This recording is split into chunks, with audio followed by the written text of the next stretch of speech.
Marxist Economic Theory. Volume 1. By Ernest Mandel. Translated by Brian Pearce. Contents of Volume I. Paradox of Marxism Today.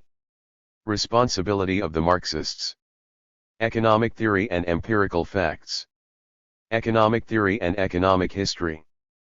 Method. The Value and Power of Attraction of Marxism. Living Marxism, a Promise. Chapter 1. Labor, Necessary Product, Surplus Product. Labor, Society, Communication, Language, Consciousness, Humanity. Necessary product. Beginning of the social division of labor. First appearance of a social surplus product. The Neolithic Revolution. Cooperative organization of labor. Primitive occupation of the soil. The cultivation of irrigated land, cradle of civilization. The Metallurgical Revolution. Production and accumulation. Is there an economic surplus? Chapter 2. Exchange, Commodity, Value. Simple exchange 49.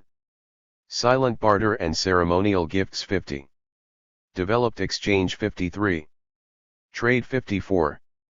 Production for use and production of commodities 57. Cooperatively organized society and society-based 1.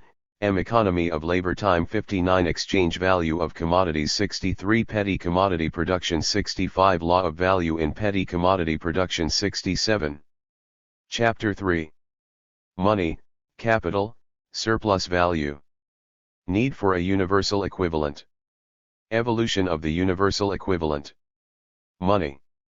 Evolution of social wealth and different functions of money. Circulation of commodities and circulation of money. Surplus value emerging from the circulation of commodities. Surplus value arising from commodity production. Capital. Surplus value and social surplus product. Law of uneven development. Chapter 4. The development of capital. Forms of agricultural surplus product 95. Accumulation of use values and accumulation of surplus value 98. Usurer's capital 100. Merchant capital 102. The Commercial Revolution 106. Domestic industry 110. Manufacturing capital 113. Creation of the modern proletariat 116. The Industrial Revolution 118. Special features of capitalist development in Western Europe 119. Capital and the capitalist mode of production 125. Chapter 5. The contradictions of capitalism. Capital thirsting for surplus value 132. The lengthening of the working day 135. Growth in the productivity and intensity of labor 136. Human labor power and machine production 140. Forms and evolution of wages 143. Additional note on the theory of absolute impoverishment 150. Dual function of labor power 154. Equalization of the rate of profit in pre-capitalist society 156. Equalization of the rate of profit in the capitalist mode of production 158.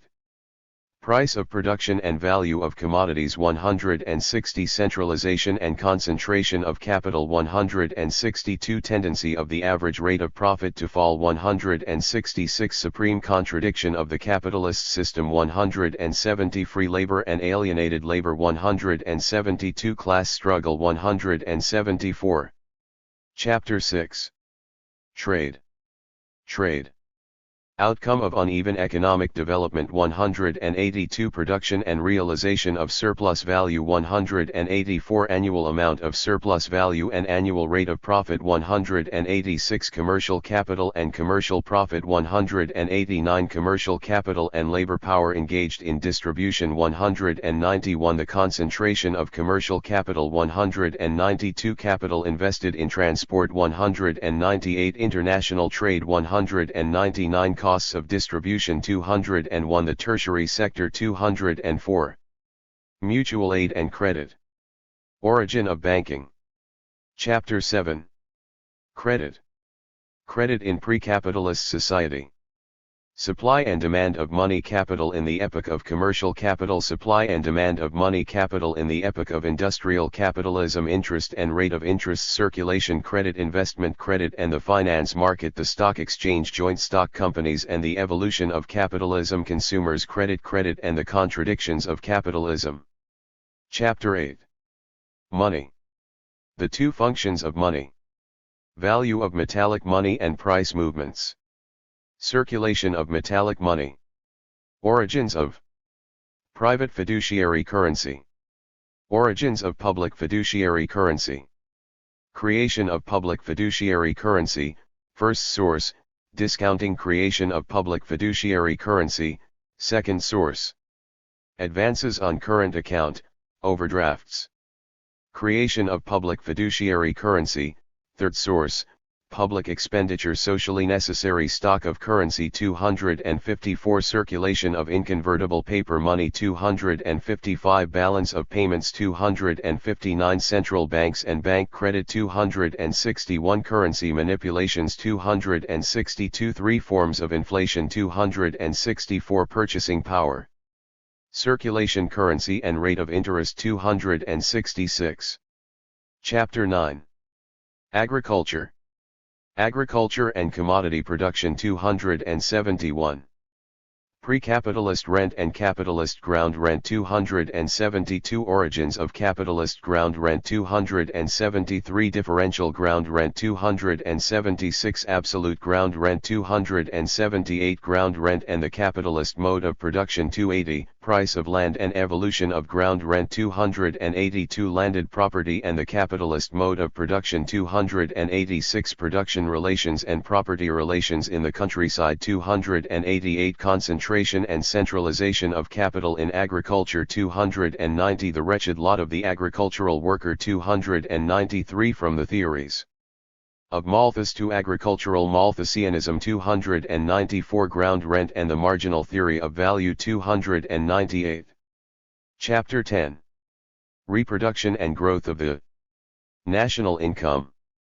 New value, new income, and transferred income 305 The state surplus value and social income 310 The sharing out of surplus value 312 Social product and social income 314 Distribution of incomes and realization of commodities 317 Production and reproduction 320 Simple reproduction 322 Expanded reproduction 324 Expanded reproduction and the laws of development of capitalism 327 Expanded reproduction, economic growth, and social accounting 329 Contracted reproduction 331 War economy 332 Redistribution of national income by the state 335.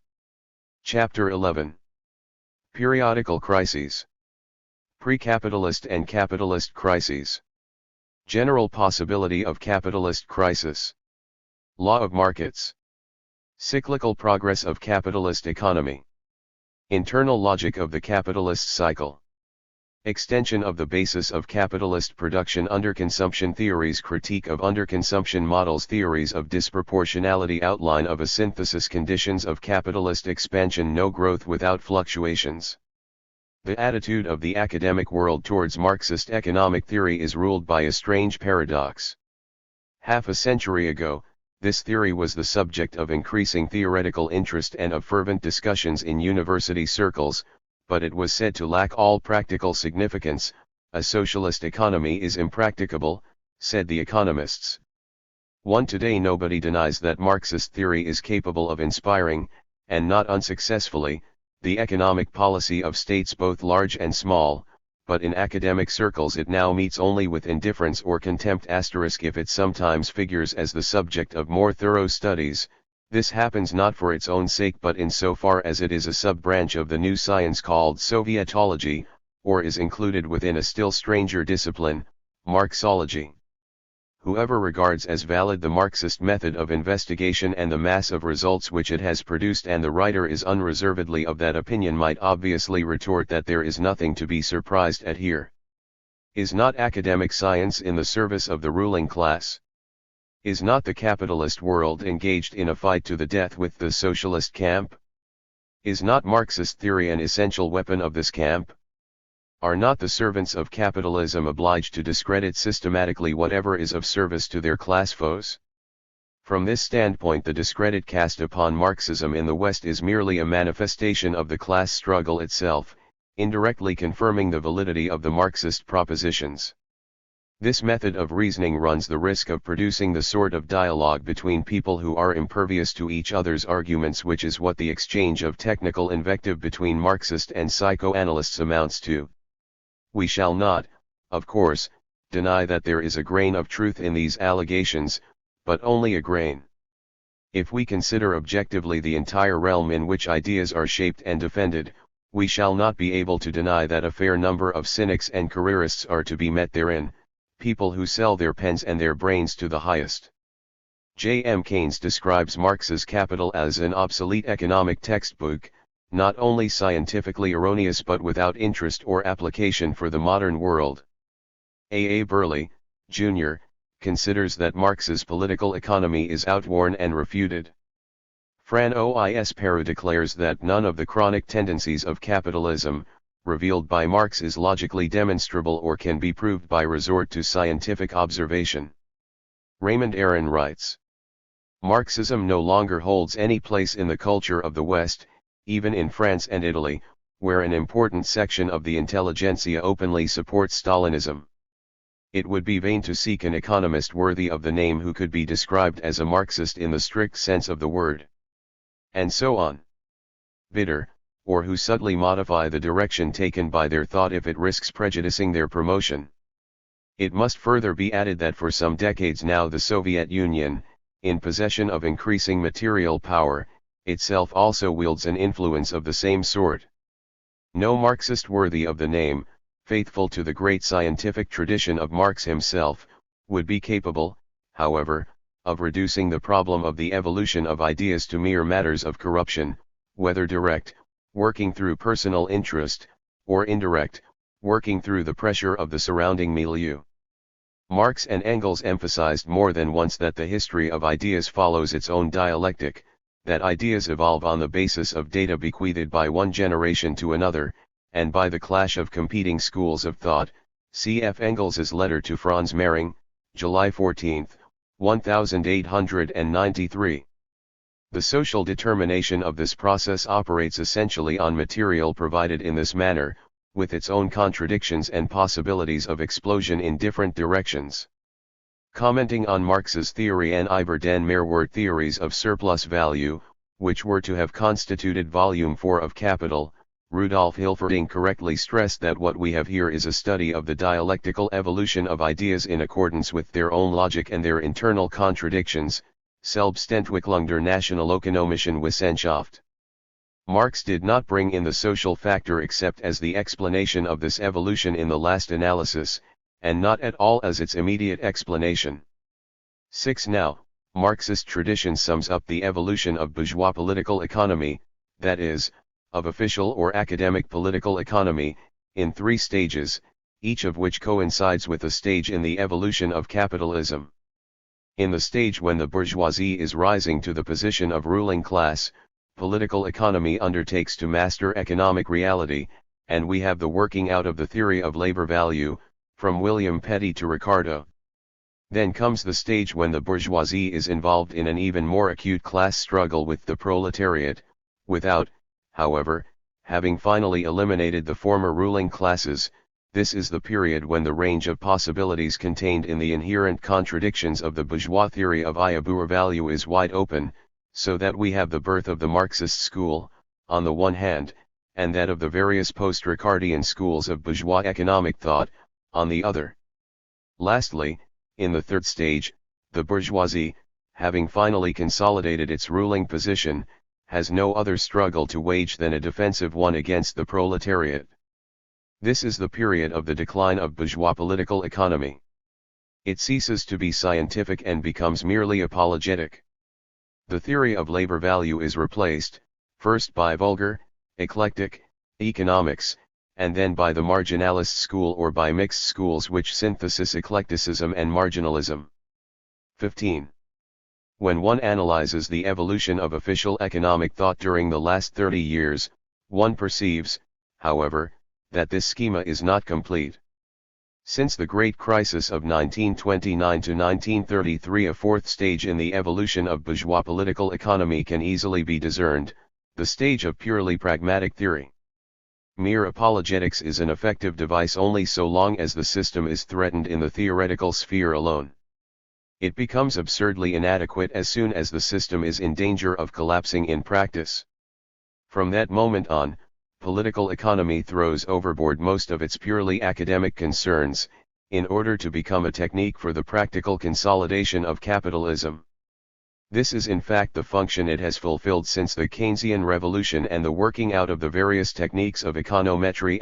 Here we touch upon one of the roots of the indifference shown nowadays by official economists towards Marxism. In their minds, Marxism appears as just one of the schools of the old political economy which were centered on problems of microeconomics and were content to reason in the abstract, without offering any recipes for increasing the volume of employment or remedying a deficit in the balance of payments. More than that, the only contemporary economists who accord Marx an honorable place in the history of economic ideas are precisely those who see him as an ancestor of the macroeconomic theories now fashionable. Some Marxists too try to show that Marx's merit consists above all in his having foreshadowed Keynes, the theory of economic cycles and the calculation of the national income. But though interest in pure economic problems detached from immediate practical concerns has undeniably diminished in our times, marked as they have been by tremendous social upheavals, 11 those who claim to be Marxists are themselves partly responsible for the decline in interest in Marxist economic theory.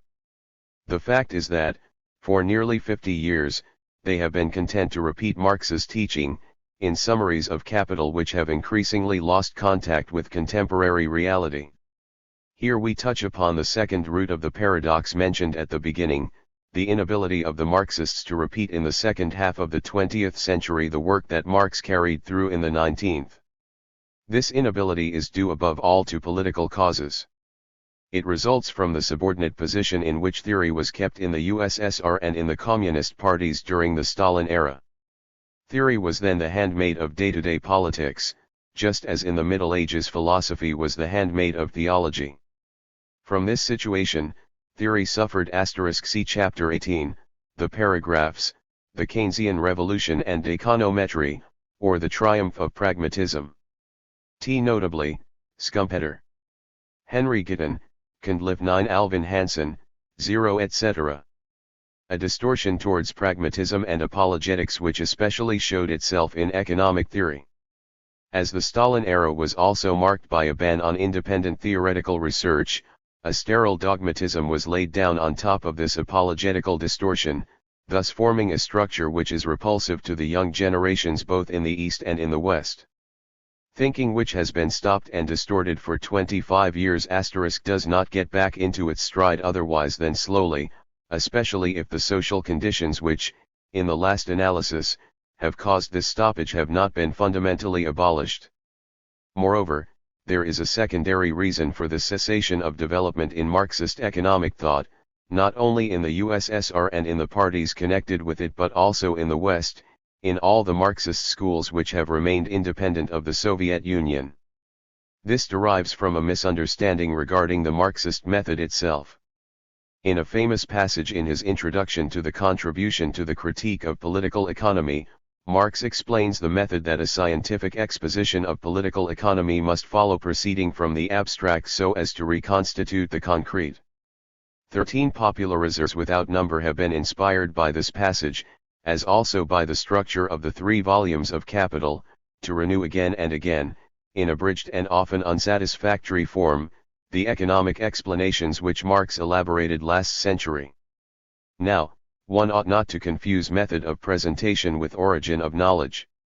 While Marx insists on the fact that the concrete cannot be understood without first being analyzed into the abstract relationships which make it up, he equally stresses that these relationships themselves cannot be the outcome of a mere brilliant intuition or superior capacity for abstraction, they must emerge from the study of empirical data, the raw material of every science. To grasp what Marx's opinion really was, it is enough to put beside the passage on method in the introduction to the Contribution to the Critique of Political Economy the following text from the second edition of Capital. Of course the method of presentation must differ in form from that of inquiry. The latter has to appropriate the material in detail, to analyze its different forms of development, to trace out their interconnection. Only after this work is done can the actual movement be adequately described.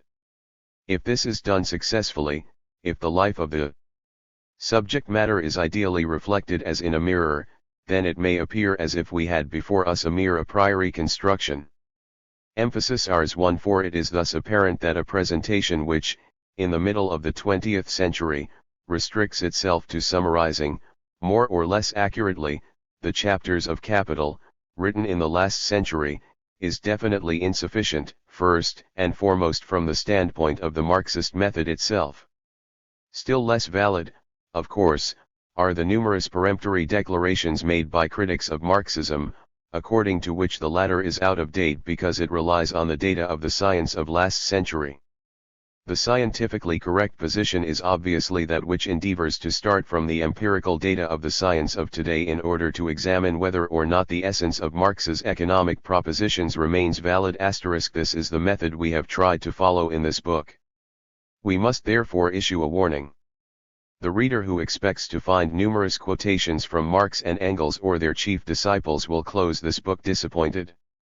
Unlike all the writers of Marxist economic textbooks, we have strictly abstained, with very few exceptions, from quoting the sacred texts or interpreting these quotations. As against that, we quote abundantly from the chief economists, economic historians, ethnologists, anthropologists, sociologists, and psychologists of our times, insofar as they express opinions on phenomena relating to the economic activity, past, present or future, of human societies. What we seek to show is that it is possible, on the basis of the scientific data of contemporary science, to reconstitute the whole economic system of Karl Marx. Furthermore, we seek to show that only Marx's economic teaching makes possible the synthesis of the totality of human knowledge, and above all a synthesis of economic history and economic theory, just as it alone makes possible a harmonious integration of microeconomic and macroeconomic analysis. The great superiority of the Marxist method compared with other schools of economic thought in fact consists of this dynamic synthesis. Several writers, notably François Peru, have frequently declared that the laws of capitalist development discovered by Marx have never been demonstrated by observation or by means of statistical data, see quotation supra. We try in this book to show that this is not so, making our point of departure, of course, Marx's own laws of development and not those which have been falsely attributed to him, such as that of absolute impoverishment, of the permanent decline of real wages, or other such notions. We are curious to know whether the official economists will be able to refute the material we have brought together in this connection, or if they will go on declaring dismissively that Marx is out of date, thus revealing the same lack of scientific rigor as the pseudo-Marxists who confine themselves to repeating figures and examples from the last century of economic history and economic theory which it alone makes possible. Marxist economic theory ought not to be regarded as a completed outcome of past investigation but rather as the summation of a method, of the results obtained by using this method, and of results which are continually subject to re-examination. Such non-Marxist writers as Joseph Schumpeter and Joan Robinson have voiced their nostalgia for the synthesis. 15. Marxism alone has been able to achieve it. The Marxist method is moreover inconceivable except as an integration of dialectical rationalism with empirical, and practical, grasping of the facts. The method must therefore be genetico-evolutionary, critical, materialistic, and dialectical. Genetico-evolutionary, because the secret of no category can be discovered without study both of its origin and its evolution, which is nothing else but the development of its inner contradictions, that is to say, the revelation of its true nature. Critical, because no category ought to be taken for granted, neither the categories society, labor and necessary product, subsistence, nor the categories commodity, exchange, money and capital whose secrets Marx himself revealed. In order to do this we have generally relied on the very profound though fragmentary remarks which are scattered through Marx's writings. Sometimes, however, we have had to proceed from scratch. In any case, critical, genetico-evolutionary study of these fundamental categories has brought us face to face with anthropology, sociology, and social psychology. So as not to put the reader off, and not to interrupt the logical course of the demonstration, we have put the bulk of this analysis in the penultimate chapter instead of the first. An obvious dialectical temptation exists, moreover, to study the category of labor in the light of socialist society rather than in that of primitive society. Is it not in its negation, or rather in its surpassing, in the negation of its negation, that the nature of a phenomenon is seen in its full brilliance and richness? Finally, the method is materialistic and dialectical, since the ultimate secret of any economic category is not to be found in men's heads, it is in every instance to be found in the social relations which men have been obliged to establish among themselves in the production of their material life. And this life, together with these relations, is examined both as an indissoluble entity and as a contradictory entity which evolves under the pressure of its own contradictions. An objection will doubtless be urged against the method which the author has followed and the results to which it has led. It will be said that though he has certainly based himself on empirical data of contemporary science, he has done this selectively. He has chosen the data which fit into his preconceived system, and not all the data. He has interpreted some facts but not the facts. This objection is valid only to the extent that the author has indeed tried to get away from the childish obsession for writing history with all the details, that obsession which Anatole France ridicules so wittily in Le Livre de mon ami. The task is not merely impossible in the material sense. Several men's lives would be needed to read all the books and all the sources, in all the languages of the world, which relate to the economic activity of mankind. It is also quite pointless. At the level of the various disciplines, valid syntheses have been worked out. The Marxist who wants to study the conclusions that are to be deduced from the primitive ways in which land was held in medieval France need not consult a lot of sources for this purpose. He can rely sufficiently on such works as Marc Bloch's Les Caractères Originaux de l'Histoire Rurale France. It is moreover obvious that selecting one's facts is characteristic of every science, the natural sciences no less than the social sciences. What is anti-scientific is not the unavoidable choice of significant facts, it is the deliberate suppression, or falsification, of experiments and observations, so as to deny phenomena which do not fit into the schema. We have tried to avoid all subjectivism of that sort. It remains true that the attempt we have made to de-Westernize the material, except that relating to 19th-century capitalism, that is to say, to discover the common features of pre-capitalist economic categories in all the civilizations which have reached the stage of developed international trade, may seem rash. We have neither the knowledge of languages nor the knowledge of history needed for success in undertaking such a task. Nevertheless, it is indispensable, both because the public to which Marxism appeals today is no longer essentially a Western public, and also because the popularizers of Marxism have brought a tremendous confusion into the sphere with their theory of the successive stages that society is supposed to have passed through, or must necessarily pass through, in all parts of the world, a theory which was explicitly repudiated by Marx himself, see especially his letters to the Atteshestveni. Zapisky, November 1877, and to Verazay Sulich, March 8, 1881. 21 *. This is therefore merely an attempt, at once a draft which calls for many corrections and an invitation to the younger generations of Marxists in Tokyo and Lima, in London and Bombay, and, why not, in Moscow, New York, Peking, and Paris, to catch the ball in flight and carry to completion by teamwork what an individual's efforts can obviously no longer accomplish. If this work succeeds in causing such consequences, even if in the form of criticisms, the author will have fully achieved his aim, for he has not tried to reformulate or discover eternal truths, but only to show the amazing relevance of living Marxism. It is by collective synthesis of the empirical data of universal science that this aim will be attained, far more than by way of exegesis or apologetics. Ernest Mandel. Chapter 1. Labor, necessary product, surplus product. Labor, society, communication, language, consciousness, humanity. Man alone, of all species, is unable to survive by adapting himself to the natural environment, but has instead to try to bend this environment to his own needs. Labor, an activity at once conscious and social, born of the possibility of communication and of spontaneous mutual aid between the members of this species, is the means whereby man acts upon his natural environment. The other animal species adapt themselves to a particular environment through development of specialized organs. Man's specialized organs, a hand with an opposable thumb and a developed nervous system, do not give him the means of directly obtaining his food in a particular natural environment. But they enable him to use tools and, through the development of language, to construct a social organization which ensures the survival of the human race in an indefinite number of different natural environments.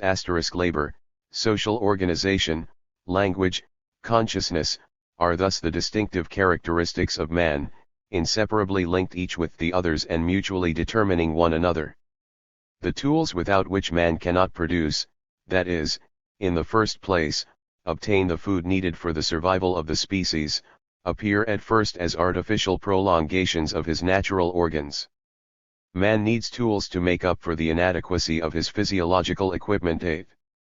At the dawn of mankind, these tools were very crude: sticks, chipped stones, sharpened pieces of bone and horn.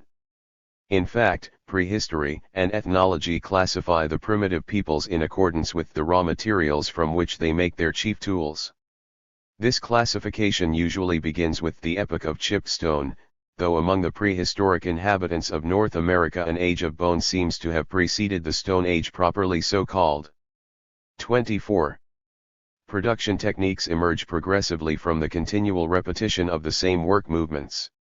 The most important technical discovery in human prehistory was undoubtedly that of the production and maintenance of fire. Though there are no longer any primitive tribes which were ignorant of fire before their contact with external civilization, innumerable myths and legends testify to an age without fire, followed by a period in which man did not yet know how to keep it going. Sir James Frazer brought together the myths about the origin of fire of nearly 200 primitive peoples. All show the great importance at the dawn of mankind of the discovery of a technique for generating fire and conserving it. 5. Necessary product. It is by labor that men satisfy their basic needs: food, drink, rest, protection against inclemencies and excesses of cold or heat, ensuring the survival of the species by procreation, exercise for the muscles. These are the most elementary needs, according to the ethnologist Malinowski. All these needs are satisfied socially, that is to say, not by a purely physiological activity, by single combat between the individual and the forces of nature, but by activity which results from mutual relations established between the members of a human group.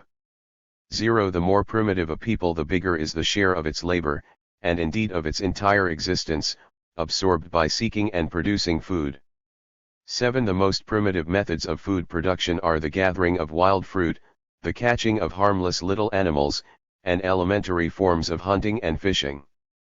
A people living at this primitive stage, such as the Aborigines of Australia or, better, the primitive inhabitants of Tasmania, who completely disappeared 3/4 of a century ago, know neither permanent dwellings nor domestic animals, except sometimes the dog, neither weaving of clothes nor making of containers for food. They have to traverse a very extensive territory in order to gather together sufficient food. Only the old men who are physically incapable of constant movement may be to some extent released from direct gathering of food, so as to busy themselves with making tools. The majority of the most backward communities that still survive today, such as the inhabitants of the Andaman Islands in the Indian Ocean, the Fuegians and Botocudos of Latin America, the Pygmies in Central Africa and Indonesia, the Kubu savages in Malaya, lead lives similar to those of the Australian Aborigines. 8. If it be accepted that mankind has been in existence for 1,000,000 years, at least 980,000 years of that period were spent in a state of extreme poverty. Famine was a permanent threat to the survival of the species. The average production of food was inadequate to meet the average need for consumption. The keeping of reserves of food was unknown. Infrequent periods of plenty and good luck led to substantial wasting of food. The Bushmen, Australians, Vedas of Ceylon and Fuegians hardly ever hoard for the future. The Central Australians want all their food at once, so as to have a good gorge, then they are resigned to go one big fella hungry. When they move they leave their stone utensils lying about. If they need more they make them. A single tool is enough, until it wears out.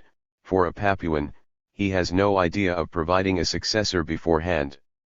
Insecurity prevented hoarding all through the primitive time. Periods of repletion and of semi-starvation regularly succeeded one another. 9.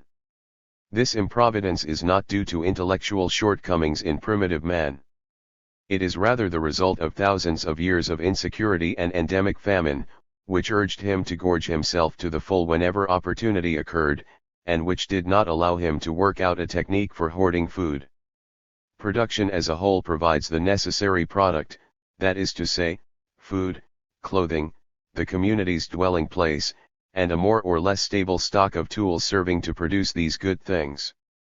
There is no permanent surplus. Beginning of the social division of labor. So long as an adequate supply of food is not ensured, men cannot devote themselves consistently to any other economic activity than the production of food. One of the first explorers of Central America, Cabeza de Vaca, encountered Indian tribes who knew how to make straw rugs for their dwellings but never undertook this work. They wished to give their full time to getting food, since when otherwise occupied they are pinched with hunger.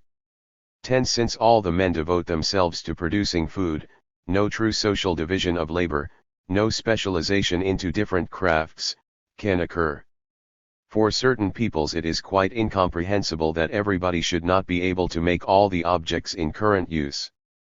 The Indians of central Brazil were always asking the German explorer Karl von der Steiner whether he had made his trousers, his mosquito net and many other things himself. They were very surprised when he told them that he had not. 11 Even at this level of social evolution there are individuals gifted with a special aptitude for a particular kind of work. But the economic situation, that is to say, the lack of a permanent reserve of foodstuffs, does not yet permit them to exercise these special aptitudes exclusively. 26. Describing the activities of the islanders of Tacopia, in the Solomon Archipelago in the Pacific, Raymond Firth writes: Every Tacopia man is an agriculturist and a fisherman, and to some extent a worker in wood. Every woman weeds plantations, uses her scoop net on the reef, beats bark cloth, and plaits mats. Such specialization as exists is the development of extra capacity in a craft and not the practice of the craft to the exclusion of others. 12. What is true of comparatively advanced society, where agriculture is already known, is even truer of a still more primitive society. But the social organization described by Raymond Firth reveals at the same time the existence of a rudimentary division of labor that can be observed at all the stages of mankind's economic development. The division of labor between the sexes. Among the most primitive peoples, the men devote themselves to hunting, the women gather fruit and harmless little animals. Among communities which have developed a little, certain of the techniques acquired are employed exclusively either by the men or by the women. The women undertake those activities which can be carried on near the dwelling place, maintaining the fire, spinning, weaving, pottery making, etc. The men go further out, hunting larger game, and work up basic raw materials into tools, using wood, stone, ivory, horns, and bones. The absence of such a division of labor as would lead to the formation of specialized crafts prevents the working out of techniques requiring a long apprenticeship and special knowledge, though it makes possible a more harmonious development of the body and of human activity. Those peoples who do not know as yet the division of labor, but who have been able to overcome famine and the worst epidemics, thanks to favorable natural conditions, Polynesians, some North American Indians before the white conquest, etc., have developed a human type admired by modern civilized man. First appearance of a social surplus product. The slow accumulation of inventions, discoveries, and knowledge makes it possible to increase the production of food while reducing the physical effort needed from the producers. This is the first sign of an increase in productivity of labor. The invention of the bow and arrow, along with that of the harpoon, makes it possible to improve the technique of hunting and fishing and thus to regularize mankind's supply of foodstuffs. Henceforth, these activities become more important than the gathering of wild fruit, which is now nothing more than a supplementary economic activity. The skins and hair of animals regularly caught, along with their horns, bones and tusks, become raw material which man possesses the leisure to work up. The discovery of particularly rich hunting grounds or fishing beaches makes possible transition from the nomadic state to that of hunters or fisher. Men who are semi-settled, with seasonal alternation of dwelling place, or even completely settled. This is the position with communities such as the Minkopis, inhabiting the shores of the Andaman Islands, the Klamath, Indians of the Californian coast, some tribes in Malaya, etc. 13. The transition to a settled way of life, whether temporary or permanent, made possible by the development of the productivity of labor, in turn makes it possible to increase the latter. It now becomes feasible to accumulate tools over and above the limited amount that a migratory community could carry with it. Thus there gradually appears, alongside the product necessary for the survival of the community, a first permanent surplus, a first form of social surplus product. Its essential function is to make possible the formation of food reserves, so as to prevent or at least to mitigate the periodical return of famine. Through thousands of years primitive peoples tried to solve the problem of storing food. Numerous tribes found the solution only through contact with higher civilizations. Thus, those communities which have remained nomadic hunters and who as a rule do not produce any regular surplus, are all ignorant of salt, the most effective material for keeping meat. 14. The second original function of the social surplus product is to enable a more advanced division of labor to take place.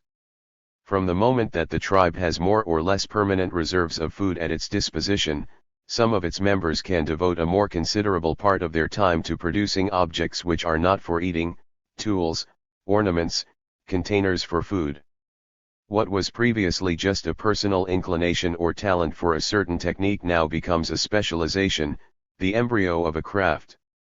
The third original function of the social surplus is to make possible a more rapid increase of population. Conditions of semi-famine practically limit the population of any tribe to able-bodied men and women. The tribe cannot keep alive more than a minimum of small children.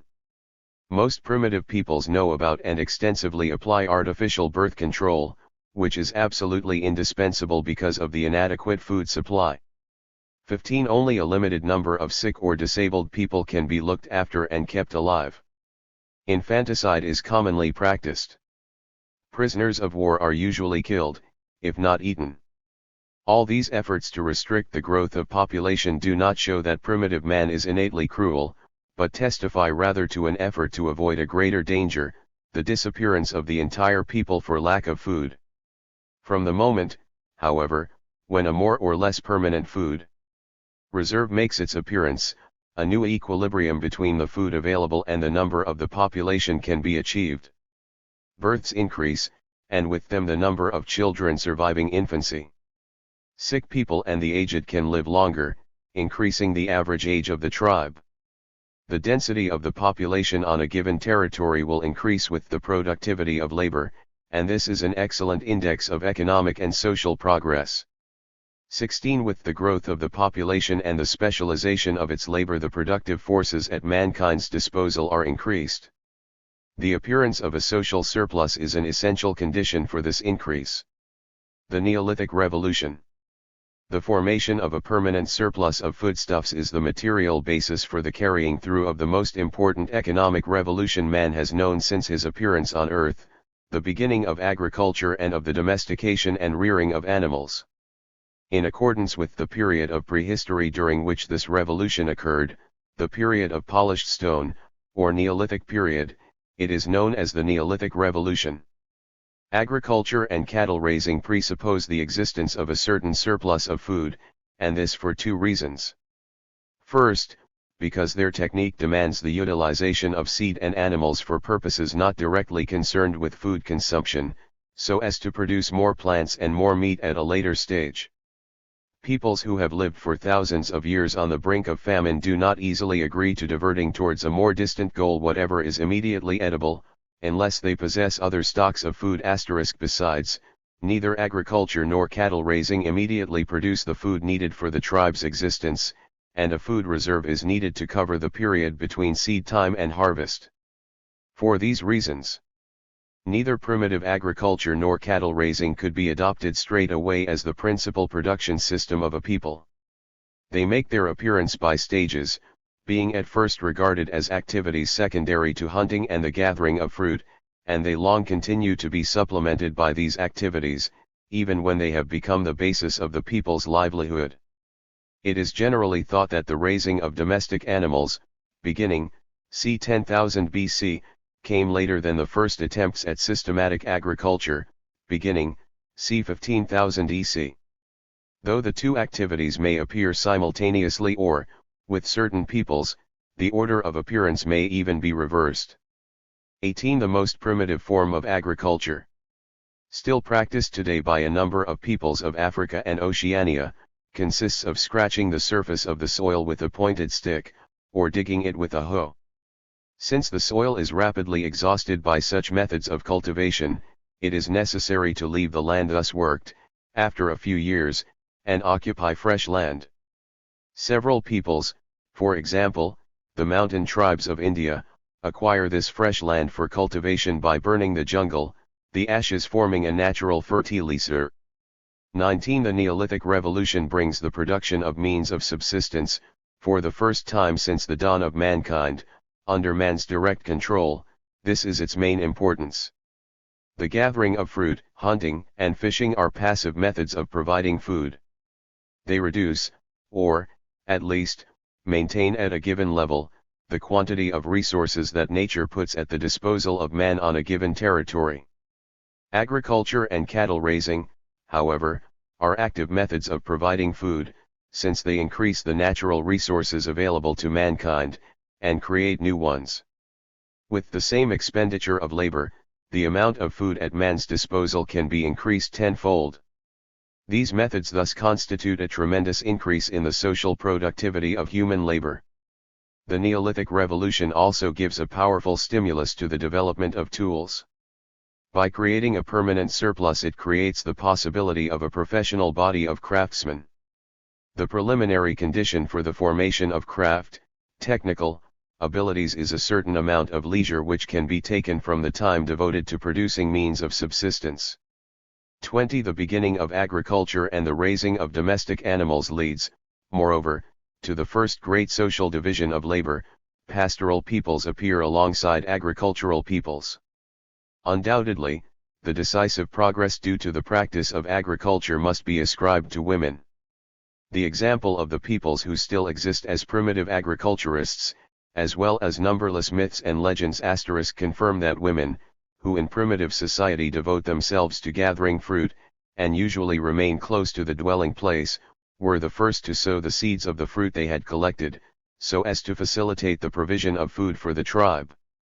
The women of the Indian Winnebago tribe were, moreover, compelled to hide the rice and maize destined for sowing, as otherwise the men would have eaten them.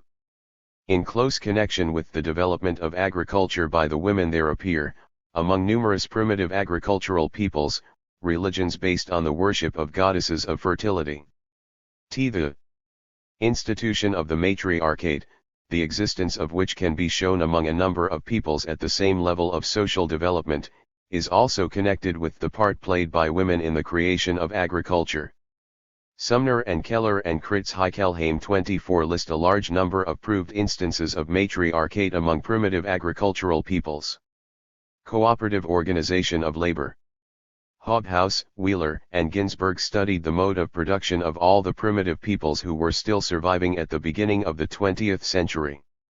They found that all the tribes who know only a rudimentary form of agriculture and cattle raising and, a fortiori, all those peoples who have remained at a lower stage of economic development are ignorant of the use of metals and possess only a very crude technique of pottery making and weaving.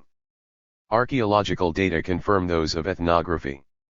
In the Neolithic epoch we find in Europe only the crudest forms of pottery. In India, in North China, and in North and West Africa, we find traces of similar societies between the 6th and 5th millennia BC 25. The non-existence of advanced pottery or weaving indicates the absence of a fully separate body of craftsmen. The surplus that agriculture and cattle raising supplies to society does not yet make it possible to free the craftsman completely from the task of producing his own food. Thus, even today, in the Chinese village of Taidu, none of the artisans makes his living entirely from his trade. All the masons, carpenters, weavers, workers in the small foundry, the village schoolteacher, the crop watcher, and the several village officers work on their land with their families during the sowing and harvesting seasons or whenever they happen not to be engaged in their professional work. 26. Just as at more primitive stages of economic development, society remains based on the cooperative organization of labor. The community needs the labor of every one of its members. It does not yet produce a surplus sufficiently large for this to become private property without jeopardizing the survival of the whole community. The customs and code of honor of the tribe are opposed to any individual accumulation in excess of the average. Differences in individual productive skill are not reflected in distribution. Skill as such does not confer a right to the product of individual work, and the same applies to more diligent work. 27. Maori distribution, writes Bernard Mishkin, was fundamentally dominated by one aim, to meet the needs of the community. No one could starve so long as anything remained in the community storehouses.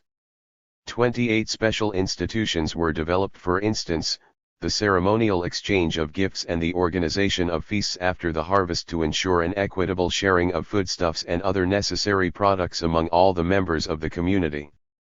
Describing the feasts organized among the Papuan people of Arapesh, Margaret Mead considers that this institution is actually an effective measure against any one man's accumulating wealth disproportionate to the wealth accumulated by others. 29. Georges Ballandier writes to the same effect regarding the Bakongo tribes in equatorial Africa. An institution like the one called Maliki throws light on this ambiguous situation. At the start, it was in the nature of an annual feast, in the dry season, which extolled the unity of the kindred by honoring ancestors, and made possible the reinforcement of alliances. On this occasion, a quantity of good things which had been accumulated during the year were consumed collectively in a true atmosphere of rejoicing and celebration. Thrift operated, upheld by the heads of the kindreds, in the form of renewal of relationships of consanguinity and alliance. The Maliki functions, by its regular periodicity and the amount of wealth needed for it, as one of the driving forces and regulators of the Bakongo economy. It testifies to a moment, hard to date, in economic evolution when the surplus of products presented men with new problems, their products came between them and distorted the system of personal relations. 30. James Swan, describing the customs of the Indians of Cape Flattery, Washington State, USA, says that whoever has produced a plentiful supply of food, in whatever form, customarily invites a series of neighbors or members of his family to come and consume it with him. If an Indian has gathered sufficient stocks of food, he has to give a feast, which goes on until the stock is exhausted. 31. A society of this kind puts the accent on the quality of social solidarity and regards as immoral an attitude of economic competition and ambition for individual enrichment. Solomon Asch, who has studied on the spot the customs of the Hopi Indians, observes: all individuals must be treated alike, no one must be superior and no one must be inferior. The person who is praised or who praises himself is automatically subject to resentment and to criticism. Most Hopi men refuse to be foremen. The play behavior of children is equally instructive in this respect. From the same source I learned that the children, young and old, are never interested in keeping score during a game. They will play basketball by the hour without knowing who is winning or losing. They continue simply because they delight in the game itself. 32. The cooperative organization of labor implies, on the one hand, the carrying out in common of certain economic activities, building huts, hunting the larger animals, making paths, felling trees, breaking up new land and, on the other, mutual aid between different families in daily life. The American anthropologist John H. Province has described such a work system in the Shang Dayak tribe, who live in Borneo. All members of the tribe, including the witch doctor, work alternately on their own paddy field and on that of another family. They all go hunting and firewood collecting and all carry out domestic tasks. 33 Margaret Mead describes a similar system prevailing among the Yurapesh, a mountain people of New Guinea. 34 The cooperative organization of labor in its pure form means that no adult holds back from participating in labor. It thus implies the absence of a ruling class. The work is planned by the community in accordance with custom and with ancient rites based on a deep knowledge of the natural environment, climate, composition of the soil, habits of game, etc. The chief, if there is one, is merely the embodiment of these rites and customs, the correct fulfillment of which he ensures. Labor cooperation continues, as a rule, throughout the slow process, prolonged through hundreds, if not thousands, of years, of disintegration of the village community. 35 It must be stressed that the custom of carrying out tasks in common which is found very late in class-divided societies is doubtless the origin of corvée, that is, of unpaid extra work which is carried out on behalf of the state, the temple, or the lord. In the case of China, the evolution from one to the other is perfectly clear. Melville J. Herskovits 36 mentions a very interesting transitional case in Dahomey. Dokpui, communal work, is usually carried out for the benefit of every native household. But, contrary to tradition, and to official statements, a request for help from a relatively prosperous household is answered before one from a poor household. Furthermore, the head of the Dokpui has become a member of the ruling class. The Dahomeyans are, moreover, aware of the evolution which has taken place, and themselves told Herskovits the following. The Dokpui is an ancient institution. It existed before there were kings. In the olden times there were no chiefs and the D6 Kapwiga directing the communal work was in command of the village. The male members of the village formed the D6 Kapwi as today, and the 33. Cultivation of the ground was done communally. Later, with the coming of chiefs and kings, disputes arose as to their respective authority. 37 According to Nadal, in the Nigerian kingdom of Nupe, communal work, called Egbe, is carried out first, and above all, on the lands of the chiefs. Joseph Borilli mentions a similar evolution of the Tuza, as cooperative work is called among the Berbers. 38. Primitive occupation of the soil. At the moment when tribes start to practice agriculture they are usually organized on the basis of kinship. The oldest form of social organization seems to be that of the horde, such as still exists among the Aborigines of Australia. A horde is a body of persons who jointly possess, occupy, and exploit a certain defined area of country. The rights of the horde over its territory can be briefly indicated by saying that no person who is not a member of the horde has the right to any animal, vegetable, or mineral product from the territory except by invitation or consent of members of the horde. 89. Later, the large family, the clan, the tribe as a confederation of clans, the confederation of related tribes, are the normal forms of organization of the primitive peoples, at the moment when they begin to apply themselves to agriculture.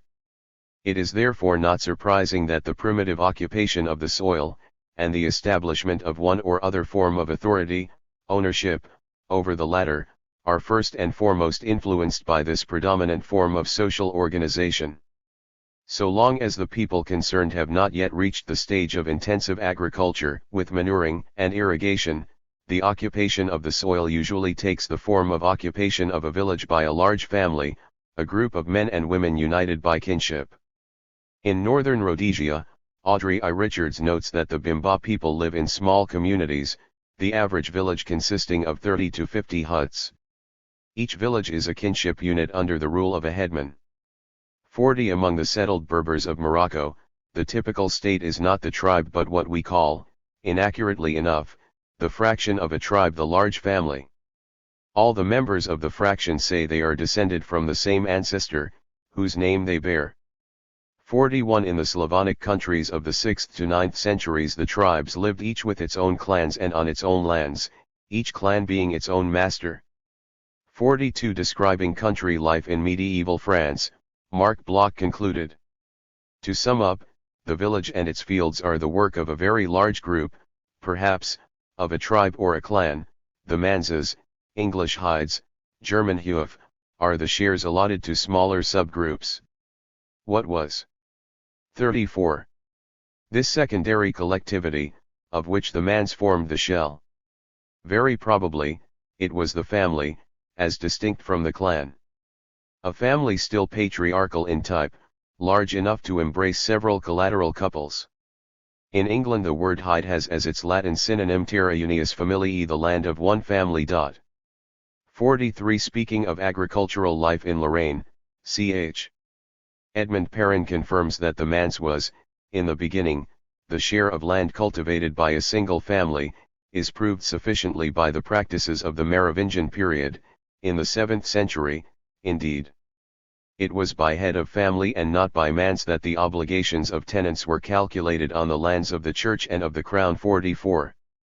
It is thus the large family, the clan, that occupies the village, and the family strictly so called that builds the farm.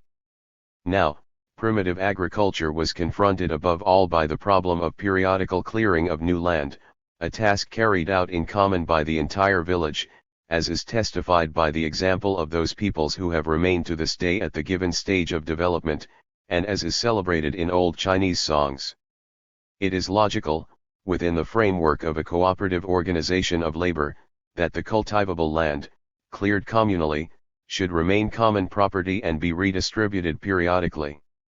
Only the garden around the dwelling, cleared by the family alone, or the fruit tree they have planted, evolves towards the stage of private property. 45 Garden means, moreover, enclosed place, that is, field closed to others, in contrast to the fields which are common property and are not divided up by fences. The allotment and periodical redistribution of the cultivable land by drawing lots are confirmed by numerous pieces of historical and linguistic evidence. The cultivable lands in Lorraine were first called sores, lots. The lands distributed by lot in Old Testament Palestine were called nama, lots, a word which later came to mean property, etc. The same is true of ancient Greece. 47 When, with the development of more advanced agricultural methods, the cultivated area at last became stabilized and the collective clearing of new land ceased to play an important part in the life of the village, private property in land began to appear. Even then, however, so long as the village community had not been dissolved, the ancient communal ownership survived in various forms. A third of the village over and above the houses and gardens, on the one hand, and the cultivable fields, on the other, made up essentially of pastures and woods, remained common property. The right to graze, that is, the * 35. Use of all the fields, before sowing began, by the cattle of all the members of the community, the right to glean after the harvest, the right to build and use mills or wells in common, the constitution of the village as a unit collectively responsible for the payment of taxes, the keeping up of customs of mutual aid, the right to set up new farms on cleared portions of woodland. All these phenomena show that for centuries a strong collective solidarity continues in village life, a solidarity, the roots of which lie deep in the communal ownership of olden times. It is not possible to list all the sources that confirm the existence of this common ownership of the land among all civilized peoples. At a certain phase of their agricultural evolution, we will briefly mention some of the chief sources. The Japanese village community called the Mura is described by Yoshitami Yasubaro Takekoshi, in his monumental work Economic Aspects of the History of Civilization in Japan, describes the common ownership of the land in ancient times, with division of the soil by lot. In Indonesia the village community represents the original community, writes Dr. J. H. Boak. Wittfogel has analyzed the Tsingtian system of dividing the fields of the Chinese villages into 9 squares, and discovered there the village community which has descended from the collective appropriation of the soil. 48 The work of Professor Dickmans on the ancient empire of the Egyptian pharaohs states explicitly that there the land was originally clan property with periodical redistribution of the holdings. Professor Jacques Peyron says the same thing in his History of Institutions and Private Law in Ancient Egypt. 49 M. Jacques Wohlers, describing the agricultural system of the Arab people called the Alawites, has found among them even today traces of collective ownership, which was formerly predominant throughout the Islamic world. Those villages are called musha villages in which the whole of the land belongs collectively to the whole village community. No member of the latter possesses any land as his own, but only a right in the entire territory. This right guarantees him a definite share of the soil when the periodical redistribution of land takes place. Usually every 3 years. 50 In respect of all Central and East Africa, the semi-official African survey states that it is true to say that throughout that part of Africa with which we are concerned, there is a prevailing conception of the land as the collective possession of the tribe or group. 51 Speaking of the Polynesian economy of Tacopia, Raymond Firth notes the traditional ownership of orchards and garden plots by kinship groups.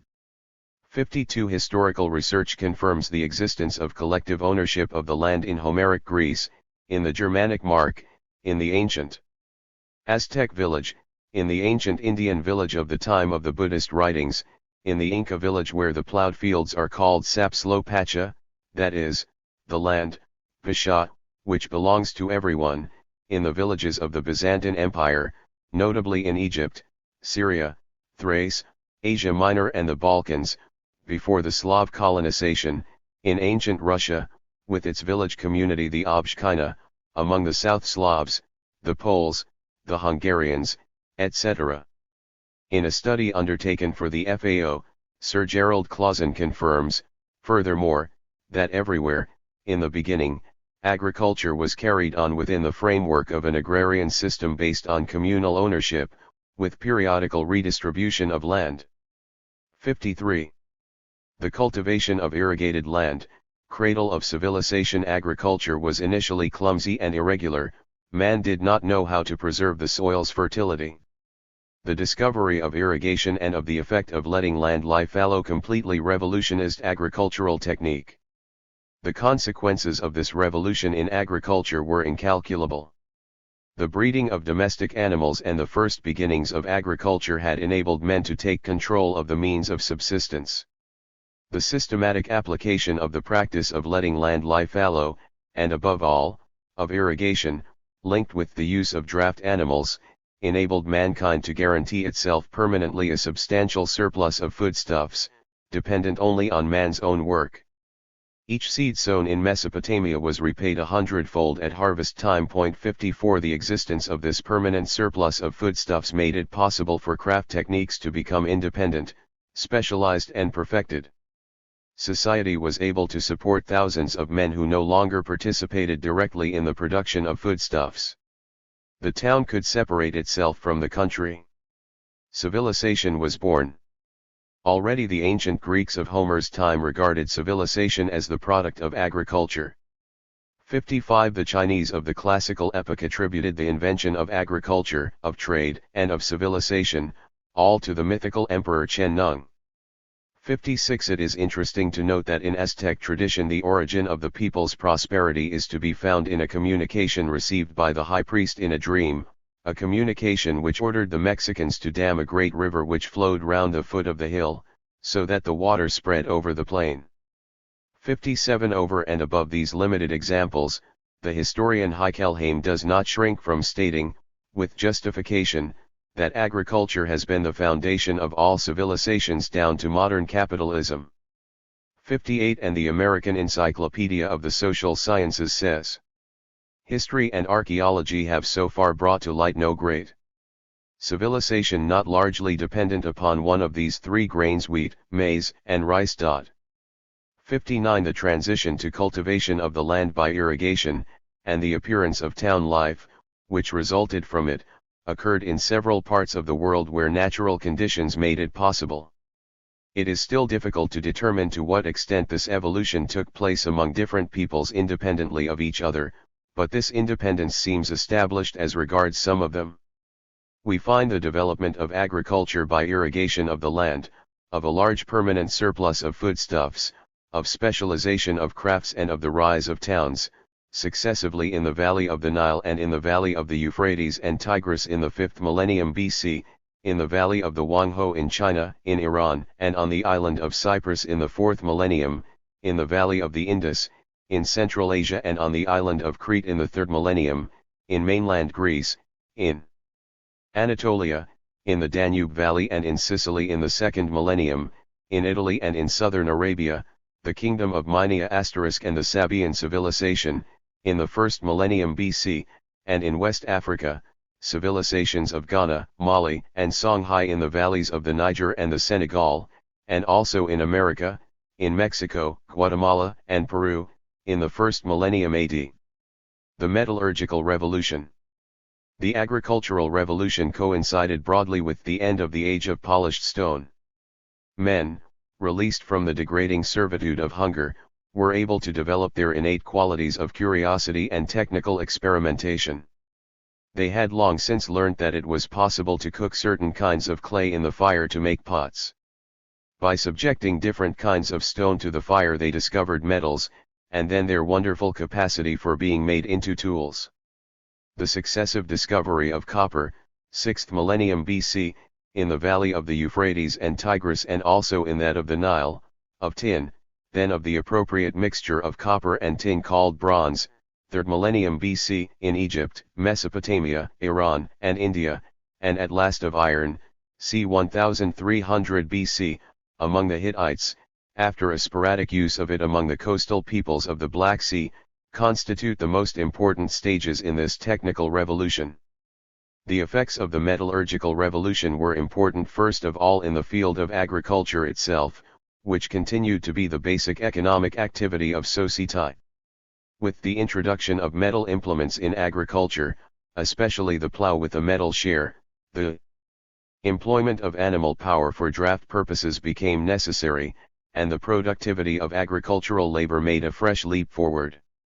The use of the iron plough made possible extensive agriculture and the appearance of towns on the heavy soils of Europe in the 8th to 7th centuries BC. 61 The introduction of metal tools in Japan in the 8th century AO made possible a considerable extension of the cultivated area and consequently a notable increase in the population. 62 Thus was created the material condition for the rise of craft techniques and for the separation of town and country. The growth of population, made possible by the general increase in well-being * provided the labor force. The increase in the surplus of foodstuffs supplied the means of subsistence for this urban labor force. The metals themselves constituted the main raw material for the work of these craftsmen. At first essentially a technique of luxury and ornamentation, the metalworking craft later became specialized in the making of tools and weapons of all kinds. The crafts won final independence with the labor of the smith *. Production and accumulation. Agriculture which can preserve and increase the fertility of the soil creates a permanent surplus of foodstuffs, a substantial social surplus. This surplus is not only the basis for the social division of labor, for the separation of the crafts from agriculture, of town from country. It is also the basis of the division of society into classes. So long as society is too poor to be able to accumulate a permanent surplus, social inequality cannot develop on any great scale. To this day, in the countries of the Levant, whereas on the fertile land property right of lords has been established, taking from the peasant half and even more of his crop, on the mountain land the crops are so poor that the land would not be able to bear the double burden of a sharecropper and a landlord. 65 Under primitive conditions slavery does not exist. It has no economic basis at a time when a pair of hands can produce only as much and no more than one mouth consumes. It comes into being when the cumulative results of labor can be stored, or integrated into large works of construction. 66. After examining the social institutions of 425 primitive tribes, Hobhouse, Wheeler, and Ginsberg found that slavery was completely absent among peoples ignorant of agriculture and cattle raising. They found the beginnings of slavery among one-third of the peoples who had reached the pastoral stage or the initial stage of agriculture, and a generalization of slavery at the stage of fully developed agriculture. 30 years later, C. Darrell Ford arrived at the same conclusions. 67 As soon as a considerable surplus has been formed, the possibility appears for a part of society to give up productive labor, obtaining leisure at the expense of the remainder of society. The use of prisoners of war or captives of any kind as slaves. In Polynesia, slave means Tangatatawa equals man obtained by war. 69. Constitutes one of the two most common forms in which society is first divided into classes. The other form of this same primitive division is the payment of an imposed tribute to part of society. When advanced agriculture is carried on in a large number of small villages, each of them produces a surplus which, taken separately, is quite insufficient for the formation of a body of professional craftsmen, and still less sufficient for the foundation of towns. The concentration of this surplus becomes the preliminary condition for its effective utilization. The surplus produced by an individual family above the requirements of domestic consumption is liable to have been exceedingly small under a rural economy so backward that a large proportion of each season's calves had simply to be eaten. For a community to acquire any substantial quantity of foreign material, a concentration of the surplus would be requisite.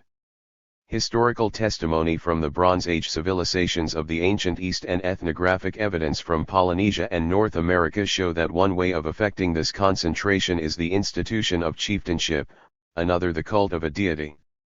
Offerings made by each family of followers or votaries from its tiny surplus, the real chief or the representative of the imaginary god can accumulate quite a substantial surplus. 71 Something which is at first voluntary and intermittent later becomes obligatory and regular. By the application of force, that is to say, by the organization of the state, a social order is established which is founded on the surrender by the peasants of their surplus of foodstuffs to the new masters. Speaking of the most primitive peoples, Malinowski explains. These people have no centralist authority nor any tribal policies. Consequently they have no military force, no militia, no police, and they do not fight as between one tribe and another. Personal injuries are avenged by stealthy attacks on individuals, or by hand-to-hand. Case among the Sione of New Guinea, among whom the replacement of their old stone axes by steel ones cut down the share of their working time devoted to the production of means of subsistence from 80% to 50% according to Salisbury. Fighting. War does not exist among them. C. Darrell Ford describes similarly the primitive clan communism, without hereditary chiefs, among the Tungus in northeast Siberia. 73 Heikelheim notes, in contrast, the appearance of a state organization in the first towns. The majority of the town population lived from rents and tributes, that is, by appropriating the surplus product of agricultural labor. Some belonged to the ruling class, princes, priests, and nobles. The upper class had in its employ a large range of officials, agents, servants, tradesmen. 75 Beyond concentrating and accumulating the social surplus, these new possessing classes fulfilled other socially necessary and progressive functions. They made possible the development of art, a product of the luxury crafts working for the new lords. They made possible the differentiation of the surplus product as a result of its accumulation, and the differentiation of the surplus product meant also the differentiation of production itself. They made possible, and to some extent themselves ensured in person, thanks to their leisure, the accumulation of techniques, knowledge, and rules which guaranteed the maintenance and development of the productive forces of agriculture, astronomical and meteorological knowledge regulating the control of the waters, the approximate most favorable moment for starting the harvest, and in certain circumstances the forbidding of it, geometrical knowledge making possible the division of the fields. Carrying out of works of initial cultivation made necessary by the growth of population, on a scale exceeding that of the power of a village or a group of villages, construction of canals, dikes, and other hydrographical works essential for irrigation, etc. The technique of accumulation has been used to justify the appropriation of extensive material privileges. Even if it be historically indispensable, there is no reason to believe that it could not have been applied eventually by the collectivity itself. As for the privileges, they were in any case felt as exact ions by the people who were the victims of them, and they inspired protests such as those of the peasant of the ancient Egyptian empire who speaks in the Satire of the Crafts. 11. The Marxist category of historical necessity is moreover much more complex than popularizers commonly suppose. It includes, dialectically, both the accumulation of the social surplus which was carried out by the ancient ruling classes, and also the struggle of the peasants and slaves against these classes, a struggle without which the fight for emancipation waged by the modern proletariat would have been infinitely more difficult. Ls there an economic surplus. The idea of a social surplus product, which is rooted in that of a permanent surplus of means of subsistence, is essential for Marxist economic analysis. Now, this idea has until recently been accepted not only by the majority of economists but, what is more significant, by all anthropologists, archaeologists, ethnologists, and specialists in primitive economy. The numerous references to the work of these specialists which are scattered through the first chapters of this work testify that the empirical data of contemporary science confirm the validity of the basic hypotheses of Marxist economic analysis. The only serious scientific attack directed against the ideas of economic surplus and social surplus product in pre-capitalist economy has been launched by Professor Harry W. Pearson, in a chapter of the collective work published under the editorship of Karl Polanyi, Konrad M. Arensberg and Pearson himself, Trade and Market in the Early Empires. It deserves refutation in detail. Professor Pearson's criticisms can be summarized in 5 points. The idea of economic surplus is a muddled one, since it in fact covers two different entities, the absolute surplus, in the physiological sense of the word, without which society cannot exist, and the relative surplus, which society has decided to form. 2. Now, an economic surplus in the absolute, biological, sense of the expression, does not exist. It is impossible to determine the minimum level of subsistence below which an individual would perish. It is impossible to determine this for society as a whole. 78 In any case, this level is so low that there is no proof that any human society has ever lived as a whole at this level. 3. As for the relative surplus, this is not the result of an economic evolution, in particular of the increase in the average productivity of labor. There are always and everywhere potential surpluses. The decisions to create or increase resources not assigned for consumption by the producers are social decisions which may be taken for quite non-economic reasons, religious, political, prestige. 4. There is not a shred of evidence to show that the appearance of private property, barter, trade, division of labor, markets, money, commercial classes, and exploitation is due to the appearance of an economic surplus at crucial moments in the development of human society.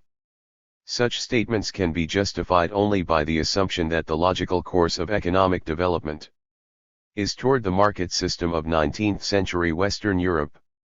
79.5. Furthermore, this whole conception is founded on the crudest materialism, which bases social and economic development upon the narrow capacity of the human stomach. 80 At every level of material existence, economic resources have been employed for non-economic ends. Professor Pearson's argument proceeds from the distinction between absolute surplus and relative surplus, a distinction which he has himself, of course, introduced into the discussion. To our knowledge, neither the physiocrats nor the British classical economists, nor, above all, Marx and Engels, ever regarded the subsistence level as an absolute biological notion. But one cannot thereby conclude that this idea has no definite historical significance in each specific instance, that one may arbitrarily reduce the level regarded as the minimum by a particular people at a particular time. For this reason it is wrong to state that every society possesses a potential source of surplus, regardless of an increase in the average productivity of labor. True, no society can continue to exist if, after providing the most modest of livelihoods to its members, its production is inadequate to maintain the supply of tools. In this absolute sense of the word, no society reduced to the mere biological level of subsistence could survive. But so long as man is not in control of his means of subsistence, or in other words, so long as we are dealing with hordes, or primitive tribes who live by gathering fruit, hunting, and fishing, this surplus is both precarious and extremely limited. The reason for this is quite simple: any exceptional increase in current production would not produce a permanent surplus but, on the contrary, a famine, upsetting the ecological balance of the inhabited area. When Professor Pearson writes that no human society has ever lived at such a level of poverty, he commits in reality a mistake similar to that for which he rightly blames the neoclassical economists.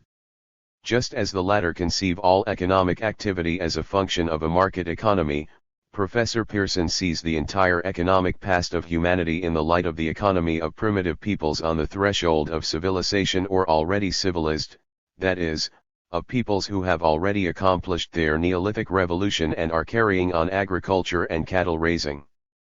But when one considers that the period since that revolution occupies only a small fraction of the time that man has existed on the earth, when one recalls that hundreds, if not thousands, of primitive tribes have disappeared before reaching the stage of the Neolithic revolution, in particular because they have not 44.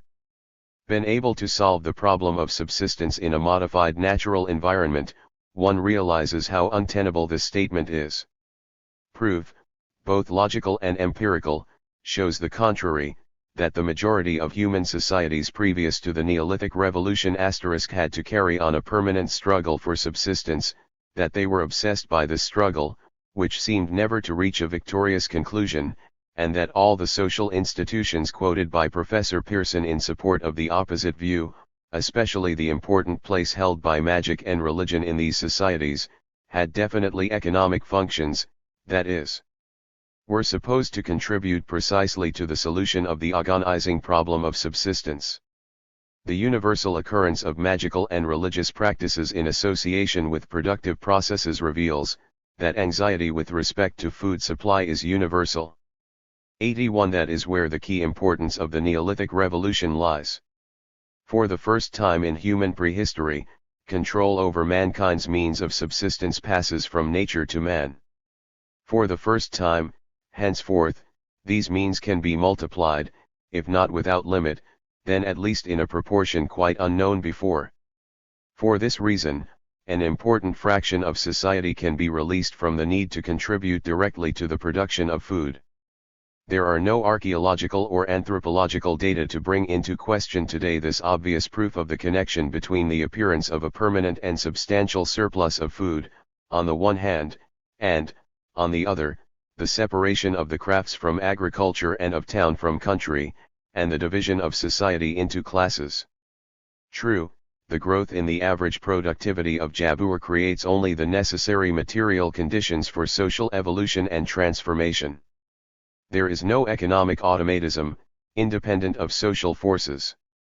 Men make their own history, and existing society defends itself against forces of transformation. Primitive society defends its egalitarian structure.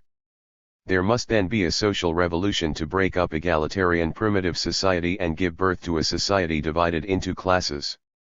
But this social revolution is not possible unless a level of productivity has been reached which enables part of society to release itself from material work. So long as this material condition, this potential surplus, does not exist, the social revolution in question is impossible.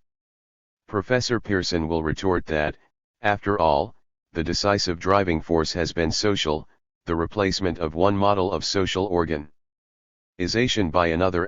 We readily agree to this primacy of the social. But would a confederation of tribes of primitive hunters have been able to build the Roman Empire, or even the Babylon of Hammurabi? Would the Mesopotamian peasants have been able to create modern industry? To answer these questions is to appreciate the strategic role of the increase in the economic surplus and the social surplus product in human history, through the growth in the productivity of labor. Chapter 2. Exchange, commodity, value. Simple exchange. The conditions for occasional exchange were created by encounters between hordes gathering different fruits or hunting different animals.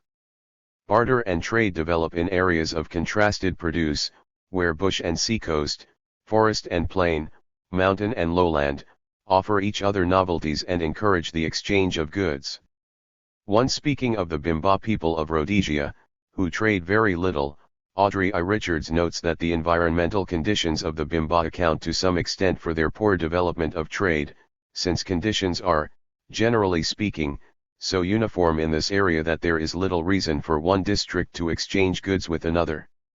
2. The origin of exchange is thus to be found outside the primitive social unit, whether this be horde, clan, or tribe. Within it there prevail originally mutual aid and labor cooperation, which exclude exchange. The service each person owes to the community is laid down by custom or religious rite, it varies with age and sex and with the system of consanguinity. But it does not depend on any expectation of a precise reciprocal payment, whereas a measured reciprocal payment is what constitutes the essential characteristic of exchange. The measurement involved here is not necessarily an exact one. Indeed, it cannot be exact at the stage of simple exchange, which is casual and occasional. Hordes and tribes who know little about the nature, origins, conditions of production, or precise use of a product which they receive in exchange for another, inevitably let themselves be ruled by arbitrariness, caprice or mere chance in determining the conditions of such exchange. Exchange, the most precisely measured operation in modern economic life, was born in material conditions that excluded any possibility of precise measurement. Simple exchange is casual and occasional exchange, it cannot form part of the normal mechanism of primitive life. It may result either from the chance appearance of surplus or from a sudden crisis in the primitive economy, famine. In either case, a primitive group which knows other groups are, 450. Nearby will try to establish exchange relations, either by violent methods or by peaceful ones. This encounter between two occasional surpluses, varying in natural qualities, utility, and use value, creates the most usual conditions for a simple exchange transaction. Silent barter and ceremonial gifts. When a primitive group regularly has a surplus of certain products, after meeting its own consumer needs, simple exchange can become developed exchange. This is no longer a casual exchange operation happening at exceptional moments, but a more or less regularized series of exchange operations. The establishment of strict rules of exchange is only the culmination of a long transition which starts from a situation in which sporadic exchange takes place without any precise measurement. To the two ways of acquiring foreign products, simple exchange and war for plunder, there correspond two transitional forms of exchange among primitive groups, ceremonial gifts and silent barter. Contacts between primitive groups not related by blood are hardly ever contacts between groups of equal strength. They imply relations near the brink of hostility, and this brink is quickly crossed. Experience teaches the weaker groups that it is wisest to flee before the approach of formidable strangers. To the latter it teaches that if they decimate weaker groups whose products they want, this entails the risk of losing all chance of obtaining these products. Thus conventionally regulated exchange relations, known as silent barter, are established at the borderline of open hostility. The weaker group leaves its products for exchange in an uninhabited spot and goes away until the partner has left its own products in the same place. Economic history is full of examples of this silent barter. The case of the relations between Moors and Negroes to the west of Gibraltar, mentioned by Herodotus, and that of the relations between Persian, Tartar and Greek merchants in South Russia with the inhabitants of the frozen steppes of North Russia, mentioned by the traveler Lbn Bachata, figure in the classical literature on the subject. Today, silent barter is to be found in several parts of the world, among the Chukchi tribes of Siberia, in their relations with the inhabitants of Alaska, among the Negritos who live in the valleys in the north of the island of Luzon, in the Philippines, in their relations with the Christian inhabitants of the same area, among the Awatwe tribe, in northern Rhodesia, in the relations between the inhabitants of the interior and those of the marshlands, in New Guinea, in the New Hebrides, in India, in Indonesia, etc. 5. Silent barter, and still more the exchange operations which are derived from relations of open hostility, originate in contact between different primitive groups unconnected by ties of blood. Within the group, as we have seen, exchange relations are absent, in primitive conditions. Food and other primary necessities are not exchanged but shared. 6. What exists is a mere giving of gifts, presents, precious objects, talismans, ornaments, which are conventionally returned, just as today within a modern family, without any exact calculation of equivalent values. However, when groups with a common ancestry grow large and spread themselves over a territory which is too extensive to be administered by a single leadership, they split into fragments. The exchange of presents, consisting of different products specially found in the respective territories on which these subgroups live, is institutionalized, repeated periodically in a solemn manner, and becomes regular. The ceremony expresses the relations of real material interdependence which exist between these subgroups, one being unable to live without the help of another, or else merely the existence of ties of blood. 7. This institution of ceremonial exchange of gifts survives among primitive groups which have already reached the stage of individual agriculture but remain settled together in village communities. The difference between individual harvests within one and the same community, or between the harvests of a number of villages related by ties of blood, will be offset from time to time by exchange of gifts. Numerous relations involving solemn exchange of gifts, the economic function of which appears today vague or even invisible, had a functional origin like this. In his Structures Elementaires de l'Apparente, Claude Lévi-Strauss has convincingly shown how these exchanges of presents, like exchanges of women, are integrated in economic life at this stage of social evolution, and how these two parallel circuits which the primitive people regard as the same, the women being themselves considered as presents, are indispensable for maintaining the social cohesion of the group. The division of labor being still essentially the division of labor between the sexes, any disorganist choice of wives would lead to the weakening of certain groups, and even to their disappearance. This is why the rules of reciprocity imply that a man may not receive a wife from any other group than that from which he has the right to obtain one, because in the previous generation a sister or a daughter was lost, while a brother owes the outside world a sister. 52. Or a father owes a daughter, because in the previous generation a wife was acquired. 8. Exogamy, concludes Lévi-Strauss, provides the only means of maintaining the group as a group, avoiding the endless breakup and separation that consanguine marriages would mean. 9. Among the Oju-Itam Igbo of southern Nigeria, the exchange of presents of food is explained by members of the tribe themselves as follows. The people of Oju-Itam claim that in the past, before cassava was first introduced at the beginning of the century, there was often a severe food shortage in the 3 months, June-August, before the annual yam harvest. A long-established system of food transfers during this period is still practiced, whereby food gifts are made by those having available supplies on the understanding that money gifts will be made in return. Men are also under obligation to make food gifts to their wives and female kinsfolk which ultimately benefit the households of these women. 11. The practice of ceremonial exchange may proceed beyond the limits of a single tribe and extend to several tribes or peoples inhabiting a particular region. Just as ceremonial exchange within a narrow group merely gives expression to the close bonds of solidarity and cooperation in labor, its extension to several tribes and peoples expresses an effort to stabilize peaceful relations of cooperation among them. 12. The tribute missions began as the gestures of the princes of the countries of the Nanyang Southeast Asia sending envoys to the Chinese capital with gratulatory or ceremonial messages to the Chinese court. They were always received as humble emissaries conveying the submission of their masters to the Son of Heaven. They brought presents, of course, usually of native produce, and the emperor, out of the benevolence of his heart, bestowed presents upon them in return. It happened that these return presents were often more valuable than those brought from Java, Borneo, or Malacca, as the case might be, but even if they were only of equal value, it was clear that he already established was an embryonic foreign trade. 13. When individual economic activity, above all, agriculture, comes to take a more and more important place in the life of the village community, when relations of ceremonial exchange of presents and of silent barter become frequent and are regularized, increasingly numerous elements of measurement, of calculation of the presents exchanged are introduced into the community, so as to maintain its economic equilibrium.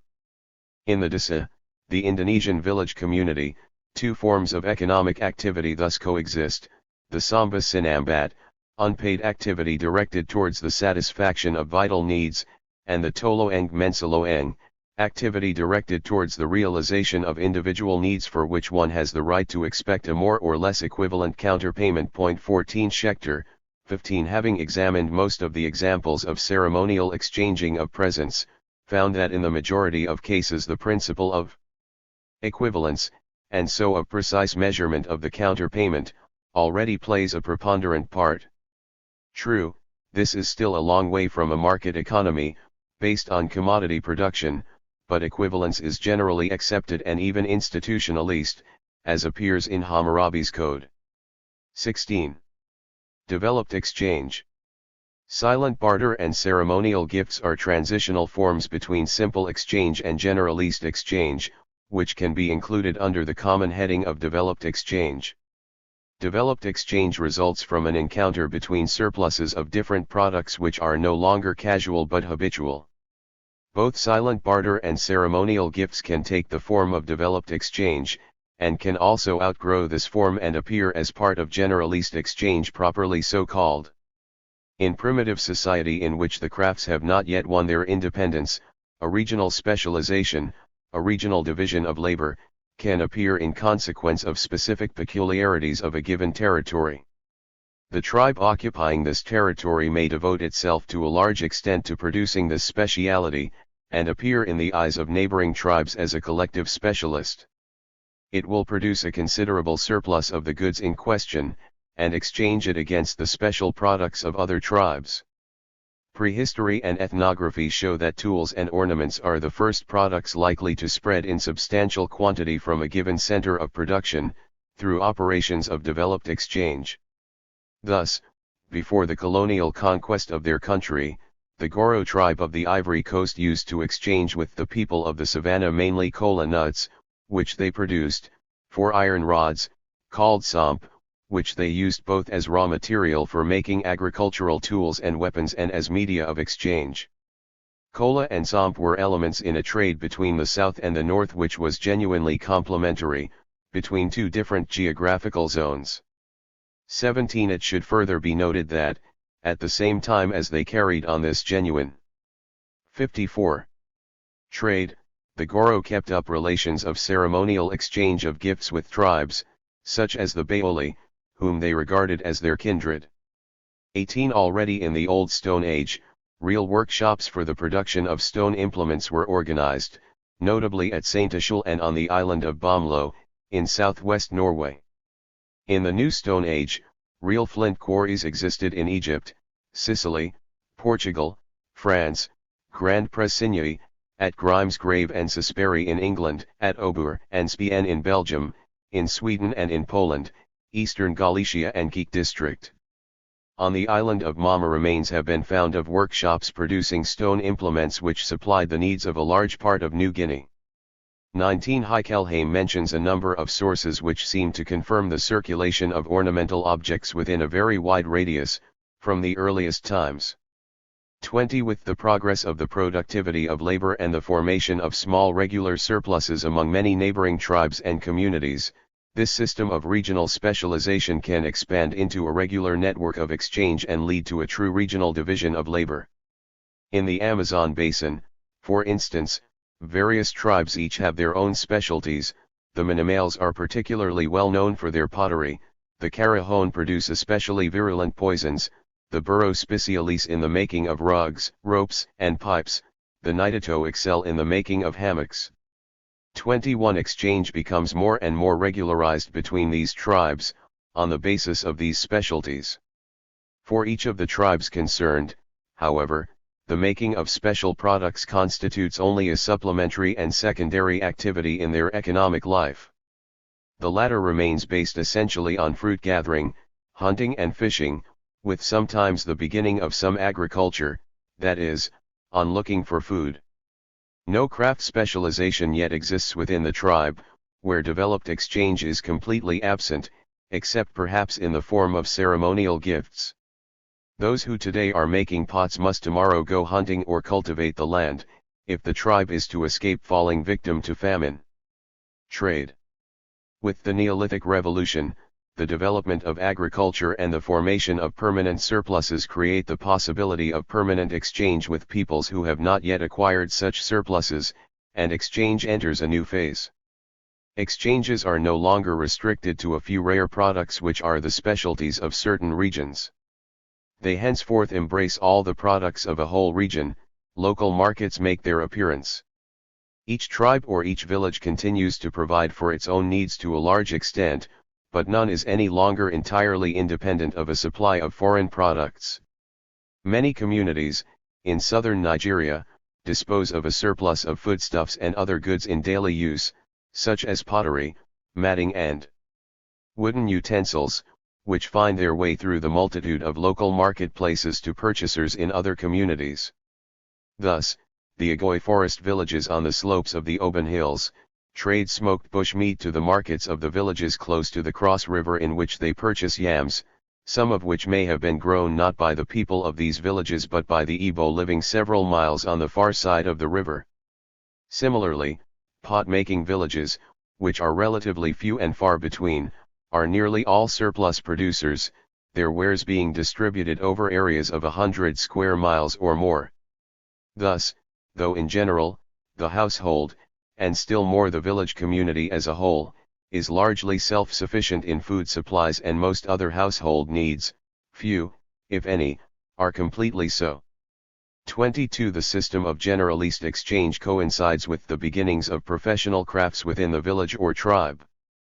But this specialization is a specialization within a village community. The craftsmen who increasingly give up agricultural work receive their food in reward for their services. Exchange within the village or the tribe thus remains rudimentary. This is the situation, for example, among the inhabitants of the Marquesa Islands in the Pacific, or among the Kafiacha and Gaugo tribes in East Africa. Some craftsmen have already become fully independent, others not yet.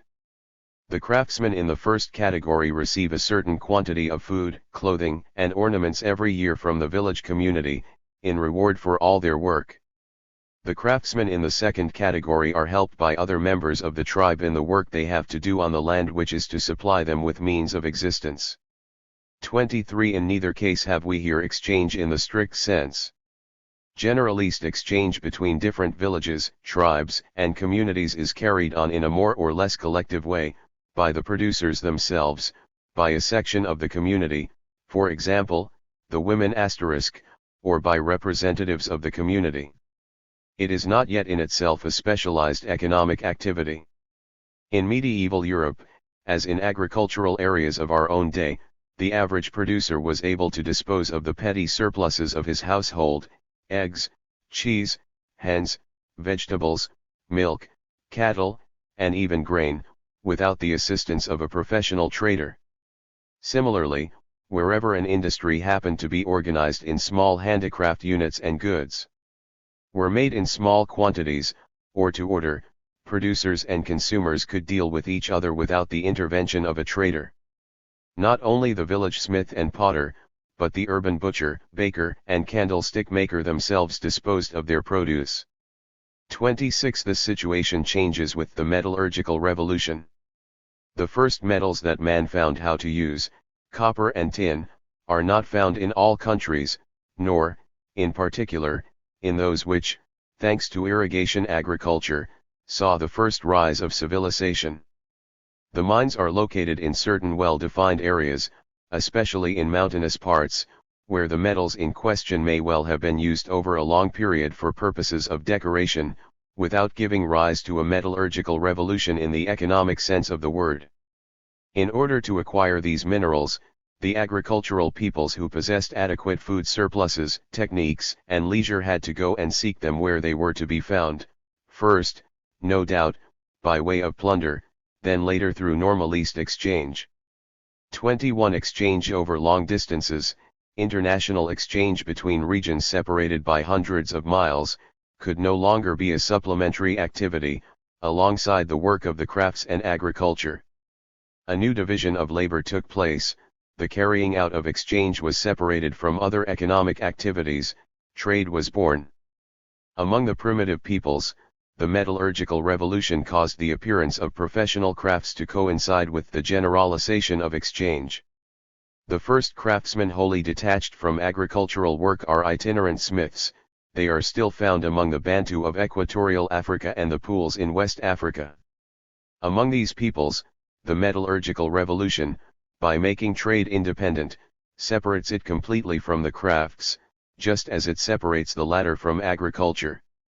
It is interesting to observe that the two forms of exchange, generalist exchange which has not yet become a specialized activity, and specialized trade properly so called, are usually found together in agricultural regions. Thus, among the Indians of the Chorti tribe in Guatemala, the peasants and craftsmen themselves go to the local market once a week, and to the cantonal market once a month, or once every 2 months, to sell their small surpluses. But the trader who imports products from outside the region itself is a professional trader. The same distinction is observed among the Nupe, in Nigeria. 28. From the age of copper onward, trade developed, notably in the first pre-dynastic civilization in Egypt, in the first, pre-Diluvian civilization in Mesopotamia, in the most ancient of the civilizations discovered on the site of Troy, in Asia Minor, in the Crito-Mycenaean civilization in Greece, in the civilization of the Aztecs in Mexico, before the Spanish conquest, in the ancient Chinese, Indian and Japanese civilizations, etc.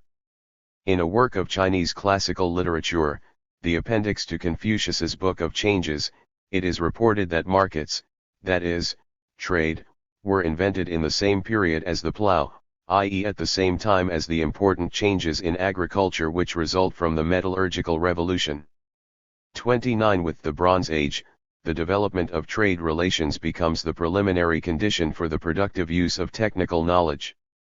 By a careful study of the deposits of copper and tin available in that period, Gordon Childe showed that in proportion as the Mediterranean peoples went over to the making of bronze objects they necessarily had to enter into international trade relations with a number of countries. From India to Scandinavia there are in fact only 4 regions where these two metals can be found together, namely, in the Caucasus, in Bohemia, in Spain, and in Cornwall. 30. However, the Bronze Age did not begin in any of these 4 regions. The peoples who presided over the rise of the Bronze Age were obliged, in order to obtain these precious metals, to organize tremendous trading expeditions insofar as they were not periodical raids, such as those which subjected the mines of the Sinai Peninsula to Egypt from the time of the Second Dynasty. 31. The wheeled chariot and the sailing ship were invented in the Bronze Age, and accompanied the progress of civilization throughout the ancient world. Regular caravans linked Egypt with Mesopotamia across the Sinai Peninsula, Palestine, and Syria, and linked Mesopotamia with India across Iran, the north of Afghanistan and the Indus Valley. From the Bronze Age onward, in a Europe which was still barbarous, extensive trade relations were formed between the Baltic and the Mediterranean, the Danube Valley, the Pannonian Plain and the British Isles. When this international trade became stabilized and peaceful, it continued nonetheless to be a state matter, and was carried on at first through merchants who were state servants. A neutral entrepot provided the meeting place for the two nations. 32. Production for use and production of commodities. Production in primitive societies is essentially production to meet needs. The producers work in order to satisfy the needs of their community, whether this be large, tribe or clan, or small, family. This is true of the peoples who are still at the stage of gathering their food and also of those who are already producing it in the strict sense of the word. The first empires built up on the basis of irrigation agriculture do not show any economic features fundamentally different from the latter. The kings or priests who centralize the surpluses use them to satisfy their own needs or those of the community as a whole. It is significant that the king of Babylon was called, in official inscriptions, peasant of Babylon, shepherd of men, irrigator of the fields. In Egypt, the pharaoh and the governmental administration were called pro, meaning the big household. In China, one of the legendary emperors who were supposed to have founded the nation was called He-Tsi, millet prince. 33 The whole of the economy appeared indeed like a great estate producing use values to satisfy its needs. 34 With the independent crafts a new kind of production appeared.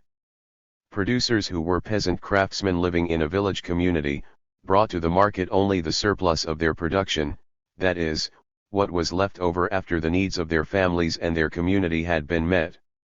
The specialist craftsman detached from a community, the itinerant smith or potter, no longer produces use values to meet his own needs. The whole of his production is intended for exchange. It is in exchange for the products of his labor that he will acquire the means of subsistence, clothing, etc., to meet the needs of his family and himself.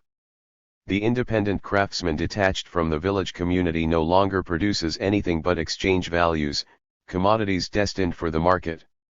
Someone who essentially produces use values, intended to satisfy his own needs or those of his community, lives by the products of his own labor. Production and products, labor and products of labor, are identical for him, in practice as in his mind. In commodity production this unity is broken. The producer of commodities no longer lives directly on the products of his own labor, on the contrary, he can live only if he gets rid of these products. He lives, as Glott says of the Greek craftsmen of the Homeric age, exclusively by his labor. This is all the truer in that these first craftsmen went to the homes of their clients and received from them the raw material for their production.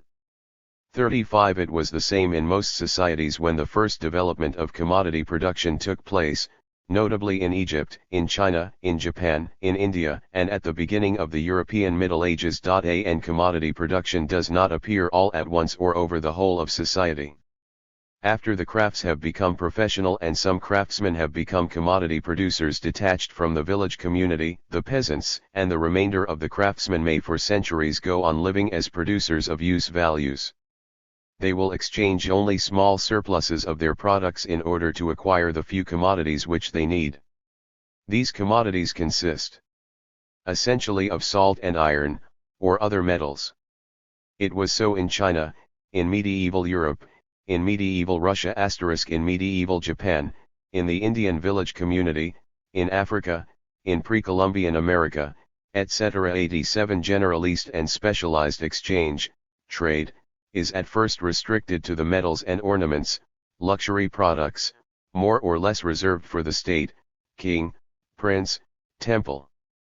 But commodity production attains a higher level from the moment that it supplies both craft and agricultural products to trade. The invention of the wheel, for chariots, makes it possible to use the principle of rotation in pottery-making technique. The potter's wheel is the first tool that makes possible mass production of commodities exclusively intended for trade. Ethnography shows in most cases that, while women are the first to make pottery so long as this is merely a domestic or village technique, men are the first to use the potter's wheel and become specialists working for the market. 38 As regards agricultural products transformed into commodities, these first appear when human communities are formed that are completely separated from production of means of subsistence, communities of craftsmen, merchants, and administrators, that is, urban communities. According to Polanyi, it was probably in Lydia, and then later at Athens, that the first local markets for foodstuffs were established. We have the impression, however, that in China such markets were also in existence in the 5th century BC, if not earlier. 39. Cooperatively organized society and society based on economy of labor time in primitive society producing little or no surplus, the cooperative organization of labor is based on custom and religious rites which serve to regulate the essential economic activities. In poorly favored regions, where food supplies are hard to come by, labor cooperation may mean incessant economic activity, carried to the limits of human strength. In regions better favored by nature, such as the Pacific Islands, production of the necessary product may take up relatively little of the time available, the rest being devoted to leisure pursuits. As a rule, no community will voluntarily give up a substantial part of its leisure to work and produce more if it is not forced to by economic and social necessity. Economic necessity means the need to obtain a bigger surplus of products so as to acquire, through X. 60. Change, goods needed for the well-being of society and which the community itself does not produce, certain kinds of food, salt, raw materials for making tools, ornaments for ritual use, etc. Social necessity means that which compels the community regularly to give up a surplus to a central leasing authority, either in the interests of the community, to carry out irrigation works, etc., or as the result of a conquest which has forcibly imposed such a tribute. These two necessities may be combined. Speaking of the Mojo and Boer tribes, which live in eastern Bolivia, Alfred Metraz writes, "So great was the desire for metal, which eased the daily struggle for life, that the Indians, lacking other commodities acceptable to the whites, soon turned into slavers." 41. In other words, the growth of the surplus product beyond narrow limits, food reserves, is not the result of an independent development of the economy. It results from the intervention of outside pressures, either economic, exchange, or social, appropriation of the surplus by a central power or a ruling class. So long as primitive society, cooperatively organized, does not know any division of labor other than that between the sexes, the rhythm of jabur is fixed by custom and religious rites. When a more consistent division of labor has been established, the contribution to the community made by each producer has to be measurable by a common yardstick. Otherwise, jabur cooperation would tend to break up through the emergence of privileged and unprivileged groups. This common measure of organization cannot be other than economy of labor time. The village can be regarded as a big family. Its total annual production has to correspond more or less to its needs in means of subsistence, clothing, housing, and tools. To avoid any imbalance between these different forms of production, to ensure that the peasants do not devote an excessive share of their time to producing pots or leather articles, while leaving part of their land uncultivated, it is necessary that the community compile a record of the amount of labor time available and allot this jabur time first and foremost among the essential sectors of production, indispensable for the well-being of the community, while leaving everyone free to employ the rest of his time as he pleases. Ethnography and economic history show that the village community which has experienced the beginning of a division of labor does indeed organize its social life on the basis of an economy of labor time. Primitive peoples consider that only labor is something scarce, says Ruth Bunzel. 42. According to Boak, the economy of the Indonesian desa, village community, is based on calculation of hours of labor expended. 43. In the economy of the Japanese village, the principle of exchange is people and days. Thus, if household A has 2 people at work on household B's field for 2 days, household B is expected to provide its equivalent on A's fields. This may be 3 people one day and 1 person another day, or any other combination to equal 2 people working 2 days.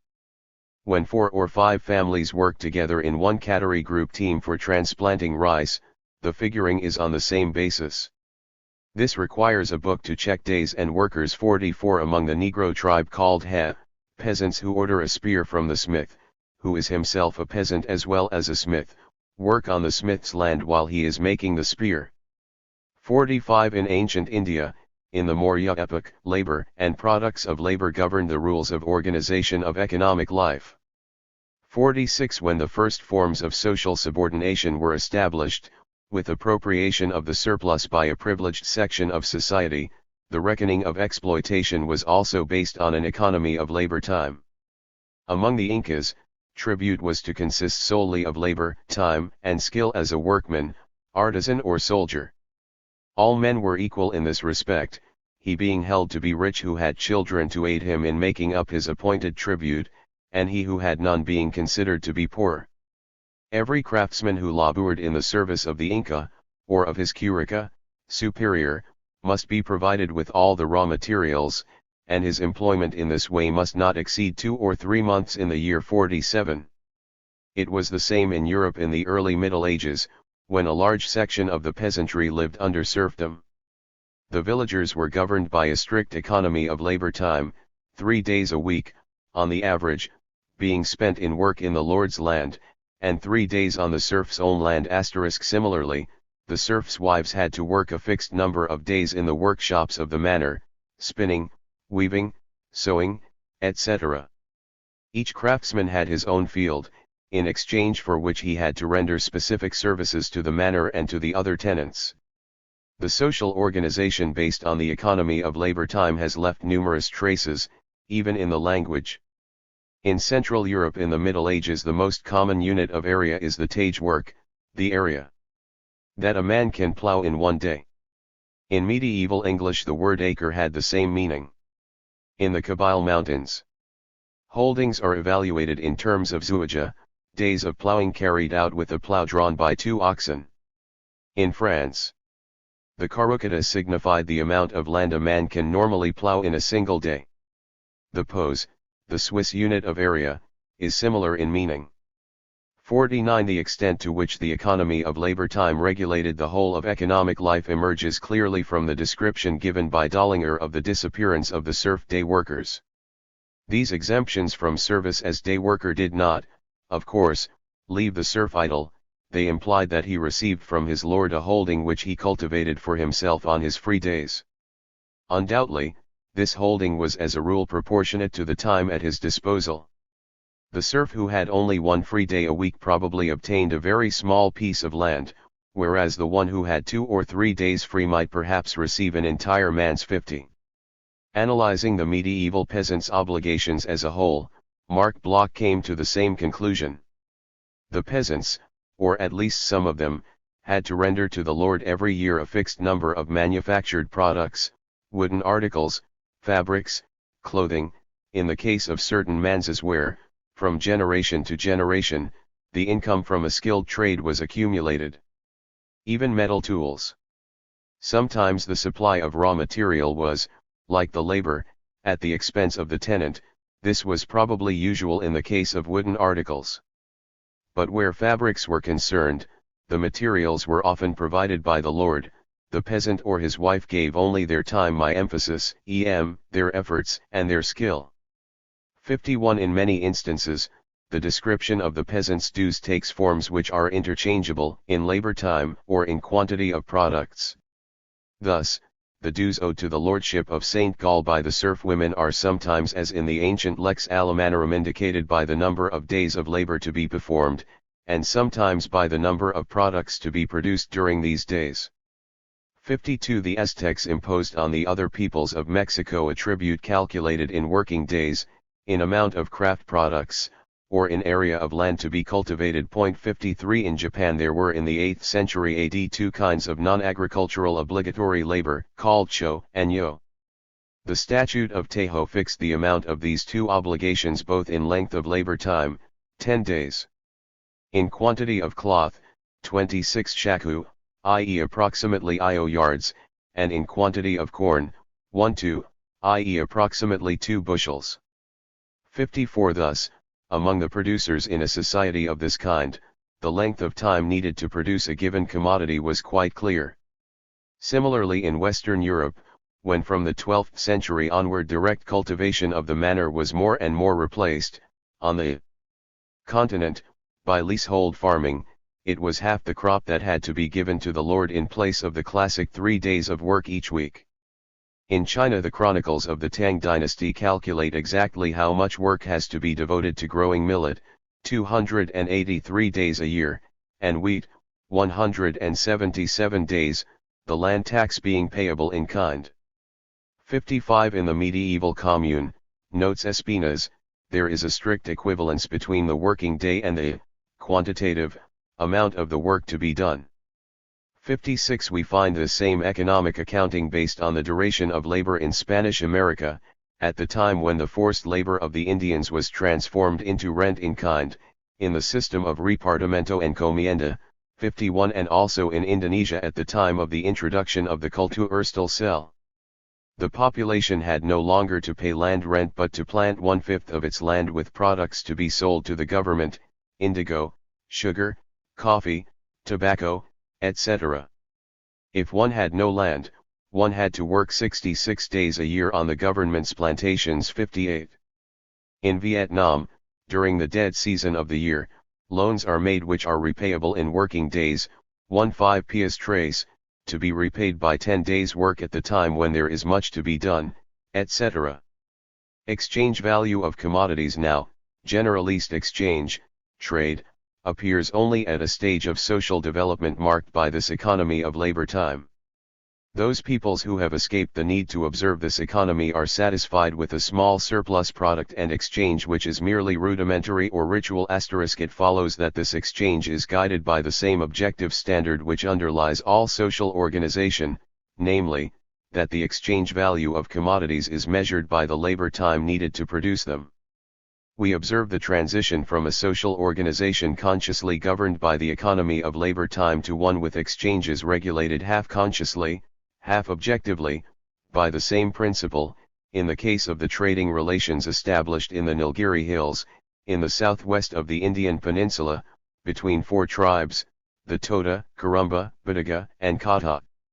The Toda are shepherds, the Kurumba still live in the jungle, the Badaga are agriculturists, and the Kata are primarily craftsmen who are already acquainted with metal working and make knives. They supply these knives to the 3 other tribes, together with pots and musical instruments needed for religious ceremonies. In exchange they receive from the Toda buffaloes and other cattle, from the Kurumba, honey, wild fruits, and, magical, protection, and from the Badaga, wheat. But the Kata are not mere craftsmen, they themselves possess land which they cultivate. Religious rites determine the traditional quantity of wheat, the outcome of long experience which must be exchanged for the metal utensils provided by the Kata smiths. Should a Badaga wish more of these utensils, he would have to work in the field of the Kata iron worker of whom he requested them, while they were being forged. 60. In the same way among the people of Dahomey, the practice among the iron workers, for example, is for one smith to buy a quantity of scrap iron and keep it until such time as it is his turn to benefit from the labor of his fellows, for whom he has been working in the meantime. When this time arrives, all the members of the craft of forgers convert the iron he has acquired into hoes, axes, bush knives, and other saleable goods. The owner of the iron then is free to sell these implements, and to keep the proceeds gained from selling them. This money he will use for living expenses and the purchase of scrap iron, meanwhile working for his associates, until it is once more his turn to have the use of the combined labor power of his craft of forgers. 61. Exchange which is simple, occasional, ritual and without economic importance may well disregard strict equivalence. It is not the same with generalist exchange. Lack of an objective criterion of equivalence would prevent any regulation of exchange relations. It would lead to disorganization and the dissolution of any society which included a substantial number of commodity producers. The producers would give up the kinds of work in which they received less for their products than in other kinds of work. Strict relations of equivalence between the products and commodities being exchanged are therefore indispensable. But a relation of equivalence between 2 products, 2 commodities, demands a common gauge, a common commensurable quality. The use value of a commodity depends on the totality of its physical qualities, which determine its utility. The existence of this use value is an indispensable condition for the appearance of an exchange value. Nobody will accept in exchange for his own product a commodity which has no utility, no use value, for anyone. But the use value of 2 commodities, expressed in their physical qualities, is incommensurable. One cannot measure with a common gauge the weight of corn, the length of cloth, the volume of pots, the color of flowers. For reciprocal exchange between these products to be possible, a quality must be found which they all possess, which can be measured and expressed quantitatively, and which must be a social quality, acceptable to all members of society. Now, the totality of the physical qualities of commodities which give them their use value, is determined by the specific labor which has produced them. The labor of a weaver determines the dimensions, fineness, and weight of the cloth. The labor of a potter determines the durability, shape, and color of the pot. But if these commodities are each the products of a specific kind of labor, they are also the products of social human labor, that is, of a part of the total labor time available to a particular society, and on the economy of which society is based, as we have just shown. This is the fact that makes commodities commensurable. It is this general human labor called abstract labor because abstraction is made from its specific nature, just as when one adds together 3 apples, 4 pears, and 5 bananas one has to abstract from their specific qualities so as to be left with merely 12 fruits. That is the basis of exchange value. It is the measurement of this work, the duration of the labor time needed to produce the commodity, that provides the measurement of exchange value. Petty commodity production. So long as independent craft work, trade, and division of society into classes have developed only slightly, commodity production occupies a relatively limited place in society. It is only when trade and town life have reached a certain stage of development, when they have created a sufficiently extensive market, that commodity production develops and becomes general in its turn, in the towns. 63. We then enter a period of history marked by the fact that commodity production has become general in the towns while production for use is slowly breaking up in the country. This commodity production carried on by craftsmen who own their own means of production, tools, is called simple or petty commodity production. It became preponderant in periods of urban civilization, notably in antiquity, from the 6th century BC, in Greece, about the 8th century AO in the Islamic world, and from the 11th century AO in Western Europe, where it reached its most characteristic development in the southern Netherlands and in Italy in the 13th to 15th centuries. In petty commodity production, labor no longer results directly in satisfying the producer's needs. Labor and product of labor are no longer identical for him. But the producer remains owner of the product of his labor. He gives it up only in order to acquire for himself the goods which will ensure his existence.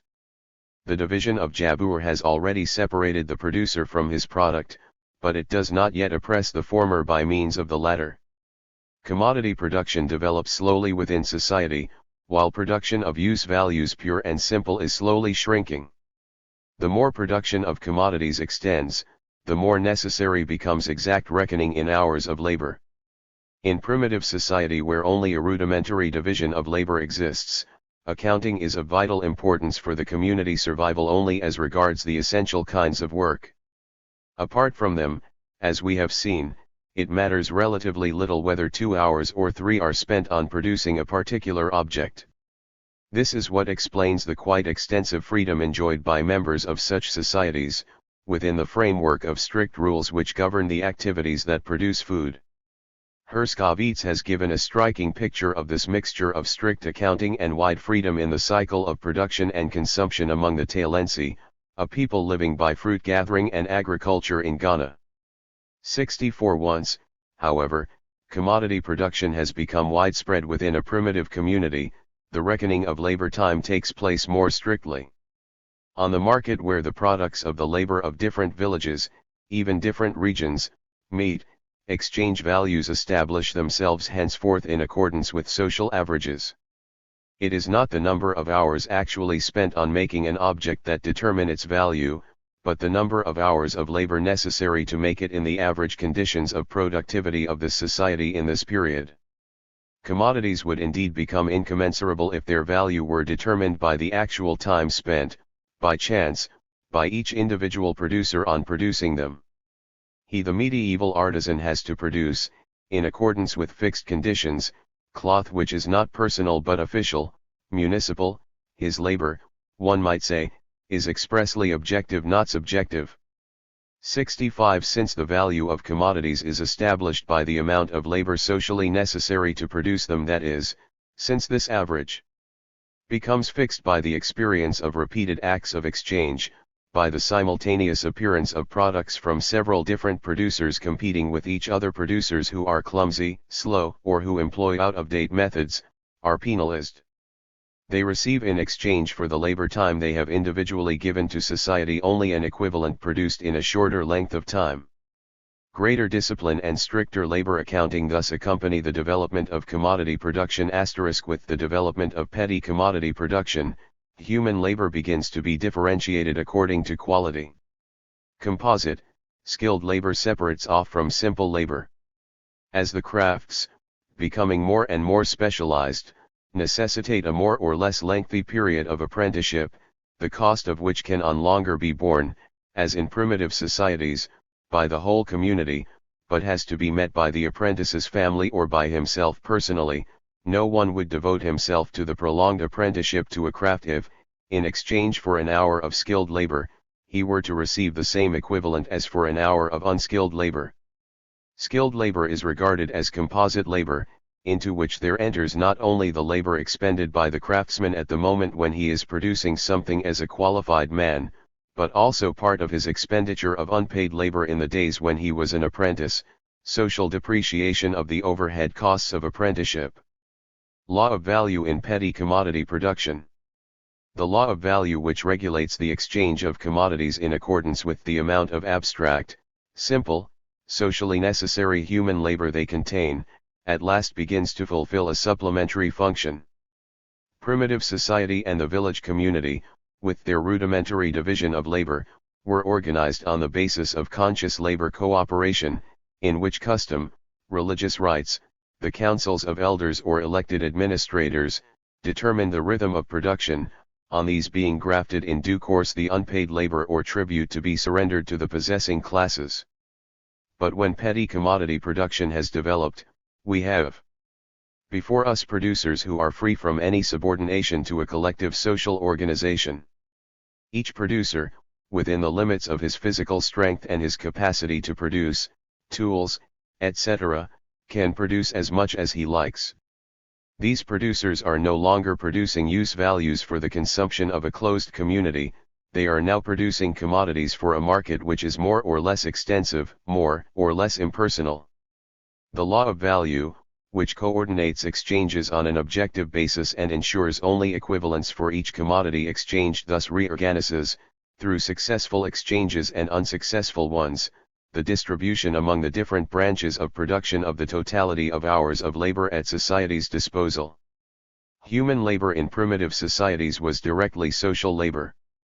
In petty commodity society, individual labor acquires its quality as social labor only indirectly, through the mechanism of exchange, by the operation of the law of value. If a craftsman produces more cloth than the market of his society can absorb, part of his production will remain unsold, not exchanged, which will show him that he spent too great a share of the labor time at society's disposal on producing this cloth, or, in other words, that he wasted social labor time. This waste, in a consciously coordinated society, would have been realized in advance, by custom or the observations of other members of the community. On the market, the law of value reveals it only after the event, to the disadvantage of the producer, who does not receive an equivalent for part of his exertion and its products. These rules nevertheless remain quite obvious at the beginning of the period of commodity production.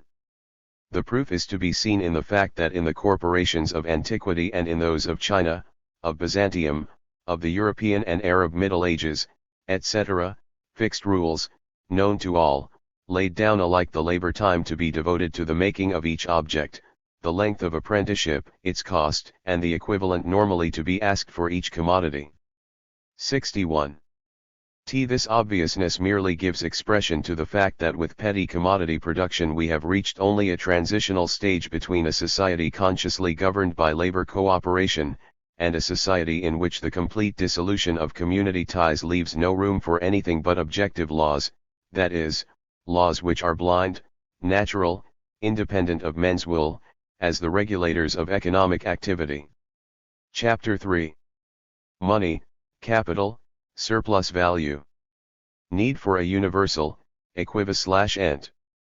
Simple or developed exchange is carried out in the form of barter, that is, direct encounter between the products being exchanged.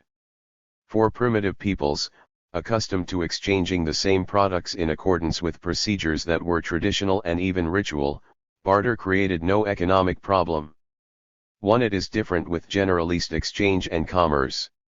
No longer is a single product, the tribe's surplus, exchanged for other products.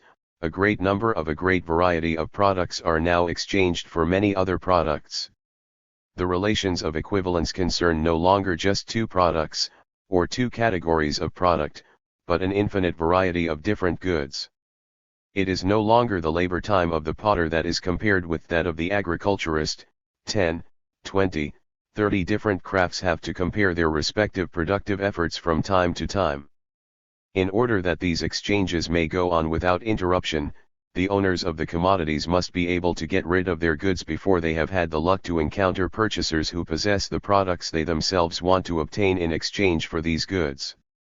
For exchanges to be carried out on the basis of equivalence, a commodity is needed in which all the others can express their respective exchange values. This function is fulfilled by the universal equivalent commodity. The appearance of a universal equivalent, of money in all its forms, accompanies the generalization of exchange and the beginnings of trade. The need for such an equivalent is obvious. Sir Samuel Baker tells of hearing country people shouting in the marketplace of Unyoro, in Uganda. Milk to sell, for beads or salt. Salt to exchange for lance heads. Coffee, going cheap, for red beads. 2. If the owners of salt do not want milk but red beads, if the owners of red beads do not want either salt or coffee but milk, none of these exchanges can take place, because there are no owners of commodities in proximity to one another here who are ready to exchange their goods reciprocally. What is characteristic of the universal equivalent is that it is a commodity for which any other commodity can be obtained. Suppose that salt became the universal equivalent. At once, the three operations could be carried through without difficulty. The trader will readily exchange his red pearls for salt, not because he wants to realize the use value of salt but because in exchange for salt, the universal equivalent, he can get the milk he wants. The universal equivalent is thus itself a commodity, its own exchange value is determined, like that of any other commodity, by the amount of labor socially necessary to produce it. It is in relation to this real exchange value that all other commodities will henceforth express their own exchange value. As a commodity, the universal equivalent also retains a use value which is determined by its natural qualities. When it has finished circulating, the salt ends up by being used for the salting of meat. But alongside its own natural, physical value, the universal equivalent commodity acquires a supplementary use value, that of facilitating the mutual exchange of other commodities, of being a means of circulation and a measure of value. Thus, in Egypt in the days of the Ramessides, cattle served as universal equivalent, and IMAT 5 measures of honey and JII measures of oil were equal in value to a bull. 3. At the beginning of the second millennium BC, in the reign of King Bilalama, silver had become the universal equivalent at Eshanah, in Mesopotamia. On the tax tablets discovered in 1947 at Tel Harmal, we find inscribed the following equivalences, converted into those of the metric system: 12 liters of sesame oil, 300 liters of wheat, 600 liters of salt, 5 kilograms of wool, 1 kilogram of copper, were equal in value to 1 shekel. About 8 grams, of silver. In the Hittite code, 500 years earlier than that of King Bilalama, we find a long list of equivalences, from which we extract the following examples. 3 goats were worth 2 shekels of silver.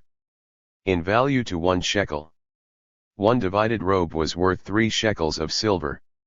1 large piece of cloth was worth 3 shekels of silver. 1 cart horse was worth 20 shekels of silver. 5. What we have here is a real price list. The price is nothing but the exchange value of a commodity expressed in a definite quantity of the equivalent commodity. The universal equivalent has become money. Price is the expression of exchange value in money terms. Evolution of the universal equivalent. Often, the commodities which were most commonly exchanged in a given region became, at the dawn of petty commodity production, the first universal equivalents. These commodities fall into two categories: the products which are of maximum importance for the people concerned, foodstuffs, tools, salt, and ornaments, which are among the first objects involved in any human exchange. Those peoples who are engaged in both agriculture and cattle raising usually choose as their universal equivalent either cattle, wheat, or rice. Thus, Greeks and Romans adopted the ox as first universal equivalent down to the 6th and 5th centuries BC. The Indians' word for their national currency, rupee, is derived from rupa, meaning a herd. The Iranians of the Avesta and the Germans of the Lex Saxonum also chose the ox as universal equivalent, which indicates the predominance of cattle raising in the epoch when this happened. In North, East, and South Africa, cattle, in the shape of camels, sheep, goats, or cows, likewise constituted the universal equivalent among people who were essentially cattle breeders. The horse played the same part among the Kyrgyz, the buffalo in Annam and the sheep in Tibet.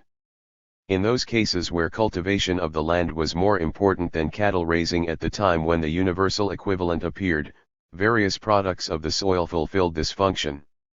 In ancient Japan, rice was for centuries the only universal equivalent.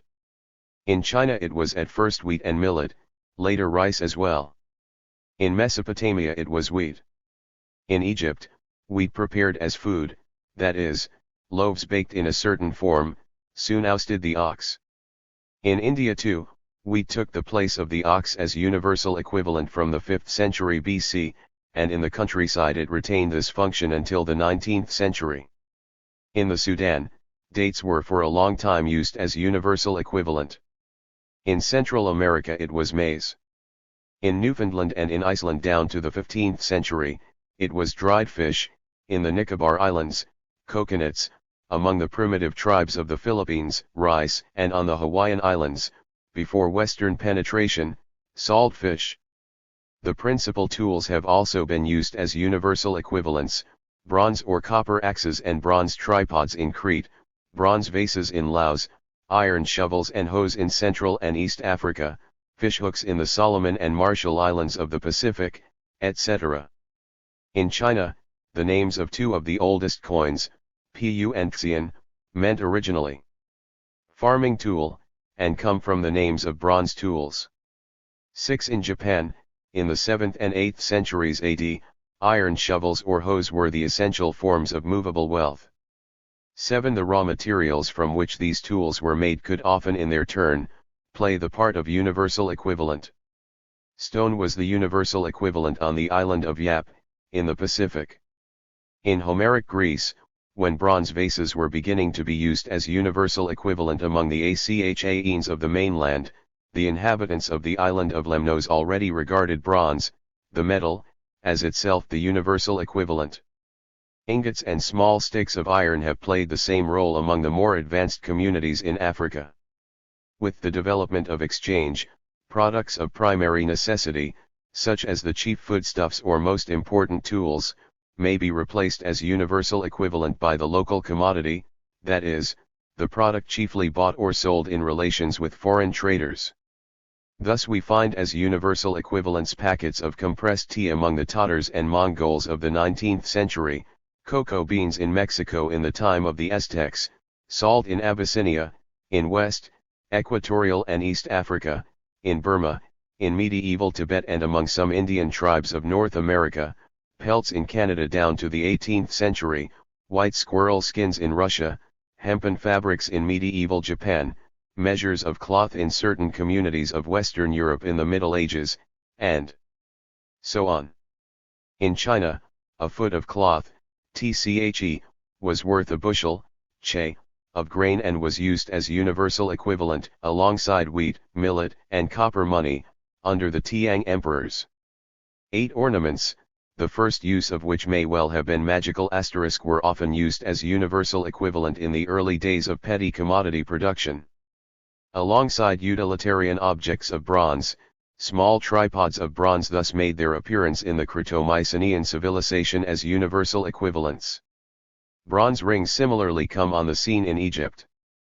Jade fulfilled a similar function among the pre-Columbian Indians of Central America, and turquoises among the Pueblo Indians. Glass or enamel pearls were used for the same purpose in Egypt, and spread from there to Mediterranean Europe. They spread through Africa as a real currency. The ornament which enjoyed the widest circulation as universal equivalent was the cowrie shell. From China and India these shells spread over the Pacific Islands, into Africa and Europe and even into the New World. Cowries surpass all other shell currencies in solidity and uniformity. They are fairly constant both in size and weight, and equal in these respects to foodstuffs such as kidney beans, broad beans, rice, wheat, or barley corns which provided the earliest units of weighing gold and silver.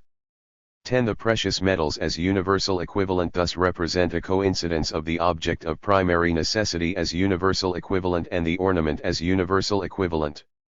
Copper, bronze, silver, gold have always served first of all as raw materials for the making of ornaments. Only with the progress of metalworking are these metals also used to make objects of primary necessity. As soon as this stage was reached, these metals played a vital part in the economy. At the same time they retained a religious, ritual, even magical significance, inherited from the era when they were used only to make ornaments. These factors facilitated the adoption of the precious metals as universal equivalent of all commodities. Money. The development of international trade usually coincides with the metallurgical revolution. Metals are the chief objects of this trade. The need for a universal equivalent is felt more strongly now. It is not surprising that it should be precisely metals that are most often chosen to fulfill this function. At the start it is still objects made of metal that are used as universal equivalent, but if exchanges become frequent this means complications and extra costs. In East Africa, iron hoes serve as universal equivalent. The tribes which live in areas rich in iron ore make these hoes, and exchange them for the products of other areas, and in the latter the local smiths often reforge them into weapons or ornaments. 11 In this way, they come to take as their universal equivalent pure unwrought metal, measured by weight.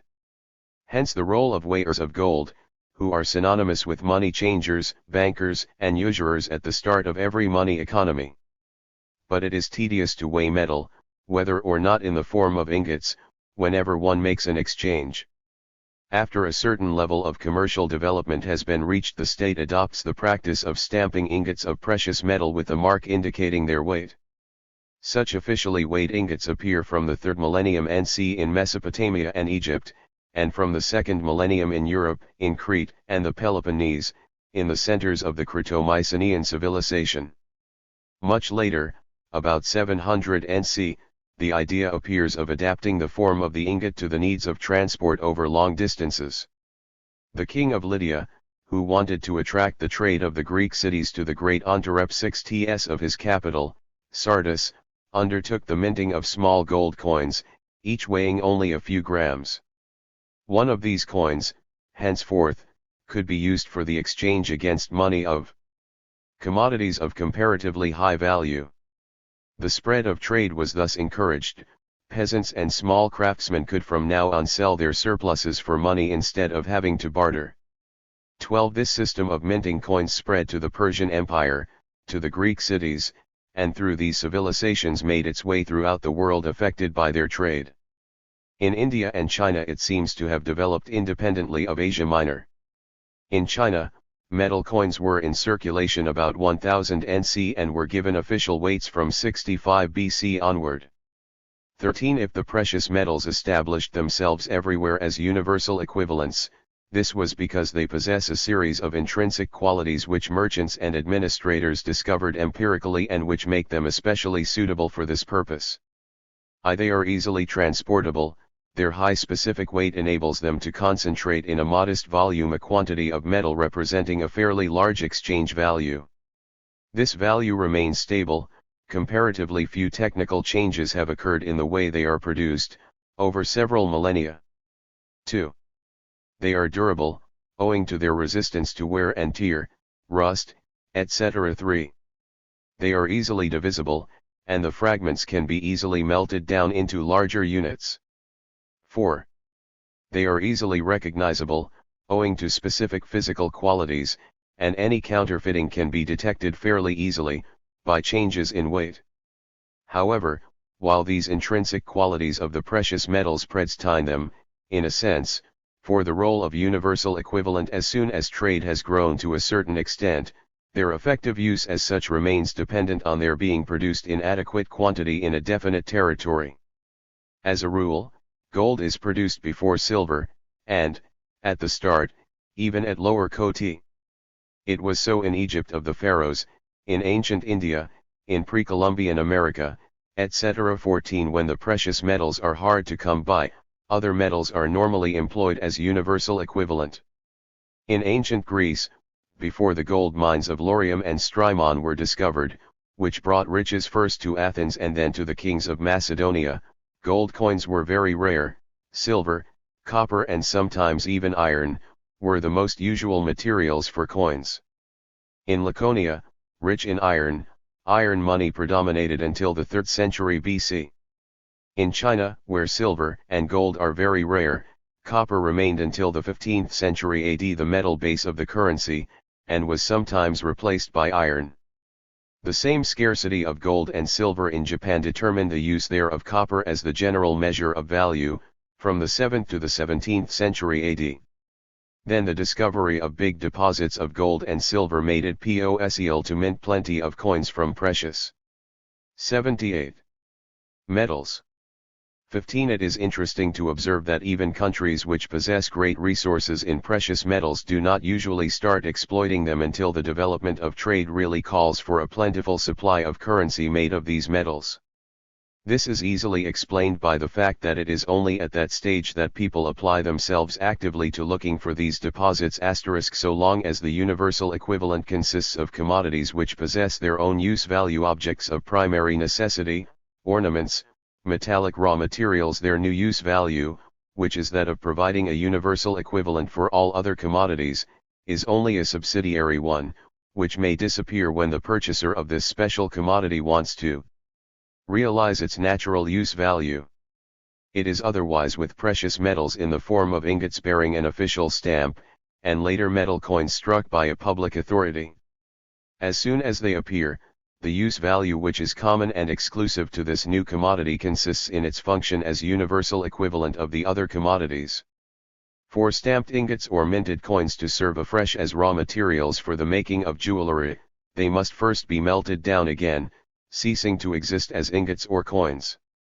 We have thus arrived, at the end of the evolution of the universal equivalent, at a commodity which has no other use value than that of serving as universal equivalent. This commodity is called currency or money. Evolution of social wealth and different functions of money. A society which essentially produces use values has as its index of social wealth the accumulation of these same use values. Among primitive peoples or in a primitive village community, the accumulation of foodstuffs is the best understood expression of wealth and the criterion of social prestige. Among pastoral peoples, social wealth is reckoned in cattle or horses. Among agricultural peoples, in amount of wheat, rice, maize, etc. At the beginning of the 17th century in Japan, the wealth of the whole country and of each lord was still calculated in weight of rice, koku of rice. The accumulation of use values makes possible a concentration of wealth which should not be underestimated. A single family, that of the Tokugawa shoguns, possessed in those days 8 million koku of rice, out of 28 million koku, which was the annual production of all Japan, i.e. a big proportion of the entire national income.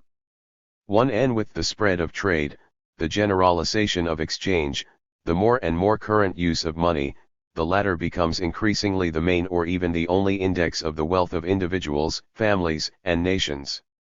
Its function is no longer merely to serve as universal equivalent in exchange transactions.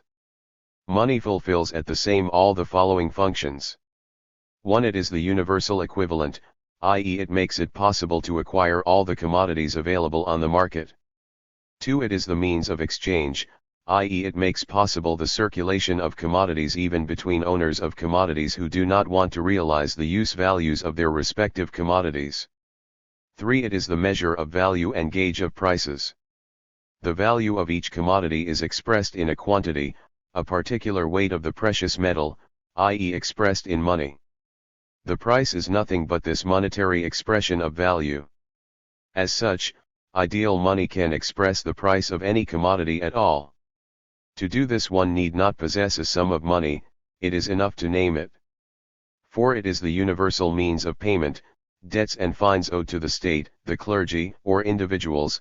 The counter value of all commodities, services, or payments, can be rendered by means of money, in contrast to primitive society in which there are special products for carrying out these different functions. Here, ideal money is of no use, coins that ring and weigh as they should are needed. 5. It is the means of accumulating values and the means of forming hoards. Every society needs to possess reserves to meet its requirements in case of natural disasters, such as epidemics, floods, harvest failures, earthquakes, fires, etc., or social disasters, such as wars, civil strife, etc. The original function of the social surplus is to constitute this reserve fund. In a society producing essentially use values, these reserves consist of stored-up products. In a society which is beginning to produce commodities on a large scale, it is precious metals, or metal coins, that are accumulated as hoards. In case of need, this hoard, a store of values and counter-values, makes it possible to obtain all the goods that are lacking, even if distant countries have to be applied to. The precious metals are indeed universally recognized as universal equivalents. Experience teaches the peoples that a metal reserve is much more reliable and less perishable than a reserve of wheat or of cattle. 18. Circulation of commodities and circulation of money. In a society producing simple commodities, money serves as universal equivalent only in a fairly limited number of commercial transactions. Its function is above all to serve as a hoard. It is jealously kept by those who possess it and who utilize it, at most, for increasing or improving their personal consumption. Down to the end of the wars with Persia, says Glotz, Greek society remained in the hoarding stage. Money was accumulated and not set to work. 19. It was the same in Western Europe in the early Middle Ages. 20. In fact, in a mode of production which is essentially based on cooperative organization of labor within a patriarchal family and a village community, and on the individual work of the town craftsman, money, even when it circulates, is employed only for acquiring use values. It remains a subordinate element, an instrument of commodity circulation. The latter takes place according to this diagram. Commodity money commodity. In the municipal market of the Chorti Indians, in Guatemala, a cabinet maker appears, the possessor of some wooden chairs.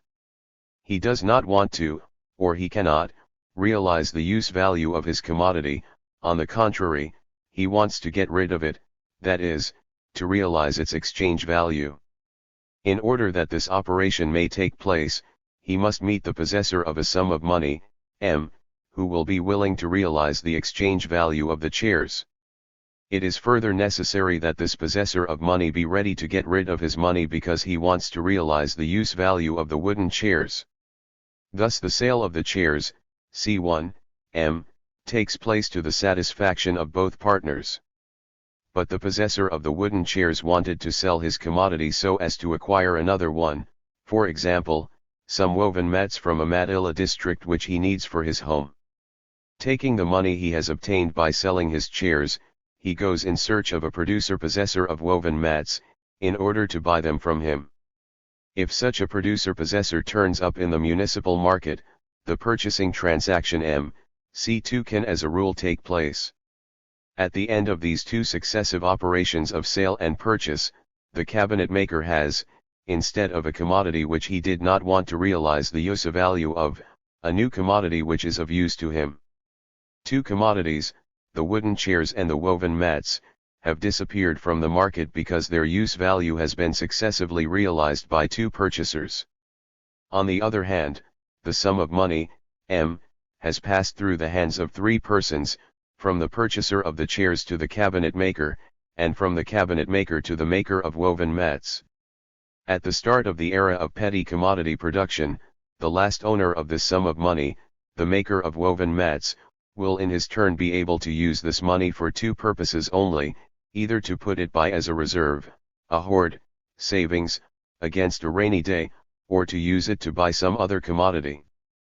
But when a society at the stage of petty commodity production makes contact with a more advanced trading civilization, owners of money who want to make this possession of theirs surcut, work, pay, appear alongside owners of commodities who merely want to get rid of these commodities in order to meet some needs.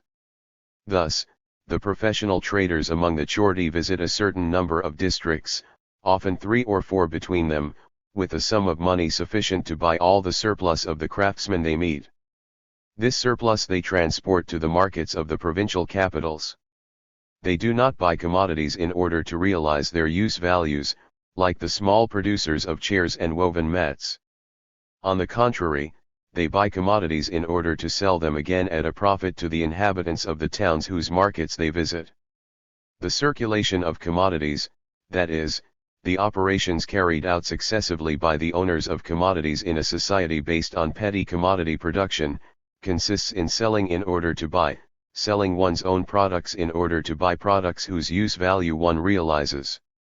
The circulation of money, that is, the operations carried out successively by the owners of money capital in a society in which professional trade already exists alongside petty commodity production, consists, on the contrary, in buying in order to sell, buying another's products so as to sell them again at a profit, that is, to increase by a surplus value the money capital one possesses. Capital is, by definition, any value that is increased by surplus value. If we ask again the question we asked regarding the maker of woven mats, what will he do with the money he has just received from the cabinet maker, there are no longer 2 but 3 replies we can give, when it is a matter of the money increased by surplus value which the Chorti professional trader has obtained at the conclusion of his activities and travels. He can, as before, use it simply to obtain what he needs to feed, clothe, and house himself and his family, or to form a hoard. If he does either of these, we have not left the limits of petty commodity production. But he can also act in a different manner. He can use his money, increased by surplus value, either wholly or in part, to go to other districts, buy other craft products, sell them again, dearer, in other markets, and find himself at the end of his transactions in possession of more money than he started with. In this case we have left the limits of petty commodity production strictly so-called and entered the stage of the circulation of money, the accumulation of money capital, which takes place according to the formula: money commodity money plus surplus value. The difference between the circulation of commodities, C1, M, C2, and the circulation of money, M, CM1, consists then in this: in the circulation of commodities, the equivalents of the commodities C1 and C2 which are found at the extreme ends of the circulation pro. 82. Cess is the necessary condition for the two operations to be carried through. No simple producer of commodities can acquire commodities of a value higher than that of the commodities he has himself produced and sold. In the circulation of money, on the contrary, the appearance of a surplus value, M1, M, is the necessary condition for circulation to take place. No owner of money capital is going to circulate his money only to see come back to his pocket exactly the same amount which left it. Surplus value emerging from the circulation of commodities. Surplus value has just appeared, then, in the course of the circulation of money. It seems, indeed, to be the essential aim of this circulation. But where has it come from? In a society based on petty commodity production, the surplus value obtained by owners of money comes either from trade or from usury. It is only when trade and usury have developed extensively that the possessing classes becomes conscious of the need to make their money pay. The 5th century BC saw the rise of petty commodity production not only in ancient Greece but also in China. During this century, Qi Jian, teacher of the great merchant, Fan Lin, instructed him in the laws of accumulating capital and explained to him that, above all, one must not allow money to be idle. 1800 years later, when petty commodity production had attained an unprecedented development in the Empire of Islam, the historian Ibn Khaldun judiciously noted that trade, regarded as a way of earning one's livelihood, consists in artful tricks performed in order to establish between the buying price and the selling price a difference from which one can make a profit. 22 It was no different in ancient Greece, in China in the classical epoch, or in medieval Europe. The Odyssey speaks of the Phoenicians, the typical trading people of antiquity, as clever navigators, deceitful traders.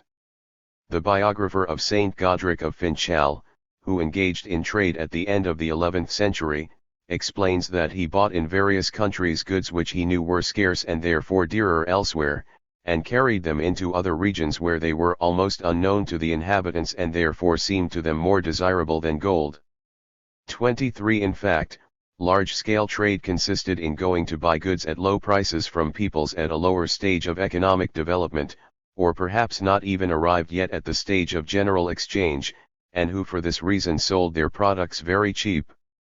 Then one went to sell these same goods at a much higher price wherever they were very scarce and in demand, where their real value, the labor time needed to produce them, was unknown, where fashion made certain goods especial, why attractive, or, better still, where as a result of disasters, famines, etc., a particularly marked shortage of these goods prevailed.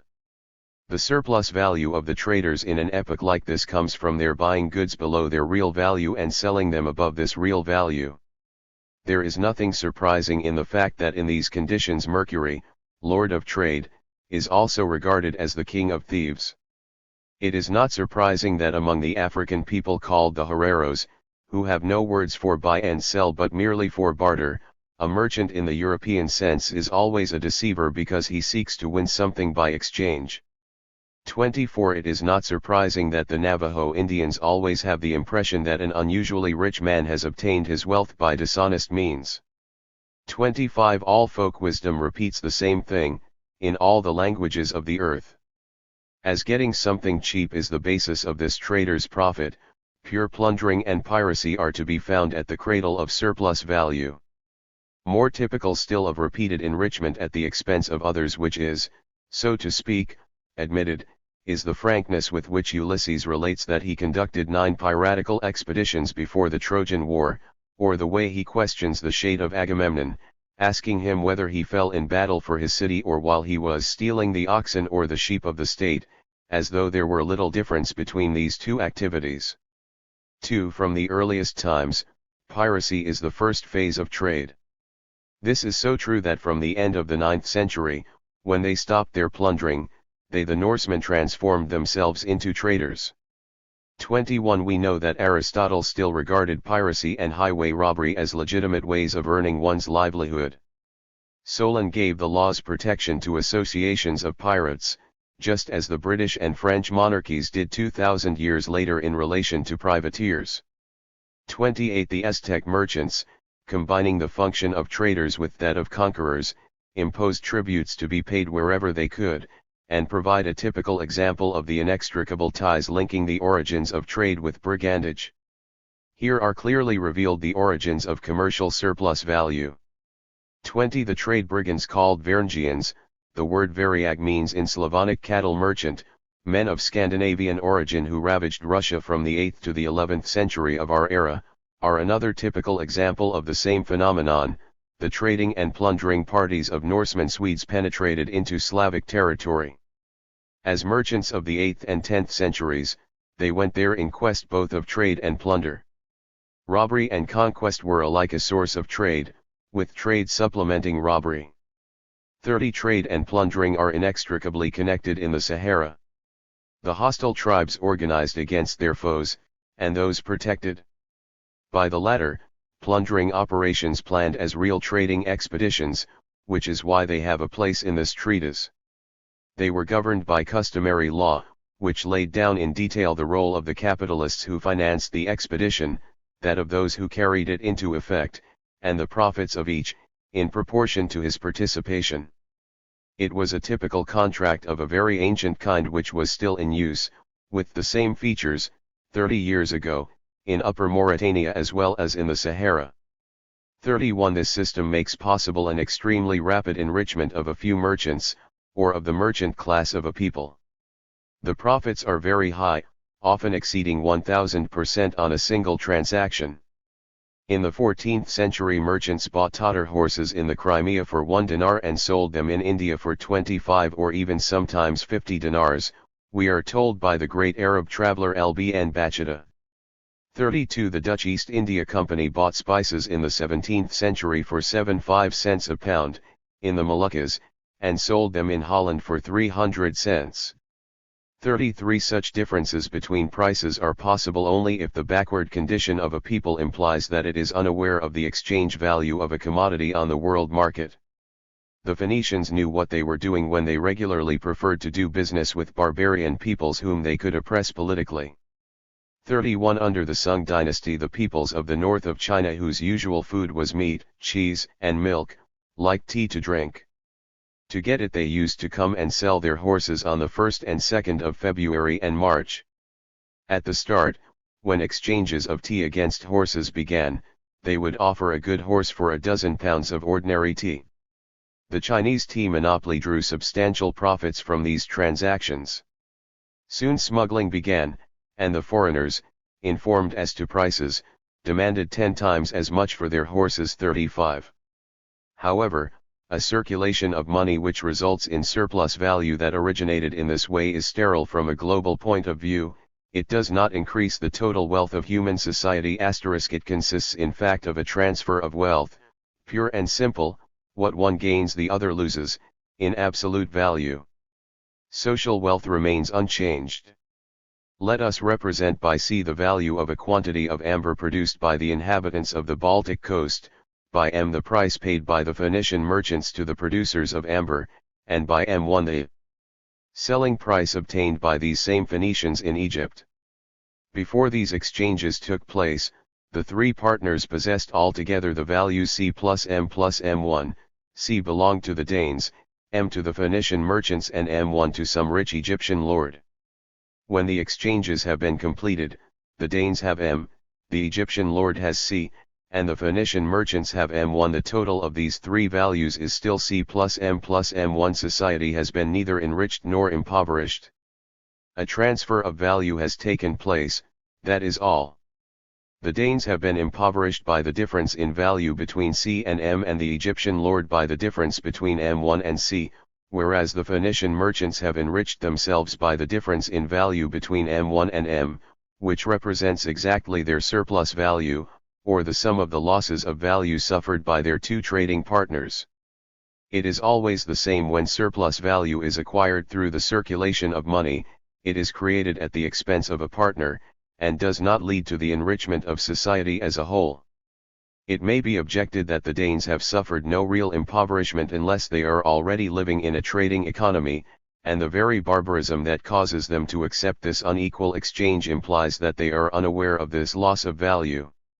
Moreover, this whole argument supposes a unified system of values, whereas in reality what we have before us are different civilizations, with different systems of production and different values, which touch only at their peripheries. This objection is not valid if one regards exchange value as something objective and not subjective. It is precisely trade that unifies values by establishing international markets, in which nations at different levels of development may well participate. It is, furthermore, enough to study the history of certain peoples in certain periods to realize that the idea of impoverishment by transfer of value is an obvious reality, cf. West Africa from the 16th to the 19th century, etc. Surplus value arising from commodity production. When petty commodity production is at its beginning, social wealth remains almost stationary, and the surplus grabbed by the owners of money may simply arise from an absolute impoverishment of the successive buyers and sellers. The history of antiquity is to a large degree the history of the successive conquest of the hordes of various kingdoms and then their concentration, also by way of conquest, by the kings of Persia and by Alexander the Great. The new wealth with which imperialism enriched Babylonia and Egypt was really just loot, and represented no addition to the total supply of real wealth available to humanity. 36. The increase of real social wealth in that period is chiefly a function of the increase in the productivity of agri. 86. Cultural labor and the spreading knowledge of craft techniques, both connected with the growth of population. As the agricultural and craft techniques concerned are fairly simple and do not require costly equipment, the expansion of trade in ancient times towards the barbarian parts of the world ended by introducing there the same conditions of production as at the center, and so itself put an end to the inequality in levels of economic development which had made this trade profitable. One of the chief reasons for the blind alley which ancient merchant capital got into, and for the decline of the Roman Empire, is to be found in this simple fact. In the same way, usury, while it is a frequent source of individual enrichment, does not in the least signify an enrichment of society as a whole, since it represents, even more clearly than pre-capitalist trade, a simple transfer of values from one person to another. Now, when we examine the evolution of certain societies based on petty commodity production, such as Greece from the 6th to the 3rd century BC, China from the 8th to the 3rd century BC, the Islamic world from the 8th to the 12th century AO, or Western Europe from the 11th to the 15th century, we observe that enrichment of the entire society did in fact occur. This enrichment exceeded by far the increase in agricultural and craft production, nor was it the mere result of looting economically backward countries, since it involved the totality of the countries linked by trade relations. It could, then, have resulted only from a mass of new values making their appearance in money economy. How could the creation of new values occur during the circulation of money MCM1? We know already that value is only crystallized human labor. Money cannot, it would seem, create fresh values. But instead of buying commodities which he will sell for more than their value, the merchant can use his money to buy a commodity which has, as its use value, the quality of producing new values. Human labor power *. In the 5th and 4th centuries NC, the purchase price of an adult male slave varied in Athens between 180 and 200 drachmas. Suppose a merchant buys such a slave. The average net daily income, after deduction of maintenance costs, obtainable from a slave amounts, according to Xenophon and Demosthenes, to an obolus a day, or allowing for holidays, 300 oboli or 50 drachmas a year. 37 After 10 years' work the slave will thus have earned his master 500 drachmas. Or 300 drachmas of surplus value.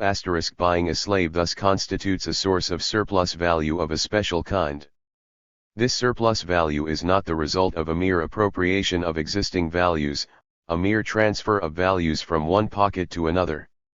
It results from the production of new values, the appropriation and sale of which are the source of surplus value. In fact, the biggest fortunes in Athens came from the employment or hiring out of slaves for work in the mines. Possessing or hiring out as many as 1,000 slaves, Callias the Athenian was able to accumulate 200 talents, Nicias 100 talents. 10 at 1 obolus a day of net income produced by a slave, 100 talents, 36,000 oboli, represents the income from 36,000 days worked by these slaves, without taking into account the recovery of the purchase price.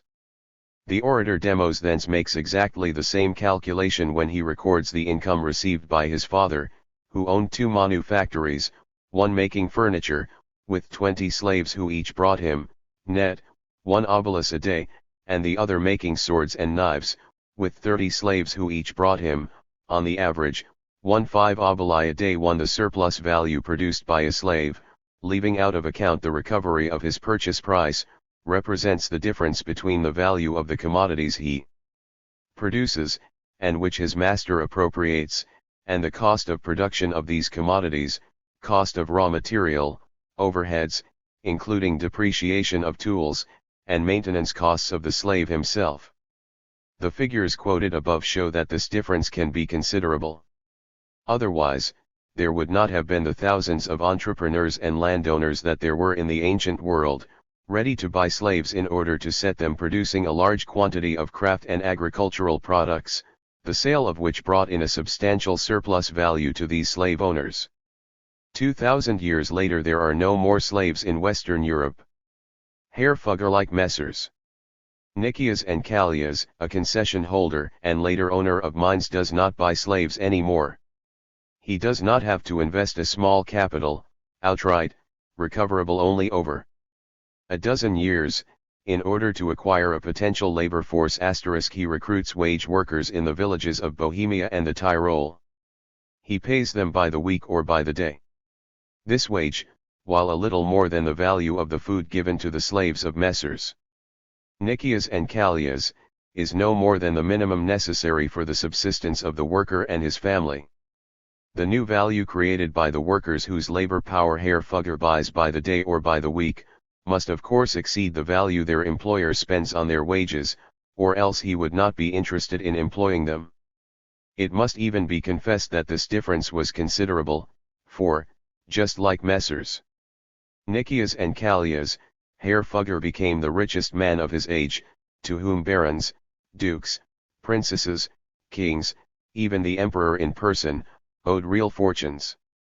The individual enrichment of merchants and manufacturers by the exploitation of labor power, whether it be servile, half-free, or free, is achieved by transferring to the pockets of these entrepreneurs the new values created by this labor power. It is an enrichment which is accompanied by an overall increase in social wealth. The surplus value which makes its appearance in the circulation of money is thus not created in this circulation. It is the result either of the appropriation through trade or usury of a value belonging to others, or of the appropriation of new values created by the labor power which has been bought. In the latter case, the surplus value is nothing but the difference between the value created by the worker and the cost of maintaining him. The totality of the capital existing in the world is only the accumulated result of this dual appropriation, as was soon appreciated by sharp observers. 1,500 years before Proudhon borrowed from the Chartist leader O'Brien his famous sally, "What is property? Theft." The golden-mouthed Bishop John Chrysostom told the rich merchants of Antioch, "You possess the results of theft, even if you are not yourselves the thieves." Capital, surplus value and social surplus product. Primitive man learns by long and painful experience how to avoid famines and guarantee himself regular nourishment which will enable him to increase the productivity of his labor and bring the production of the means of life under his own control. For this reason he produces a surplus in excess of his necessary product. On the whole, it may be said that capital in Tocopia is accumulated by surplus production over immediate requirements rather than by abstinence per esse, states the anthropologist Raymond Firth. 48. We do not intend to discuss at this point whether the word capital is correctly used here. But the historical survey we have carried out has made it possible for us to affirm that nowhere in the world have social enrichment, the generalization of trade, primitive accumulation of money and the production of a growing mass of surplus value been the result of voluntary abstinence on the part of producers who thus make savings and become rich. Everywhere the generalization of commodity production, the primitive accumulation of money capital and its circulation at a more rapid rate so as to obtain surplus value, have been the outcome of an appropriation, a grabbing by one part of human society of the social surplus product which has been produced by the rest of this same society. This appropriation may, indeed, be the result of an abstinence, namely, that of the producers, reduced to subsistence level by the grabbers of the surplus product. Unfortunately, it has been the grabbers and not the unwilling heroes of this abstinence who have emerged enriched from the ordeal. The growth of the productivity of labor is an indispensable condition for the appearance of capital and surplus value. Surplus value which has emerged from the process of production, as we have seen, represents only the difference between the product of labor and the cost of maintaining labor. So long as the product of labor is more or less equal to the cost of maintaining labor, that is, to the means of subsistence of the producer and his family, there is no objective basis for the lasting and organized exploitation of labor power.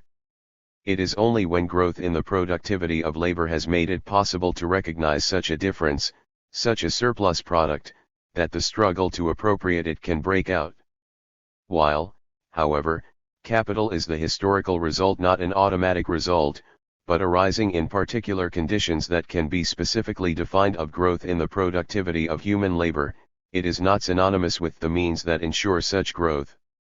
This confusion is still made even by specialists who are well informed regarding the historical facts. Thus, for the historian Fritz Haeckelheim, the Neolithic Revolution, the transition to agriculture and cattle raising, means the appearance of capital. That is, the creation of the first reliable way of transferring human work into something which gave rent for a longer time and even for the duration of generations. 44 A peasant who had sown 1,000 seeds of wheat on the banks of the Euphrates harvested 100,000. But this rent no more made a capitalist of him than striking a banana tree with a stick to make the fruit fall sooner makes an industrialist of a chimpanzee. Each important technical invention represents an important saving of human labor for society, and each tool that makes it possible to produce at less cost can be regarded as a store of accumulated labor which brings in a more or less permanent rent in saving. 90. Of labor. All this, however, relates only to the progress of the productivity of labor in the production of use values. Capital and surplus value do not appear until exchange and money have developed, and until an increased average productivity of labor is used no longer so as to enable the whole of society to achieve a saving in labor time, but so as to ensure for one part of society the products of this increased productivity, by subjecting the rest of society to a heavier burden of work. Capital is the culmination of the history of the appropriation of the social surplus product by one part of society at the expense of another, and not the culmination of the history of the saving of human labor accomplished for the benefit of human society as a whole. Appropriation of the surplus value produced during the process of production assumes the existence of a market economy and the sale of commodities produced by producers who do not own the products of their labor. Surplus value, in this sense, is the monetary form of the social surplus product. In a society producing use values, the social surplus product which a possessing class appropriates is appropriated directly, either in the form of labor, corvée, or of products, land rent, tribute. In a society producing commodities, the social surplus product appropriated by the possessing class is indirectly appropriated, in the form of money, by the sale of commodities, from the results of which sale the costs of maintaining labor and the other costs of production have been deducted. Like petty commodity production, capital developed originally within the pores of a society which was first and foremost engaged in producing use values. Surplus value appeared and developed in a society in which the social surplus product essentially retained the form of use values. The entire history of capital, from its origins to its apotheosis in the capitalist mode of production, is the history of the slow disintegration of this fundamentally non-market economy, through the effect of trade, of usury, of money, of capital, and of surplus value. Capital is embodied, in a non-trading society and in contrast to the old established possessing classes, in a new class, the bourgeoisie. Capital is only a new social relation between producers and owners of capital, a relation which replaces the old social relations between small commodity producers, on the one hand, and between peasant producers and those who take the surplus product of agriculture, on the other. The law of uneven development. The study of the origin and development of economic categories is necessarily a study of economic history, and an analysis of the economy of those peoples of our own day which have remained at stages of historical evolution long since left behind in the capitalist world. It actually isolates pure forms which in real life are combined, or have more or less degenerated. To reduce economic history to a series of stages or to the successive appearance of categories is to make it excessively mechanical, to the point of rendering it unrecognizable. But to eliminate from historical study any allusion to successive stages of economic organization and any reference to the progressive appearance of these categories is to make it merely incomprehensible. Marxism has often been compared to Darwinism, and the evolution of societies to that of species. Like any other comparison, this one includes points of resemblance and of difference. In biology, too, however, a dialectical conception of evolution is gradually taking the place of the mechanical, unilateral, and linear conception. The Marxist conception of economic and social change has no place for any fatalism or automatism. No phase of social organization must necessarily succeed another. Alongside linear progress there is progress by leaps. Economic evolution can lead to blind alleys or age-long stagnations, especially through excessive adaptation to a specific environment, that seems to have happened with the agricultural peoples of Southeast Asia. 47. Moreover, Marxism would not be dialectical if it did not recognize, alongside societies which are progressing, from the standpoint of the average productivity of labor, societies in marked regression. 48. The law of uneven development, which some have wished to restrict in application to the history of capitalism alone, or even merely to the imperialist phase of capitalism, is thus a universal law of human history. Nowhere in the world has there been a straight-line progressive evolution, starting from the first stages of fruit gathering and ending with the most advanced capitalist, or socialist, industry.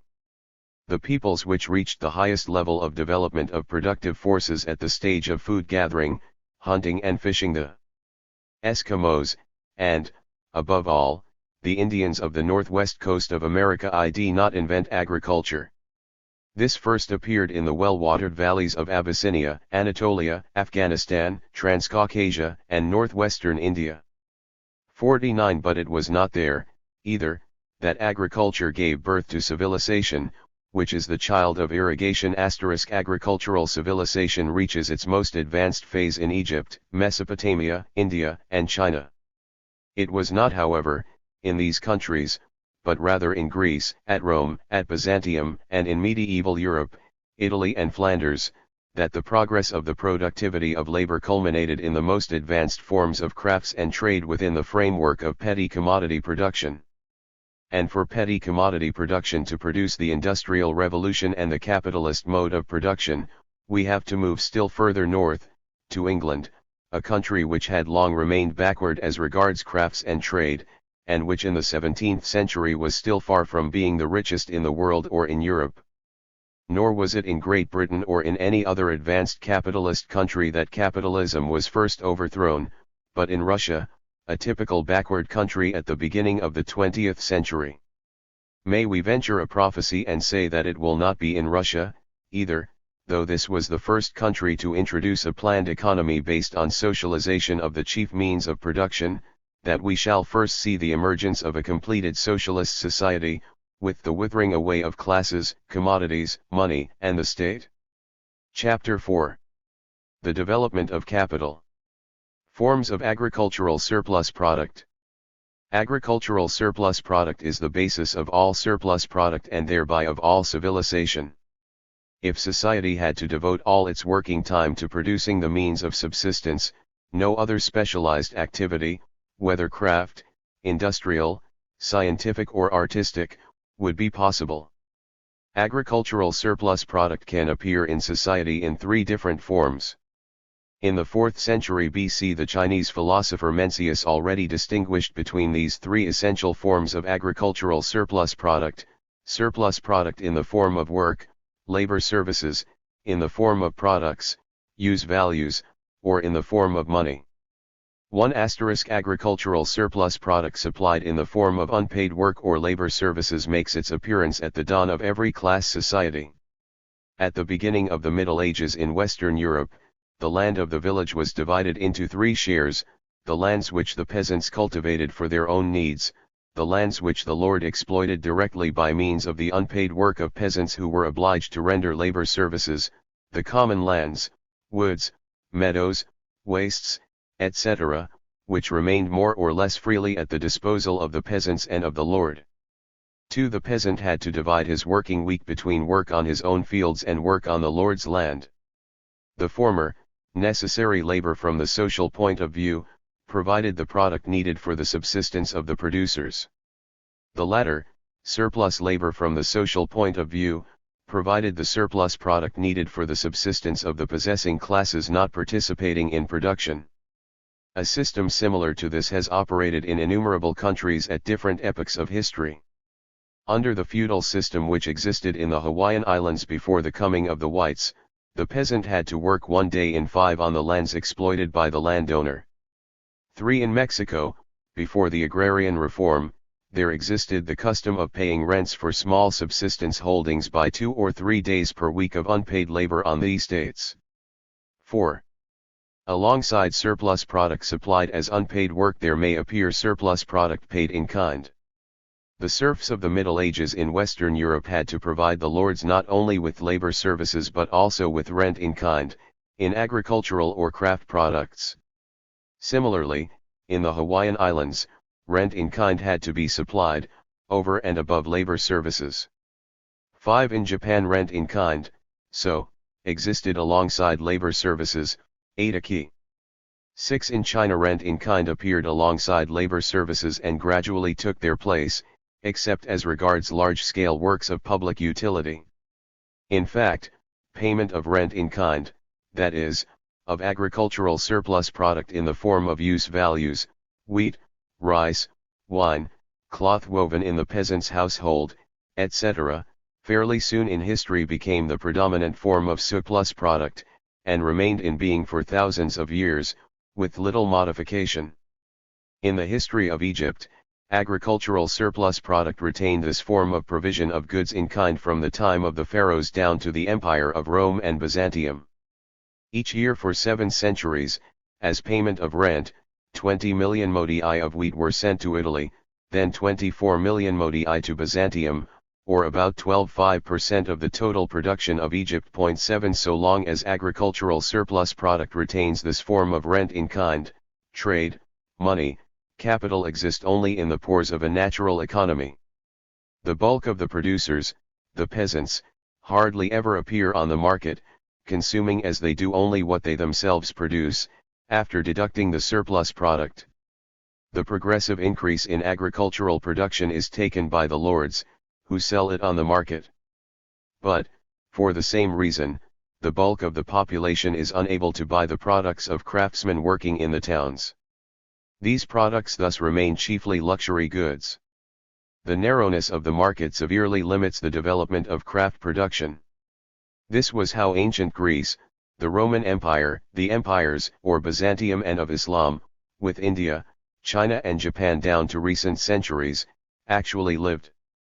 The often remarkable splendor that petty commodity production and international trade were capable of attaining within these societies should not conceal from us their basically agricultural character. 8 So long as agricultural surplus product retains the form of goods in kind, trade, money, and capital could develop only superficially within such a society. The transformation of agricultural surplus product from rent in kind to money rent turns the social situation thoroughly upside down. In order to pay his rent, the peasant is henceforth obliged to sell his products himself on the market. He leaves the condition of a natural and closed economy and enters an essentially money economy. Money, which renders possible the acquisition of an infinite variety of goods, allows an infinite range of needs to develop. 9 Economic life quits its centuries-long torpor and relative equilibrium and becomes dynamic, unbalanced, spasmodic. Production and consumption develop along with the unprecedented expansion of trade. Money penetrates everywhere, dissolves all traditional bonds, transforms all established relationships.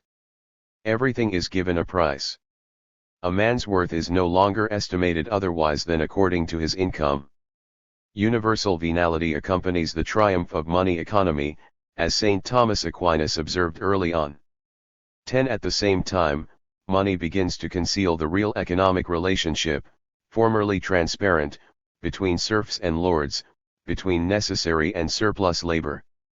Landowners and tenants, employers and wage earners, meet on the market as free owners of commodities, and the fiction of this free exchange hides the continuation of the old relationship of exploitation under its new money forms. The transformation of agricultural surplus product from rent in kind into money rent is not the inevitable result of the expansion of trade and money economy, it results from the existing relation of forces between the classes. The rise of money economy has not always been the great emancipating force which 19th-century historians believed it to have been. In the absence of a large reservoir of free landless labor and without the legal and political safeguards of the liberal state, the expansion of markets and the growth of production is as likely to lead to the increase of labor services as to their decline. 11. The development of exchange in the peasant economy, whether it served the local market directly, or more distant markets through merchant middlemen, led to the development of money rent. The development of exchange in the lord's economy, on the other hand, led to the growth of labor services. 12. The typical example in this connection is the evolution of village economy in Eastern Europe, including Eastern Germany, from the 15th and 16th centuries onward. There, labor services, with the attachment of the serf peasants to the land, continually increased, following the development of production of agricultural commodities for the international market, on the lord's estates. For money rent to take the place of rent in kind, the extension of money economy must be accompanied by economic, social, and political conditions, the role played by the central authority, leaning for support on the urban bourgeoisie, such that the landowners find themselves obliged to leave in the peasants' possession a substantial part of their increasing production. Accumulation of use values and accumulation of surplus values. So long as the agricultural surplus product retains the form of rent in kind, the accumulation of wealth by the possessing classes takes place essentially in the form of accumulation of use values. Agriculture supplies as use values only foodstuffs, clothing, wood, and stone for building houses. Thus, the possessing classes have no interest in developing agricultural production to an unlimited extent. Their own consumption capacity constitutes the ceiling of the development of the productive forces. Having no means, for lack of outlets, to produce for sale, he, the large-scale medieval landowner, has thus no need to worry about obtaining from his men and his land a surplus which would only be an encumbrance to him. Compelled to consume his reserves, in person, he restricts himself to keeping them within his needs. 14. In the Hawaiian Islands, where the surplus product takes the form, almost exclusively, of foodstuffs, the demands of the landowners were further restricted by the perishableness of much of the produce, fish, bananas, sweet potatoes, pole, and in the circumstance that there was no reason for the chiefs to take more than they could themselves use. And although the Alil, feudal lords, prided themselves justly upon their fatness and stature, the women especially were proud of their bulk. There was a limit to their power of consumption. 16. When exchange and trade begin to develop, the possessing classes have a new interest in increasing production. In exchange for the part of the agricultural surplus product which they do not manage to consume themselves, they can acquire luxury products, jewels, domestic utensils of great value and beauty which they hoard in order to obtain both social prestige and security in the event of disasters.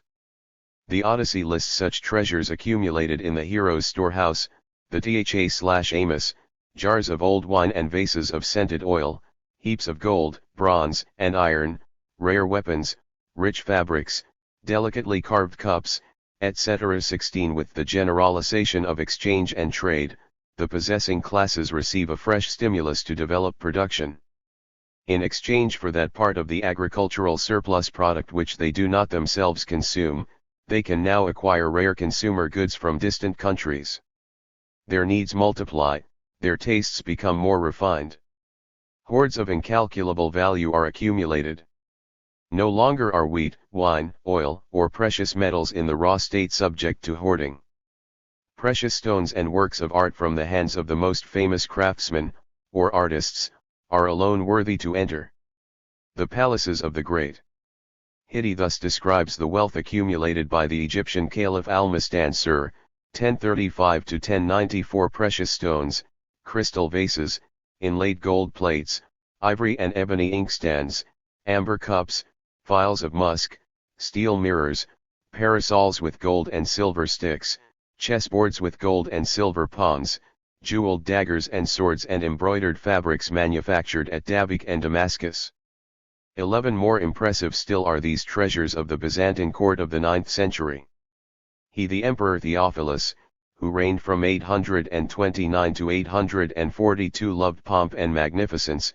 To enhance the splendor of his palace receptions, he ordered from his craftsmen marvels of goldsmith's work and mechanical ingenuity, the Pentapyrgon, a famous golden cupboard where the crown jewels were displayed, the golden organs that played on the days when the emperor held solemn audience, the golden plane tree that rose beside the imperial throne and on which mechanical birds fluttered and sang, the golden lions lying at the prince's feet, which at certain moments got up, waved their tails and roared, and the golden griffins of mysterious aspect which seemed, as in the palaces of Asian kings, to watch over the emperor's serenity. 18. The empire of China and that of the Mughals in India knew luxurious displays of the same order. One has only to think of the walls of the Taj Mahal, covered with precious stones. After all, though, all these treasures constitute hoarded use values, unconsumable and unused for the development of the productive forces. The concentration of a considerable share of social wealth for the mere purpose of luxury and waste is thus an important cause of the stagnation and decadence of societies of this sort. The transformation of agricultural surplus product from rent in kind into money rent does not necessarily change this situation. It gives the ruling classes easier access to the market and possession of wealth even more excessive than before. But the money they receive continues to be wasted on unproductive consumption. Under these conditions, the development of money economy, and the powerful stimulus which this gives to the needs of the ruling classes, may become the cause of exactions which prove unbearable to the working classes, a factor of impoverishment and ruin for large sections of society. This was the case in Japan, after the development of money economy in the 18th century. 10. But the money that the original possessing classes thus waste in extravagant luxury ends by leaving their pockets and becoming concentrated in those of usurers, traders, and manufacturers. It is this concentration of wealth, in the form of money, in the hands of a new bourgeois possessing class that completely changes social evolution. In the hands of the original possessing classes, all accumulated wealth, 100, including money, was merely wealth in use values, or means of acquiring use values. The object of accumulation was consumption, and hoarding with a view to future consumption. In the hands of the bourgeois classes, accumulated money becomes capital. Money is accumulated in order to bring in surplus value. The surplus value thus accumulated, after deduction of the minimum necessary for subsistence at a level in accordance with rank, is in its turn capitalized, transformed into capital, in order to bring in further surplus value. Such an accumulation of values which bring in new values is, in the long run, impossible to achieve by mere periodical transfers of wealth from one country to another or from one class to another. Either the accumulation of capital kept within the limits of such a transfer ends by ceasing, because its sources inevitably must dry up, or else it finds a new way forward thanks to the introduction of capital into production itself, the ultimate culmination of money economy. This penetration of capital into the sphere of production creates the conditions for an unlimited advance of the productive forces. No longer do the limited consumer needs of the possessing class restrict the productive forces. The need to increase the value which accretes to capital, a need without any limits by its very nature, makes possible on the contrary the abolition of every restriction on their development. Usurer's capital. The first form in which capital makes its appearance in an economy which is still basically natural, agricultural, producing use values, is that of usurer's capital. Usurer's capital, the hoard accumulated by an institution or an individual, makes up for the inadequacy of social reserves. Hesiod tells how the peasants of ancient Greece, when in need, borrowed wheat from their better-off neighbors, paying it back later with something more added. 20 Usurer's capital appearing in this way in the form of use values was common, all through the centuries, in essentially agricultural civilizations, Babylon, Egypt, China, India, Japan. In Sumerian the term mas, interest, means literally young animal, tirjungs, and clearly testifies to the origin of usurer's capital in loans in kind. What usurer's capital in the form of loans in kind is in relation to the peasants, Usurer's capital in the form of advances of money is in relation to the lords and the kings. During the period of transition from natural to money economy, the essential function of the usurers in France was to advance money to the kings on the security of taxes which were still essentially paid in kind. 22 Wars, famine, other natural and social catastrophes, necessitate exceptionally large concentrations of money. The transformation of hordes of objects made of precious metal into usurer's capital, or the use of the merchant's capital of foreign merchants as usurer's capital, provide the chief sources of these concentrations. When exchange has started to become general and has already created a big money sector in the economy, but when at the same time the bulk of the producers and of the possessing classes still receive their incomes in the form of use values, usurer's capital has its golden age. Lending money at usurious rates becomes the chief source of profit. The ancient Hindu epic the Mahabharata mentions usury first among the sources of wealth. By usury, agriculture, trade, and cattle breeding may you acquire the power of wealth. 0 King of Kings. 23 All the religious and political vetoes are powerless to prevent usurer's capital from undermining the social relationships of such an epoch. The indebtedness of the great, the ruin of the small, the expropriation of peasants fallen into debt, or their sale as slaves, the concentration of landed property, these are the traditional calamities that usurer's capital provokes in this phase of social development. Most social disturbances are in this phase revolts against these disintegrating consequences of usurer's capital. In Greece in the 5th and 4th centuries NC, the slogan generally accepted by the people was, redistribution of land and cancellation of debts. 24 Rome in the days of the Republic, Chinese society in the period of decline of each dynasty, Byzantium and India at several epochs of their history present a spectacle in no way different.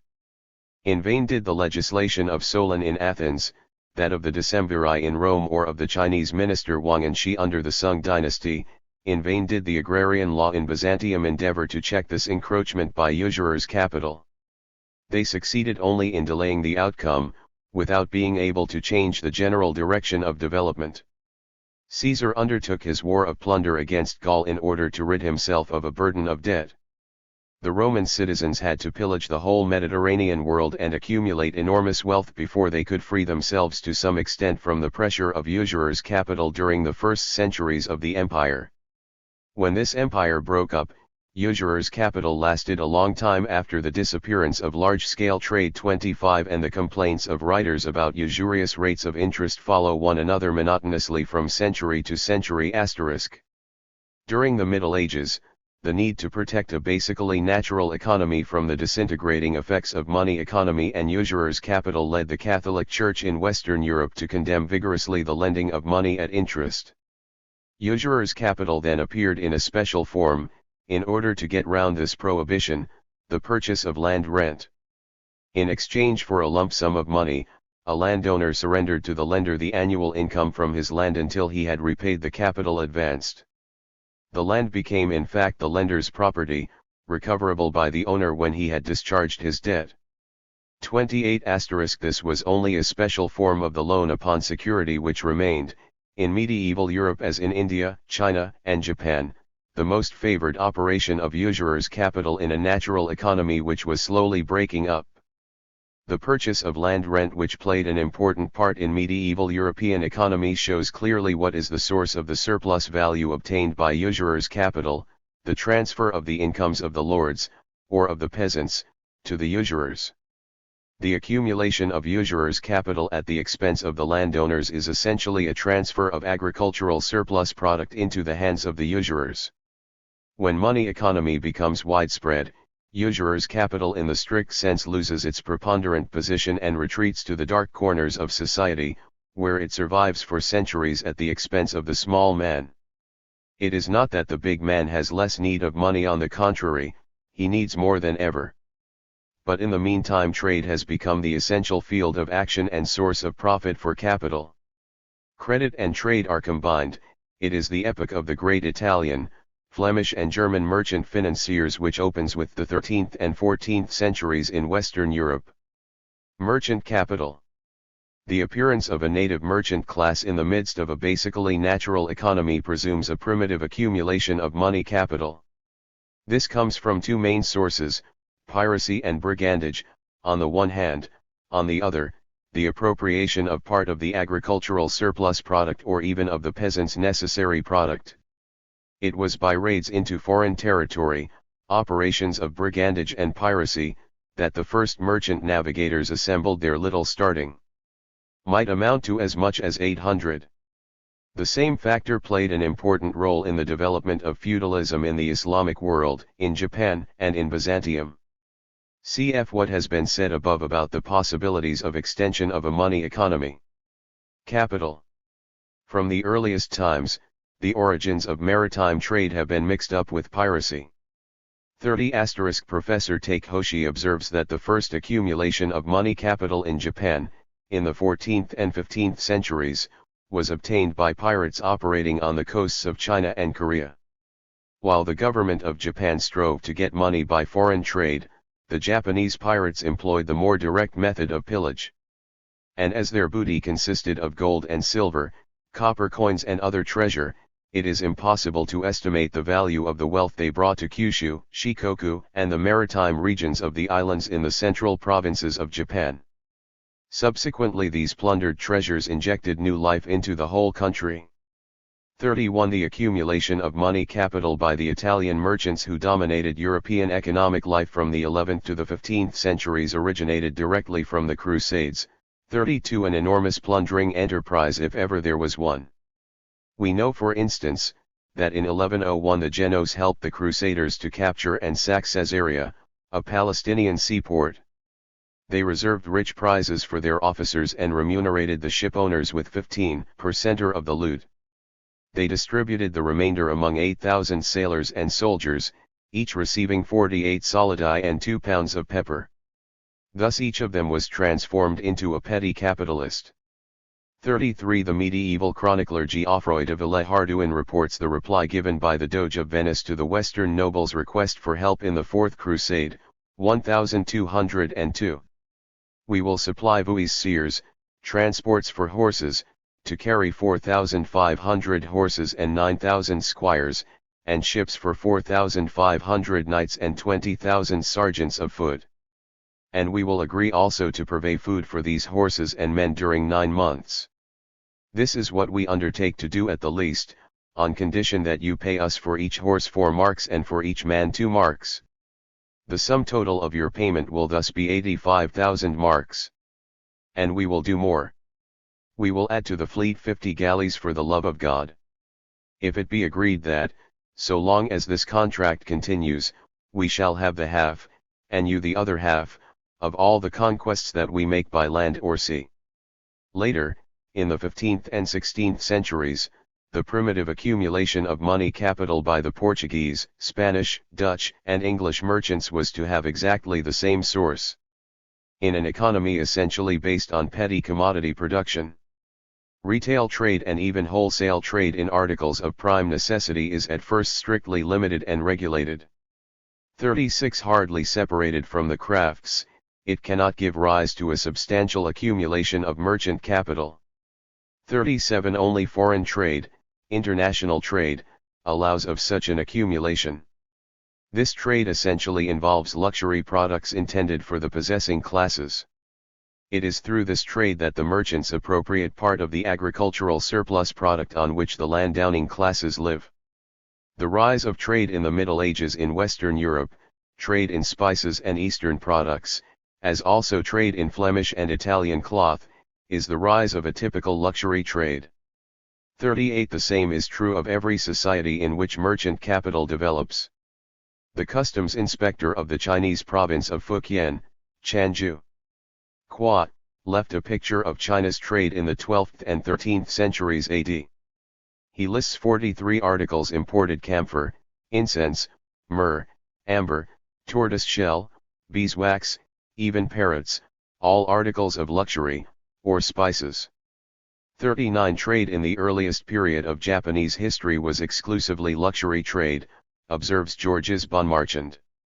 40 Andreades notes that Byzantine exports were almost exclusively luxury products. 41 The trade of the Islamic Empire at the height of its greatness was in the same way largely confined to luxury products. Lopez lists as follows the commodities entering into this trade: Egyptian emeralds, turquoises from Nishapur, rubies from Yemen, pearls from the Persian Gulf, coral from northwest Africa and Sicily, and marble from Syria and Azerbaijan, great quantities of linen from Egypt, Yemen, and southwestern Persia, of cotton from Merv, eastern Persia, and Spain, of silk from Turkestan and the South Caspian area, of carpets from various regions of Persia, of leather work from Andalusia, of pottery from Khorasan and other provinces, of glassware from the Syrian coast, and of ironware from Fargana, the scent of Iraqian violet water, of Persian rose water, of Arabian incense and ambergris, Macrobine and Spanish figs, Iraqian and African dates, Turkestanian melons, Tunisian olive oil, Persian, Yemenite and Palestinian sugar, saffron from northwestern Persia, sturgeon from the Lake of Van, edible earth from Kohistan, and excellent wine from Iraq and Spain. 42 Before the coming of the Dutch to Indonesia, the Chinese merchants brought to the great trading center at Bantam porcelain, silk, damask, velvet, silk thread, gold thread, cloth of gold, spectacles, costly fans, drugs, mercury, etc., and bought spices, musk, ivory, shells and indigo, both sides of this trade consisting of luxury goods. 43 In order effectively to realize surplus value at the expense of the noble purchasers, the traders in luxury goods had to ensure for themselves real monopolies at both the buying and the selling end. Seeking no territorial hegemony, they, the Phoenicians and the Carthaginians, did not wish to penetrate into the interior of Africa, since they had ensured by long experience that they dominated the peoples of the interior through cleverly arranged trading monopolies. 5. All medieval trade in luxuries was a monopoly trade. The prosperity of Byzantium was based for 6 centuries on its role as exclusive entrepot for the silks and spices of the East. The loss of this monopoly to Venice sounded the knell of Byzantine power. When the Italian cities dominated Mediterranean trade, they had in their turn obtained monopolies of trade with Egypt, the new entrepot for Eastern spices, and with the peoples of the Black Sea coast. The trade in herrings, wheat, and timber in the Baltic and the Black Sea was transformed in the same period into trade in which large amounts of capital were employed, thanks to the de facto monopolies established by the German merchants in Scandinavia and in the regions recently colonized in the East. But these monopolies were broken owing to the fierce competition between the merchant bourgeoisies of different cities, and also, especially, by Dutch competition. This competition enabled the sellers to raise their prices, and at the same time compelled the merchants to lower their selling prices, thus sharply reducing their profit margin. 46 The capital accumulated by the big merchants who operate in a society based on petty commodity production thus cannot be continually reinvested in international trade itself. When merchant capital has spread itself sufficiently, it has to endeavor to restrict all farther expansion, on pain of itself destroying the monopolistic roots of its own profits. The merchants of a period like this end by investing a considerable part of their profits in other spheres, landed property, usury, large-scale international credit. Cicero 47 advises the wholesale merchant to invest his profits in landed property. The Talmud, the Jewish commentary on the Old Testament, gives the advice, in the 3rd century AD, that 1/3 of one's fortune should be invested in land, and 1/3 in trade and craft production, with the remaining third kept available as ready money. 48 Matters were no different in ancient India, in China, in Japan, and in Byzantium. In the 11th and 12th centuries the Jewish merchants possessed nearly 1/3 of the land in the county of Barcelona. Gro records that the Norwegian prose treatise The King's Looking Glass, compiled about 1260, advises itinerant merchants to invest 2/3 of their high profits in land. 50 In the city of Genoa in the 13th century even the greatest of the merchants, backed their commercial investments with very considerable investments in real estate. Behind the group interested in commerce was another, far larger and infected only slightly or not at all with the adventurous spirit of the capitalist, which based its financial system directly upon the land. 51. As for the great Italian and German merchants of the 13th, 14th, 15th, and 16th centuries, the Bonsinori, Scotti, Peruzzi, Bardi, Medici, Fugger, Weiser and Hochstadter, the capital they acquired through trade was used for large-scale credit operations, and a substantial part of the profit realized was employed in the purchase of landed property. The Commercial Revolution. The expansion of trade from the 11th century onward had speeded up the development of a money economy in Western Europe. But coins remained very scarce. After the end of the economic decline which accompanied the 100 Years' War, the shortage of coins became oppressive. Everywhere, old mines that had been abandoned since Roman times were reopened, or new mines were sought for.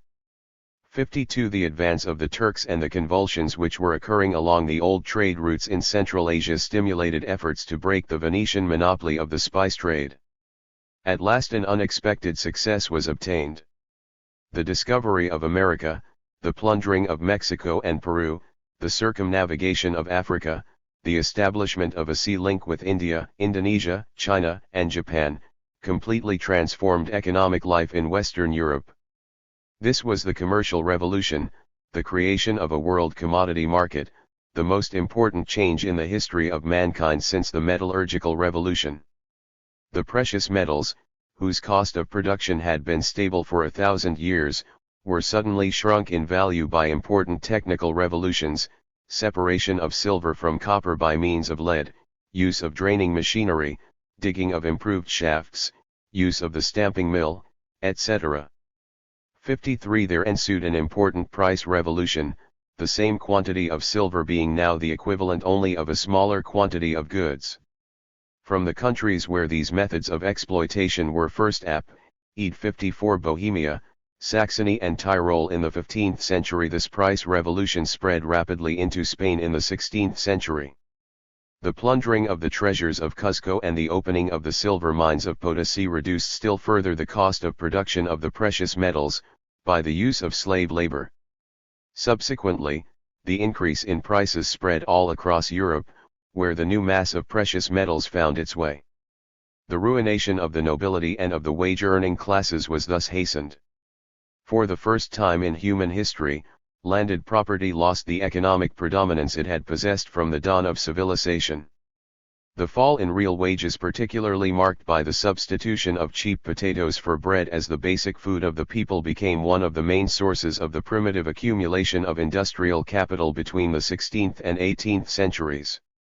In England and France, the vast discrepancy between prices and wages, born of the price revolution, deprived laborers of a large part of the incomes they had hitherto enjoyed, and diverted this wealth to the recipients of other distributive shares. As has been shown, rents, as well as wages, lagged behind prices, so landlords gained nothing from labor's loss. Labor's loss thus benefited the capitalist entrepreneurs only. Between 1500 and 1602 in England, the index of wages rose from 95 to 124, whereas the index of prices rose from 95 to 243. 55. As a result of Spain's adverse balance of trade, and of the stagnation and decline of its crafts, the bulk of these treasures of gold and silver which had been plundered or acquired by the enslavement of Indians and Negroes, ended up in the hands of the bourgeoisie of Western Europe, of Germany, France, the Netherlands, and Great Britain. The supply of materials of war for the numerous dynastic conflicts which tore Europe apart during these 3 centuries was another important lever for the accumulation of commercial capital. The brothers Paris, the biggest French capitalists of the 18th century, owed their wealth to war contracts.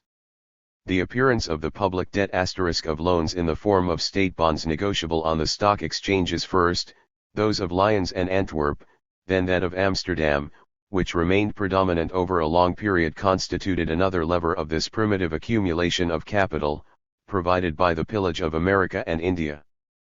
Like the primitive accumulation of merchant capital, the primitive accumulation of commercial capital took place first and foremost by way of brigandage and piracy.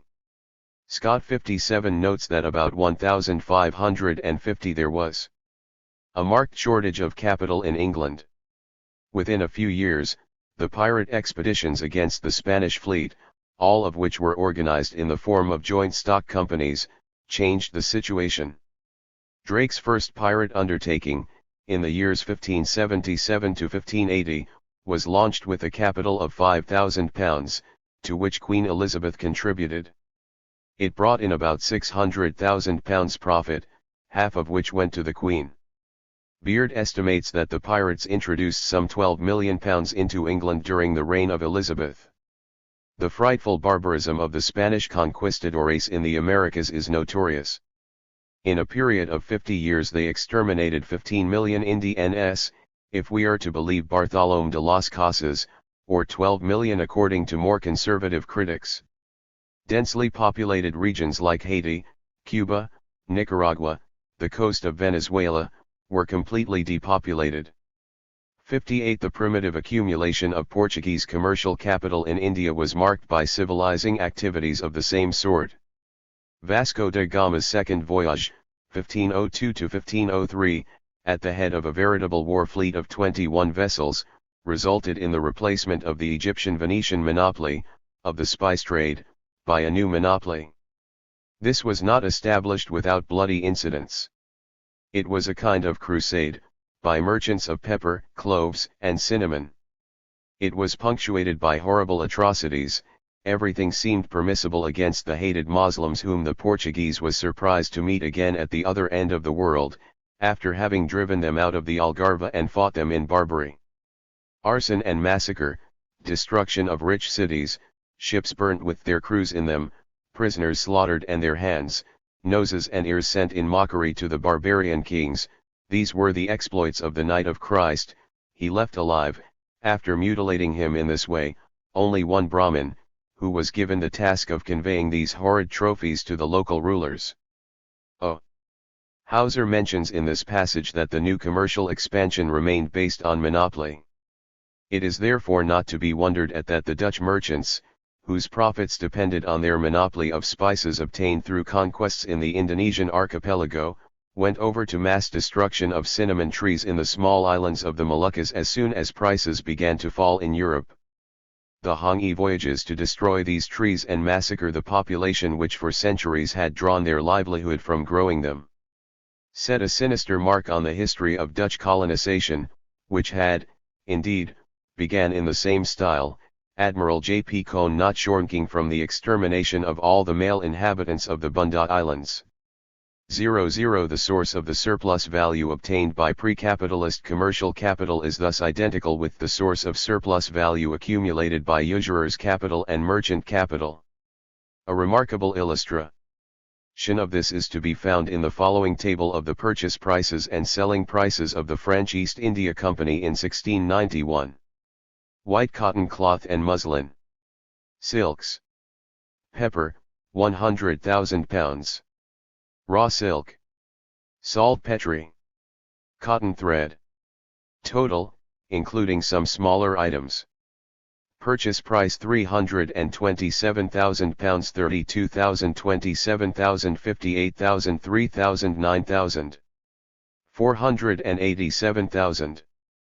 Selling price £1,267,000, 97,100 and 1,111,000, 45,000, 28,000.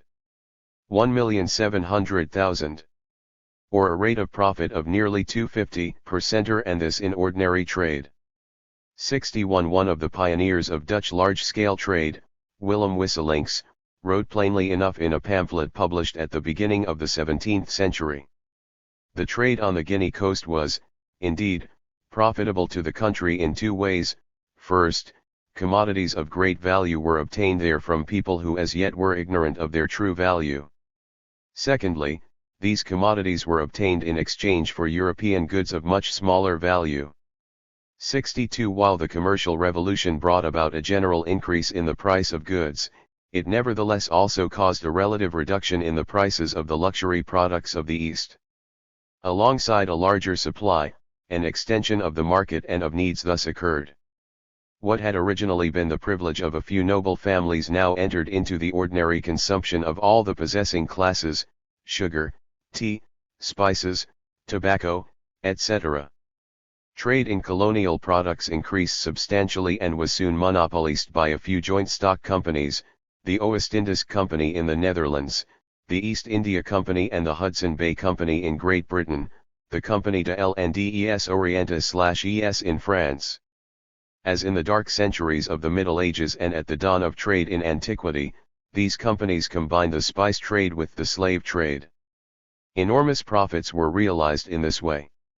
Between 1636 and 1645 the Dutch West India Company sold 23,000 Negroes for 6 to 7 million florins in all, or about 300 florins a head, whereas the goods given in exchange for each slave were worth no more than 50 florins.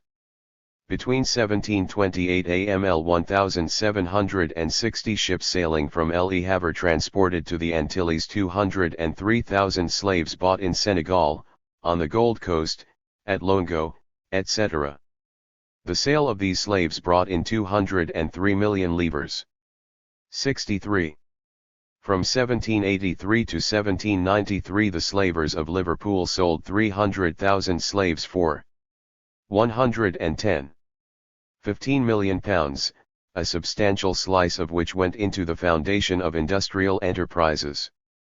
64. All the well-to-do classes of the population sought to share in the reign of gold from the plundering of the colonies. Kings, dukes, princes, judges, and notaries tried to invest their money with the big traders so as to get regular interest, or bought shares or holdings in the colonial companies.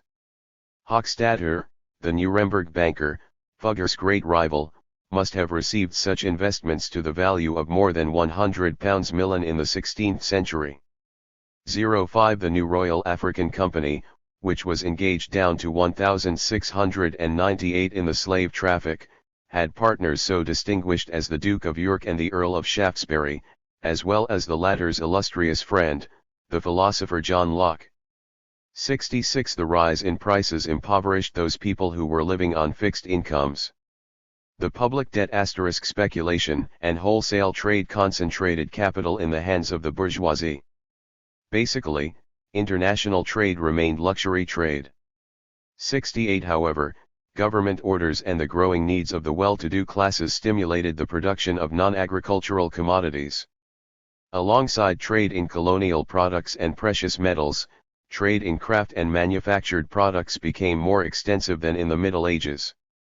The English clothing industry, the lion silk industry, the metallurgical industry of Zolingen, the textile industries of Leiden, Brittany, and Westphalia, were already working for international markets, including those of the overseas colonies, and going beyond the stage of luxury manufacture.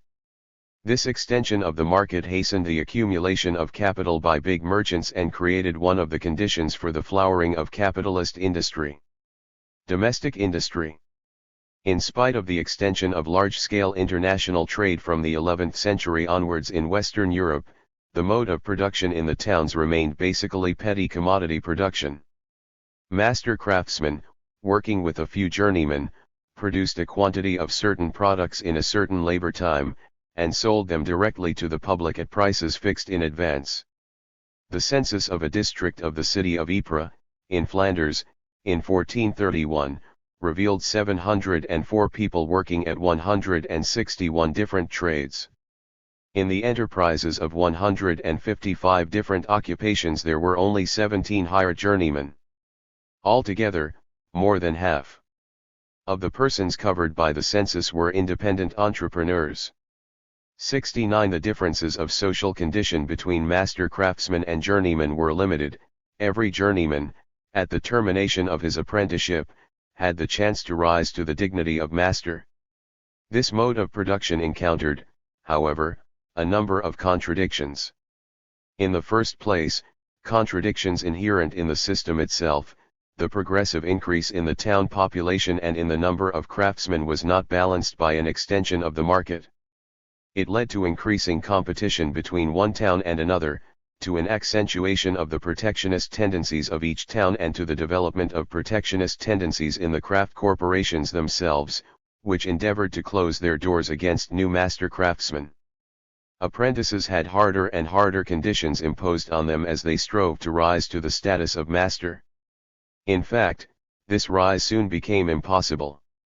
According to Hauser, this was the situation in France from 1580 onward. 7 degrees Kulischer quotes numerous openly monopolistic declarations by craft corporations, from the 14th and 15th centuries. 71 On the other hand, the craftsmen of Flanders and Italy who had begun by the 12th century to work for markets wider than the mere urban market, ended by losing control of the products of their labor.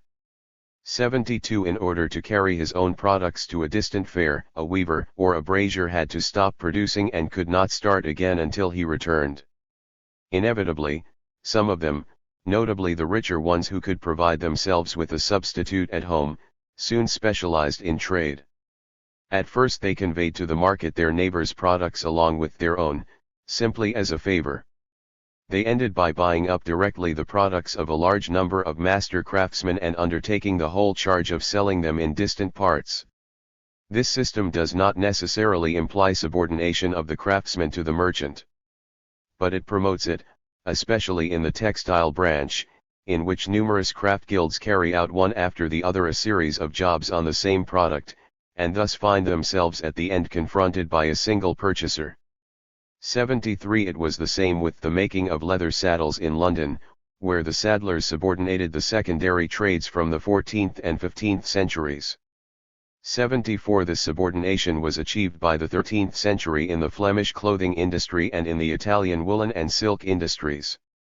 The cloth merchant was still dealing with master craftsmen, owners of their means of production. Wage earners, in the strict sense, were an exception, elsewhere than in the Florentine Wu-11N industry, where there were 20,000 day workers by the middle of the 14th century. 75 But the master craftsmen had to buy their raw material from the cloth merchant, and were likewise obliged to sell him their finished products. Having been able to sell at the highest prices, the 112 clothier will insist on buying at the lowest prices. 76 In his study of a great clothier of Douai at the end of the 13th century, Sire Jehan Boinabroke, Espinasse notes that the clothiers were already tending to make the craftsmen lodge in houses belonging to themselves, and even beginning to buy means of production. The inevitable indebtedness of the craftsmen to the merchants provided a natural path to this subordination. The craftsmen did not accept without resistance a subordination like this, whether partial or complete. In the 13th and 14th centuries the Flemish and Italian communes were torn by violent class struggles which often ended with the victory of the craftsmen. But this could only intensify the decadence of urban petty commodity production, which had come to a blind alley. It often hastened this decline by protectionist measures. In order to escape from the strict regulations of the town guilds and the high wages of the craftsmen, the merchants began to put work out to craftsmen working at home in the country, who received raw material and means of production from the merchant entrepreneurs, and worked, no longer only de facto but also de jure, for a mere wage. From the 15th century onward, this domestic industry spread to the countryside in Belgium, in Italy, in France, and in Great Britain.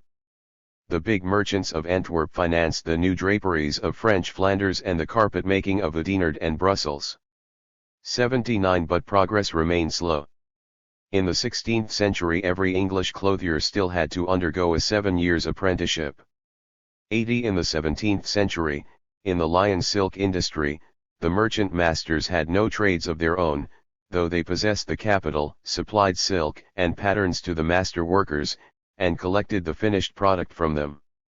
81 In the mining industry, however, where large-scale costs of installation were inescapable, the commercial bourgeoisie succeeded more quickly in taking possession of the means of production. 82 At Liege, the chief coal-producing center of the continent, the independent associations of miners had almost completely disappeared by 1520, and been replaced by small capitalist enterprise, mostly belonging to merchants of the town. Most of the mining enterprises were transformed into joint stock companies, the shares in which were bought by members of the well-to-do classes. The most important were taken over as concessions by rich commercial or banking families like the Fuggers. The Siegerhilden, works where silver was separated from copper, in Saxony, Thuringia, Tyrol and Carinthia, were, through the cost of the installations and the concentration of wage-earning labor, the most important industrial enterprises of the 16th century. With them we have already passed from the realm of domestic industry to that of modern manufacture. 83 In the following century the richest Dutch merchants acquired immense fortunes by securing the monopoly of exploitation of the Emperor's mercury mines, the Deutz family, and the iron and copper mines in Sweden, combined with the manufacture of arms and munitions, the De Geer and Tripp families. 84 It is interesting to note that this separation of the producers from their means of production by the merchant middlemen took place in a very similar way in other societies besides those of Western Europe. Bruno Lasker, basing himself on original fieldwork by Peter H. W. Sitson, describes the system operating in the countryside of Java. In the central lands of East Java, the quasi-independent home workers always had credit accounts in the finishing business and could draw against it in an emergency. The Baku, or middleman, was the real financier and manager of the cottage industry. Through their debts to him, which he encourages in every possible way, he keeps the nominally independent producers so dependent on him that he can take the better paid of their earnings. For example, in the furniture industry of the region, more than half of the gross return went to the Bakuls when Dr. Sitson made his study in 1936. 85 Raymond Firth discovered an identical system in Malaya, where in Trengganu the system of borrowing cash or equipment has often crystallized into a financial relationship between fishermen and fish buyers, especially those who cure for port. 86 S. F. Nadal found a similar system in the domestic industry making glass beads at Bida, in Nigeria. In India the Mahajans advanced the raw material and the other products needed for domestic industry. The textile industry of Suzhou, in China, seems to have been organized in the same way in the 16th and 17th centuries, according to the chronicles of the Ming dynasty. 87 Domestic industry is the logical culmination of the subordination of petty commodity production to money capital, in a money economy in which production for distant markets has destroyed all possibility of giving a stable foundation to the existence of the small producer. Manufacturing capital. Domestic industry separates the small commodity producer first from control of his product and then from his means of production. But production increases only slowly, parallel to the slow extension. 114. Of the market. The commercial bourgeoisie, like the merchant bourgeoisie before it, invests only a part of its capital and profits in domestic industry. The greater part is devoted to trade itself, to speculation, to the acquisition of landed property. The Fuggers, who began as mere weavers in Augsburg, made their fortune in the international trade in spices and fabrics, in which they continued after they had acquired the concessions for Central Europe's silver mines and had built the most important manufactories of their day. They ended by dedicating themselves essentially to credit operations for the House of Habsburg, which brought them to bankruptcy. By the amount of labor it employed, domestic industry remained the chief form of non-agricultural production between the 16th and 18th centuries in Western Europe. Alongside it developed another system of production which constituted a sort of bridge to the modern big factory, the system of manufacture. Manufacture means the assembling under one roof of workers who work with means of production which are provided for them and with raw material which is advanced to them. But instead of their being paid for the total value of the finished product, after deduction of the value of the raw material advanced and the cost of hiring the tools of labor, as with domestic industry, the fiction of the selling of the finished product to the entrepreneur is given up. The worker receives no more than what he was already earning de facto under the system of domestic industry, a mere wage.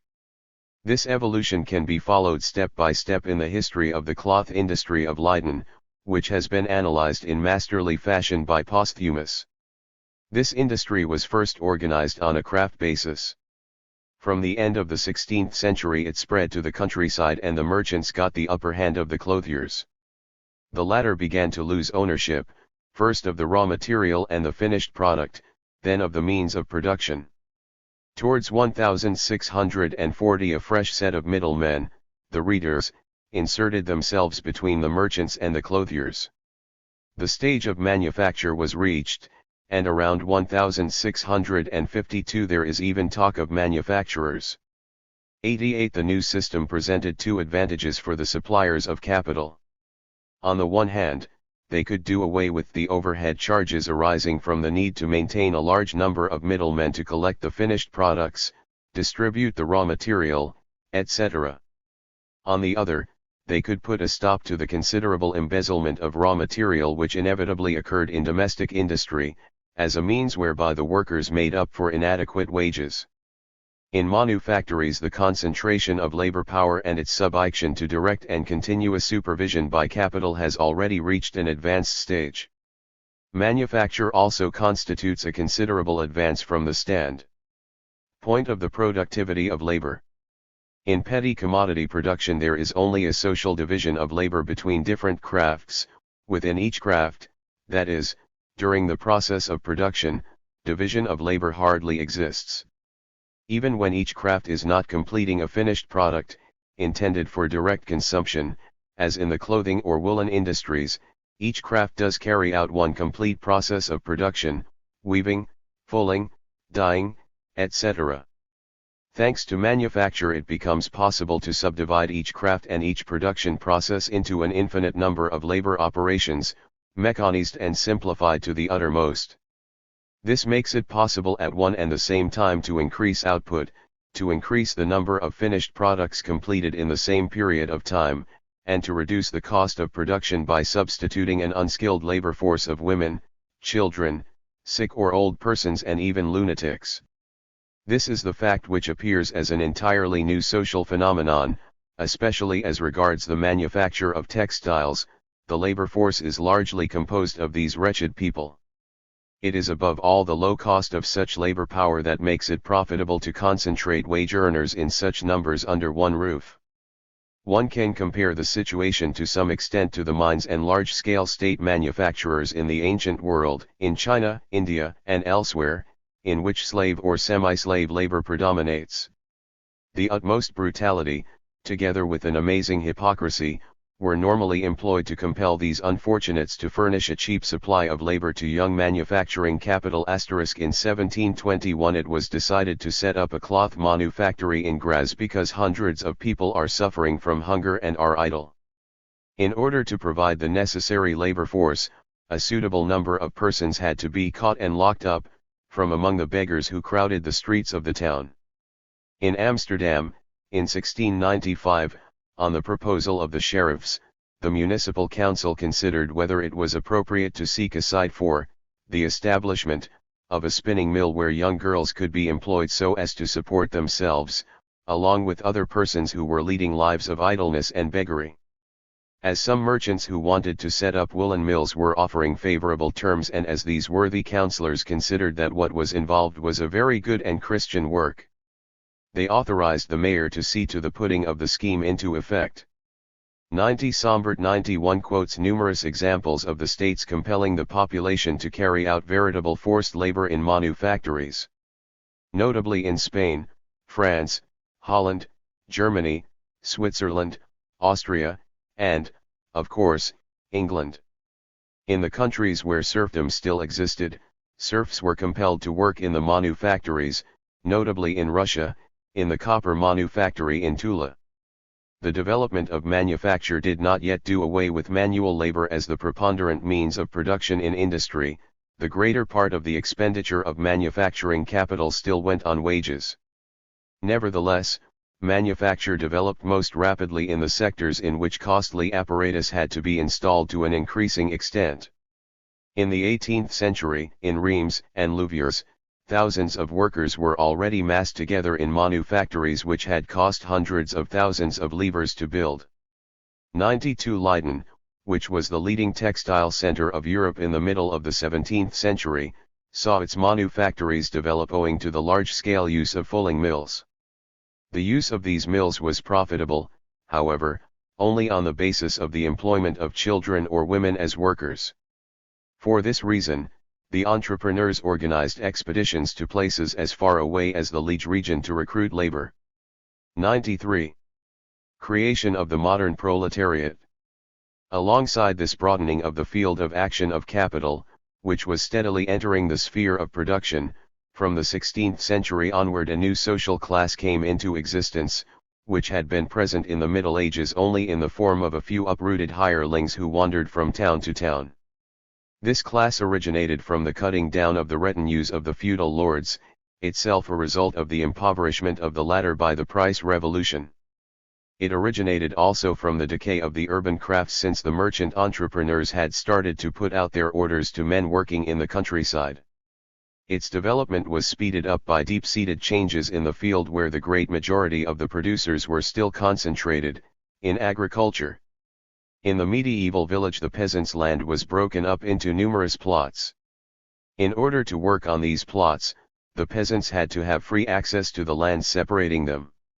This free access was linked with the right to gleaning and gathering straw, to free common pasture, the reservation of land for the benefit of new households, and compulsory rotation of crops, all of which were essential to the stability of a village economy based on the three-field system and marked with the imprint of the primitive village community.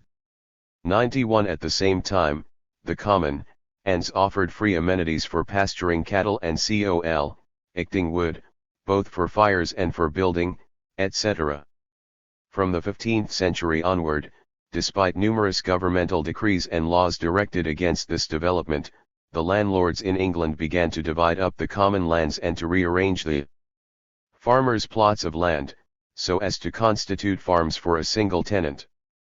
This movement was particularly encouraged by the rapid rise in the price of wool from the middle of the 15th century, which made sheep raising more profitable to the lords than cultivation of the soil. 95. But the practice of enclosure, of putting fences around fields, remained very sporadic until the 18th century. It was then precipitated by a revolution in the agricultural mode of production itself, the abolition of fallow, transition from the three-field system to periodical cultivation of lucerne, turnips, and fodder plants which restore the soil's productivity. This was a system of scientific agriculture, originating in Flanders and Lombardy, which after several tentative attempts, now began to become general in England. 90. The agricultural surplus product increased markedly. The landlords, anxious to take this surplus for themselves, changed the system of tenancy, going over from long leases, which ensured a peasant family's tenancy for a century, to tenancies at will, or short leases, which implied a change of tenancy every 9 years at most. 97. From this resulted a large increase in ground rent, which hastened the expropriation of poor peasants and accompanied the enclosure movement, which was favored also by the fact that with the ending of the three-field system the scattering of plots became burdensome to the cultivators. By about 1780 this movement had culminated in England in the quasi-liquidation of the class of independent peasants, who were replaced by big capitalist farmers working with wage labor. In France a similar movement for the breakup of the common lands occurred in the 17th and 18th centuries, but to a smaller extent, 98 until the French Revolution gave it a great impetus. Development followed similar lines to the French in Western Germany and Belgium. The economic changes which, between the 16th and 18th centuries, created a mass of producers separated from their means of production in the towns, were thus accompanied by changes which in practice deprived part of the peasantry of land as a means of producing their means of life. In this way the modern proletariat appeared. This class was thus described, from the 16th century onward, by the entrepreneurs of Leiden. Poor and needy persons, many of whom have the charge and burden of wives and many children to support, and who have nothing but what they can get by the work of their hands. 99. The ancestors of this prolet were described already in 1247 as those who earned money by the strength of their arms. 100. And in our own day, when the process of formation of the proletariat is being repeated among the backward peoples, they say in Malaya of a fisherman who has no net of his own, no means of production, he has not a single thing, he only helps other people. In other words. 118. The separation of the producers from their means of production creates a class of proletarians who cannot live otherwise than by hiring out their strength, that is, by selling their labor power, to the owners of capital, which enables the latter to secure for themselves the surplus value produced by these producers*. The Industrial Revolution.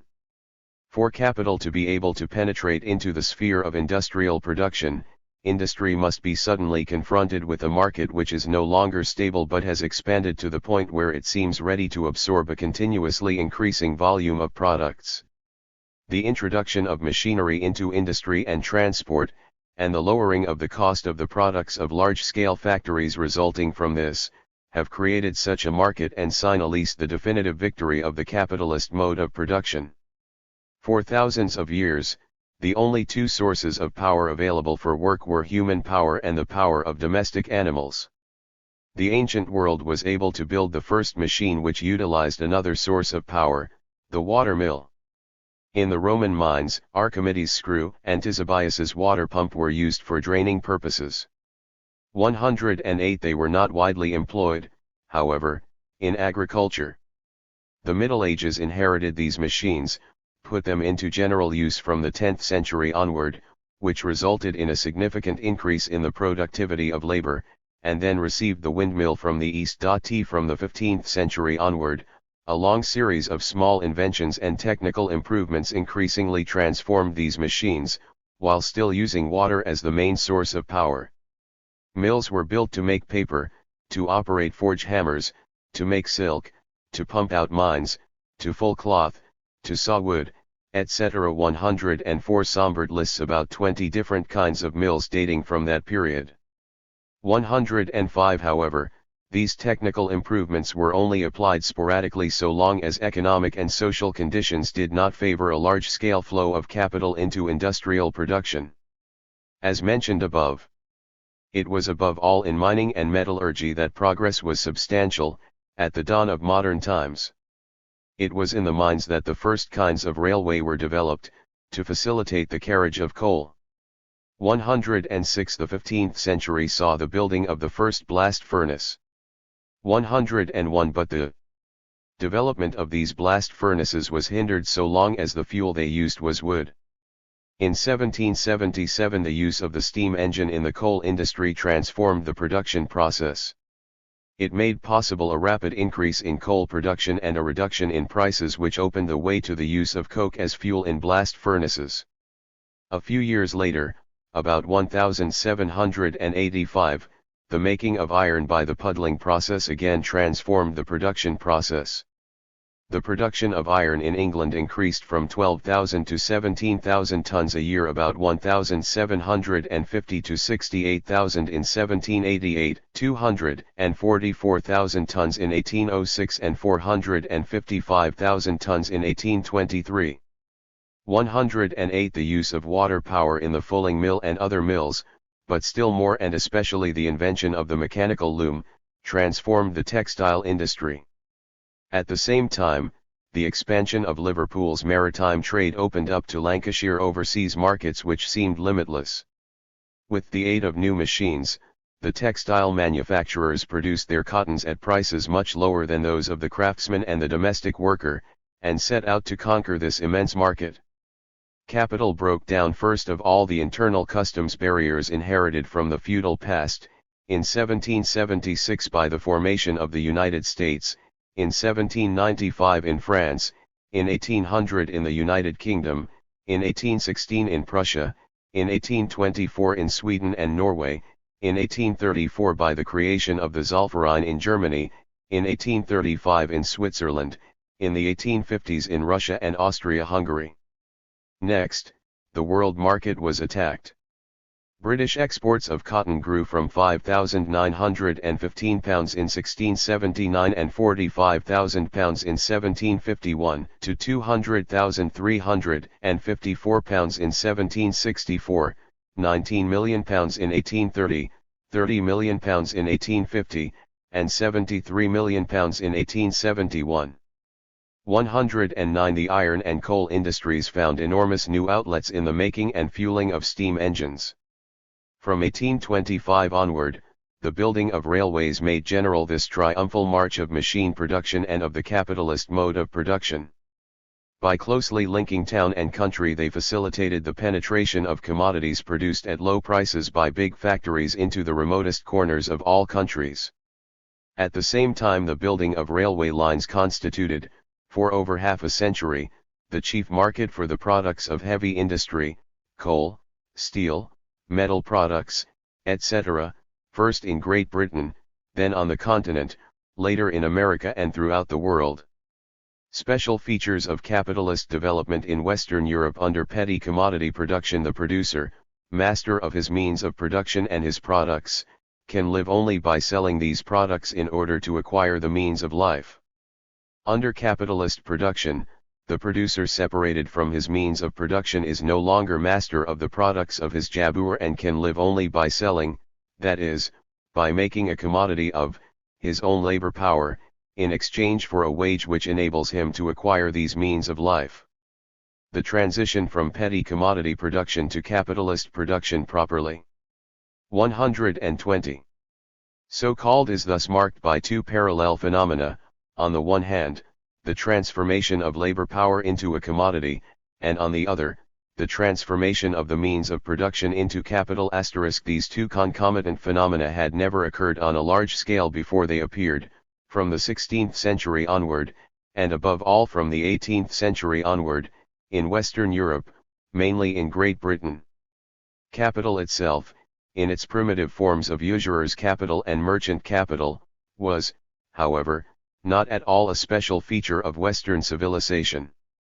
Many civilizations which saw an advanced stage of petty commodity production saw with it a substantial flowering of capital: the ancient world, Byzantine society, the Mughal Empire in India, the Islamic Empire, China, and Japan, to mention only the most important. The quantitative expansion of capital in these societies was in no way inferior to what occurred in medieval Europe. In the middle of the 14th century King Edward III of England received 1,365,000 florins from the Florentine companies of the Bardi and the Peruzzi. 111 These were the richest bourgeois families of the West before the Fuggers.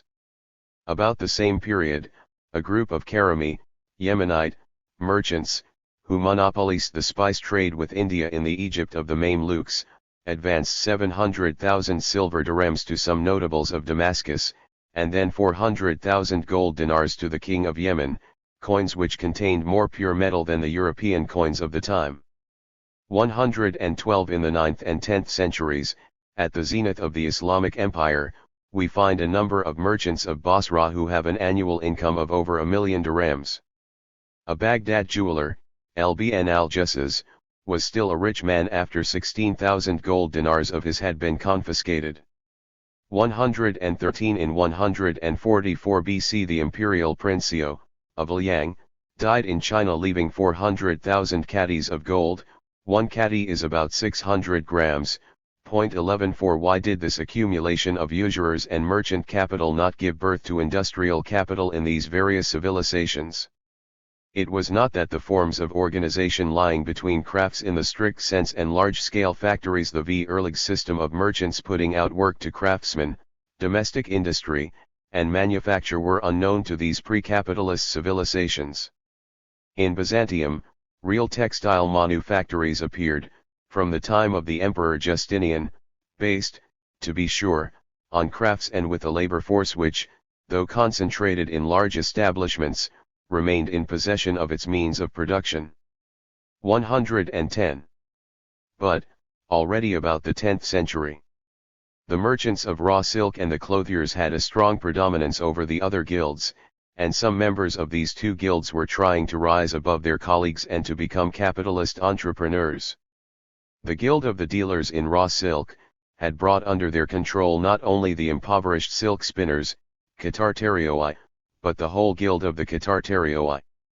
As a matter of fact, a silk spinner could not sell the processed silk directly to the clothiers, he had to hand it over to a dealer in raw silk.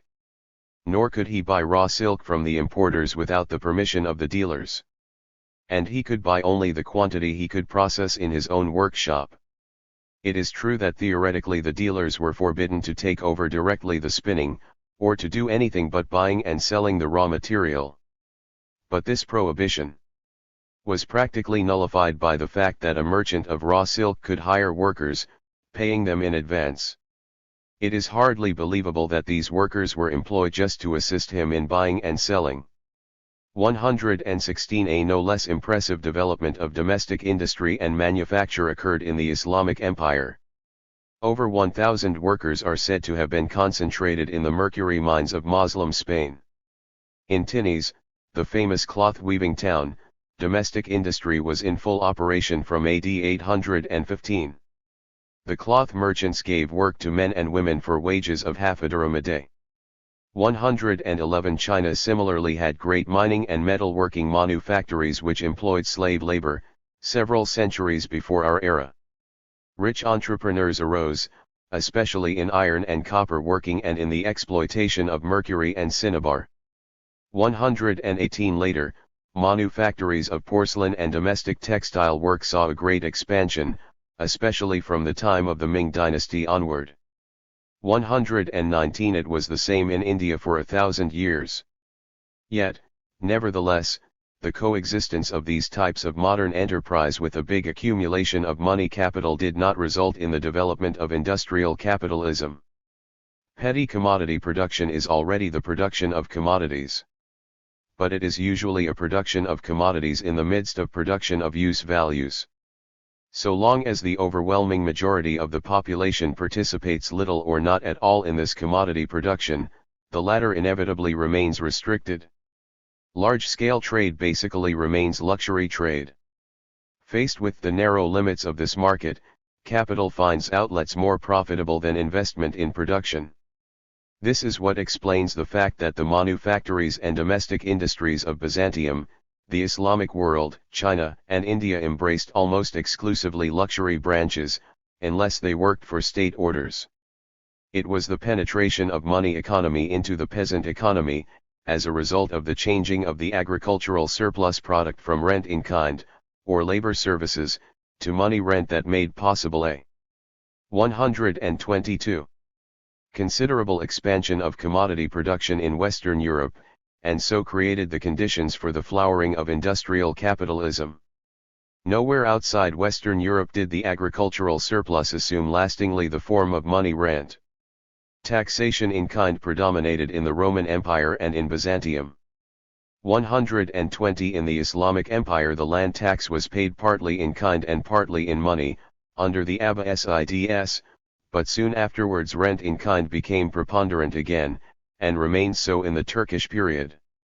121. In India, land rent was generally paid in kind, except during a brief period of prosperity under the Mughals in the 17th century. In China, rent tax in money, briefly general under the Mings towards the end of the 15th century, resumed the form of rent tax in kind after the fall of this dynasty, to reappear definitely as tax rent in money only in the 17th and 18th centuries in South China. 122. Machine production, which alone enables the big factory to overcome the competition of domestic industry and the crafts, is the product of the application of natural science to production that, in turn, demands a ceaseless striving to economize human labor.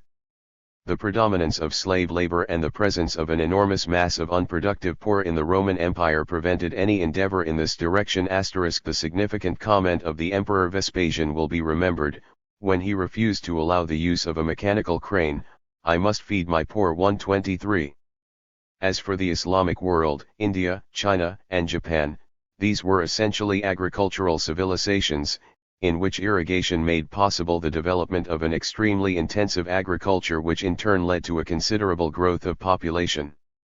The competition of very cheap labor was to prevent for thousands of years any attempt to introduce machinery into the crafts.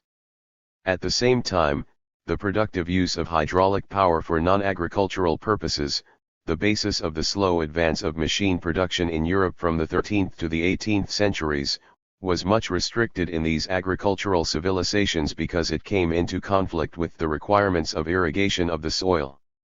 The accumulation of money capital, usurer's capital, merchant capital and commercial capital took place in Western Europe between the 10th and 18th centuries, in the hands of a bourgeois class which progressively freed itself from the control of the feudal classes and the state, and ended by subjecting the state to itself and using it to accelerate the accumulation of capital for its own advantage. The formation of the bourgeoisie as a class, with a clear consciousness of its interests, took place in the free communes of the Middle Ages, where the bourgeoisie underwent its apprenticeship to political struggle. The establishment of Central-East modern states from the 15th century onward did not result from a crushing of the urban bourgeoisie but from a new ascent of this class, which broke through the narrow confines of commune politics to confront, as the Third Estate, the old ruling classes on the national level. Russia, Spain, and to some extent the Austria of the Habsburgs, were in this respect interesting exceptions, something that had significant consequences for the later history of capitalism in these countries. In the other pre-capitalist civilizations, however, capital remained unchangingly under the arbitrary power of the despotic and all-powerful state. In Rome it was the landed nobility that, thanks to the booty obtained in its plundering wars, ended by entirely subjecting the free capital of the ancient world. 125 In ancient India, the state monopolies made the king himself the chief banker, manufacturer, and wholesale trader. Rostov notes that the imperial treasury was the chief usurer in Rome.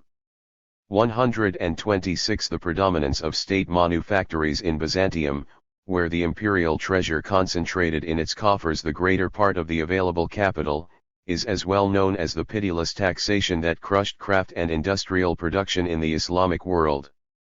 121 In China, under each successive dynasty, the state strove to monopolize whole sectors of industry. 128 The nascent bourgeoisie underwent a strange life cycle in all these societies. Each new fabulous accumulation of profits was followed by brutal confiscations and persecutions. Bernard Lewis notes that even the Islamic cities of the Middle Ages knew only an ephemeral existence, with a prosperity which lasted no more than a century and was followed by a long and pitiless decay. 129 The fear of confiscation of their capital haunts the owners of movable property in all these societies. It causes the bourgeois to conceal their profits, to invest them in 10 small enterprises rather than one big one, to prefer the hoarding of gold and precious stones to public enterprises, and the purchase of landed property to the accumulation of capital. Instead of concentrating, a bourgeoisie thus disperses itself as it disperses its capital. Instead of advancing towards autonomy and independence, it crouches in fear and servility. 13 Never, says Istvan Balash, did the Chinese merchant class attain autonomy. The privileges of the big traders were never won in struggle, but were stingily granted by the state. The way of expressing their demands continues, for the merchant and the rest of the misera plebs, to be the petition, the timid request humbly submitted to the authorities. 131 Only in Japan, whose pirate merchants infested the China Sea and the Philippines from the 14th century on, and accumulated substantial capital while the state's authority was breaking down, did the supremacy of the commercial and banking bourgeoisie over the nobility, and then the development of manufacturing capital, make it possible to repeat, starting in the 18th century, 2 centuries late, the evolution of capitalism in Western Europe, independently of the latter. The predominance of the absolute state in the non-European pre-capitalist civilizations was itself no result of chance. It followed from the conditions of irrigation agriculture, which necessitated a strict administration and centralization of the social surplus. Paradoxically, it was the superior fertility of their soil and the greater growth of their population that doomed these civilizations to stop midway in their development. The much more primitive agriculture of medieval Europe could not carry the weight of a density of population comparable to that of China or the Nile Valley in prosperous periods. But just for this reason it largely escaped the control of a centralizing state. In the medieval towns the bourgeoisie was favored by a weakened central power which had to lean upon its support in order to recover the prerogatives it had lost at the dawn of feudalism. At first, the advance of this bourgeoisie was slow and interrupted. Many a Western financier ended up like his Islamic, Chinese, or Indian colleague, by having his fortune confiscated by the kings he helped. But from the 15th century this interruption became the exception instead of the rule. The superiority of movable wealth over landed property was finally established, and with it the subjection of the state to the golden chains of the public debt. The road was clear for an accumulation of capital without political obstacles. Modern capitalism could be born. These special features of the economic development of Western Europe, and to a certain extent of Japan, do not mean that the flowering of the Industrial Revolution was not possible in other regions, they merely explain why the capitalist mode of production appeared first in Europe. Thereafter it was the violent intervention of Europe in the economies of other parts of the world that smashed the elements that would have made possible more rapid economic progress there, so preventing or holding back their advance. The contrast between Japan on the one hand and India and China on the other shows the decisive role played in the 19th century by the maintenance or loss of real political independence, for the acceleration or retardation of the Industrial Revolution*. Capital and the capitalist mode of production. Capital can appear as soon as there is a minimum of commodity circulation and of money circulation. It is born and develops within the framework of a pre-capitalist mode of production, village community, petty commodity production. Whatever dissolving effects it has on such a society, these are limited by the fact that it does not change the basic mode of production, especially in the countryside. Loaded with debts, harried by his creditors or by tax collectors, the pre-capitalist peasant always finds in the solidarity of other villagers a support which guarantees him at least a meager pittance. The Ifugaos natives of the Philippines are partial capitalists. Their wealth is rice land. It is prepared with enormous labor, limited in quantity, and belongs to a class of rich men. Through a system of usury, the rich become richer and the poor poorer. Still, the poor are not entirely destitute. Yam gardens are by definition not wealth, and cannot be permanently owned. Anyone may plant as much as he wishes, and manage to live after a fashion. 136. The development of the capitalist mode of production implies the generalization of commodity production for the first time in mankind's history. This production no longer embraces merely luxury products, the surplus of foodstuffs or other goods of current consumption, metals, salt, and other products indispensable for maintaining and extending the social surplus product. Everything that is the object of economic life, everything that is produced is henceforth a commodity, all foodstuffs, all consumer goods, all raw materials, all means of production, including labor power itself. Every outlet being closed, the mass of dispossessed people who no longer have their own tools are compelled to sell their labor power in order to acquire the means of life. The entire organization of society is fashioned so as to ensure to the owners of capital a regular and constant supply of wage labor, so as to facilitate the uninterrupted productive use of their capital. During the process of its formation, industrial capital obtained, by the methods described above, the parallel formation of the modern proletariat. But when the capitalist mode of production had spread throughout the world, it experienced a need for wage labor before the primitive societies which it encountered were sufficiently disintegrated for this proletariat to be formed in the normal way. The intervention of state, law, religion, and morality, if not of force pure and simple, made it possible to recruit the unhappy slaves of the new Moloch. The colonizers of Black Africa and Oceania repeated at the end of the 19th century the procedures whereby their Slavi trading ancestors had assembled a mass of slave labor. This time, however, it was no longer a matter of sending this labor over the ocean to the plantations of the New World. It was on the spot, in capitalist agricultural, mining or industrial enterprises that this labor was employed to produce the surplus value indispensable to the life of capital. The disintegrating action of money economy on primitive communities has in all civilizations favored the primitive accumulation of usurers' capital and merchant capital. But it does not ensure by itself the development of the capitalist mode of production, of industrial capital. However, the disintegrating action of money economy on primitive communities already confronted with the capitalist mode of production becomes the chief force for the recruitment of a native proletariat in the colonies. The introduction of an individual poll tax in money in primitive areas which are still living in conditions of natural economy has uprooted, in Africa and elsewhere, millions of natives from their customary centers and has forced them to sell their labor power, their only resource, to get money. Where people do not find it necessary to sell their labor power in order to obtain the means of life, the capitalist state has resorted to this modem form of compulsion in order to supply proletarians to the bourgeoisies who are coming into existence in the colonies. For capitalism and the bourgeoisie are inconceivable without a proletariat. According to Alexander Hamilton, freedom is freedom to acquire wealth. 137 But this freedom cannot be affirmed for one small part of society unless it be denied for the rest, even though this be the majority. Chapter 5. The contradictions of capitalism. Capital thirsting for surplus value. The owner of slaves distributed food among them and in return took the entire product of their labor. The feudal lord took the products of the unpaid work which his serfs were obliged to render him in the form of labor services.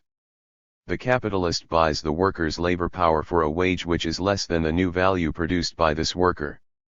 In each of these varying forms the possessing classes take for themselves the social surplus product, the product of the surplus labor of the producers. The contract made at Liege in 1634 between Antoine de Gelée, master weaver, and Nicolas Cornelis, states bluntly that the latter will be paid half of what he makes, the other half being the master's profit. Asterisk. The wage worker creates new value while he expends his labor power to produce commodities in his employer's factory. At a certain moment he will have produced new value exactly equivalent to what he receives as his wages. If he were to stop working at that moment he would not have produced any surplus value. But the employer does not mean that to happen. He does not want to do a favor, he wants to do business.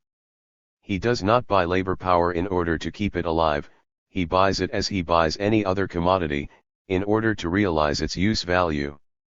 And the use value of labor power, from the capitalist standpoint, is precisely its capacity to create surplus value, to provide surplus labor over and above the labor needed to produce the equivalent of the wage paid for it. In order to be hired by an employer, a worker must work longer than is needed to produce this equivalent. In doing this he will create new value for which he will be paid nothing. He is creating surplus value, which is the difference between the value created by labor power and the value of labor power itself. The capitalist's aim is to accumulate capital, to capitalize surplus value. The very nature of the circulation of money implies this aim. Industrial capital pursues this aim of accumulation even more, much more insatiably than usurer's capital or merchant capital. It produces for a free and anonymous market, dominated by the laws of competition. A capitalist is not alone in offering his products on this market to possible customers. Under the rule of competition, each industrialist tries to grab as large a share of the market as possible. To succeed, however, he must reduce his prices. There is only one way to reduce selling prices without threatening profit: to reduce the cost of production, the value of commodities, to curtail the labor time socially necessary for producing them, to produce more commodities in the same length of time. Last year already the expansion of the enterprise, which took only a few months, enabled us to maintain the profit on our cement business at the expected level, despite the fact that competition considerably cut down the price of cement. This experience has confirmed us in our decision to make up for the increasing decline in prices which we foresee by an increase in the amount we produce, was proudly proclaimed by the annual report of a German cement works in the 19th century. In order to bring about such an increase in production, equipment must be improved, the process of production rationalized, the division of labor within the enterprise carried to a higher level. All of which demands an increase in capital. But the increase in capital can come, in the last analysis, only from an increase in the surplus value capitalized.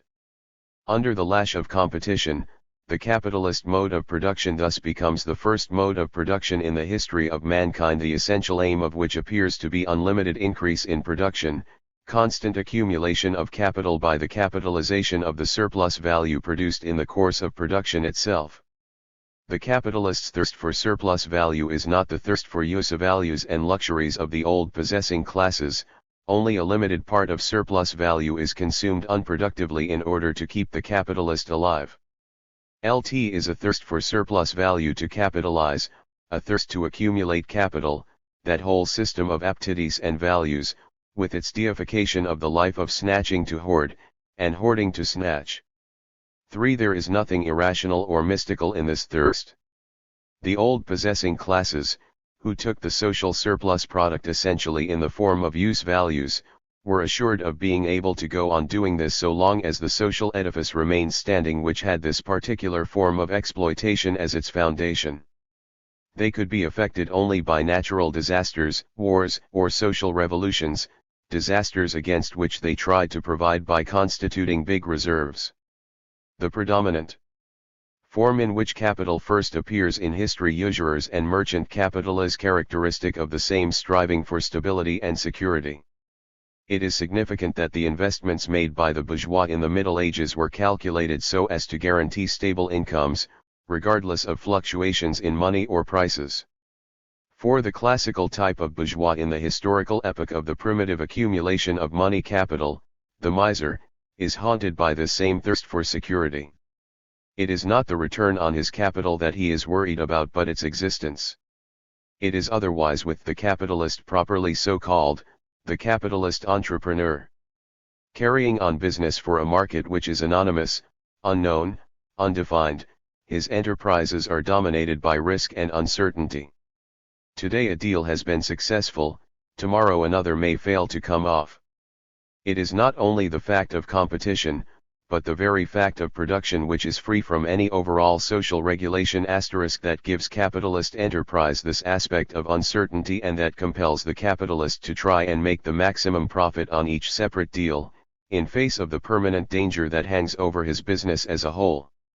The landowner, the small commodity producer, the purchaser of ground rents, all find in the certainty of their incomes an adequate reason for keeping their activities within given limits. The uncertainty of capitalist profit implies, on the contrary, the need for a continuous expansion of business, an expansion which in turn depends on maximum accumulation of capital, maximum realization of profits.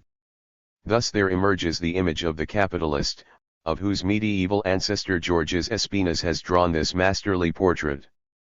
To achieve the biggest possible gain while paying out the least possible amount in wages, to make the producers supply as much as possible while paying them as little as he can get away with, or even robbing them within the same limits, to draw to himself, to breathe in, to suck up, as it were, all he can take of the money which ought to go to the small employers, the producers, for the work which he alone can obtain for them and which they carry out for him alone. This is obviously the constant aim of the efforts of the capitalist entrepreneur to secure the biggest profit he can, even at the expense of the utmost harm to the people in his employment.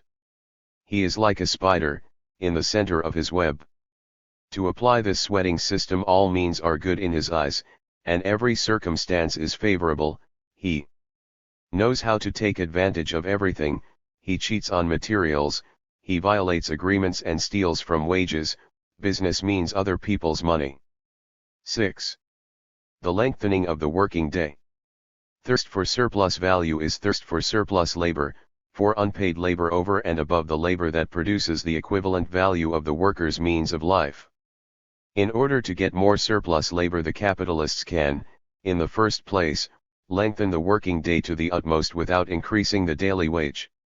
If we suppose that a worker produces the equivalent of his wages in 5 hours, then lengthening his working day from 10 to 12 hours without any increase in wages will increase the surplus labor from 5 to 7 hours a day, or by 40%. This way of increasing surplus value is called increasing absolute surplus value. In every society where the obtaining of use values remains the basic aim of production, for both the producers and the exploiters, a constant lengthening of the working day must appear absurd. The limitation of needs and of markets imposes a limit no less narrow upon production.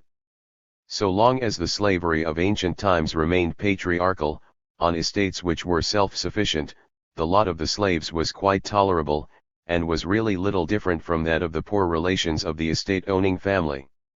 It was only when the slavery of ancient times became the basis of production for the market that barbarous treatment of slaves became general. 7. In the Middle Ages, the communal laws placed strict limits on the working time of the craftsman. In such laws we find, as a rule, besides prohibition of night work, also the stoppage of work on numerous religious holidays, saints' days, and at certain periods of the year. On the basis of a study of the bylaws of the small town of Ginz, in Artois, Georges Espinasse has estimated the number of actual working days in the medieval year at 240. 8. In the Bavarian mines there were in the 16th century between 99 and 90 holidays every year. Hugh concludes that, taking into account the numerous holidays, the average working week in the mines of the 15th century was 36 hours. 10. As soon, however, as capitalist enterprise appears, a constant striving to lengthen the working day is to be observed. From the 14th century onward laws were passed in Great Britain to forbid too short a working day. English writing of the 17th and 18th centuries is full of complaints regarding the idleness of the workers, who, if they earn in 4 days enough to provide food for a whole week, do not go to work for the 3 following days. All the leading bourgeois thinkers take part in this campaign, the Dutchman Jan de Witt, Spinoza's friend, William Petty, the father of 136. English classical political economy, Colbert, who speaks of the idle people, etc. Sombart fills 7 pages with quotations like this from the period under consideration. 11. When the capitalist mode of production crosses the oceans and penetrates fresh continents, it finds itself up against the same natural resistance by the workers to the lengthening of their working day. In the 17th and 18th centuries the press of the virtuous Puritan colonists in North America resounded with complaints about the high cost of labor, contrary to reason and equity. "'Tis the poor that make the rich," artlessly declared the New York Weekly Journal. In 1769 the Maryland Gazette complained that the wages they receive for the labor of 1 day will support them, the workers, in intemperance for 3 days. 12. The denunciations of the luxury, pride, and sloth of the English wage earners of the 17th and 18th centuries are, indeed, almost exactly identical with those directed against African natives today. 13. Alfred Bone notes the amazement shown by Western observers when they behold poor Arabs who prefer to earn £1 a year as shepherds rather than £6 a month as factory hands. 14. Audrey I. Richards reports the same repugnance among the Negroes of Rhodesia. Men who worked an intermittent 3 or 4 hours a day in their tribal reserves are now asked to do a regular 8 to 10 hours under white supervision on the big plantations or in industrial concerns. 15. It was sufficient, however, to take advantage of the enormous mass of labor power uprooted and unemployed as a result of the social and economic upheavals of the period between the 15th and 18th centuries to bring a pressure to bear on wages which brought them below subsistence level. In this way the bourgeoisie was able to advance from victory to victory in this struggle against the idleness of the people. From the 18th century onward we find that the normal working day in England is 13 or 14 hours. 16. In the English cotton mills the working week is between 75 and 80 hours in 1747, 72 hours in 1797, between 74 and 80 hours in 1804. 11. And since wages had fallen so low that every day without work was a day without food, Napoleon cuts a more generous figure than his minister Portalis when he rejects the latter's proposal to prohibit Sunday work, since the people eat every day they should be allowed to work every day. 18. The growth in the productivity and intensity of labor, however, absolute surplus value cannot be increased without limit. Its natural limit is, first of all, the physical capacity of the workers. Capital is interested in exploiting but not in destroying the labor power which constitutes its constant source of potential surplus labor. Beyond a definite physical limit, the worker's capacity to produce declines rapidly towards zero. Furthermore, the organization of workers' resistance by the trade unions brought about from the middle of the 19th century the first regulation of the working day in the direction of laying down a maximum length. The legal limit of the working day was fixed first at 12, then at I0, and in the 20th century at 8 hours, so as to give in some countries a 40-hour week, not without howls about economic ruin from the bourgeoisie at each reduction. Capital now falls back more and more upon a second way of increasing surplus value. Instead of lengthening the working day, it tries to cut down the labor time necessary to produce the equivalent of the worker's wages. Let us assume that with a working day of 10 hours, 4 hours are needed to create the amount of necessary value represented by the worker's wages. If this necessary labor can be cut from 4 to 2 hours, then surplus labor is increased from 6 to 8 hours, and exactly the same result is achieved as if the working day had been lengthened from I0 to 12 hours. This is what is called increasing relative surplus value. The increase of relative surplus value results essentially from growth in the productivity of labor thanks to the employment of new machinery, more rational methods of work, a more advanced division of labor, a better way of organizing labor, etc. Industrial capitalism has transformed economic life more than all the earlier modes of production put together. The fall in prices of articles of current consumption is clearly expressed in these figures. In 1779 a certain quantity of number 40 cotton thread cost 16s. In 1784 it cost only 10s. IID. In 1799 it cost only 7s. 6d. In 1812 it cost only 2s. 6d. In 1830 it cost only is 25d. 19. No less eloquent is the following table, which relates to a slightly later period in the United States, where the triumphs of machine production occurred somewhat later than in Great Britain. Labor time necessary for making various articles, in thousands of minutes: 100 pairs men's shoes, 100 pairs ladies' shoes, 100 dozen collars, 12 dozen shirts, 100 dozen corn boxes, 25,000 pounds soap, 12 tables, 50 doors, 100,000 envelopes transporting 100 tons of coal. Manual work 1859 86 to 1859 61 5 1855 81 0 1853 86 to 3 1865 6 to 5 1839 25 9 1860 33 to 8 1857 83 1 1855 26 to 1 1859 7-2. Machine work 1895 9 to 1895 48 1895 11 5 1894 1 T3 1894 27 1897 13 1894 50 1895 36 1896 19 1896 06. By substantially reducing the value of all articles of primary necessity, capital reduces the part of the worker's working day during which he is producing the equivalent of his wages.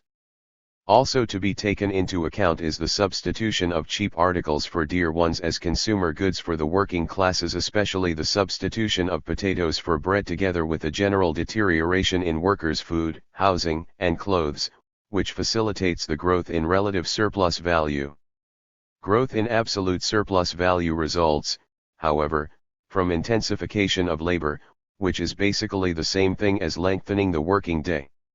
The worker is obliged to expend in IO hours of work the same productive effort as previously he expended in 13 or 14 hours. Such intensification can be brought about by various methods: speeding up the pace of work, speeding up the machinery, increasing the number of machines to be watched, e.g. of looms to be overlooked in textile mills, etc. Particularly in the most recent phase of capitalist development, characterized by scientific organization of labor, Taylor and Beddoes systems, piecework, time and motion study, etc., has the intensification of labor immensely increased the absolute surplus value obtained by capital. Georges Friedman presents a striking picture of two methods used for this purpose by two great French motor car firms, Berliet in Lyons and Citroën in Paris. Why has the Berliet works the reputation, in spite of the spacious beauty of its halls, of being a jail? Because here they apply a simplified version of the Taylor method of rationalizing labor, in which the time taken by a demonstrator, an ace worker, serves as the criterion imposed on the mass of workers. He it is who fixes, watch in hand, the normal production expected from a worker. He seems, when he is with each worker, to be adding up in an honest way the time needed for the processing of each item. In fact, if the worker's movements seem to him to be not quick or precise enough, he gives a practical demonstration, and his performance determines the norm expected in return for the basic wage.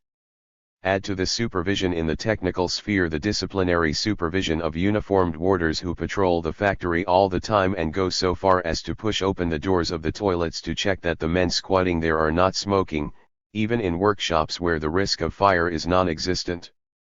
At Citroëns the methods used are more subtle.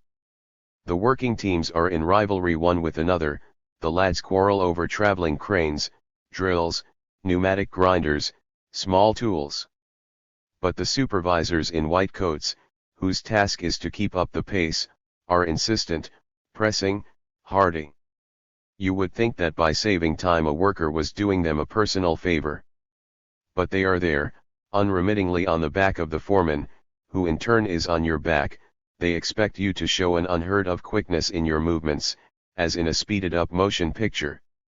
21 Capital which is as thirsty as this for every minute, every movement the worker makes, during the whole of the time that belongs to it. Does this not provide the best illustration of the fact that profit, capitalist surplus value, is nothing but the unpaid surplus labor of the worker? We find a striking confirmation of this thirst for surplus labor in the fact that General Motors pays its workers in the United States not by the hour but by the fraction of 10 minutes, of work they have actually performed.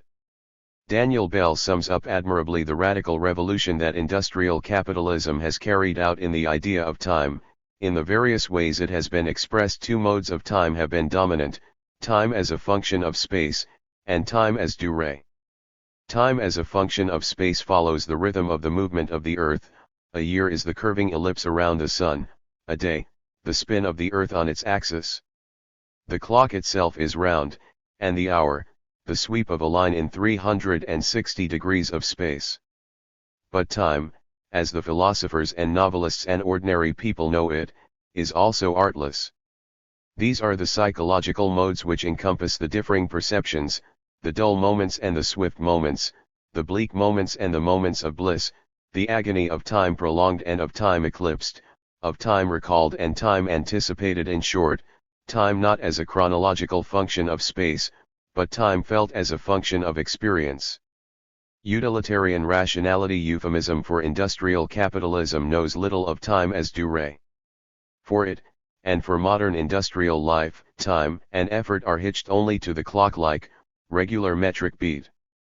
The modern factory is fundamentally a place of order in which stimulus and response, the rhythms of work, derive from a mechanically imposed sense of time and pace. No wonder, then, that Aldous Huxley can assert, today, every efficient office, every up-to-date factory is a panoptical prison in which the workers suffer, from the consciousness of being inside a machine. 23 Emphasis hours.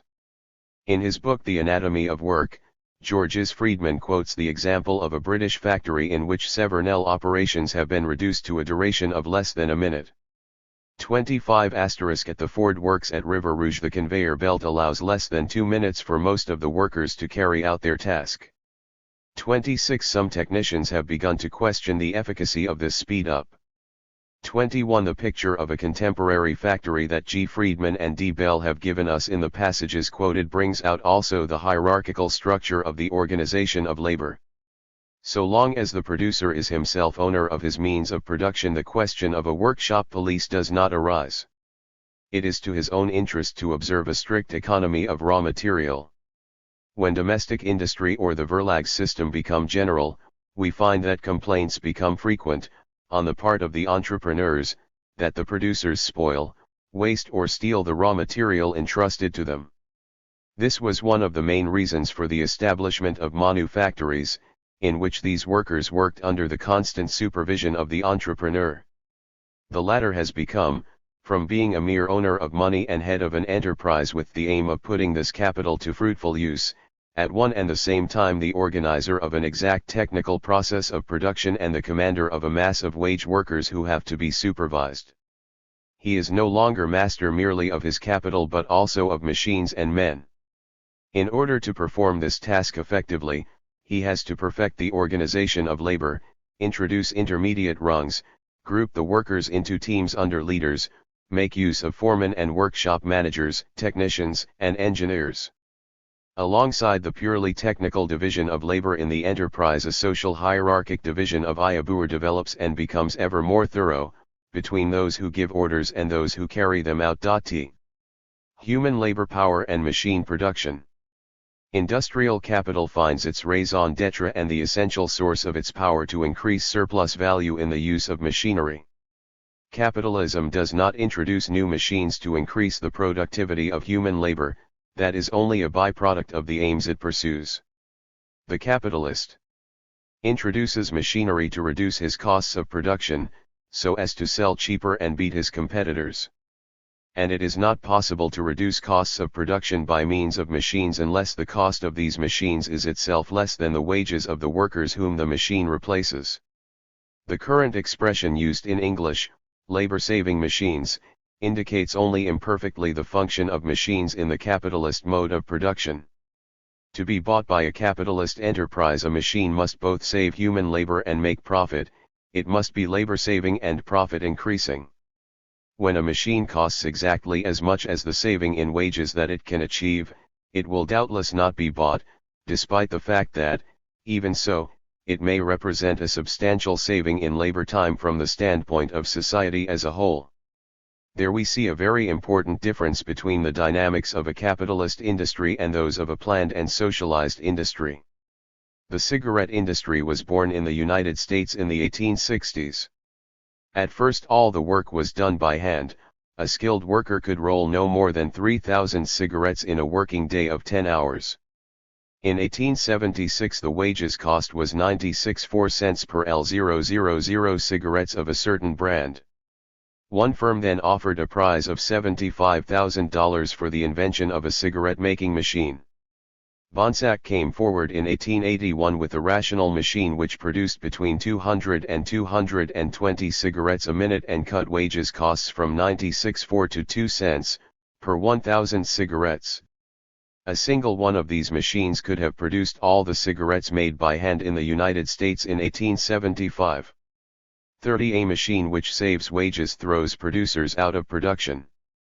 The introduction of machines gives rise to unemployment, and does this so directly that the victims tried at first to destroy these machines which were condemning them to poverty. Luddite movement in Britain, similar movement in France, 1816 to 1825, between 1840 and 1843, as a result of the competition of the mechanized linen industry, the number of Flemish women spinning at home fell from 221,000 to 167,000. 32. In 1824 to 1825 the introduction of mechanical looms caused considerable unemployment in England, and wages were cut by 50% or 33%. If they were to stand up to competition by large-scale machinery, the manual workers had to accept big reductions in wages. The weekly wages of hand weavers in Bolton fell from 25s in 1800 to 9s in 1820 and from 19s. 60 in 1810 to 5s. 60 in 1830. 34. The unemployment of a mass of workers for whom there is no work because of competition by machines becomes a permanent institution of the capitalist mode of production. This is the industrial reserve army, thanks to which the wage earners are forced to accept as wages the bare cost of reproducing their labor power. In the first phase of industrial capitalism, whatever the country in which the capitalist mode of production becomes established, the destruction of the crafts by large-scale industry gives rise to an acute problem of unemployment. Subsequently, Other phenomena which we describe later on determine the scope and fluctuations of this unemployment. Industry based on machinery does not merely transform a section of the producers into wretched unemployed. It devalues manual work in general and changes many skilled workers into unskilled or semi-skilled workers. In the epoch of the craft guilds, or that of domestic industry, every producer was in principle a skilled producer, with a thorough knowledge of his craft. The unskilled hirelings were a floating mass which lacked great importance, either numerically or economically. The skill of the producers at their trade was the chief condition for the success of any productive enterprise. But the division of labor effected in manufacture, and then the general introduction of machinery, and finally the progress of semi-automation, simplify and mechanize to the utmost the work of the producers. 35 Their tasks, which no longer require any skill, are henceforth such that anybody can perform them. An apprenticeship of a few months enables anyone today to become a good worker on the conveyor belt. In the Ford works in the USA, 75 to 80% of the personnel in the production workshops can be trained in less than a fortnight. In one of the factories of the Western Electric Trust, the percentage of skilled workers has fallen to 10% of the labor force. 30 The sudden formation of great masses of unskilled producers gave rise, at the dawn of industrial capitalism, to the appearance of a mass of migrant workers, such as the navvies of Britain who dug canals and built the railways. 37 Capitalist industry, born amid vast human migrations within the modern nations, caused in its turn a series of such migrations on the national and international scale, massive emigration of Europeans to North and South America, Australia, South Africa, etc., Indian emigration to the countries around the Indian Ocean, and emigration of Japanese and Chinese to the countries around the Pacific, etc. 4 Ms and evolution of wages. In the capitalist mode of production, labor power has become a commodity like that of any other commodity. The value of this labor power is determined by the amount of labor socially necessary to produce it. The value of labor power is thus the cost of reconstituting this labor power in a given social setting, food, clothing, housing, etc. Because the worker has only his labor power to sell in order to buy what he and his family need to live, and because of the presence of the Industrial Reserve Army, wages vary around a subsistence minimum, an idea we will define later, which maintains the worker in his condition as a proletarian. The workers cannot possess the economic means of improving their position. Industry is organized in such a way that, in order to win independence, the workers would need to have money. How could they get it? As regards the wages that the clothier pays to the petty producers, these are obviously fixed and distributed with a view merely to enabling those who receive them to keep themselves alive, so as to go on working under the exploitation of the one who pays them and keeps them alive for his personal and exclusive profit, and not to enriching them so that they may free themselves bit by bit from their former masters, rise to the level of the latter, and eventually compete with them. 38 This analysis of the wages received by the small craftsmen of the Middle Ages who did work put out to them by the merchant masters applies to wages in all forms of civilization. It is an extraordinarily stable phenomenon throughout the ages. Examining the wages of agricultural workers at Eshnunna, in Mesopotamia, at the beginning of the second millennium BC, Jacques Lecourgayet comes to the conclusion that, reckoned in terms of wheat, these wages are very well comparable with those of our day. The amount of wheat they represent is about the same as that represented by a harvest worker's wages nowadays. 39 For ancient Greece, Father Heikelheim has worked out the vital minimum of a worker at Delos, in the time of Alexander the Great. It is made up of the cytos, basic food, bread, the opsonion, additional food, clothes, and some small extras. In good years the wages rose a little above this minimum, in bad ones, the extra expenses and even the opsonion were practically eliminated. 40 This characteristic situation in ancient Greece already contains potentially the elements of that fluctuation of wages which is to be found in country after country and age after age, allowing for differences in customs, manners, traditions and, above all, relations of strength between sellers and buyers of labor power. At certain times, the opinion and the extras may be fairly big and varied, at others they may disappear almost completely. The two elements, the historical and the physical, absolute minimum, nevertheless form integral parts of wages. The evolution of real wages under the capitalist mode of production corresponds to a series of exact and complex laws. Contrary to what was supposed by Malthus, whose ideas were the foundation for the wages theory of Ricardo and Lassalle, the iron law of wages, there is no demographic law governing fluctuations in the supply and demand of labor power, the labor market.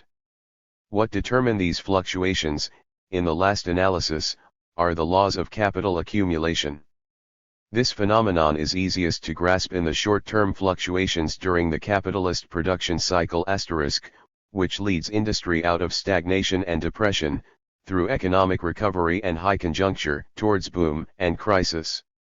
At the start of the cycle, the mass of unemployed available on the labor market as a result of the previous crisis exceeds the demand for labor caused by economic recovery. Wages will thus remain stable at a comparatively low level. It is indeed the contradiction between these stable wages and an initial rise in selling prices that makes possible an increase in the profit margin. The rate of profit rises and this encourages recovery. On the other hand, at the peak of the boom, if full employment is actually achieved, which is not at all a certainty, a point to which we shall return, the demand for labor greatly exceeds the supply, and the workers can bring pressure to bear to push wages up, the reduction in the rate of profit which results being one of the causes of the outbreak of crisis. We find these laws again at work in long-term fluctuations. When the accumulation of capital is taking place at a pace slower than the increase in unemployment which it has itself caused, real wages remain stable or even tend to decline. We can say that in these circumstances the accumulation of capital is destroying more jobs, crafts, agricultural work, domestic work, jobs in enterprises which have been put out of business by competition, than it is creating. The industrial reserve army will then tend to grow over a long period, and there will be no full employment even in a boom period, so that the workers will be unable to win wage increases in that situation, conditions which prevailed in Europe down to 1850 to 70 and which still prevail in most colonial and semi-colonial countries. We can also say that in this case industrial expansion is proceeding at a slower pace than the growth in productivity. However, when the accumulation of capital is proceeding at a quicker pace than the growth in the unemployment it causes when the industrial reserve army ceases to grow, and even tends to be absorbed back into employment, e.g. when large-scale emigration occurs alongside hindrances to immigration, real wages will tend to rise slowly over a long period. This is likewise what happens when industrial expansion proceeds at a quicker pace than the growth of productivity. In fact, it is not the absolute level of wages that matters to capital. The latter prefers, certainly, that wages should be as low as possible in its own enterprises, but it wants at the same time to see wages as high as possible paid in competing enterprises or by the employers of its customers. What matters to capital is the possibility of extracting more surplus labor, more unpaid labor, more surplus value, more profit from its workers. The growth in the productivity of labor, which makes possible the growth of relative surplus value, implies the possibility of a slow rise in real wages, if the industrial reserve army is limited, on condition that the equivalent of these increased real wages is produced in an ever shorter period of time, i.e. that wages rise less quickly than productivity. One can indeed observe in history that real wages are generally highest in the countries which have known for some time a substantial growth in the productivity of labor, as compared with countries where this productivity has remained stagnant for a long time or has risen only slowly. Nevertheless, the rise in real wages does not follow automatically from the rise in the productivity of labor. The latter only creates the possibility of such a rise, within the capitalist framework, provided profit is not threatened. For this potential increase to become actual, two interlinked conditions are needed: a favorable evolution of relations of strength on the labor market, i.e. predominance of the tendencies for the industrial reserve army to shrink over the tendencies for it to expand, and effective organization, above all, trade union organization, of the wage workers, which enables them to abolish competition among themselves and so to take advantage of these favorable market conditions. Statistics and historical studies have shown that any theory that deduces the level of real wages directly from the relative level of productivity of labor, leaving out the two factors we have just mentioned, does not correspond to reality. Here, taken from a study by the International Federation of Metal Workers, 1 is the productivity. Asterisk. The differences are obvious. The physical productivity of the British steel workers is 33% or higher than that of the Japanese, yet the financial productivity is only 0% higher. On the other hand, the difference in the respective wages exceeds 50% or. Again, the American steel works enjoy a physical productivity 38% or higher than that of the British, and a financial productivity 80% or higher. But the American wages are more than 3 times the British. Between the USA and Japan the difference in productivity is 2-1, while the difference in wages is 5-1. And one Japanese steel works, Nakayama, has the same productivity as the Americans, whereas it pays wages which are only a quarter of American wages. M. Madinier has convincingly shown in a recent work that the persistence of a wage differential of 20% between the French provinces and Paris is explained essentially by the difference in trade union strength between the former and the latter. It would be wrong, however, to regard trade union strength as an independent variable in the fixing of wages. This is because the possibility of overcoming competition among the workers does not exist outside certain highly skilled trades which enforce what is practically a numerous clauses in apprenticeships or other access to their ranks unless the reserve army is no longer steadily increasing. Even in this favorable circumstance, the increase of wages comes up against an institutional barrier which is not at all a technical or purely economic one. Theoretically, a rise in real wages remains possible so long as the total amount paid in wages is less than the net national product. It then implies a redistribution of incomes and a reallocation of resources between the consumer goods sector and the production goods sector, two processes which may cause friction but which are nevertheless perfectly possible without giving rise to actual crisis or inflation. They merely require an institutional change, i.e. the disappearance of the power of capital, and in particular its power to stop investing when the rate of profit falls too low. Under the capitalist regime, however, increases in wages come up against a certain barrier well before reaching either the physical or the economic one. When, as a result of full employment, wages increase faster than productivity, the rate of profit and even the rate of surplus value decline. And the risk of such a decline occurring quickly sets in motion the readaptation mechanisms of an economy based on profit, on the one hand, compensatory price increases, inflationary tendencies, fall in investment and reduction in employment, on the other, furious rationalization and replacement of workers by machines. In both cases, unemployment reappears. As soon as this barrier is reached, the rise of real wages becomes impossible under the capitalist regime. This is why the most plain-spoken advocates of capitalism declare that it cannot exist in conditions of overemployment, i.e. full employment. How are we to explain, within the framework of the theory of labor value, the increase in real wages which occurs in the circumstances described above? The value of labor power comprises not only the prices of the means of existence needed for its purely physical reconstitution, and the maintenance of the workers' children, i.e. the reproduction of labor power. It also includes a moral and historical element, i.e. the prices of those commodities, and, later, of certain personal services, which the traditions of the given country have come to include in the subsistence minimum. These needs depend on the comparative level of past and present civilization, and thus, in the last analysis, on the average level of the productivity of labor over a certain period. So long as the pressure of the industrial reserve army prevents these needs being included in the calculation of the subsistence minimum, wages, i.e. the price of labor power, fall in reality below the value of labor power. When real wages are increased, the price of labor power merely catches up with its value, which tends to rise with the overall rise in the level of civilization. We thus see that the growth in the productivity of labor has a contradictory effect on wages.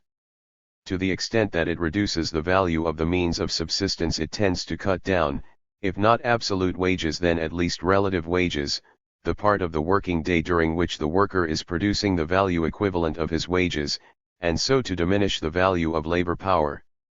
To the extent that it reduces the value and price of many luxury products, develops mass production, often at the expense of quality, and incorporates a number of new commodities in the subsistence minimum, it tends, on the contrary, to increase the value of labor power. The accumulation of capital also has a contradictory effect on the amount of employment and on the trend of wages.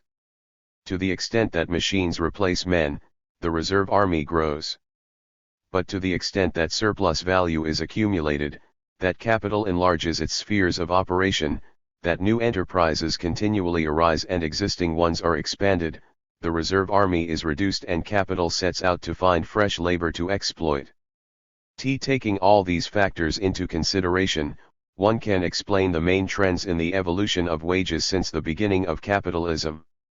Two main epochs must be distinguished where the countries of Western Europe are concerned: the epoch that runs from the 16th century to the middle of the 19th, during which wages fell further and further to the level of the mere silos, and then the epoch that runs from the middle of the 19th century to our own day, during which wages first rose, then became stable or declined, then rose once again. The opinion and the extras have increased in quantity and become immensely varied, but have in some instances declined in quality, which is also true of the sitos. The epoch of the primitive accumulation of industrial capital was an epoch of fall in real wages, caused principally by the overabundance of jabur, by the continual increase in the industrial reserve army, and by the lack of effective organization of the working class resulting from this.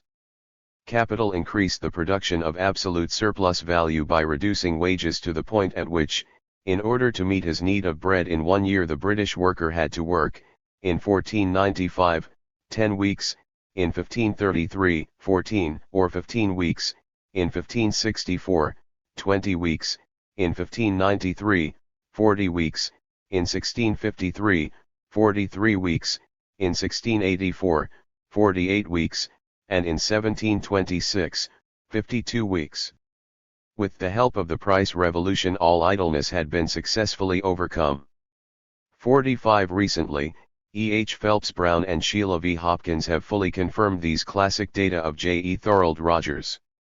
They have found that the real wages of British masons fell from index 110-115 in 1475 to 1480 to 56 in 1528, 45 in 1600, 38 in 1610 to 1620, 55 in 1700, 65 to 70 in 1740 to -1750, 53 in 1765 to 1770, 47 in 1772, and 38 in 1800. Only around 1880 did the figure again rise above index 100. 46 Nor were matters different in France. The Vicomte d'Avenel has calculated that between 1376 and 1525 a carpenter had to work, on the average, 5 days in order to earn the equivalent of a hectoliter of wheat. His daily pay was worth 3 kilograms of meat.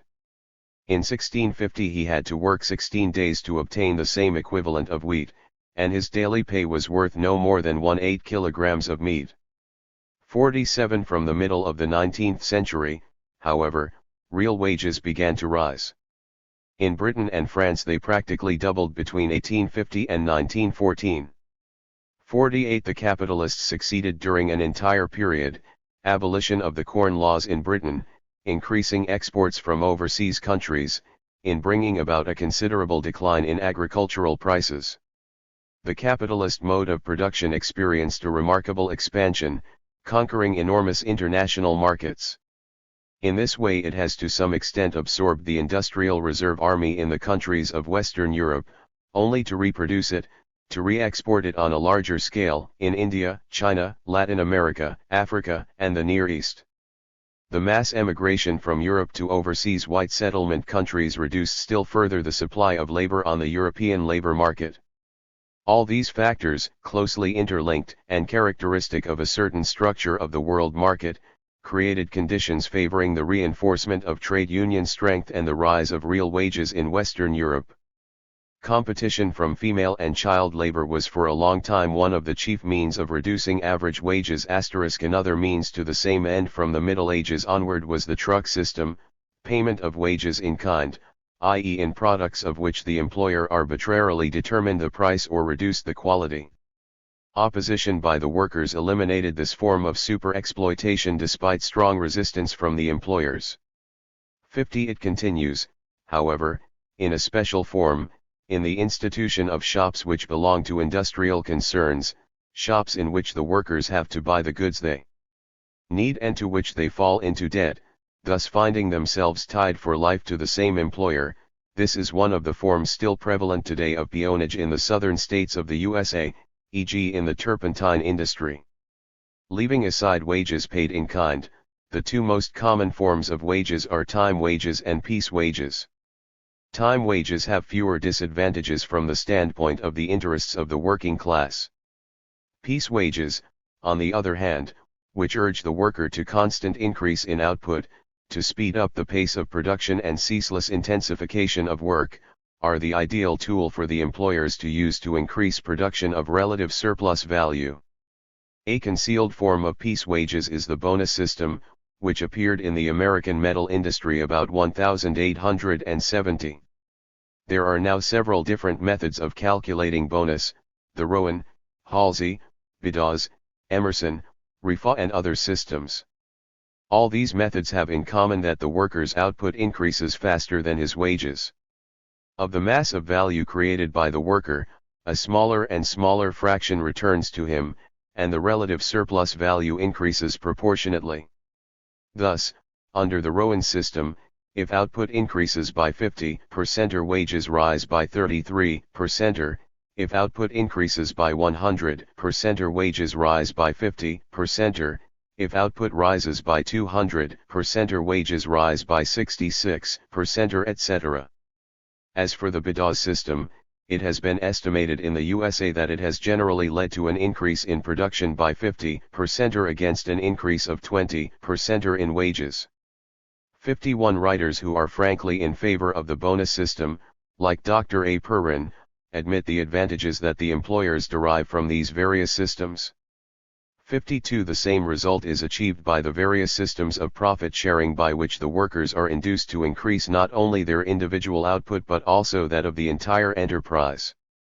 Additional note on the theory of absolute impoverishment: the theory of absolute impoverishment is not to be found in the works of Marx. It was ascribed to him by political opponents, especially what was called the revisionist trend in the German Social Democratic Party. It is to say the least paradoxical that a whole school claiming to be orthodox Marxist has thought it necessary to adopt this theory of impoverishment and defend it with persistence and bad faith, bringing discredit on Marxist theory. The idea that the real wages of the workers tend to decline more and more is totally alien to Marx's writings. It was formulated by Malthus and taken up most notably by Lassalle, who wrote of an iron law of wages. Marx waged a lifelong fight against this iron law, a fight which one cannot really dismiss as due to a mere misunderstanding, as John Strachey does. 58 Actually, as we have shown above, he always insisted on the fact that wages are determined by complex laws and that denunciation of the capitalist order must be independent of the relative level of wages. What one finds in Marx is an idea of the absolute impoverishment not of the workers, the wage earners, but of that section of the proletariat which the capitalist system throws out of the production process: unemployed, old people, disabled persons, cripples, the sick, etc. Laserschicht des Proletariats, as he calls it, the poorest stratum bearing the stigmata of wage labor. This analysis retains its full value, even under the welfare capitalism of today. In the United States, poverty has certainly not disappeared, despite the considerable increase in real wages. 61. It is enough to look at the frightful slums that fill entire districts of New York, Chicago, Detroit, San Francisco, New Orleans, and other southern towns, to realize that these victims of an inhuman society, brutalist and dehumanist by the same society, continue to constitute a terrible reproach to the richest capitalism in the world. To this permanent absolute impoverishment of the infraproletariat there must be added the periodical absolute impoverishment of the workers hit by conjunctural employment, the fall in wages during crises, etc. A more subtle variant of the absolute impoverishment school tries to prove that this expression can apply even when real wages are rising. Discussion then gets lost in a semantic maze. Arzamanian declares that absolute impoverishment is expressed in intensification of labor, increase in accidents at work, the increase in the value of labor power, and the fact that, rising, real wages fall further and further behind this value. 63. An absolute impoverishment which is expressed in an increase in the value of labor power and an increase in real wages does violence to logic, formal logic no less than dialectical logic. It seems obvious to us that all these formulations imply a relative impoverishment, i.e. an impoverishment not in terms of absolute data. In these there is an improvement in status, but relatively to social wealth as a whole, to surplus value, to the productive effort contributed by the proletariat, etc. In fact, the phenomenon of relative impoverishment is most typical of the capitalist mode of production. Increase in the rate of surplus value is at once the essential tool of capital for achieving accumulation of capital and also its chief weapon for countering the tendency to a fall in the average rate of profit. It is in this increase in the rate of surplus value that the exploiting character of capitalist economy is expressed. Empirical data broadly confirm this tendency to a decline in the relative place of wage st in the net product created by labor. John Strachey, though a stem, and unjust, critic of Marx's economic system, states, in Britain, the share of wages in the total national income appears to have been around 50% in Marx's day, to have declined to about 40% in the early years of the 20th century, to have stayed about there till 1939, and then, including, as you must, the pay of the forces, to have gone back to around 50% by the end of the Second World War. 64. By deducting the pay of the forces, who after all are not producers, we arrive at a percentage of 47 in 1949 and a decline by several points after 1951. 65. This slight tendency to decline, or, if preferred, this remarkable stability of labor's share in the national income, has not resulted from the normal functioning of the system, but from a determined struggle by the wage earners to increase their share. Is it possible now to deny that capitalism shows an inherent tendency to relative impoverishment, to a reduction in labor's share in the net product of industry? No, replies Mr. Strachey. 66.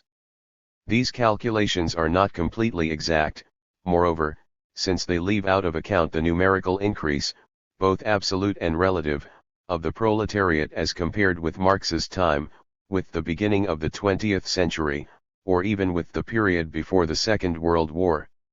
Even if labor's share in the national income had remained the same as a percentage, it would still have declined from the moment that this 50% of the national income was being shared no longer among 60% but among 80 or even 90% of the population. The most exact mode of calculation would compare income per wage earner with income per head of population, and study the fluctuations in the relation between these two magnitudes. There is little doubt that the former has declined in relation to the latter as compared with the middle of the 19th century, with the beginning of the 20th century, and with the 1930s, in all the main capitalist countries. In the United States the tendency is very clear. Here is the share of wages in the net product, value added, of manufacturing industry. Still more to the point, here is the evolution of the gross real product per hour of work and gross real-time wages, in decade averages. Periodical absolute impoverishment of the unemployed and other victims of the capitalist production process, more or less general relative impoverishment of the proletariat, i.e. increase in real wages which over a long period is less than the growth in social wealth and the average productivity of labor. These are the laws of development for the working class under the capitalist system. Dual function of labor power. In the age of petty commodity production, the essential instruments of labor, looms, forges, etc., were acquired once for all and passed down from generation to generation. Like the peasants' land, they did not constitute means of production subject to depreciation out of current production, but merely the conditions, the instruments, of men's livelihood. The clothier sold raw material to the small clothing worker and bought from him his finished product. The difference between these two prices merely represented, in fact, the craftsman's wage. When the entrepreneur took to organizing weaving on his own account, his costs of production were confined essentially to costs of raw material and wages. The function of the labor force whose labor power he bought was exclusively that of adding to the value of the raw material a newly created value, one part of which, corresponding to wages, increased the entrepreneur's costs of production, while the other part, in exchange for which the workers got nothing, represented surplus labor, surplus value appropriated by the capitalist. Things change with the flowering of industrial capital, of the capitalist mode of production. The purchase of machines now becomes the preliminary condition for production intended for a market which is governed by competition. In order to buy these machines, a substantial amount of capital has to be advanced. The machines will not be passed down from generation to generation, nor even used throughout the lifetime of the entrepreneur. They will be used so intensively that after a certain time they will be physically worn out. And not much time will pass before competitors have built more modern machines, producing more cheaply, which will have to be bought if one is not to be overcome in the battle of competition. Thus, the old machines undergo a moral depreciation before their physical depreciation, properly so called. The capitalist entrepreneur, unlike the petty commodity producer, does not look on them as a mere means of livelihood, but as capital enabling him to accumulate surplus value. The capital advanced for the purchase of machines will thus have to be depreciated within a definite period of time, or else the capitalist will not be in a position to keep up with technical progress and acquire more modern machinery. In the United States it is at present estimated that a machine tool is physically worn out after 10 years, however, it is morally worn out after only 7 years, and must be replaced by something more up-to-date. 69. Thus, after 7 years the capitalist will have to have depreciated the value of his machines, the capital he laid out on their purchase. This depreciation can be accomplished in one way only, by transferring to each commodity produced a fraction of the value of the means of production with which it was produced. In this way labor power fulfills a dual function from the capitalist's point of view: it conserves the value of the means of production which are used in production, and it creates new value. As part of this new value represents the equivalent of wages, capital advanced by the capitalist, it can be said that labor power conserves all the value of existing capital and creates all the new value appropriated by the capitalist. Every industrialist understands this quite well. He tries to reduce to the utmost possible extent the time during which his machinery, etc., is out of use. Each day, each hour that a machine is not being used to produce is a day, an hour during which it is wearing out physically, and still more morally, without a corresponding fraction of its value being conserved by labor power. This is what leads, in many enterprises, to continuous shift work, 24 hours a day. The capitalist who starts up an industrial enterprise has to divide his capital into two different parts. One part is for acquiring machinery, buildings, raw material, auxiliary products, etc. This part of capital has its value conserved in the course of the production process by being incorporated in the value of the finished product. For this reason it is called constant capital. The other part of capital goes on the purchase of labor power. This is the capital that is increased by the surplus value which the workers produce. For this reason it is called variable capital. The ratio between constant and variable capital is called the organic composition of capital. The more advanced an enterprise, a branch of industry or a country is, the higher is the organic composition of capital, i.e. the bigger is the share of total capital which is spent on buying machinery and raw material. The product newly created by labor power is divided between employers and workers in accordance with the ratio between surplus value and wages. This ratio is called the rate of surplus value. It shows the degree to which the working class is exploited. The higher it is, the bigger is the share of the new value created by labor power which is taken by the capitalist. This rate is therefore of the greatest interest to the workers themselves. But it is of no interest to the employer. He is interested in concealing this exact ratio of exploitation, which is hidden behind the exchange of labor power for wages. What interests the capitalist is the ratio between the mass of surplus value that his business brings him in and the total amount of capital he has advanced, for did he not invest all this capital in order to make a profit on it? The purchase of machinery is productive expenditure for the capitalist only to the extent that the capital laid out for this purpose brings profit, exactly as with the capital laid out for the purchase of labor power. If it did not, he would not buy a single machine. He therefore looks on the mass of surplus value produced by his enterprise as a return on his capital as a whole. This ratio is called the rate of profit. If we represent constant capital by C, variable capital by V, and surplus value by S, we thus obtain the following formulae. The equalization of the rate of profit in pre-capitalist society under petty commodity production. Two kinds of commodities are put on the market: a mass of articles of primary necessity, belonging to producers who work with their own means of production, craftsmen and peasants, and who are thus outside the sphere of operation of capital, and a series of luxury articles and exotic products brought in by merchant capital. In normal times, the articles of primary necessity are sold at their exchange value, determined by the amount of labor socially necessary to produce them. The luxury articles are sold at monopoly prices, i.e. above their value, the merchants accomplishing to their own advantage a transfer of value at the expense of both producers and customers*. For these two commodity circuits to remain separated from each other, two conditions were needed. On the one hand, it was necessary that for economic reasons, stability and normal satisfaction of outlets, and also social ones, legislation, defining the conditions of entry into a craft industry, capital should have no access to the sphere of production. On the other, it was necessary that the comparative scarcity of capital and comparative abundance of outlets should make possible the establishing of a series of parallel monopolies in the sphere of trade in luxury products. The first condition remained in force right to the end of the Middle Ages.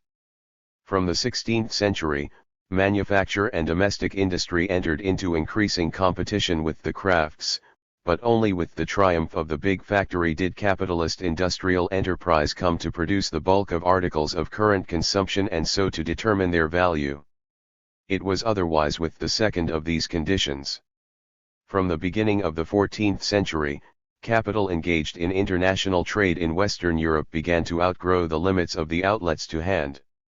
While the big monopoly profits of former days were still to be found in adventurous and distant enterprises, overland trade with India and China, in what Robert Lopez calls the inner circle of the international trade of that time, which embraced the whole of Europe and the Near East, fierce competition led on the one hand to increasing costs of purchase at the source, and on the other to considerable reductions in selling prices, and so of profits.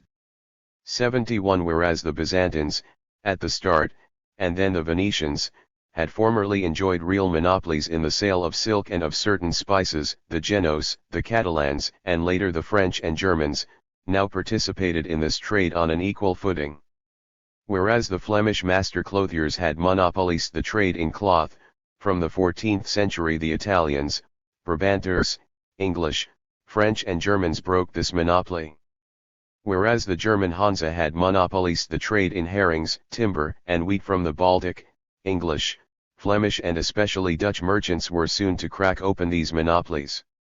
The 14th and 15th centuries were thus characterized by a vast ebb and flow of merchant capital, breaking down the monopolist compartments of earlier centuries.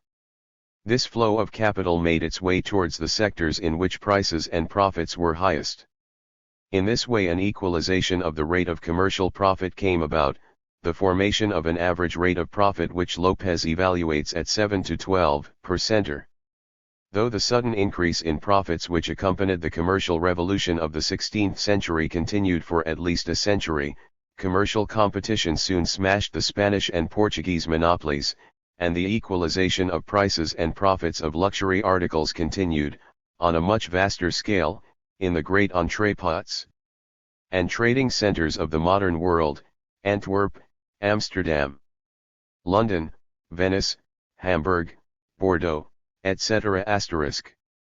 The equalization of the rate of profit in the capitalist mode of production. A similar phenomenon occurred after the advent of the capitalist mode of production.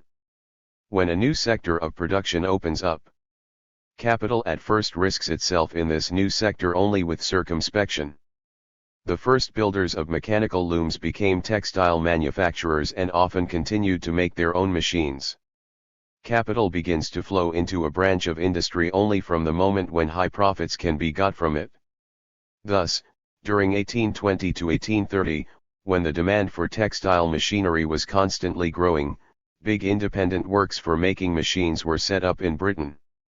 74. In the same way, when, after the Napoleonic Wars, the price of coffee rose steeply in a Europe freed from the continental blockade, whereas the price of cane sugar declined in face of the competition of beet sugar. Many planters in Java, Cuba, Haiti, and San Domingo set themselves to replace their plantations of sugar cane with plantations of coffee. After 1823 a collapse of prices and profits occurred, and the rates of profit on coffee and cane sugar became equal. 75. The first technician of Portland cement in Germany, M. Bleibtreu, was for 10 years the only person to carry on this branch of industry. It needed the boom of 1862 to 1864 and a profit of 25% per ton to attract other capital, which in turn brought prices down.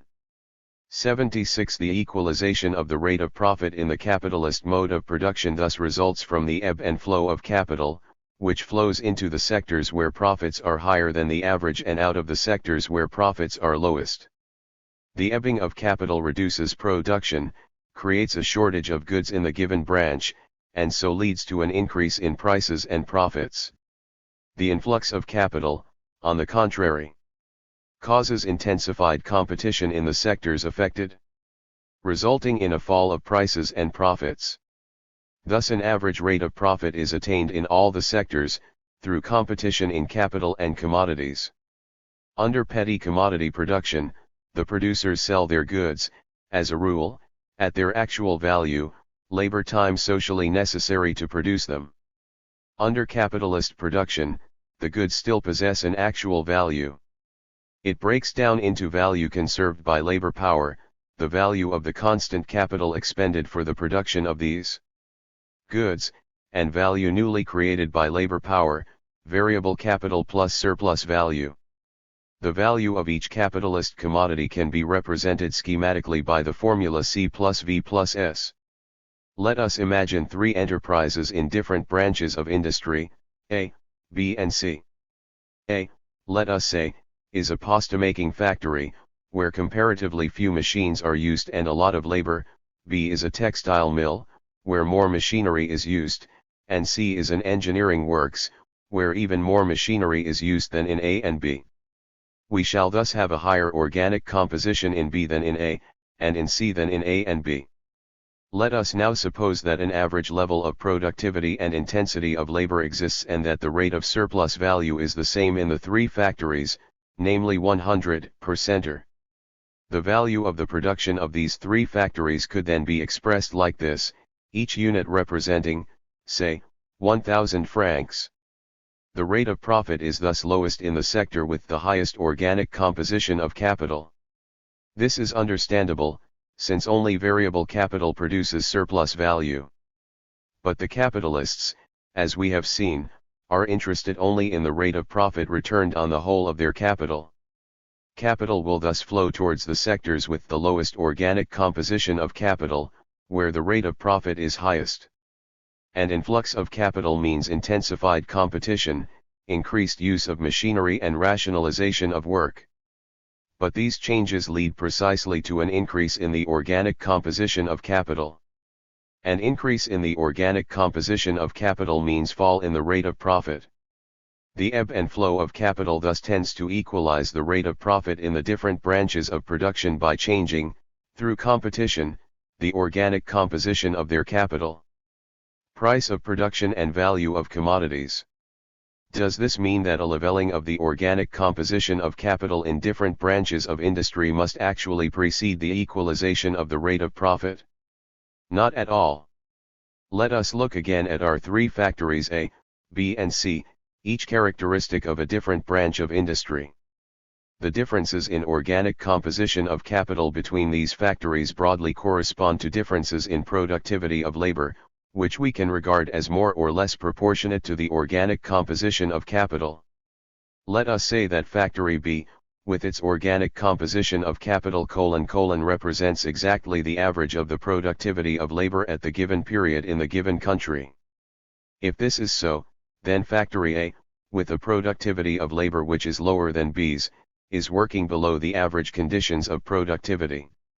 From the standpoint of society, it is wasting labor just as a weaver who is too slow wastes labor under petty commodity production. On the other hand, factory C, with a productivity of labor higher than B's, is saving human labor from the standpoint of society. Now, it is the amount of labor socially necessary i.e. necessary under average conditions of productivity that determines the total value of a commodity. The social value of A's production will thus be lower than the amount of labor actually expended on producing these commodities, lower than its individual value. The social value of C's production will be higher than the amount of labor actually expended on producing these commodities. Through the competition of capital and commodities, a transfer of value and surplus value thus takes place. From sectors where productivity is low to sectors where productivity is high. But only what exists can be transferred. The total value of all the commodities cannot exceed the total value conserved and newly created in their production. It is in the redistribution of surplus value between the different sectors that this transfer of value is effected, through the equalization of the rate of profit.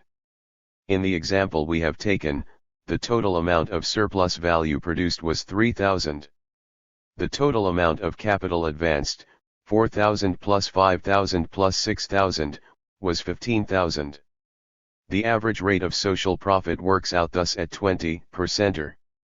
These prices fetched by the commodities on the capitalist market, consisting of the capital advanced for producing them together with this capital multiplied by the average rate of profit, are called their prices of production. The formation of these prices under normal conditions of competition means that each unit of capital appropriates a fraction of the total surplus values produced by society, a fraction equal to the fraction of social capital represented by the unit of capital in question. Though the formation of prices of production may cause these to vary considerably from the individual val.ue of commodities, this in no way means an impairment of the law of value. It is merely the particular application of this law to a society governed by profit, producing under conditions of competition, with levels of productivity constantly changing. It is precisely through competition that it is discovered whether the amount of labor embodied in a commodity constitutes a social.ly necessary amount or not. The fact that, through the competition of capital and the equalization of rates of profit, a part of the surplus value produced in branches of industry with a low organic composition of capital is drained off towards the branches with high organic composition corresponds to the waste of social labor that occurs in the former branches. A part of the human labor expended there was expended uselessly, from the standpoint of society, and therefore will not be given equivalent recompense in the process of exchange. The operation of the well-known law of supply and demand is nothing but an illustration of the same law of value. When the supply of a certain commodity exceeds the demand for it, that means that more human labor has been spent altogether on producing this commodity than was socially necessary at the given period. The market price of these commodities then falls below the price of production.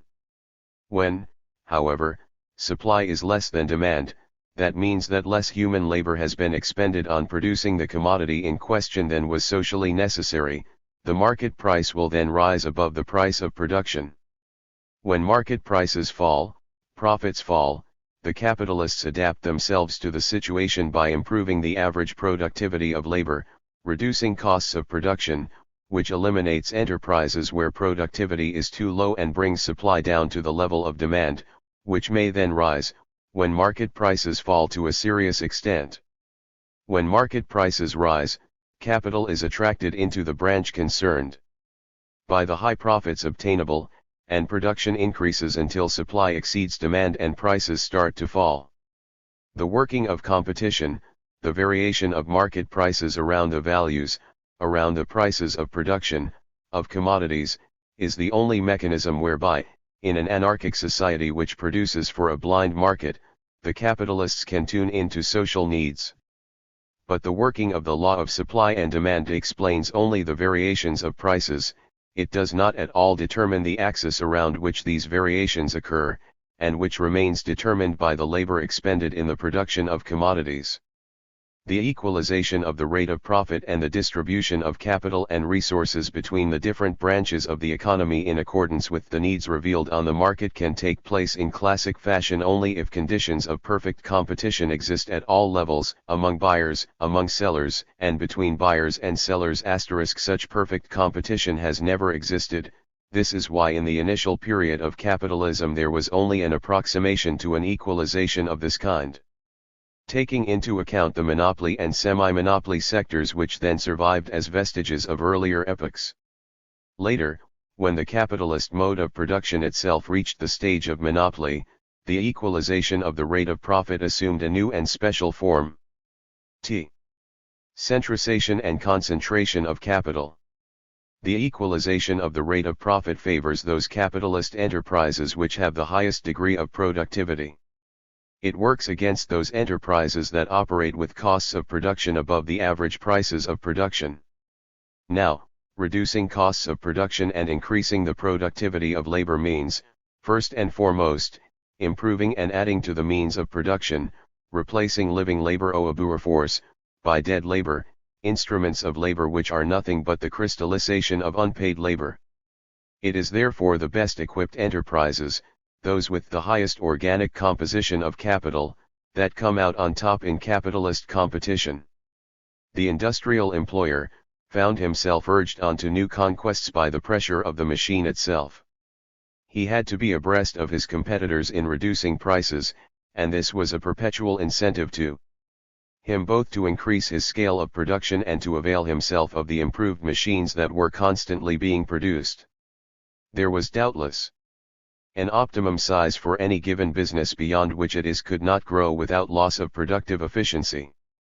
But as the optimum was growing larger with very great rapidity, the great majority of businesses were probably well below it and racing to catch up. The further machine production advances, the higher becomes the organic composition of capital needed for an entrepreneur to secure the average profit.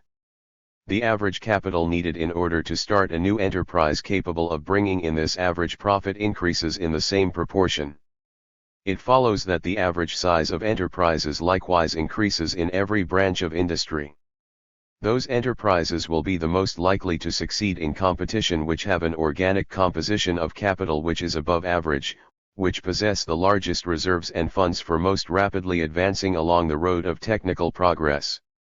Here, as one example among hundreds, is a table showing the increasing size of investments, and so of technical progress, in proportion to the size of enterprises, in West Germany. The evolution of the capitalist mode of production thus inevitably entails a centralization and concentration of capital. The average size of enterprises increases uninterruptedly. A large number of small enterprises are beaten in the competitive struggle by a small number of big enterprises which command an increasing share of capital, labor, funds, and production in entire branches of industry. A few large enterprises centralize means of production and a number of employees such as were not to be found previously except in dozens or even hundreds of manufactories added together. In competitive struggle the large enterprises defeat the small ones. These latter produce at prices which are too high, they are unable to continue to dispose of their products at a profit, and they go bankrupt. In periods of crisis and economic depression, failure like this is the fate of hundreds and thousands of small enterprises. Thus, capitalist competition continues that process of expropriation with which the capitalist mode of production began.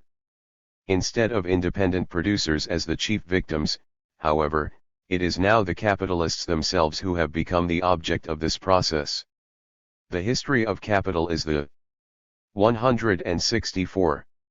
History of the destruction of the property of the majority for the benefit of the property of an ever smaller minority. What happens to the capitalist entrepreneurs who are crushed by competition? They lose their capital, either directly by bankruptcy or else by the taking over of their property, completely or partially, by the big capitalists. At best, the capitalists who are dispossessed in this way remain as managers, mere employees, of their enterprises. Otherwise, they become under-managers or technicians. If their enterprise was too small, and their connections with the business world were quickly destroyed, they may even become mere workers in factory or office. This is the proletarianization of the middle classes, their transformation from owners of capital into mere owners of labor power. This evolution is evidenced by the following table, which relates to the United States and West Germany. In France, similarly, employees made up 47% of the occupied population in 1906, 54.3% in 1921, 57.6% in 1931, and 65% in 1953. When the destruction of medium and small enterprises, especially those of the craft type, is not accompanied by an all-round industrial advance which creates new needs for labor power, the former owners of means of production, dispossessed through competition, are not transformed into employees but simply thrown out of the production process. They are no longer proletarianist but are completely pauperist. This is what happened at the dawn of industrial capitalism in Western Europe, and later in the backward countries into which capitalist commodities penetrated. A phenomenon of this sort is constantly being repeated on a small scale. In the United States, the silk industry underwent a remarkable boom during and after the First World War, centered on the small town of Paterson. When overproduction and then the appearance of rayon, synthetic silk, dealt a heavy blow to the silk industry, many workers put out of employment, who had been able to accumulate savings thanks to the high wages they had received in the preceding period, bought second-hand looms and became small entrepreneurs. From 1927 to 1940, however, more than 50% of those enterprises worked continually at a loss. Incomes of $6 or $7 a week were not unusual for these entrepreneurs. 82. As with peasants owning tiny plots of land, we see here a concealed impoverishment in which the possession of means of production conceals the fact that the income obtained is lower even than that of unemployed industrial workers. The productivity of this work is so low that this is a phenomenon of underemployment, of concealed unemployment. However, the process of centralization and concentration of capital is not accompanied by a proportionate disappearance of the middle classes. Many small and medium capitalists withdraw voluntarily from a branch of production when the competition of big enterprises becomes too dangerous, and endeavor to open up new branches. On the other hand, industrial concentration itself gives rise to new activities which are described as independent. Giant factories surround themselves with numerous repair shops. They pass on many orders for separate articles or specialized work to small enterprises which can handle this sort of work more profitably. Finally, the tremendous growth of constant capital engenders a new hierarchy in the enterprise, inserted between the old foreman and the general manager, technicians, engineers, chief engineers, production managers, planners, sales chiefs, and publicity chiefs, market research staffs, heads of research laboratories, and so on. These are the new middle classes, which come into being in this way and whose standard of living broadly corresponds to that of the old middle classes. These new middle classes are distinguished, however, from the old middle bourgeoisie by the fact that they are no longer owners of their means of production, but mere employees who are separated from the proletariat in the social sense only by the level of their wages, their traditions, way of life and prejudices. The tendency of the average rate of profit to fall. The equalization of the average rate of profit modifies the sharing out of surplus value among the enterprises, in favor of the enterprises with the highest organic composition of capita. But if the average organic composition of capital increases for all enterprises, the average rate of profit falls, all other things being equal. If, for example, between one decade and the next, the value of annual production grows from 300 million C plus 100 million V plus L00 million S equals 500 million pounds, to 400 million C plus 100 million V plus 100 million S equals 600 million, the increase in the organic composition of capital from 3 to 4 entails a fall in the rate of profit from, equals 25% to, equals 20%. As a system accumulates more and more productive plant and equipment, the rate of return on new and existing capital becomes depressed. 83. An increasing organic composition of capital, increase in dead labor as compared with living labor, is the basic tendency of the capitalist mode of production. The tendency of the average rate of profit to fall is thus a law of development of the capitalist mode of production. Here are the rates of profit of American manufacturing industry for successive years. Constant capital wages and rate of fixed circulating salaries. Profits. Profit percent 1,889 355,160 1,891 1,869 26 6 1,899 512 6,386 2,259 1,876 25 1909 997 11,783 4,106 3,056 18.1 1919 2,990 36,229 12,374 8,371 16-2. Steindl gives the following figures showing the tendency for the pace of capital accumulation to slow down under classical capitalism. 85. Formation of new business capital in percentages of existing business capital, during a decade. 1869 to 1878, 1879 to 1888, 1889 to 1898, 1899 to 1908. Percent 375, 465, 433, 75. 1909 to 1918, 1919 to 1928, 1929 to 1938. Percent 276 to 18038. Asterisk calculated as follows: value of product value added equals circulating constant capital. Depreciation equals fixed constant capital. Value added, wages plus salaries plus depreciation, equals profit. T. For the evolution of the rate of profit in the epoch of monopoly, see chapters 12 and 14. We know that labor power both conserves value and creates new value. When we say that the rate of profit falls, we mean that an increasing fraction of the annual product consists merely of the maintenance of the value of the existing stock of capital, while a decreasing fraction increases the value of this stock.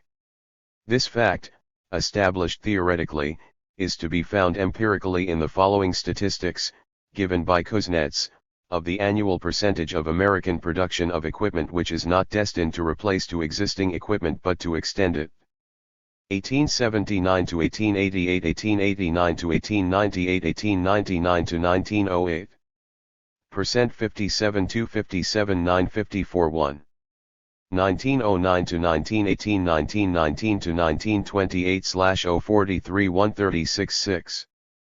Kuznets also gives the following figures of the cost of depreciation of existing fixed capital, as a percentage of the gross formation of capital. 1879 to 1888, 1889 to 1898, 1899 to 1908, 1909 to 1918. Percent 39 7 43 0 46 to 551. 1919 to 1928, 1929 to 1938, 1939 to 1948. Percent 62 486 to 767 8. However, the tendency of the rate of profit to fall does not work uniformly, from year to year or from decade to decade. Its operation is restricted by a series of factors which work in the opposite direction. A. Increase in the rate of surplus value equals growth in the organic composition of capital means growth in the productivity of labor, which may mean increase in relative surplus value, and so increase in the rate of surplus value. If from one decade to another the total value of production grows from 300 million C plus 100 million V plus 100 million S equals 500 million, to 400 million C plus 100 million V plus I 25 million S equals 625 million, the rate of surplus value has grown from I00 to 125%, and in spite of the increase in the organic composition of capital from 3 to 4, the rate of profit has remained the same, 100 to 2,500 and 125 to 2,500 and 400, low 500, low an equivalent increase of the rate of surplus value and of the organic composition of capital is in the long run, however, impossible to achieve, because with the increase in the productivity of labor there often comes an extension of workers' needs and a corresponding increase in the value of labor power, which in turn encourages the development of the labor movement, thus restricting the growth in the rate of surplus value. We must further mention that the increase in the rate of surplus value comes up against absolute limits, the 168. Impossibility of reducing necessary labor to zero, whereas there is no limit to the increase in the organic composition of capital. The breakdown theory, Zusammenbruchstheorie, is based ultimately on this incapacity to overcome, in the long run, the tendency of the rate of profit to fall, by way of increasing the rate of surplus value. This incapacity has become a burningly topical question in connection with automation. The inevitability of periodical crises, explained in Chapter 11, also contributes to it. B. Reduction in the price of constant capital. The organic composition of capital expresses not the ratio between the material bulk of the instruments of labor and the number of workers, but the ratio between the value of the means of production and the price of the labor power hired. If the overall productivity of labor increases, the value of each individual commodity declines. This law applies to all commodities, including machinery and other means of production. The growth in the organic composition of capital also works in the direction of a lowering of the prices of machines, and so of the value of constant capital in relation to variable capital, and thus opposes the tendency of the rate of profit to fall. If, however, all progress in productivity undoubtedly reduces the value of each unit of constant capital, this progress implies at the same time a considerable increase in the number of these units. The value of a machine falls, but the number of machines increases in a bigger proportion, and the value of the total mass of machines thus increases instead of remaining stationary. For example, in the United States the values of producer durables in relation to the national wealth increased from 7.4% in 1900 to 8.3% in 1910, 10% in 1920, 9% in 1930, 8.7% in 1940, 10.9% in 1950 and 11.9% in 1955-87, c. The extension of the basis of capitalist production. Through foreign trade, capital brings in raw material and articles of primary necessity at cheaper cost, which reduces both the value of constant capital and that of labor power, and increases both the rate of surplus value and the rate of profit. The introducing of the capitalist mode of production into new branches or new countries, where at first a lower organic composition of capital prevails, also counters the fall in the rate of profit. Nevertheless, the widening of the basis of capitalist production inevitably means an extension of exchange. In exchange for the commodities which the industrial countries import from the backward ones, they export thither manufactured goods and capital which end by destroying the indigenous mode of production and introducing the capitalist mode of production. The capitalist mode of production, as it extends and becomes worldwide, reduces the sectors in which a higher rate of profit can be obtained.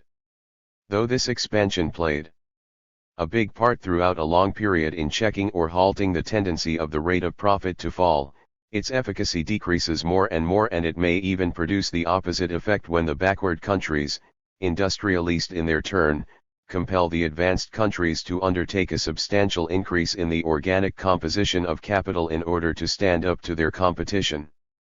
d. Increasing the mass of surplus value, the steady expansion in the sphere of operation of capitalism, the accumulation of capital, the growth in the number of wage earners, imply a constant increase in the mass of surplus value. When the fall in the average rate of profit is comparatively modest, this absolute increase is such as to reconcile the capitalist to the system. Indeed, the capitalist is not upset by the prospect of making only 10% on a billion, instead of 12% on 200 millions. The increase in the mass of profit from 24 to 100 million makes up for the slight fall in the rate of profit. The reduction in the time taken for circulating capital to circulate contributes to a special extent to the growth in the mass of surplus value. The value of a commodity under the capitalist mode of production takes the form C plus V plus S. The laws of development of the capitalist mode of production may be represented in the form of relations between the constituent terms of this formula. A. The growth of means growth in the organic composition of capital. H. The growth of means the growth in the rate of surplus value. C. The reduction of C plus V means fall in the average rate of profit. But these three tendencies of development appear differently according to whether one considers them from the standpoint of their general historical significance in relation to the development of the productive forces, or else in relation to the specific form they assume under the capitalist mode of production. The increase in the mass of instruments of labor set in motion by living labor in the process of production, the reduction in the part of the working day devoted to the production of mere means of subsistence, production of the necessary product, the reduction of the wealth produced each year as compared with the wealth gradually accumulated by society. These are the general indices of the progress of civilization, of a high development of the productive forces, in any society at all, including a socialist society. The specific form in which these tendencies appear under the capitalist order is the antagonistic form. The increase in the social surplus product in relation to the necessary 1y product does not lead to a tremendous increase in well-being and comfort for society as a whole, but to an increase in the surplus lahur appropriated by the possessing 170 classes, in a growth in the degree of exploitation of the working class. The decrease in the ratio between the new wealth created each year and accumulated social wealth does not mean that mankind can live more and more exclusively on this accumulated wealth. It does not mean a constant increase in leisure, but becomes, on the contrary, a periodical source of convulsions, crises, and unemployment. The growth in the mass of dead labor in relation to living labor does not mean an ever greater saving of human labor, but the creation of a vast industrial reserve army, under the pressure of which consumption by the producers remains restricted to the necessary product, and their physical effort is lengthened or intensified. This antagonistic form which is taken by the tendencies of development of the capitalist system is what makes its destruction inevitable. The supreme contradiction of the capitalist system. All the contradictions of the capitalist mode of production can be summed up in one general and fundamental contradiction, that between the effective socialization of production and the private, capitalist form of appropriation. The socialization of production under the capitalist system is the most important and most progressive effect of the generalization of the capitalist mode of production. In place of the fragmentation of patriarchal, slave-owning, or feudal society into thousands of little cells of production and consumption, each one independent of every other, with only rudimentary links, particularly exchange links, between them, there has come the worldwide relationship between men. The division of labor has become general and advanced not only in a single country but on a world scale. Nobody any longer produces first and foremost the use values he needs for his own consumption. The work of each is indispensable to the survival of all, so that each can survive only thanks to the work of thousands and thousands of other men. Individual labor survives only as a tiny part of social labor. It is the objectively cooperative labor of all men that makes production under modern capitalism function, or keeps it going. This production is thus objectively socialized, drawing the whole of mankind into its orbit. The socialization of production under the capitalist order makes possible an immense development of the productive forces.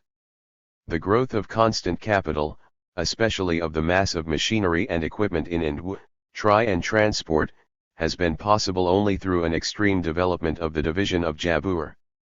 This prodigious expansion of the productive forces is implicitly contained in the growth of the organic composition of capital, in the concentration of capital, in the increasing extension of the basis of the capitalist mode of production, which tends towards conquest of the entire world. It implies a no less immense development of human needs, a first awareness of the possibility of an all-round development of every man. But this socialization of production which transforms the labor of all mankind into objectively cooperative labor is not regulated, directed, managed according to any conscious plan. It is governed by blind forces, the laws of the market, in fact by the variations in the rate of profit and the working of the equalization of the rate of profit, the particular form that the law of value takes in the capitalist system. This is why the totality of production, though objectively socialized, develops independently of the human needs it has itself aroused, and is urged onward only by the capitalist's thirst for profit. The private form of appropriation makes profit the only aim and driving force of production. It causes the development of the productive forces to be uneven and spasmodic. Production develops by leaps and bounds, not in the sectors where the most urgent real needs are to be found, but rather in those where the highest profits can be achieved. The production of alcoholic drinks, of comic books and of drugs takes precedence over the struggle against air pollution, the preservation of natural resources, and even the building of schools and hospitals. 88 In Britain today more money is spent on gambling than on the fight against cancer, poliomyelitis, and arteriosclerosis. The private form of appropriation of the social surplus product, of surplus value, determines the anarchy of capitalist production. Underproduction in one branch regularly coincides with overproduction in another, until general overproduction and crisis bring periodical punishment for the misdeeds of this anarchy. Disequilibrium and disproportion between the different branches of production are the inevitable elements of this anarchy. The distribution of human labor between the different branches of production never corresponds exactly to the distribution of purchasing power for the products of these branches. When this disproportion becomes too extreme, it is resolved by a crisis, which leads to a new equilibrium, itself temporary and ephemeral. The contradiction between the de facto socialization of capitalist production and the private form of appropriation finds expression as a contradiction between the tendency to unlimited development of the productive forces and the narrow limits in which consumption remains confined. The capitalist mode of production is thus the first one in which production appears to be completely detached from consumption, in which production seems to have become an end in itself. But the periodic crises reminded harshly that production cannot, in the long run, be divorced completely from society's possibilities of effective consumption. 172. Free labor and alienated labor. The producer in a primitive society does not usually separate his productive activity, labor, from his other human activities. Thus, this high degree of integration of his whole life is more an expression of the poverty of society and the extreme narrowness of his needs than a conscious effort towards the all-round development of all human potentialities. The tyranny to which he is subjected is that of the forces of nature. It implies a poor knowledge of the natural setting, a degrading subjection to magic, a primitive development of thought. But the effect of this degradation is greatly mitigated by the high level of social solidarity and cooperation. The integration of the individual with society is achieved in a comparatively harmonious way. When the natural setting is not too hostile, labor is combined with pleasure of body and mind. It satisfies needs both physical and social, aesthetic and moral. As the productive forces increase, mankind frees itself more and more completely from the tyranny of the forces of nature. It gets to know its natural setting and learns to change this in accordance with its own ends. It subjects these forces to which formerly it was itself doomed to be more or less passively subject.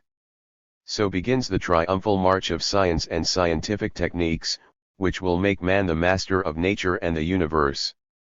but mankind pays a heavy price for this emancipating progress.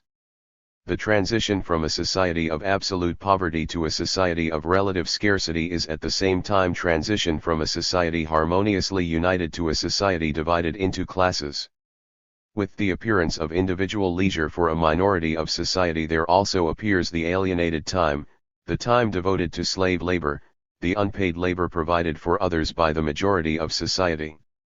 As man frees himself from the tyranny of natural forces, he falls more and more under the tyranny of blind social forces, the tyranny of other men, slavery, serfdom, or the tyranny of his own products, petty commodity production and capitalist production. The alienated nature of slave labor does not need to be explained. The slave and the serf are no longer masters of their lives and of the bulk of their time. Not only the free development of their personality but any development at all is closed to them by their social condition. But labor in capitalist society is also alienated labor, it too implies human alienation to an extreme degree. This alienation appears primarily as a radical separation between Jabur and all non-economic human activities. The overwhelming majority of the citizens of a capitalist society work not because they like their trade, because they fulfill themselves in their work, because they regard it as a necessary and adequate condition for the development of their physical, intellectual, and moral capacities. They work, on the contrary, from necessity, in order to satisfy their human needs other than labor. At the beginning of the capitalist system, as still today in a large part of the Third World, these needs were reduced, moreover, to the almost animal level of subsistence and physical reproduction. As these needs grow bigger and as the duration of working time grows less, the contrast between time lost and time regained becomes all the more striking and acute. Alienation is then expressed in the worker's total loss of control over his conditions of labor, over his instruments of labor, over the product of his labor.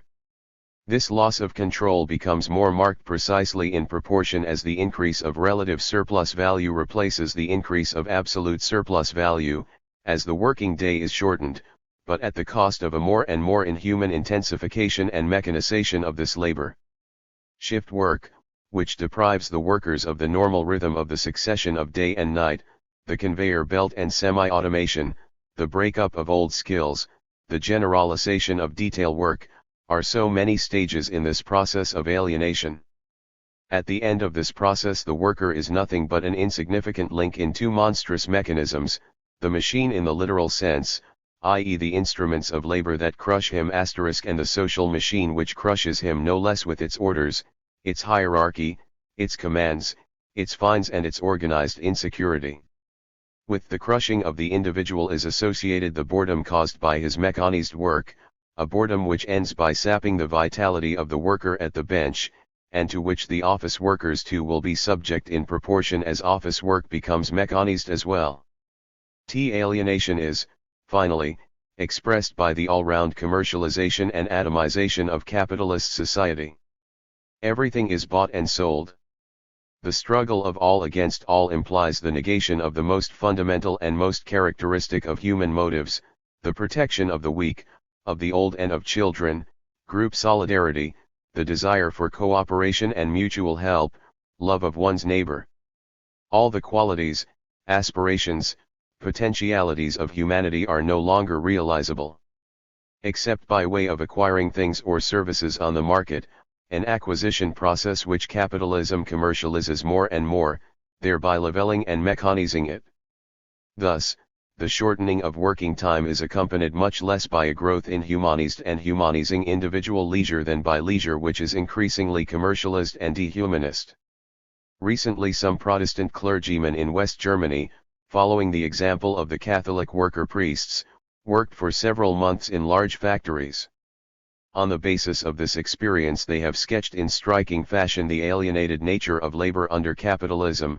The attitude of the workers towards labor is usually negative, except for some craftsmen, for whom the skill they have acquired and the experience they are constantly obtaining still play a certain part. As for the rest, they regard work in the factory as a necessary evil. His job is the worker's enemy, to which he has to submit every day for a long stretch, with all that implies, machines that he must serve, the hierarchy of the enterprise, from the foreman to the management, to which he has been handed over, without any possibility of discussion. Joint management, i.e. the Works Council, plays practically no part in our enterprises, but also his fellow workers, in so far as they themselves are only integral parts of that world which one joins reluctantly at the beginning of one stint and which one leaves as though escaping at the end of it. The time spent in the factory is regarded as a waste of one's life. The mode and form of labor, whether exhausting physical work or merely the watching of mechanical processes, is not so important as its social status, which is likewise expressed, in the workplaces we have come to know, by the placing of the worker under authority, as the mere object of decisions taken concerning him. The worker is undoubtedly, in spite of the trade unions and the works councils, the weakest feature of our economic system. Business fluctuations, temporary stoppages and crises find in him their first victim, threatening his job, whereas they can be absorbed without great human damage by the other factors in the production process. The feeling of insecurity of livelihood and of total dependence on an arbitrary process of evolution of our entrepreneurial economy is nowhere so high as in this social stratum. Without any doubt the urgently desirable change in the social consciousness of the workers is conceivable only in conjunction with the real change in their social situation. 01 * emphasis ours. The class struggle. Never since the division of society into classes has existed have men resigned themselves to the reign of social injustice under the pretext that this could be regarded as an inevitable stage in social progress. The producers have never accepted as normal or natural that the surplus product of their labor should be seized by the possessing classes, who thus obtain a monopoly of leisure and culture. Always and unceasingly they have revolted against this order of things. And unceasingly the most generous spirits among the possessing classes have themselves felt compelled to condemn social inequality and join the struggle of the exploited against exploitation. The history of mankind is nothing but a long succession of class struggles. The dawn of class society was marked by slave revolts. Only the revolt led by Spartacus and the slave revolts in Sicily under Verres are widely known. About the same time, however, there was the revolt of 40,000 slaves working in the mines of Spain, the revolt of the slaves of Macedonia and Delos, and, a half-century later, the great revolt of the miners of Laurium, in Greece. D. 2. From the 3rd century AD a vast uprising of slaves and impoverished peasants spread over the whole western part of the Roman Empire, the movement of the Bagaudae, and North Africa, the Donatist movement. The importance of the part played by these revolts in the collapse of the Roman Empire has usually been underestimated. 93 The spirit that animated them was clearly grasped by the Arab chronicler Abu Zakaria, who wrote as follows about the Donatists. They hate the masters and the rich, and when they meet a master riding in his chariot and surrounded by his slaves, they make him get down, put the slaves in the chariot, and oblige the master to run on foot. They boast that they have come to re-establish equality on earth, and they summon the slaves to liberty. 94 The invasions of the Visigoths in the Byzantine Empire were likewise accompanied by slave revolts, notably those of the miners in Thrace. 90 Later, 820 to 823, a new and terrible revolt broke out in the Byzantine Empire, helped by the poor, which the Emperor Michael G could only crush after 3 years of fighting. In the same period, an army of black slaves used by the Arabs to drain the Shatt el-Arab rose in revolt, 868, and held out for 15 years against the imperial armies. Again, when commercial and manufacturing capital revived slavery overseas in its most abject forms, there were many insurrections, such as that led by Soerapati, in Java, 1690 to 1710, those of the Indians in Bolivia, 1686, 1695, 1704, 1742, and 1767, and that of the black Jacobins of Haiti. The peasants, crushed high labor services or land rent, themselves endeavored many times to shake off the yoke of exploitation. The entire history of antiquity of Egypt, Judea, Athens, and Rome is filled with peasant revolts against usury, indebtedness and the concentration of property. And the Persian Empire of the Sassanids V. 176 and 6th centuries AD show the movement of the Mazdakites, who demanded community of goods, abolition of all privileges and prohibition of the killing of any living thing.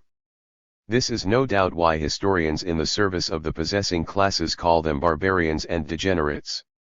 Throughout Chinese history the reigning dynasties were overthrown by revolts of the oppressed peasants. The dynasties of Han and Ming were themselves dynasties established by peasant leaders, who at first strove to combat not only landed property but even usurers and merchant capital as well. 97 The 14th century in Western Europe was marked by Jacques rise in nearly every country, France, Britain, Flanders, Bohemia, Spain, etc.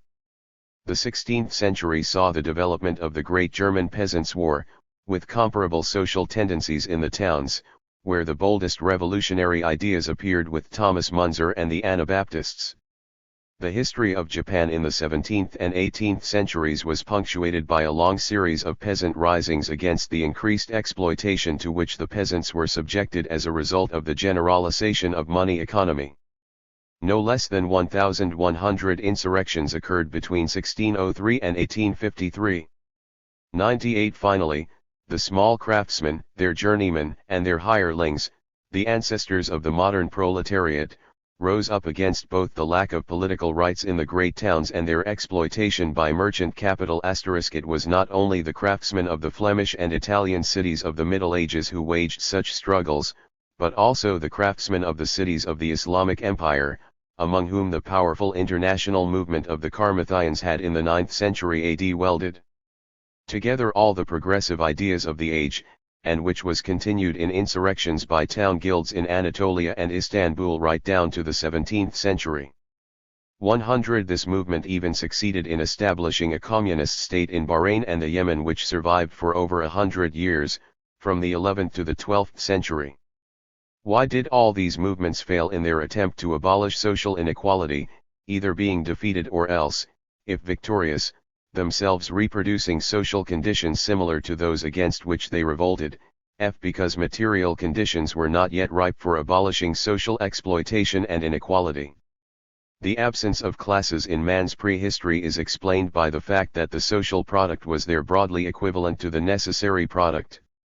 The division of society into classes corresponds to a development of the productive forces which already allows of the constitution of a certain surplus, but not yet enough to ensure for the whole of society the leisure needed to exercise functions of social accumulation.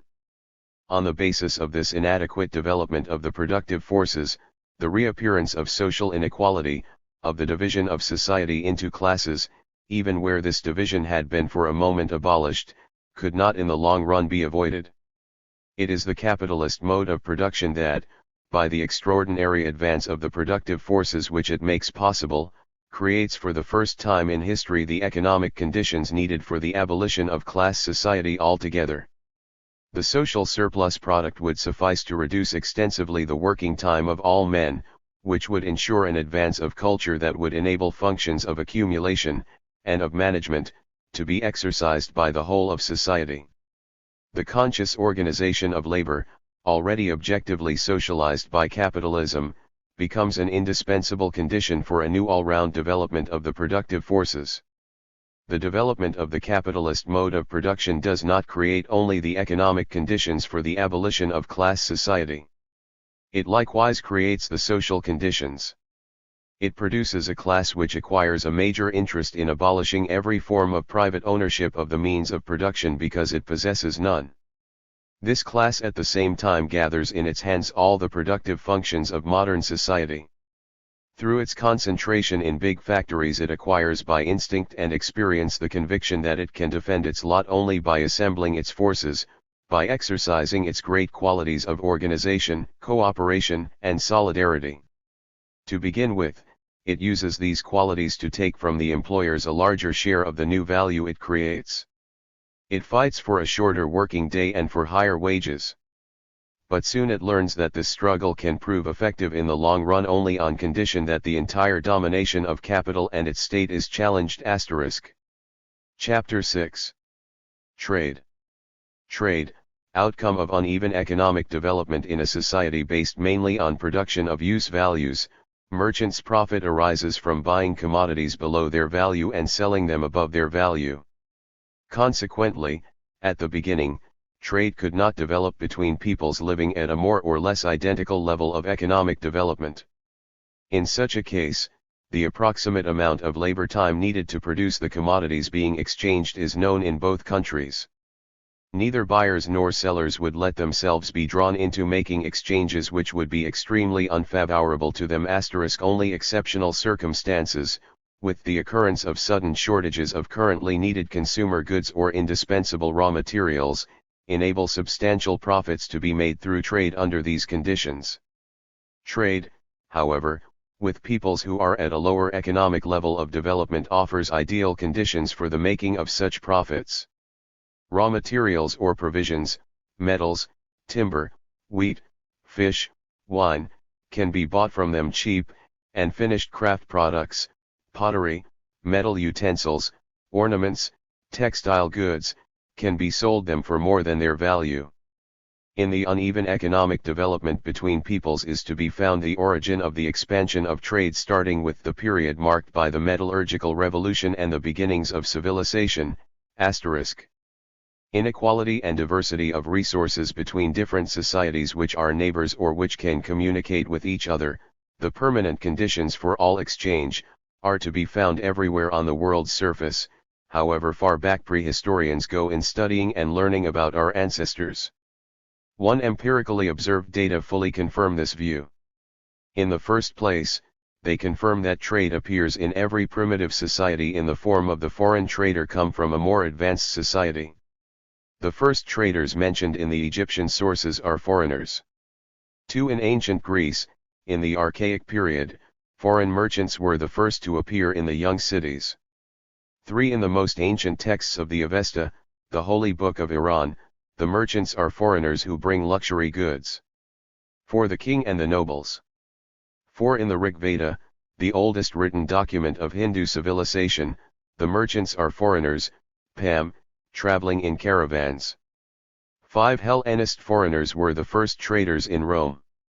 6. In Byzantium, large-scale trade was at first in the hands of Syrians, Jews, and Orientals. 7. In the Islamic Empire, the first traders were Christians, Jews, and Zoroastrians. 8. Jews and Syrians were likewise the first traders in the Western European Middle Ages. 9. While in the same period the Koreans were the first to introduce trade into Japan. 10. In China, from the Tang to the Ming dynasty, foreigners, principally Indians and Muslims, controlled all foreign trade.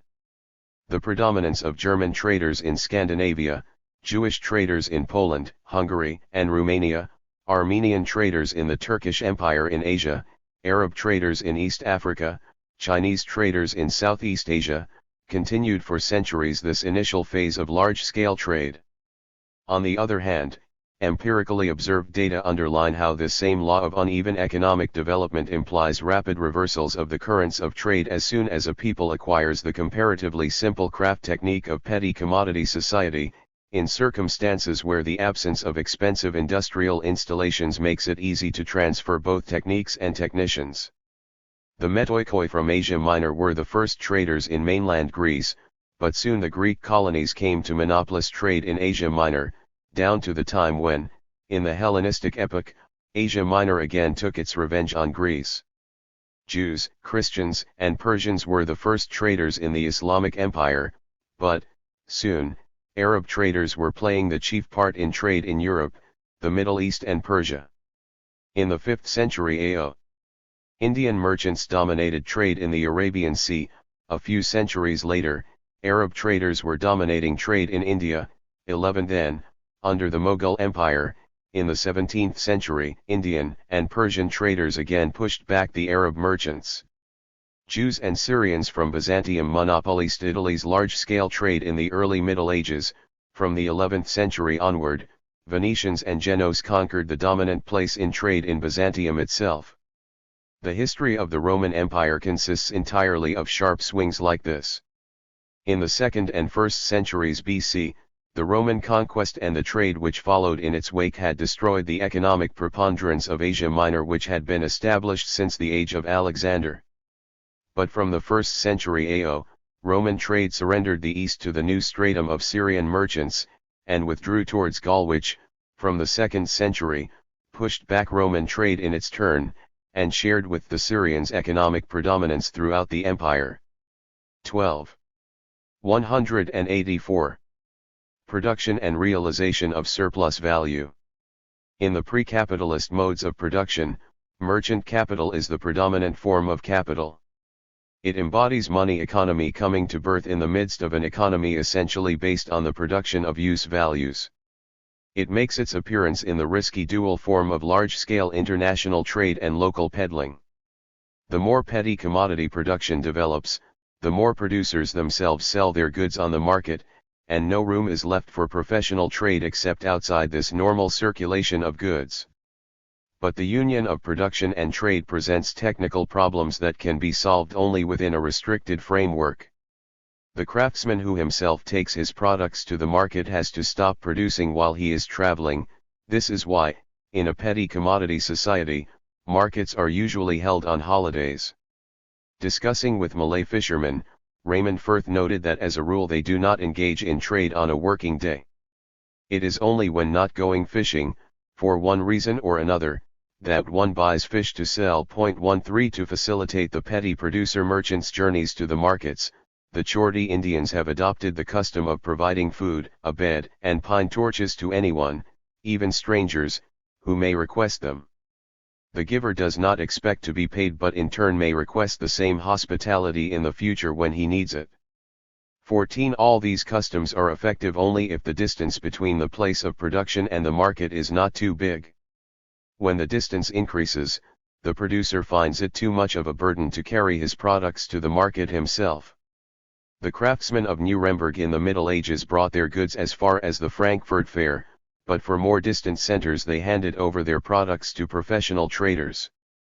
One professional trade thus appears as the result of a division of labor which spares the producers the losses they would have suffered by interrupting production in order to sell their products directly.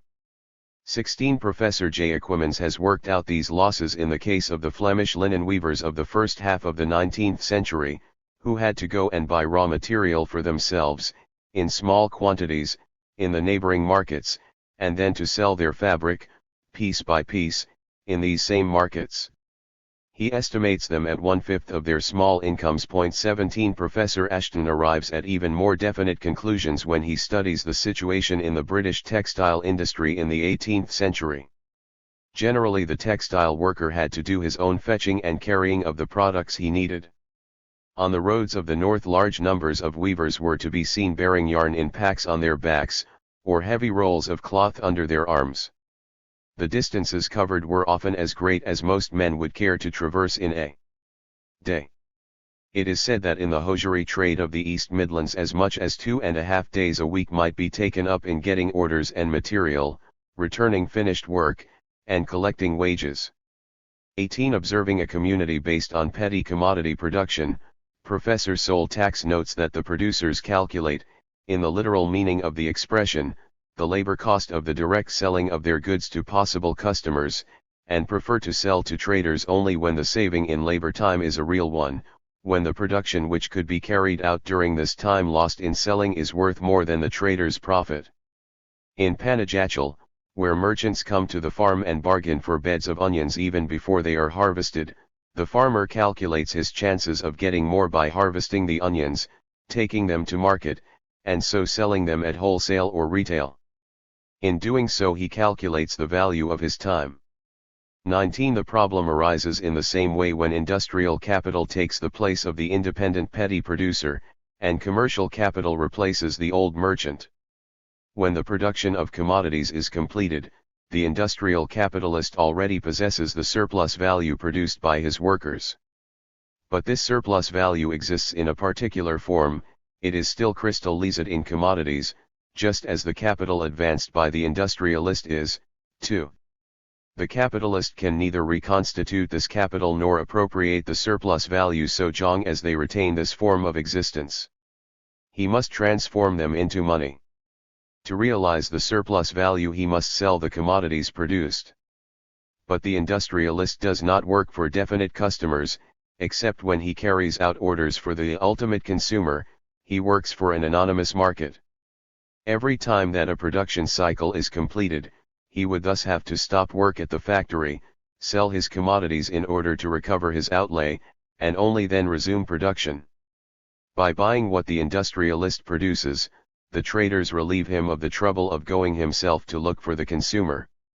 They save him the losses and charges involved in interrupting production until the commodities have reached their destination. They, so to speak, advance him the money capital that allows him to carry on producing without any interruption.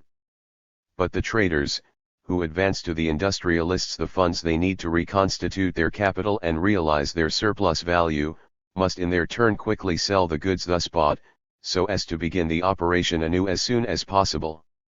As the capitalist mode of production spread and commodity production became general, towns and villages were covered with an ever denser network of wholesale and retail shops.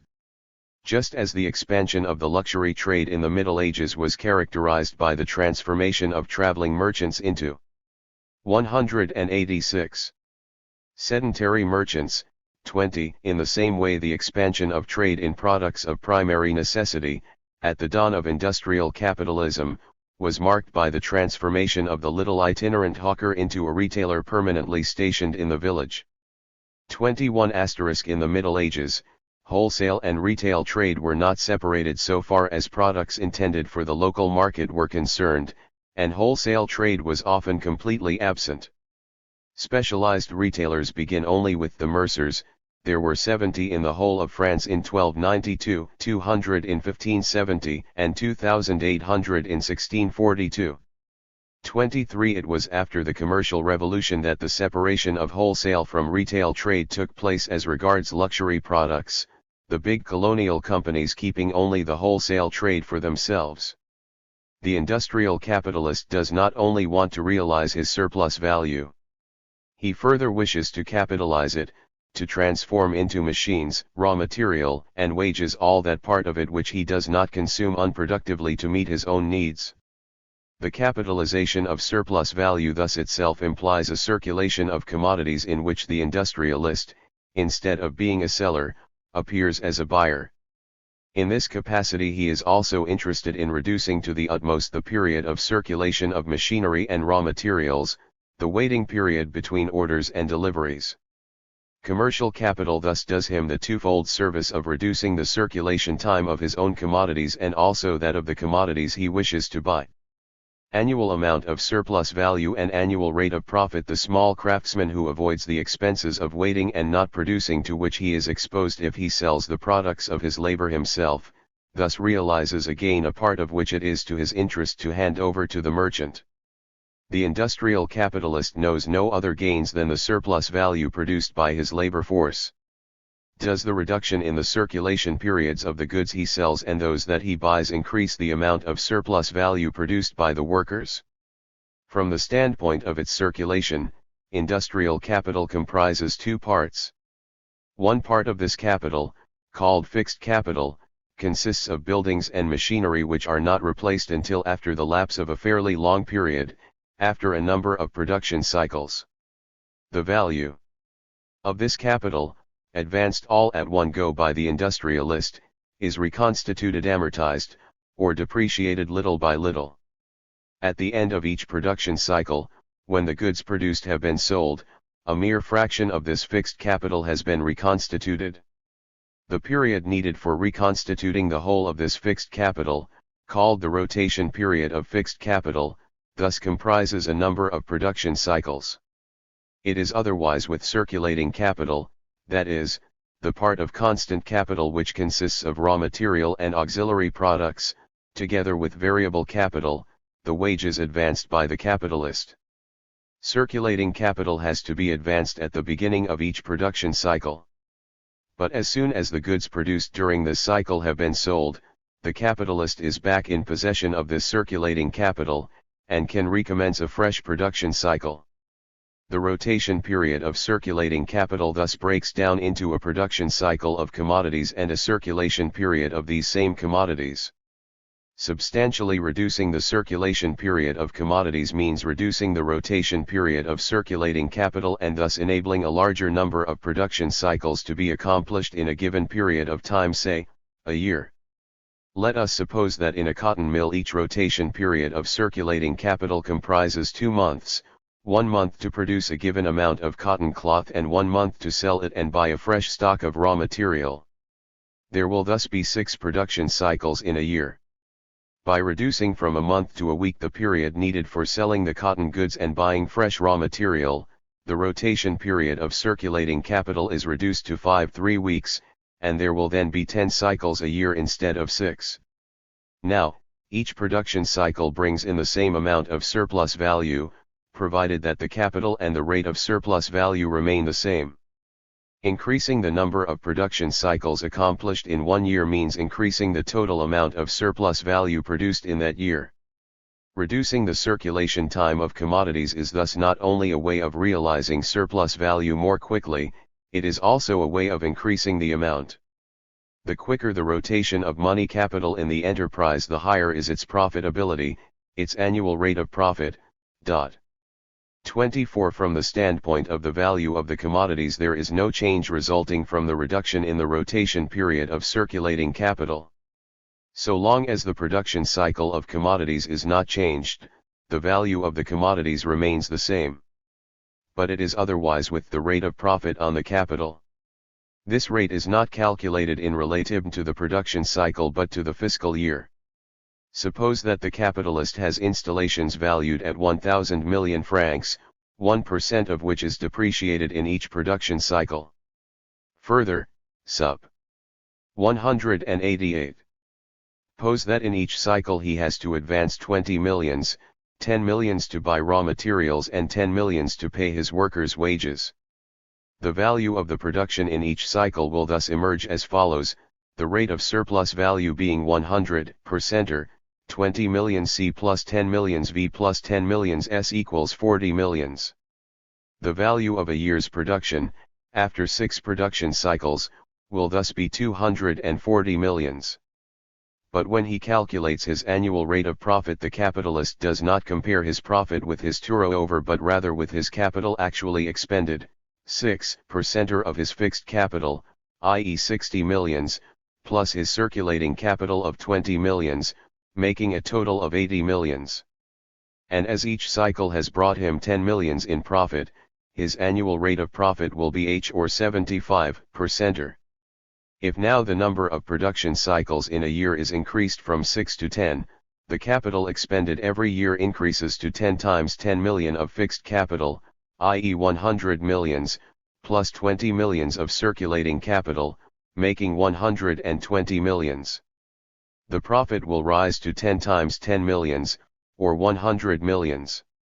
The annual rate of profit will thus increase to Q or 83.3% as compared with the previous 75% or 120. Reducing the circulation period of commodities thus makes it possible to increase the annual rate of profit.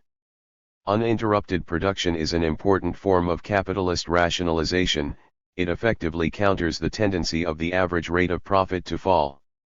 Japanese manufacturing industry has accomplished a significant rationalization of this kind since the defeat of 1945 and the American occupation, in order to make up for the loss of the Chinese and Korean markets and the increase in labor costs, the fall in the rate of surplus value.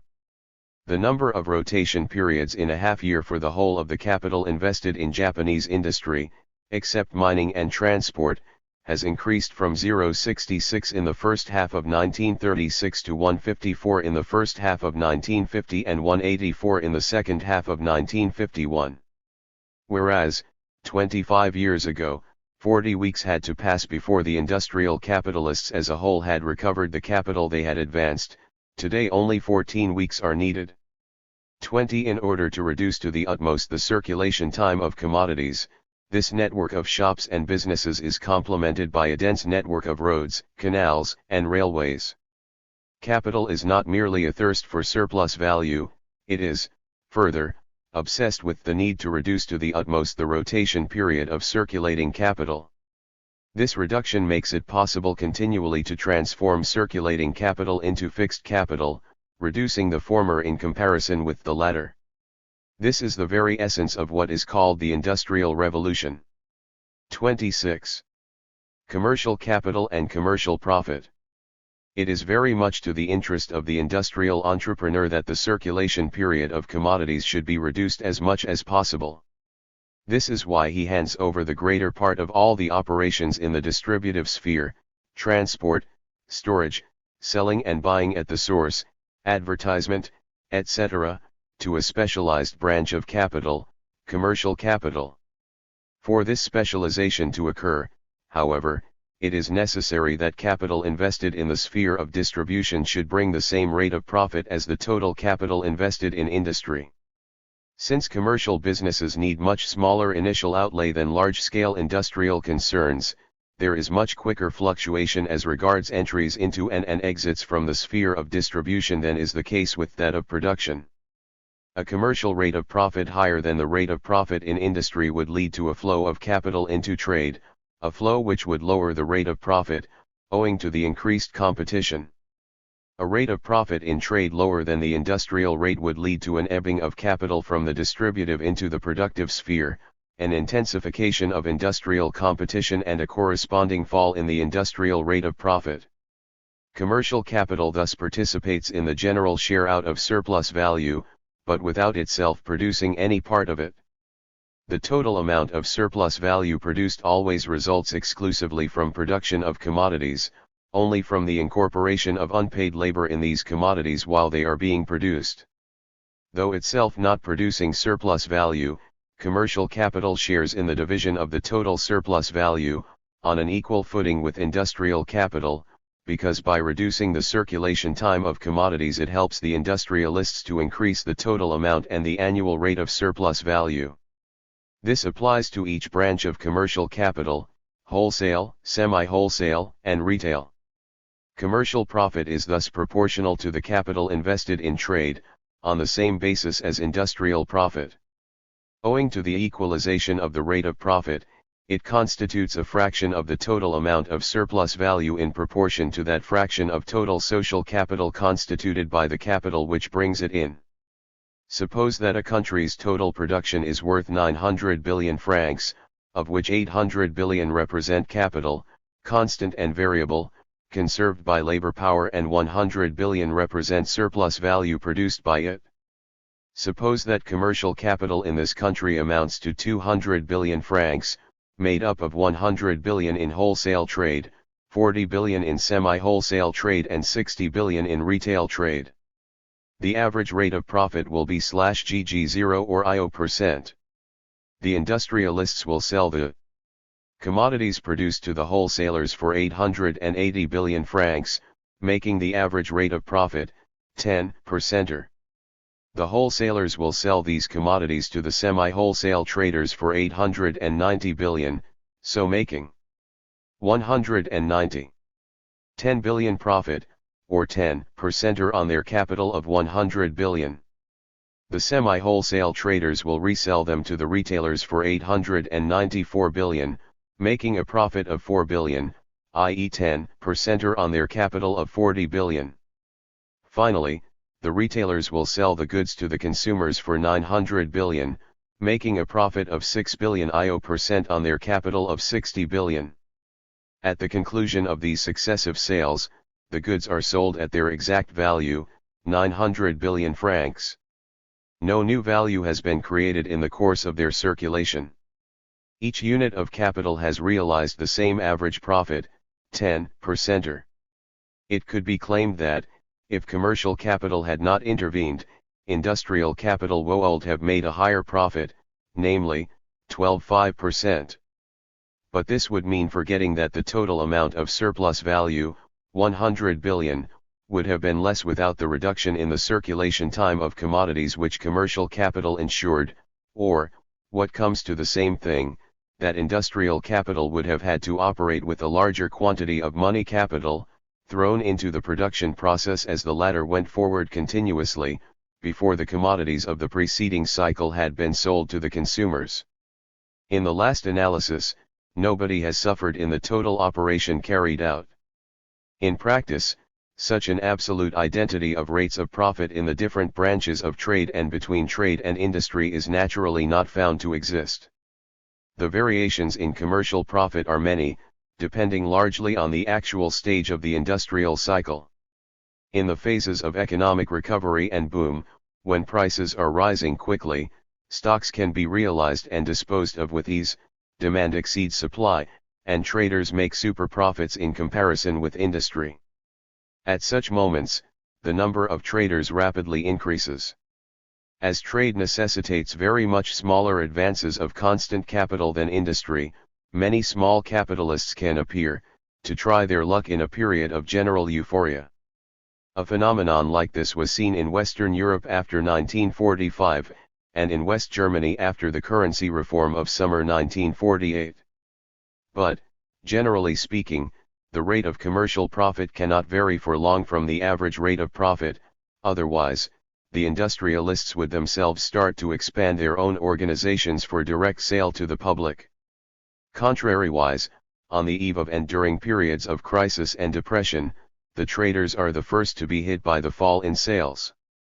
Possessing smaller reserves than the big industrialists, and obtaining bank credit less easily, they will be forced to get rid of their stocks at any price, that is, to sell at a loss. The commercial rate of profit then falls below the industrial rate of profit. Through conjunctural variations, the equalization of the rate of profit in trade and in industry becomes effective. These conjunctural contractions and expansions in trade can be illustrated by the following figures. In 1929, a year of prosperity, the turnover of the retail shops in the USA represented 61.3% of the total expenditure of the consumers. In 1933, a year of crisis, it represented no more than 49%. In 1939 it rose to 62.9%, and reached 72.9% in 1945, a boom year. 27. Commercial capital and labor power engaged in distribution. At first sight it would seem that commercial capital passes through the same metamorphoses as industrial capital. The large-scale trader launches his enterprise by investing initially a certain amount of money capital in the form of fixed capital, buildings for shops, depots, warehouses, and circulating capital, stocks of goods and wages for labor. It would even be possible to talk of the organic composition of his capital, since, just as with the industrialist, his fixed and circulating capital have very different rotation periods. But there the apparent parallel ends. In reality, the variable capital of the trader, the capital needed for the purchase of the labor power employed in distribution, is not variable at all, since it produces no new value, no surplus value. The labor power bought by the commercial capitalist merely enables him to participate in the general share out of the surplus value produced by the productive workers. The concepts of productive and unproductive labor from the standpoint of production of new value must not be confused with the concepts of productive and unproductive labor from the standpoint of the general interests of society. When they produce dum-dum bullets, opium, or pornographic novels, workers create new value, since these commodities, finding as they do buyers on the market, possess a use value which enables them to realize their exchange value. But from the standpoint of the general interests of human society, these workers have done work which is absolutely useless, and even harmful. By recording the arrival and departure of goods in a big shop, or by enabling consumers to choose between different examples of a given commodity, workers employed in the sphere of trade do work which is useful and productive from the standpoint of society's general interests without, for all that, creating any new value. Nevertheless, the line separating labor which produces new value and labor which does not is hard to draw. In general, one can say that all labor which creates, modifies, or conserves use values, or which is technically indispensable for realizing them, is productive labor, that is, it increases their exchange value. In this category belong not only the labor of industrial production properly so called, but also the labor of storing, handling, and transport without which the use of values cannot be consumed. It goes without saying that this does not apply to the storing of goods in the traders' depots, which results from speculation, non-sale, competition, or the trader's mistakes in his estimation of the market. In this case, not only does the commodity not increase in value, it even loses value, because the storage period usually implies a degree of deterioration, real or moral. Similarly, the commercial packing of most commodities adds nothing to their value. It represents overhead costs of distribution, included in the outlay of commercial capital on which the latter expects to realize its average profit. But this does not apply to the containers for liquids, milk, syrup, preserved fruit, jam of all kinds, without which these commodities would not reach their consumers. Here it is again a matter of costs which are indispensable for realizing the use value of a commodity, and which therefore add to the value, the price of production, of the latter. Often, these costs actually make up the largest element in the price. From the trader's point of view, all these outlays, whether used for buying goods or for hiring labor or for renting premises, represent capital on which he has to realize the average profit. The industrialist's position is not the same. He regards as indispensable only those outlays by the traders which make it possible to realize the value of his goods in advance. All the rest constitutes, in his view, extra and useless expense, an increase in distribution charges of which he complains, since it increases the amount of capital which will participate in the share out of the surplus value created by his workers. Under the influence of industrial capital, political economy distinguishes the trader's capital, needed for the purchase of goods, from his overheads, needed for buying labor, renting shops, etc., overheads which are not very flexible and which uselessly enhance the price of goods. It must be added that the organic composition of capital is much lower in trade than in industry, and that funds for fixed investments are often lacking. In the United States, insurance companies and building societies often buy sites, build shops on them and then let these to retailers. 29. The concentration of commercial capital. Like industrial capital, commercial capital is subject to the fundamental tendency towards concentration. In periods of crisis and intensified competition, the big shops which have better reserves and substantial credit resist the blows of bad luck better than the small shop keepers who are really working for a modest wage. Similarly, in periods of boom, large-scale traders are able to invest larger amounts, buy bigger stocks of goods and profit to a larger extent from the possibility of realizing super profits. The big shops can sell cheaper because they buy as wholesalers, and are in a position to cut down to a considerable extent the retail profit margin which is added to the wholesale price of commodities where the small shopkeepers are concerned.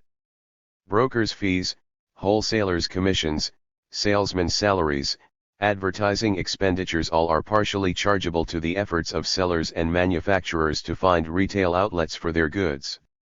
This is the key to much, if not most, of the advantage which the grocery chains have over the independent retailer-wholesaler system. When the function of wholesaling is integrated with that of retailing, it is no longer necessary to sell the retail store.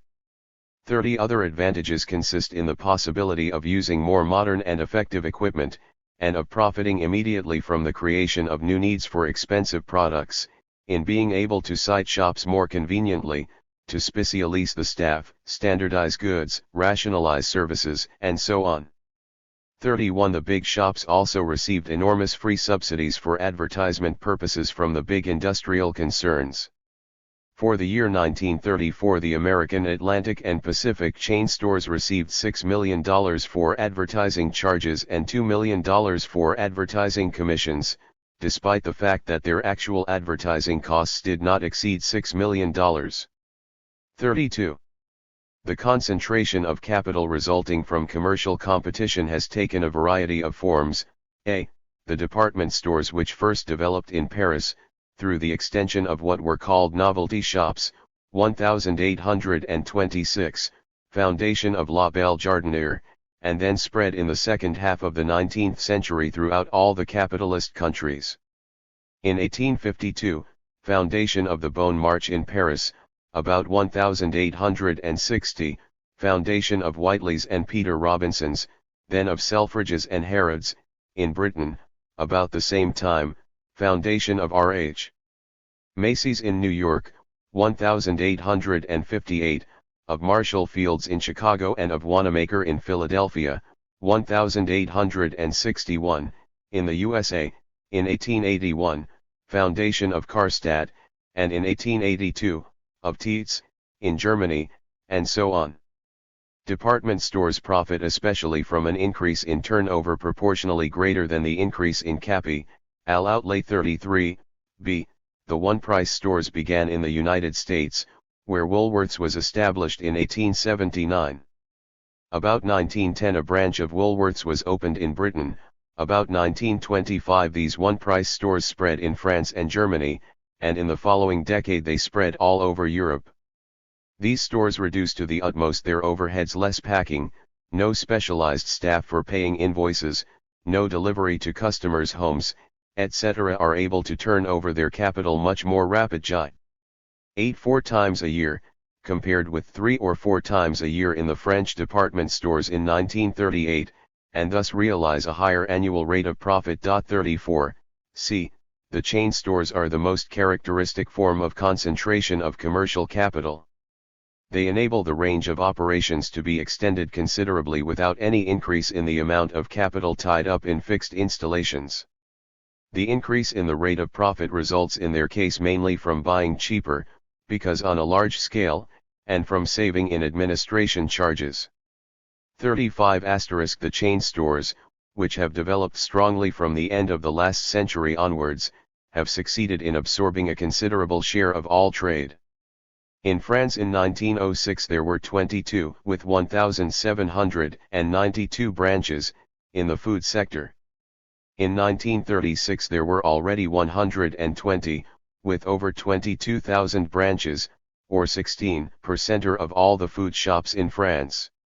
In Britain the number of chain store firms and the number of their branches has steadily increased since the last quarter of the 19th century.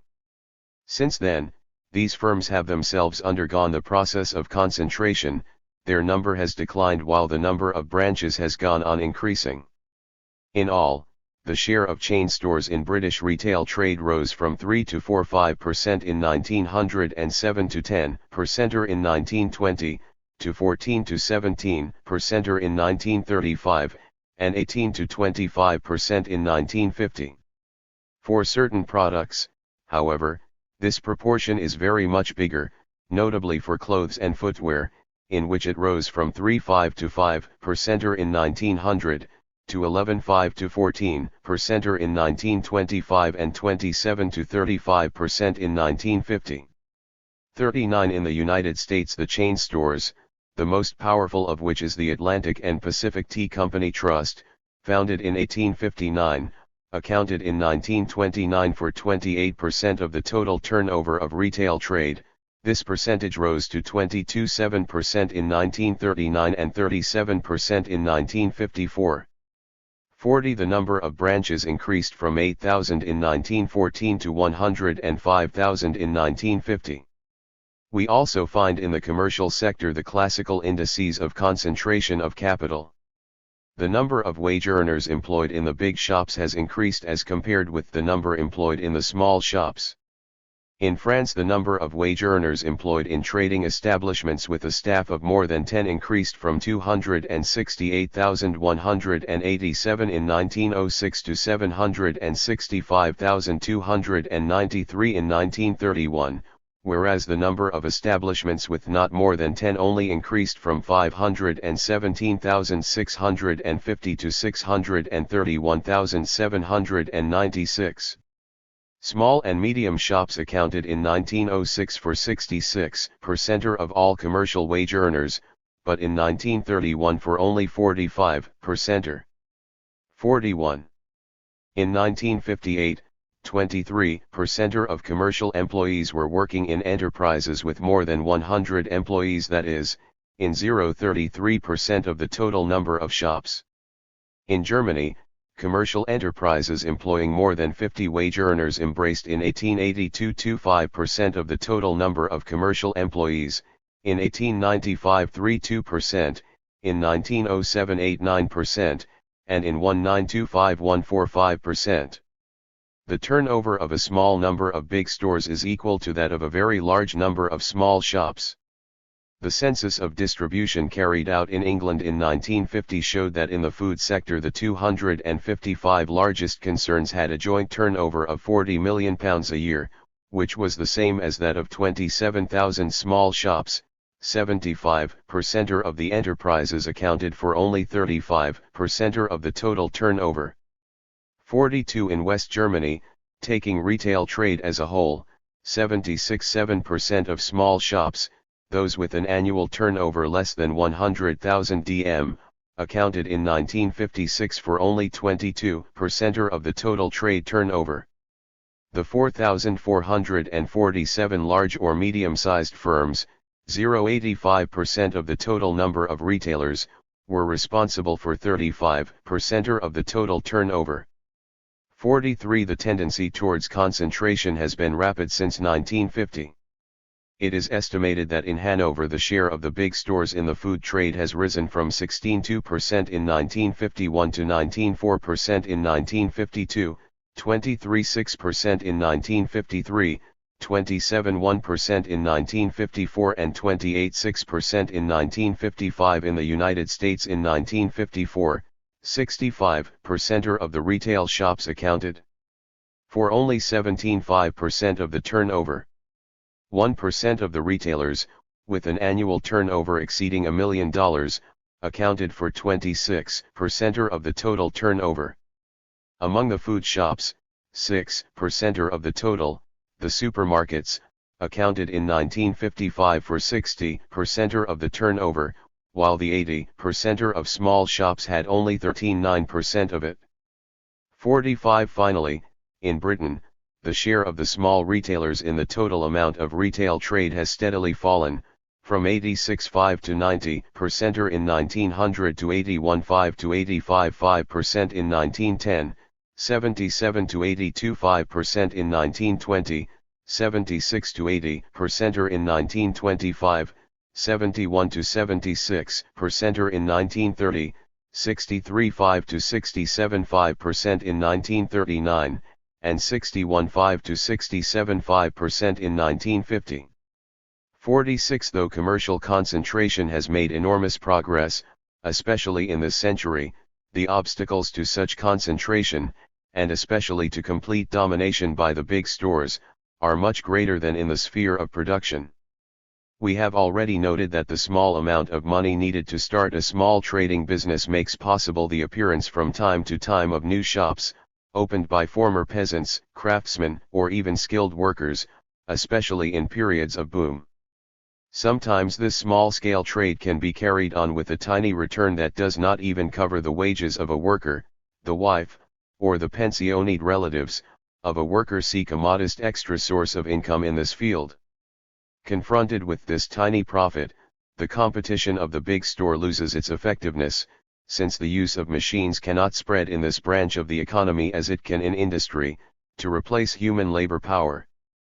The highly competitive conditions which prevail in these industries, i.e. the wholesale and retail trades, and the small amount of money which suffices to set up a store, result in a rapid influx of new enterprises who just as rapidly drop out again, but who have meanwhile operated at a loss, have conducted an inefficient business, and thus contributed toward keeping down the level of productivity in the industry as a whole.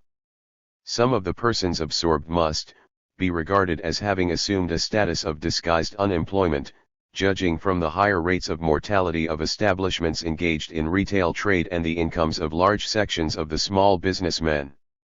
47 The comparative ease of entry into this capitalist branch is obviously linked with a frightful mortality rate among the enterprises concerned.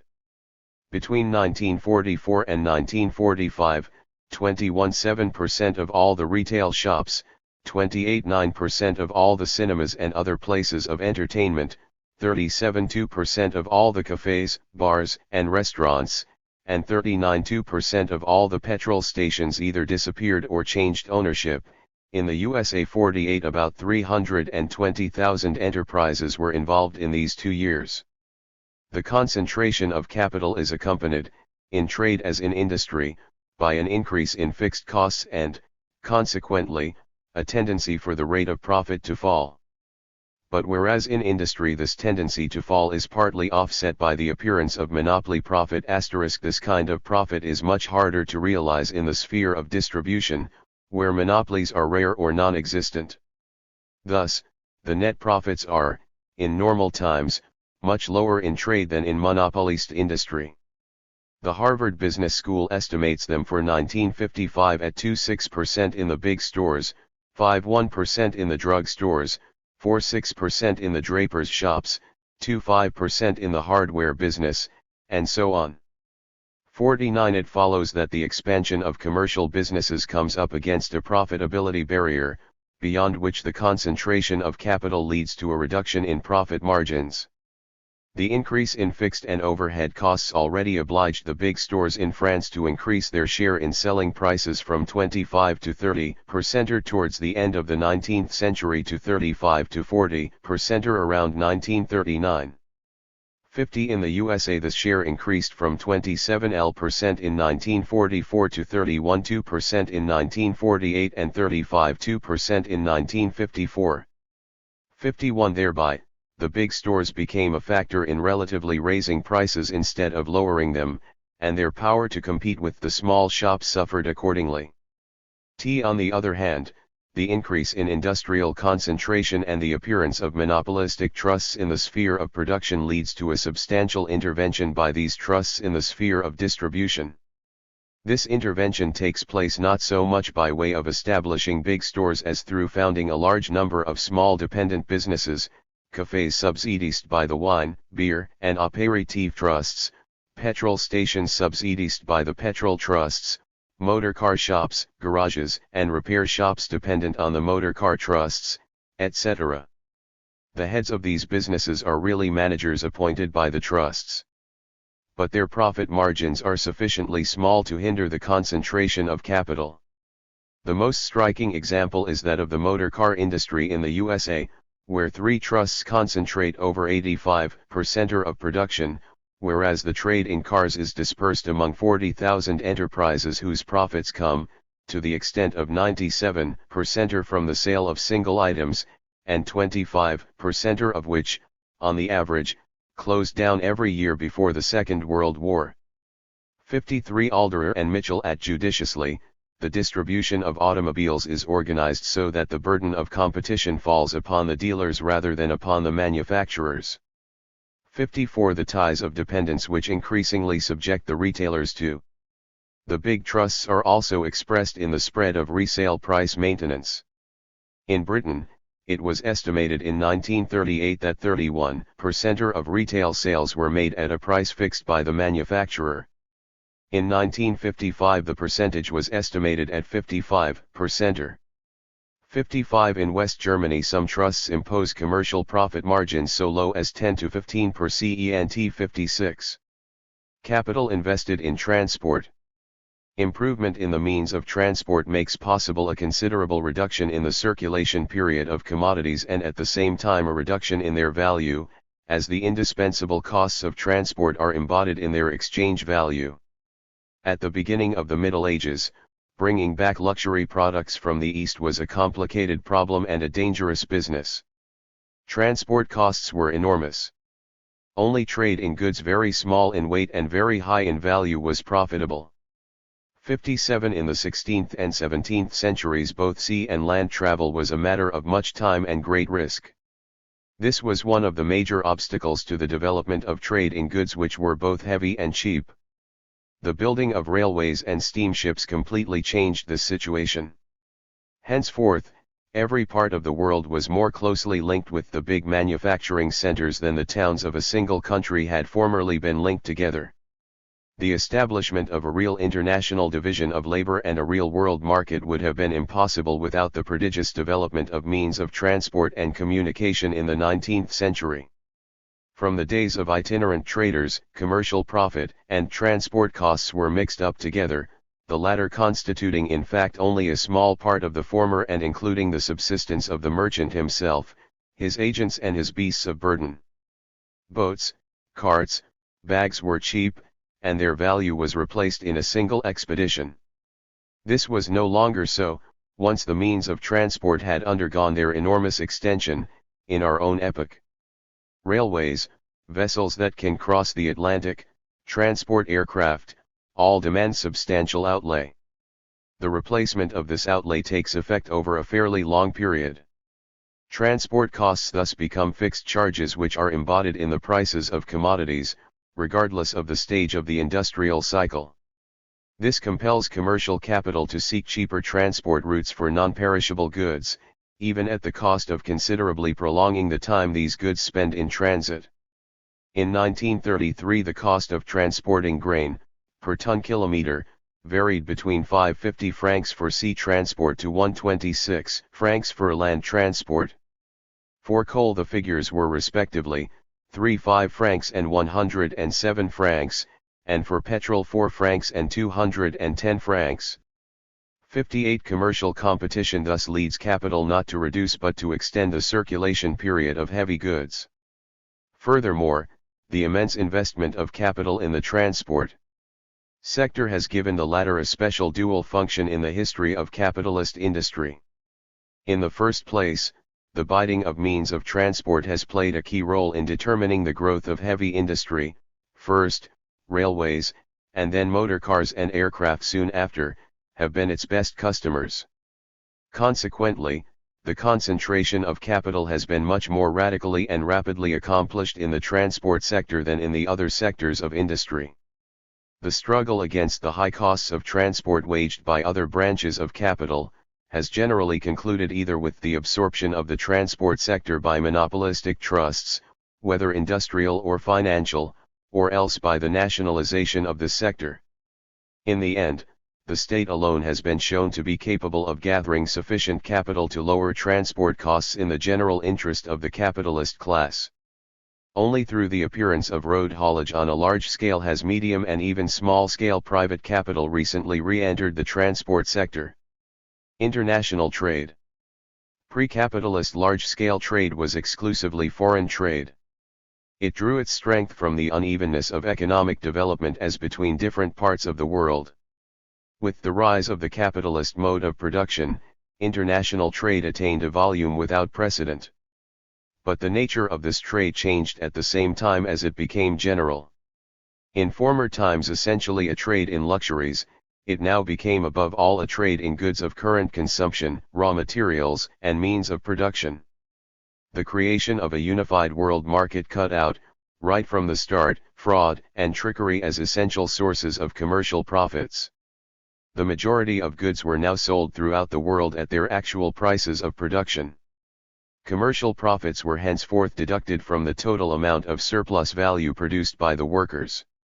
This, however, does not mean that the unevenness of economic development, which continues, and is indeed intensified and worsened by the world development of the capitalist mode of production, has ceased to constitute a source of additional profits, and transfers of wealth from one country to another. The capitalist mode of production, the export of industrial commodities produced by the first great industrial countries, has indeed unified the world market. But it is far from having unified world production, its technical and social conditions, its average degree of productivity of labor. On the contrary, the unification of the world market effected by capitalism is a unification of antagonistic and contradictory elements. The gap between the average productivity of labor of an Indian peasant and that of an American or British worker exceeds by far the gap between the productivity of labor in the largest Roman slave enterprise and that of the poorest peasant on the borders of the empire. 200. This unevenness of development has become, under the capitalist mode of production, a special source of super profits. The value of a commodity is the amount of labor socially necessary to produce it. This amount of socially necessary labor depends in turn on the average level of productivity of labor. From the moment that marked differences exist between the average levels of productivity of a number of countries, the value, the price of production, of a commodity may differ markedly as between these countries.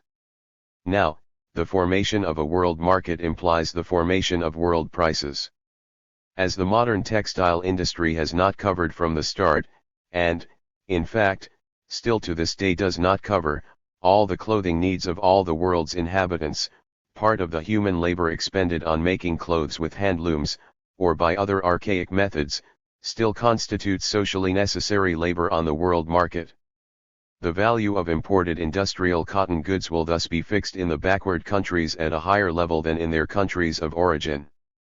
But only a part, and a continually shrinking part, of the total human labor expended on making clothes by old-fashioned methods is not socially wasted labor, that is, actually finds purchasers for its products.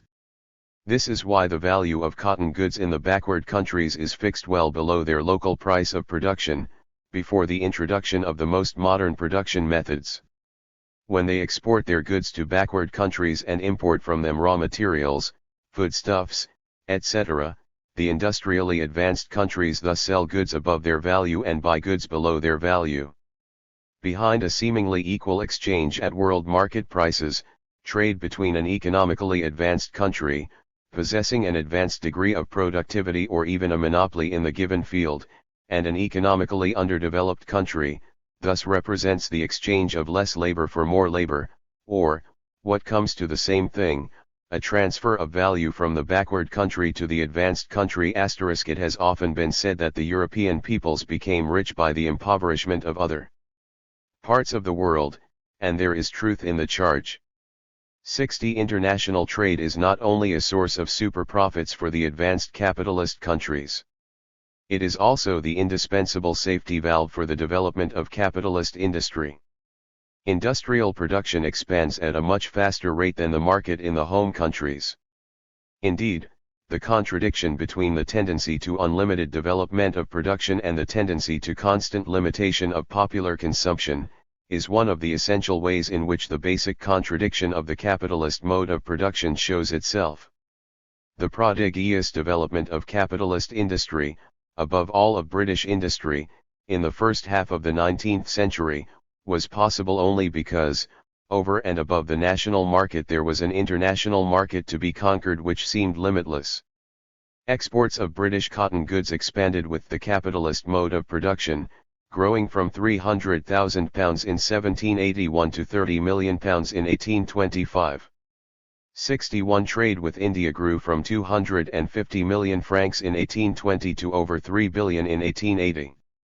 And the total value of world trade grew from IO to 30 billion francs between 1830 and 1850. 62. Costs of distribution. All the expenses of distribution trade, advertisement, telecommunications, etc. are undertaken by commercial capital, which shares in the general division of surplus value.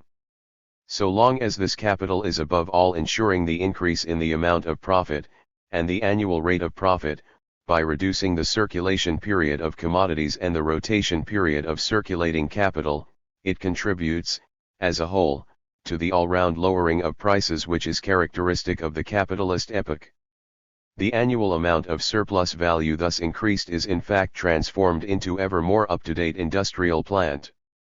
But this role undergoes a profound alteration as the capitalist regime evolves. As the productive forces expand prodigiously, and at more and more frequent intervals come up against the limits of the capitalist market, the essential role of distribution becomes less that of increasing the amount of surplus value than that of ensuring its realization. This realization becomes a more and more complicated matter for the total mass of capitalist commodities. It requires longer and longer periods of time. The most frenzied competition dominates it. Stocks of commodities begin to pile up as a regular thing, at all levels, from the manufacturer to the small retailer. They accumulate not just for weeks but for months, and in the case of certain products, for years. To the costs of distribution which are technically necessary must thus be added the selling costs which are determined by the nature of the system, costs which grow unceasingly, making bigger and bigger the price the ultimate consumer has to pay for commodities. T. This increase in distribution costs is expressed first and foremost in the considerable increase in the number of persons employed in the distributive sphere. In the United States, trade employed the following percentage of gainfully occupied persons: in 1880, 10.7%, in 1900, 16.4%, in 1910, 18.9%, in 1920, 21.2%, in 1930, 23.9%, in 1939, 24.4%, in 1950, 24.7%, in 1960, 27.6%. 04 Harold Barger estimates that 6.1% of the total active population of the United States was engaged in distribution in 1870, 9.9% in 1920, and 16.4% in 1950. 0.0 In Germany, the proportions engaged in trade were: in 1861 1 German in 83, in 1875, 1 in 65, in 1882 1 in 54, in 1895, 1 in 39, in 1907, 1 in 30, in 1925, 1 in 19, in 1939, 1 in 17.5. 66 This increase is then manifested in an increase, in the strict sense of the word, in the trade margins in the ultimate selling price. The growth in the general costs and fixed charges of trade is not accompanied by a rationalization movement such as that which, in industry, accompanies the growth of fixed capital in relation to circulating capital. It is estimated as generally true that distribution costs make up 35 to 40% of the average prices of commodities sold retail in the large capitalist countries. At the same time, a more and more substantial part of the total available capital is tied up in the various spheres of distribution and in the form of stocks accumulated in the industry itself. There is no more striking proof of the more and more parasitic character that the capitalist mode of production is beginning to assume as it approaches its maximum extension than the more and more limited place occupied by the producers, in the strict sense, in certain important branches of industry. Thus, on July 1, 1948, there were 2 million wage earners in the petroleum industry in the United States, of whom only 400,000 were employed in exploration, production, refining and other productive activities, whereas 125,000 were employed in administration and scientific research, 225,000, in transport, 120,000 in supplies and services. In all, about 24% are in the spheres intermediate between production and trade. In all forms of distribution and sales, over 1 million people were employed, or 55% of all the wage earners in this branch of industry.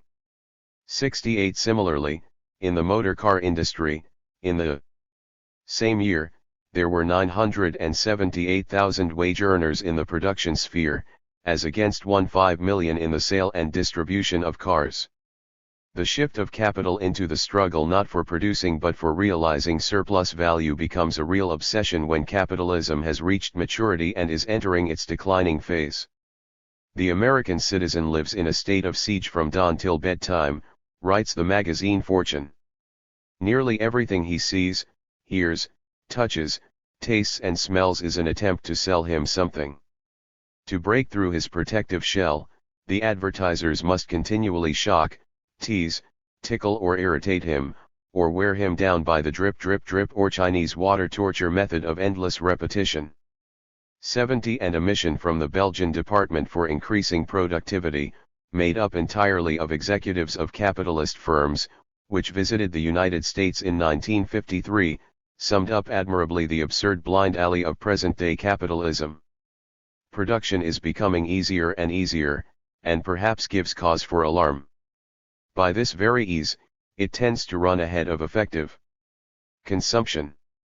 Technological unemployment can be avoided only by a continuous extension of consumption, and it is the task of distribution to foster to utmost this increasingly rapid evolution. It is distribution that decides what production will be useful if the consumer buys.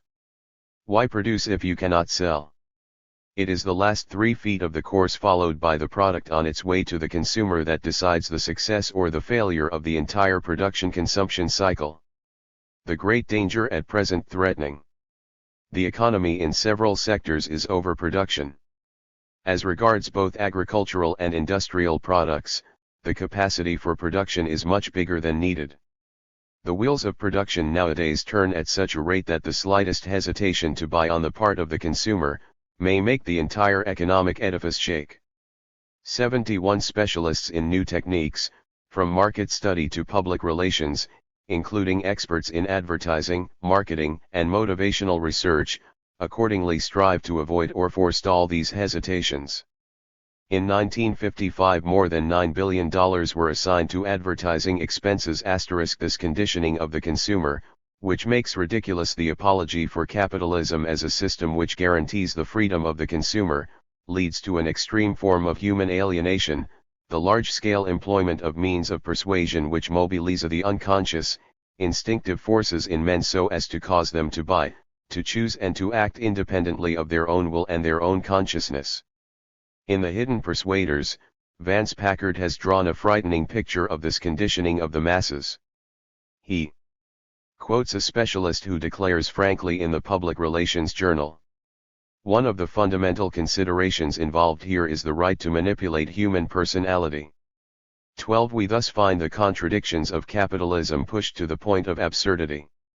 Instead of freely distributing the wealth created by the rise in the productivity of labor, instead of making it the foundation for a free development of the human being, capitalism, wishing to keep profit and the market economy under conditions of semi-abundance, is forced to outrage and mutilate people more and more. At the same time the possibilities for their free development are increasing from day to day. The artificial organization of want amid plenty, the artificial unleashing of passions when the age of reason could be coming to triumph, the dishonest creation of a feeling of dissatisfaction, when all needs could be satisfied, the ever more marked enslavement of man to things, moreover, of mediocre quality and dubious value, when man could become the absolute master of matter. This is what the capitalist mode of production has come to, in its most benign, prosperous, and ideal form. The tertiary sector."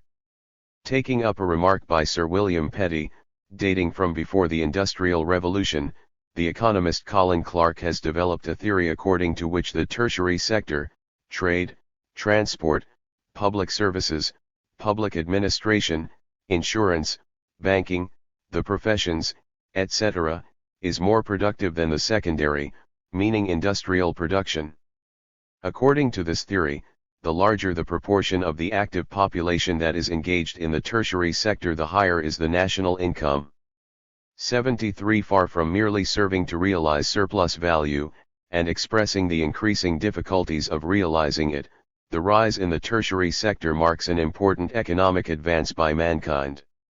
We must observe first of all that the definition of this sector, a definition which has been adopted, amplified, and modified by the French economist Jean Forestier, in Le Grand Espoir du XX siècle, where he writes of the services sector, is extremely confused. Colin Clark here lumps together productive activities, transport, public services such as production and distribution of water, gas, and electricity, and unproductive ones, useful activities, teaching, health, public administration and accountancy, and others of a much more qualified, or even doubtful, utility, advertising, the armed forces, the police. The militarization of Nazi Germany, which caused the tertiary sector to grow at the expense of the secondary, was certainly not a sign of economic progress. The concept of productivity is used by Colin Clark in the most vulgar sense, that of bringing a return. But from the fact that in a certain social and political context an expert in motivational research, an admiral of the fleet or a prima ballerina earn more money than an engineer, a miner, or a foundry worker, it would be mistaken to draw the conclusion that a nation would become richer if all the latter were replaced by the former. Finally, Colin Clark's theory is contradicted by his own statistics. These show that before the Second World War, 34% of the active population were engaged in the tertiary sector in Japan, compared with 34% of them in Sweden and 33% in Switzerland. Yet nobody would deny that Sweden and Switzerland were, and are, more prosperous than Japan. In China 20% of the active population worked in the tertiary sector compared with 16.8% in Bulgaria and 15% in Yugoslavia, yet, despite their backwardness, the latter two countries were nevertheless a lot less poor than China. Egypt and Italy had the same percentage of people employed in the tertiary sector, though an abyss of poverty separated the former from the latter, etc. 74. Colin Clark's mistake consists precisely in the confusion in his definition of the tertiary sector. At least 5 different phenomena need to be distinguished here, which are moreover contradictory in their relation to the economic progress and the average level of productivity of a nation. 1. The survival of a mass of small retailers and middlemen, which is merely the manifestation of a degree of underemployment, of disguised unemployment, the absorption of which into manufacturing industry would constitute an enormous step forward economically. This phenomenon explains the inflation of employment in the tertiary sector in underdeveloped countries like Old China and Egypt. 2. The specialization of certain nations in transport activity, especially maritime, which are in reality productive activities that should be classed in the secondary sector.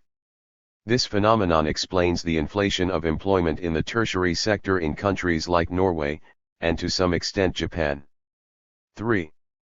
The backwardness as regards mechanization and rationalization of certain distributive activities and personal services, such as retail trade, insurance and banking, footwear and clothing repairs, hairdressing, beauty parlors, etc., compared with the mechanization of industrial production *, which causes employment in the tertiary sector to become inflated as a result of the growth in industrial productivity. This inflation of employment, far from expressing the higher productivity of the services, expresses, rather, their backwardness. But this is, of course, only a temporary backwardness. The mechanization of office work, the appearance of supermarkets, the use of disposable napkins and plates, and other phenomena of the same order, make it possible to look forward to a quite different line of development. Further, it must be mentioned, in this connection, that Colin Clark reverses the relationship of cause and effect. It is true that the richer a capitalist country is, the bigger is the proportion of surplus value that can be devoted to the purchase of services, the more diversified are the needs of the better paid workers, and the larger is the proportion of their wages that goes on the purchase of services. It is thus not the development of the services sector that is the cause of social enrichment, but social enrichment that is the cause of the development of services. 4. The excessive inflation of the services connected with distribution, owing to the increasing difficulty of realizing surplus value in the period of the decline of capitalism. This is an irreversible tendency, but only within the framework of present-day capitalism, not that of present-day technique. 5. Finally, the development of creative occupations not linked with the direct production of commodities, pure and applied science, the arts, medicine and public health, education, physical culture, and all the non-productive activities connected with leisure. This is the only one of the 5 phenomena that seems to be definitely and irreversibly linked with economic progress and the rise in the productivity of labor. It means that a larger and larger section of mankind are freed from the obligation of carrying on uncreative work. Here we have not a survival from a dreary past but the harbinger of a wonderful future. When automatic machines will do all the work needed to produce goods for current use, men will all become engineers, scholars, artists, athletes, teachers, or doctors.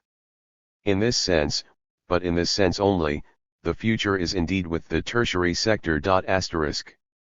Chapter 7. Credit. Mutual, aid and credit. Trade was born of the uneven development of production in different communities, credit was born of the uneven development of production among different producers within the same community. When cattle breeding or cultivation are carried on as private activities, the differences of aptitude between individuals, the differences of fertility between animals or soils, innumerable accidents of human life or the cycle of nature, bring about this uneven development of production as between different producers. In this way there appear, side by side, farms which accumulate several yearly surpluses and farms which are working at a net deficit, that is, producing less than is needed for current consumption and for seed. The uneven development of production as between different producers within the same nation does not automatically lead to the development of credit. This is not a natural institution but a product of certain social relationships. The private mode of exploitation of flocks and herds, or of the soil, develops within primitive communities which are slowly breaking up. During a long transition period it is combined with labor cooperation. A society based on cooperation does not know credit, but only mutual aid. The better off members of the community usually come to the help of the less well off, without expecting to get any material advantages in return for this help. This is still true among several primitive peoples. Among the Dakotas, a North American Indian tribe, food and hunting equipment are freely lent. 1 In the Indonesian desa, interest on advances of seed or fruit for planting or loans of cattle, etc., is unknown. 2 The Malay fishermen receive free loans of rice and money from their friends or relations during the monsoon periods, when they cannot go to sea. 3 When primitive society has been disintegrated to the point where exchange relations and division of labor have become general, the concept of equivalence of values, based on the economy of labor time, replaces the concept of unstinted mutual aid among members of the same community. The more that production of mere use values is ousted by production of exchange values, the more does the loan charged for replace the free advance made in the spirit of mutual aid. Among the natives of the New Hebrides it was the custom to advance food to members of the same clan without any idea of getting payment in return for such advances. But advances in the form of shell money, or the loan of a canoe to carry on trade with, had to be paid for by gifts. For Alonso de Zurita and Mariano Vidia, 2 16th-century writers who have left us interesting accounts of the life of the natives of pre-Columbian Mexico, record in the same way that among the Aztecs advances were usually made without any profit being sought. In certain parts of Mexico, however, the custom had developed of obtaining a payment in return for advances in money, chocolate nuts, gold dust, copper discs, jade, etc. Credit thus separates off from mutual aid at the periphery of primitive economic life, in those spheres of activity not directly linked with subsistence in the strict sense. The ancient custom of mutual aid to ensure the subsistence of all the members of the community was kept up in agricultural societies long after the village community had begun to break up. Lending of wheat without interest went on in China right down to the time of the Zhou dynasty. 5 Prohibition of taking interest on loans of corn or cattle is found in the earliest collections of laws, Vedic, Jewish, Persian, Aztec, Muslim. 6 At Susa, in ancient Iran, in the epoch called that of the High Commissaries, interest-free loans continued around 2000 BC alongside loans at interest. 7 In the Middle Ages the monasteries gave loans without charging interest.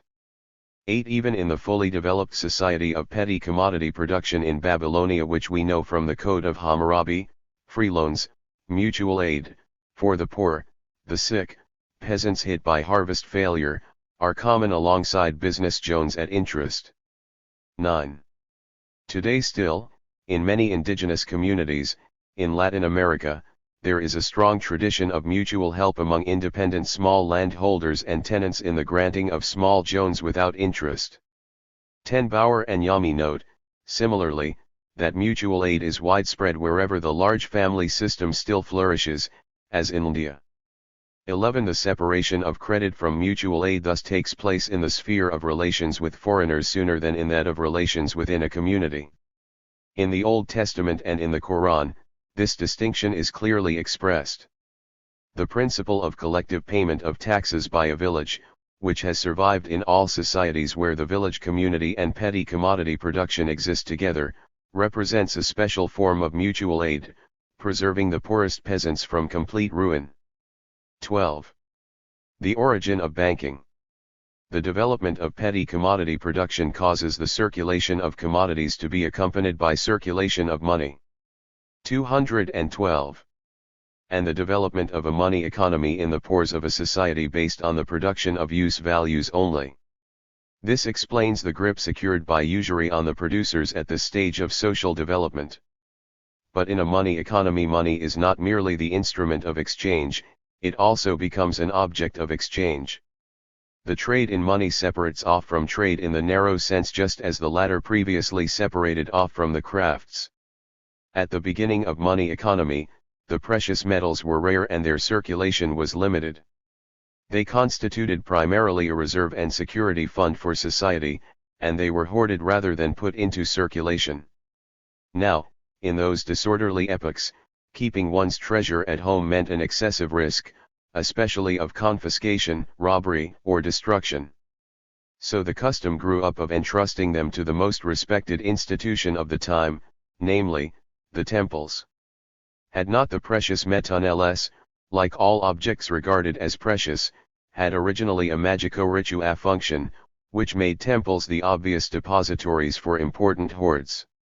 This concentration of precious metals in the hands of the temples transformed the latter into the first institutions of occasional credit, from the first rise of a money economy.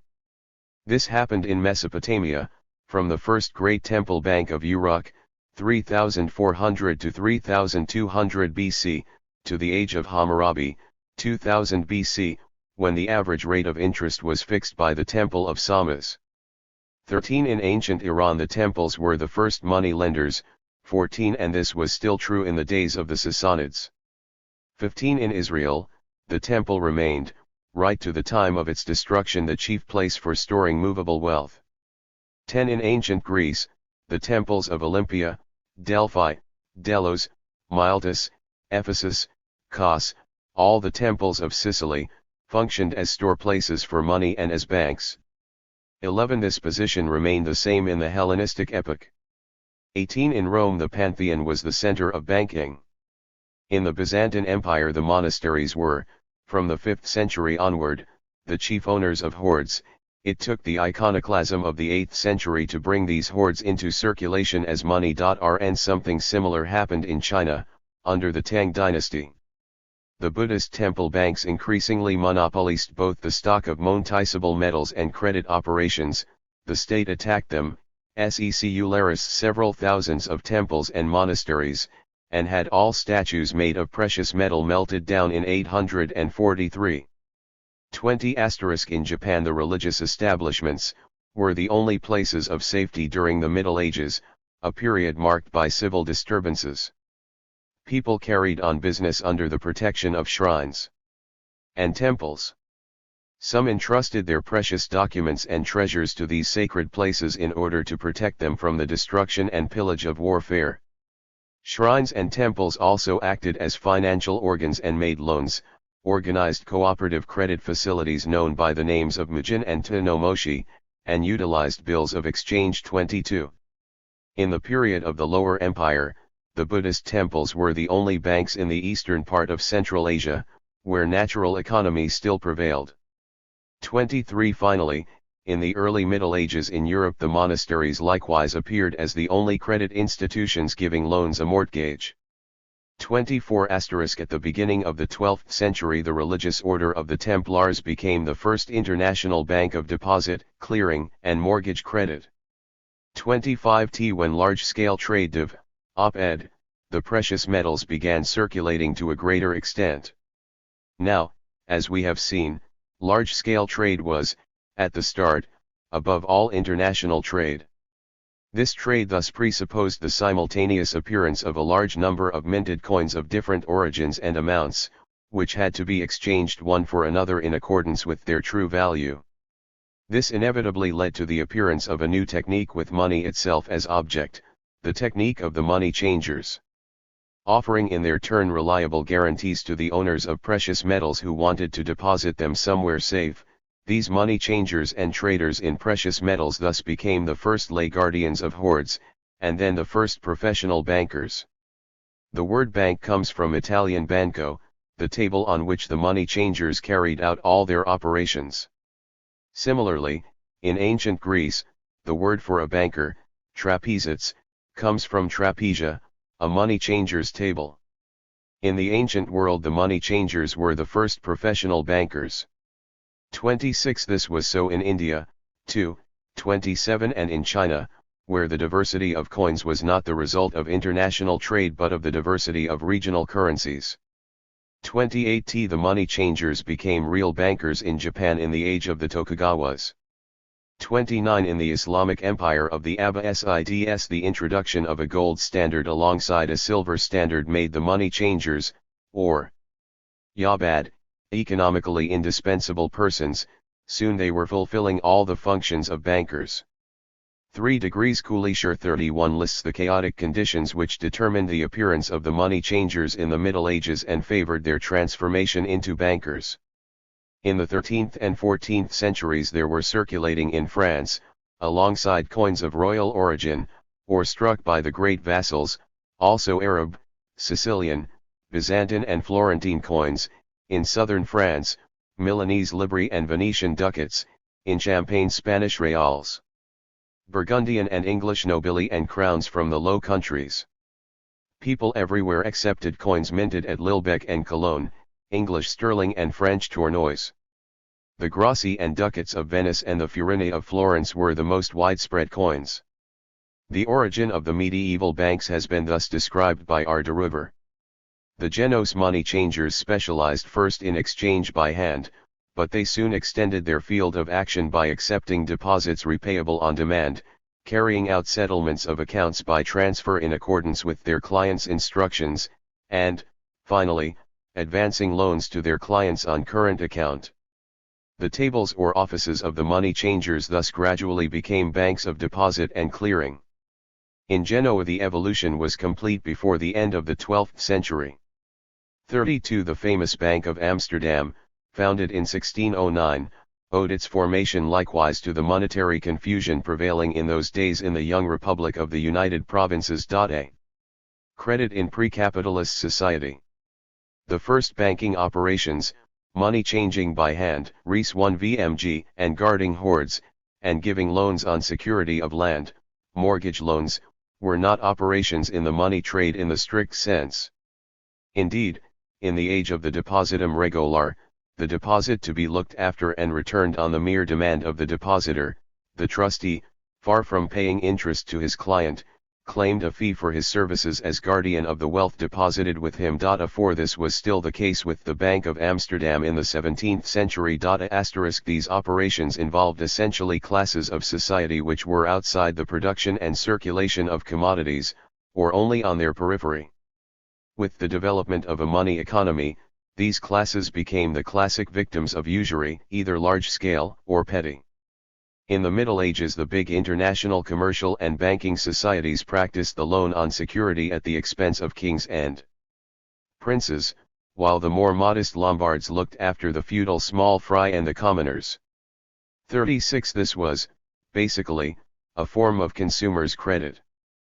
31 The real trade in money appeared only in connection with the classes engaged in the circulation of commodities and capital, that is, the young bourgeoisie, usurers, and merchants. The development of international trade itself created an inherent need for credit. The separation in time of purchase from delivery, the separation in space of buyer from seller, the need to transfer substantial sums of money over considerable distances, while the coins concerned were subject to continual fluctuations in value. 39 All this gave rise to the need for commercial credit or circulation credit. Every society with a developed international trade creates the essential instruments of this credit, bills of exchange and letters of credit. The negotiation of bills of exchange has its roots in international trade. 40 We see them appear in 2000 BC at Ur in Babylonia, under the Zhou dynasty in China, 1134 to 256 BC, and at the beginning of the Buddhist epoch in India. 41 In ancient Greece they were in wide use from the 4th century BC and subsequently spread throughout the Hellenistic world. 42 From there they passed to Byzantium and the Islamic world, from which they made their way back into Europe in the Middle Ages. 43 The circulation credit provided by these first non-negotiable merchants' bills did not widen the sphere of operation of capital. It only made possible a more rapid turnover and a larger return, when investment credit appeared, that is, the advancing of funds for a business which would bring in surplus value. The sphere of activity of capital was extended, Sterile money, hoarded money, was transformed into capital and participated in the production of surplus value. The oldest form of this entrepreneur's credit was the maritime loan, the association of a lender with an adventurous captain to carry out an enterprise of maritime trade, a loan which was itself derived from the practices of groups of pirates, as was shown especially in the stipulations regarding the division of profits. 44 From ancient Greece and the Hellenistic world, this loan for a great venture was passed to the Byzantine and Islamic empires, to reappear from the 9th century in Byzantine Italy and spread from there throughout Europe in the form of the comenda contract. 45 At first, this sort of trading association was confined to a single vendora. Later, however, with the transition from itinerant trade to sedentary trade, the comenda gave place to mu/ti partnership companies formed for a certain number of years. From the 13th century onward, all the big Italian companies, Peruzzi, Bardi, Medici, etc., were associations of this sort.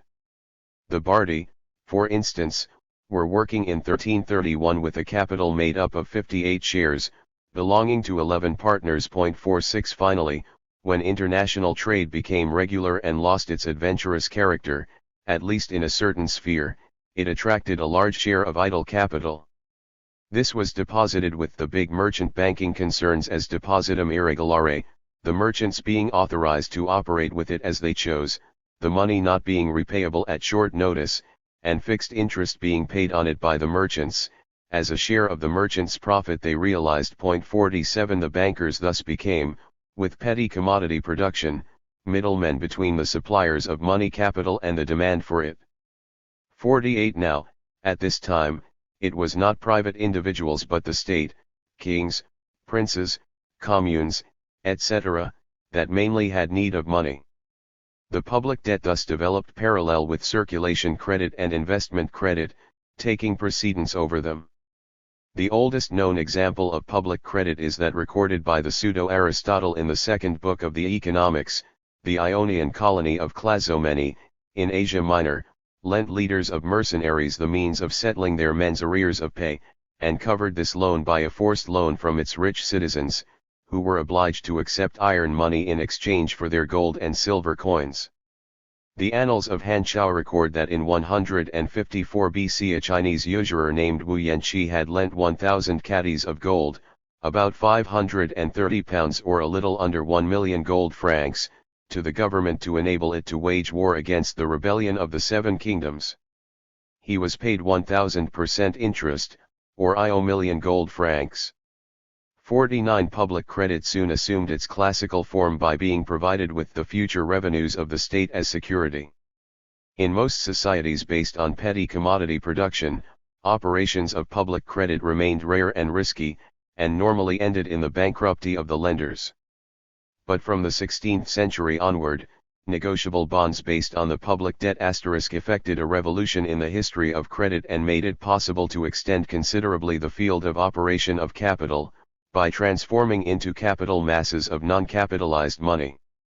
Encouraged by the expeditions of the kings of France into Italy and by the scattered disposition of the states ruled over by Charles V, public credit became international.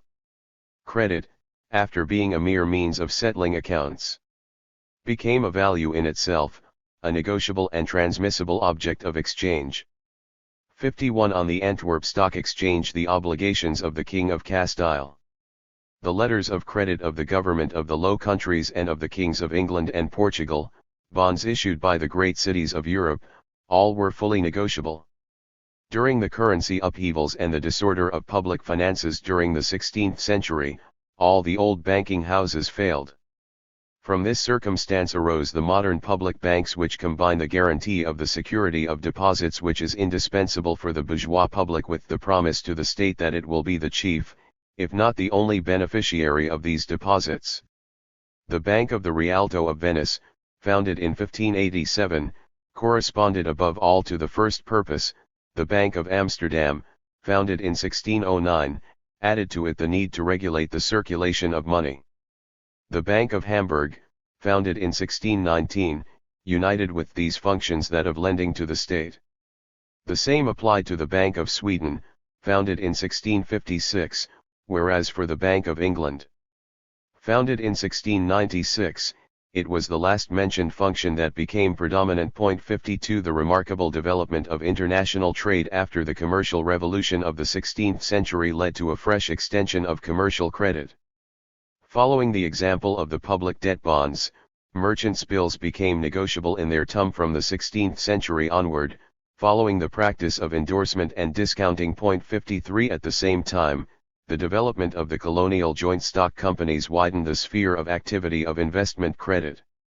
But it was necessary to wait for the development of the capitalist mode of production for credit to pass from the sphere of trade, properly so called, to that of production. Supply and demand of money capital in the epoch of commercial capital. Thus, with the rise of commercial capital, credit became, from having been an exceptional phenomenon, a regular institution of economic life. The discounting of merchants' bills spread widely from the 17th century onward in England, and from the 18th century in France and in the big centers of international trade. First for foreign trade purposes, then for internal trade as well. 54 The geographical extension of trade, the long time taken by trading operations with America and the Far East, the concentration of the chief trading concerns in a few big international centers, all favored this use of trade bills to mobilize capital. Whereas the bill of exchange had hitherto been only a means of 218. Speculating on variations in exchange rates, it now became a regular means of supplying circulation credit to trade, and also means of short-term investment of sterile money capital. In this way a market for money capital was developed. The chief representative of demand on this market was the state, which continued to be, in the epoch of commercial capital, the great, insatiable borrower. Clapham observes that down to the Industrial Revolution the Bank of England carried out the bulk of its credit operations with the King's government. 56 It was the same with the Caisse d'Escompte, founded in 1776, not to mention the ill-starred bank set up by law, which was sunk by its operations in the sphere of public credit. 57 Alongside the state, however, other borrowers began to appear. These were, in the first place, the big joint stock trading companies, whose need for money was enormous for those days and which often had to apply to credit institutions for cover for their needs until a fleet returned to port.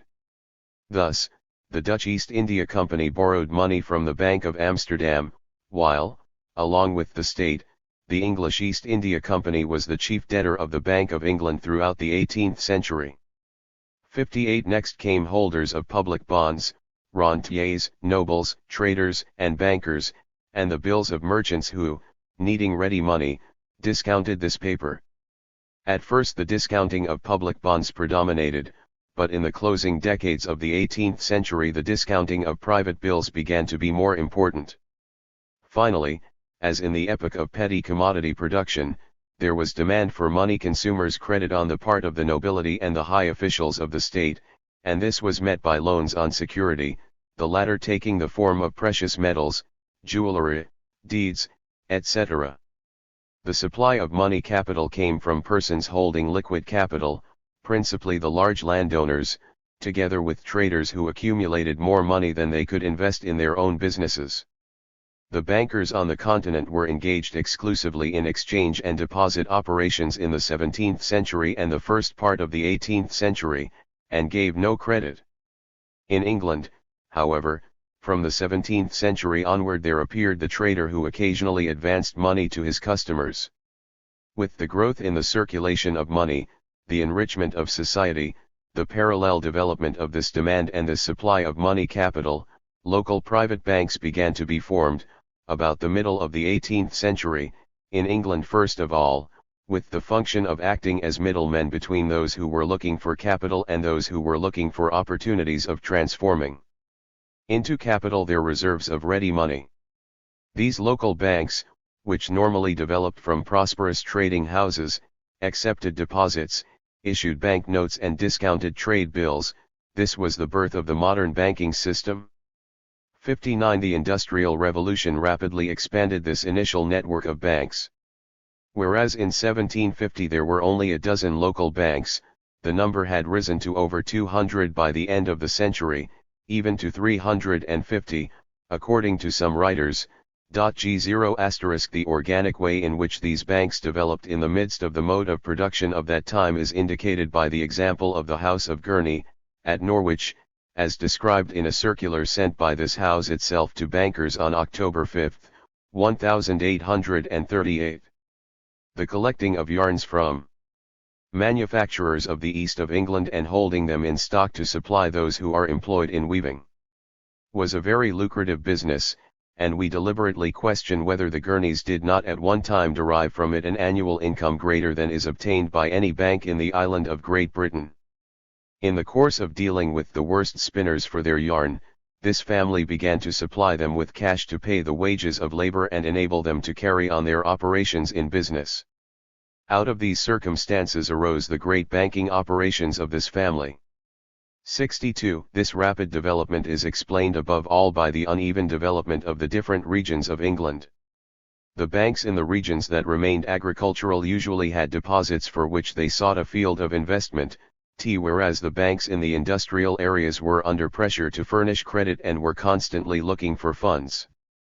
The London money market was born of this situation. It acted as intermediary between the banks with too much in the way of liquid funds and those with too little.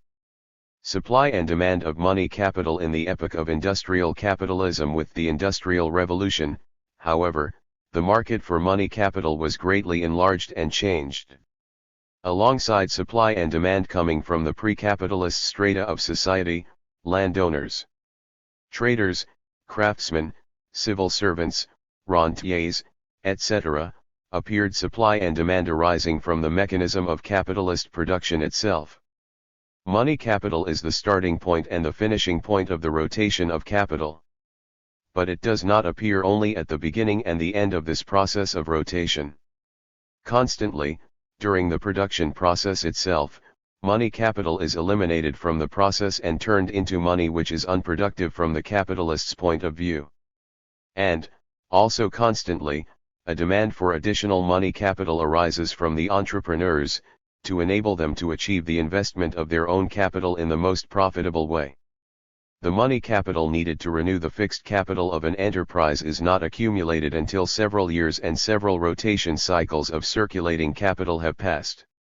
This depreciation fund, unless it be used meanwhile for other purposes, will lie unproductive during this period. The wages fund of a big enterprise, advanced at the beginning of each production cycle, would remain unproductive to the extent that this production cycle was longer than a month, for employees paid monthly, or even a week, for those paid weekly. The share of the annual profit put aside by the capitalist for his own consumer needs, unproductive consumption fund, is expended only during the course of an entire year, so that a large part of it will remain unproductive for a large part of the year. The accumulation fund of the enterprise, the share of the profits which is reinvested in the business, is not used in its entirety right from the start of a fresh production cycle. The capitalist will await the favorable moment, for instance, a good market conjuncture, before investing these profits. There we have four sources of money capital temporarily excluded from the production process and so made unproductive. On the other hand, the renewal of fixed capital does not take place exactly at the moment when the necessary depreciation funds have been accumulated. Necessitating as it does the involvement of substantial amounts of capital, and entailing very large risks, this renewal will be effected, for preference, at particular moments of the economic cycle, when the capitalists expect a significant expansion of the market. 0. If a certain capitalist has not yet accumulated the depreciation and accumulation fund by this precise moment, he will have to try and borrow the capital he needs, so as not to let slip this opportune occasion.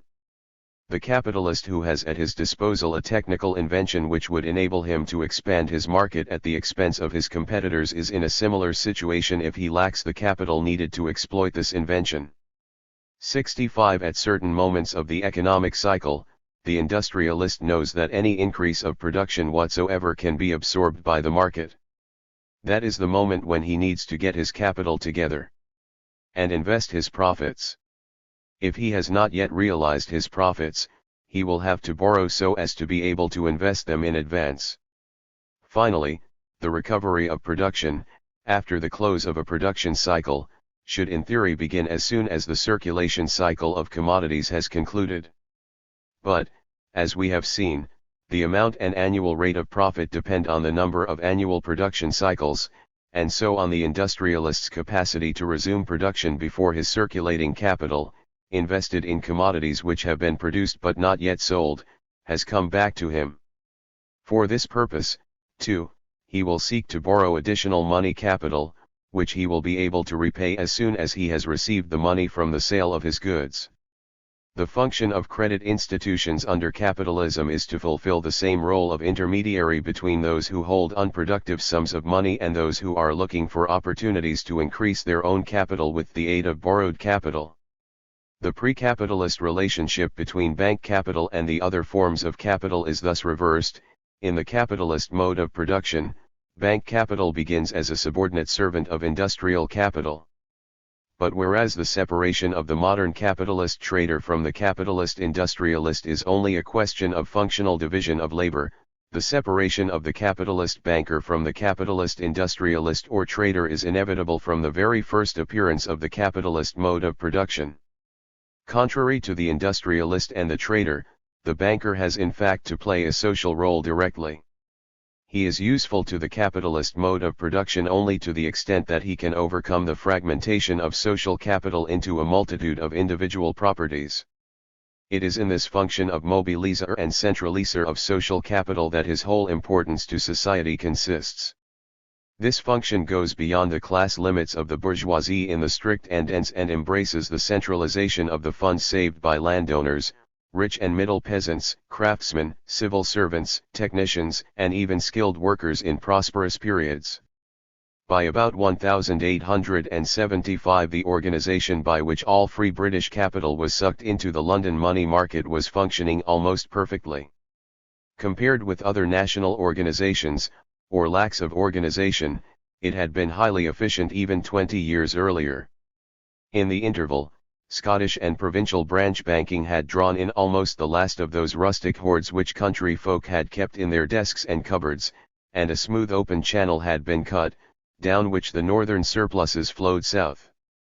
The channels from East Anglia, the southwest, and rural England generally, had been cut long before. From town, what was not used there ran out into the industrial districts, by way of the discount or rediscount of Manu. 222. Factures and merchants' bills.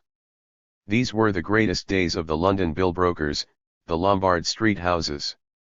66 At the same time the market for money capital became more and more specialized, and two distinct markets came into being. 1. The money market, the supply and demand of short-term credit, dominated by the banks, except in England, where the bill brokers have long played a predominant part, and, 2. The finance market, the supply and demand of long-term credit, at first dominated by the banks and the stock exchange, joined in the 20th century by the insurance companies, the savings banks, the building societies and other organizations of institutional saving, pension funds, health insurance funds, semi-public institutions, etc., which seek to transform into capital, often without any profit to the owner, all money income not immediately spent. The centralization of money capital thus attains its highest, perfected phase. The banks allow no sum of money to remain unproductive. Interest and rate of interest. Like the profit on usurer's capital with which it is identified in its beginnings, interest is at the time of its first appearance in the economy only a displacement of value from debtor to creditor. When a peasant has to borrow X amount of wheat in order to survive till the next harvest, and when he then has to deduct from this harvest X plus Y amount of wheat in order to repay his creditor, the total amount of wheat in the possession of these two people will not have increased owing to the loan. An amount Y will merely have been transferred from the debtor to the creditor. This form of usury, which is far from having disappeared, permanently impoverishes its victims and enslaves them to their creditors. In Cochin China the farmer, or Ta Dien, borrows from his landowner the means of feeding himself and his family until the harvest. When the harvest is in, it is usually not big enough to release him from his debt, and the Tadain remains tied to the land by his debt no less surely than a medieval serf was tied by custom. 67. This is no longer true with circulation and investment credit in capitalist society. The advancing of funds no longer has for its aim the survival of the debtor, but is intended to enable him to realize a profit. Business will pay a positive interest if a present sum can be so used in commerce and industry as to yield a greater sum in future, i.e. the sum borrowed, plus a surplus value, a profit.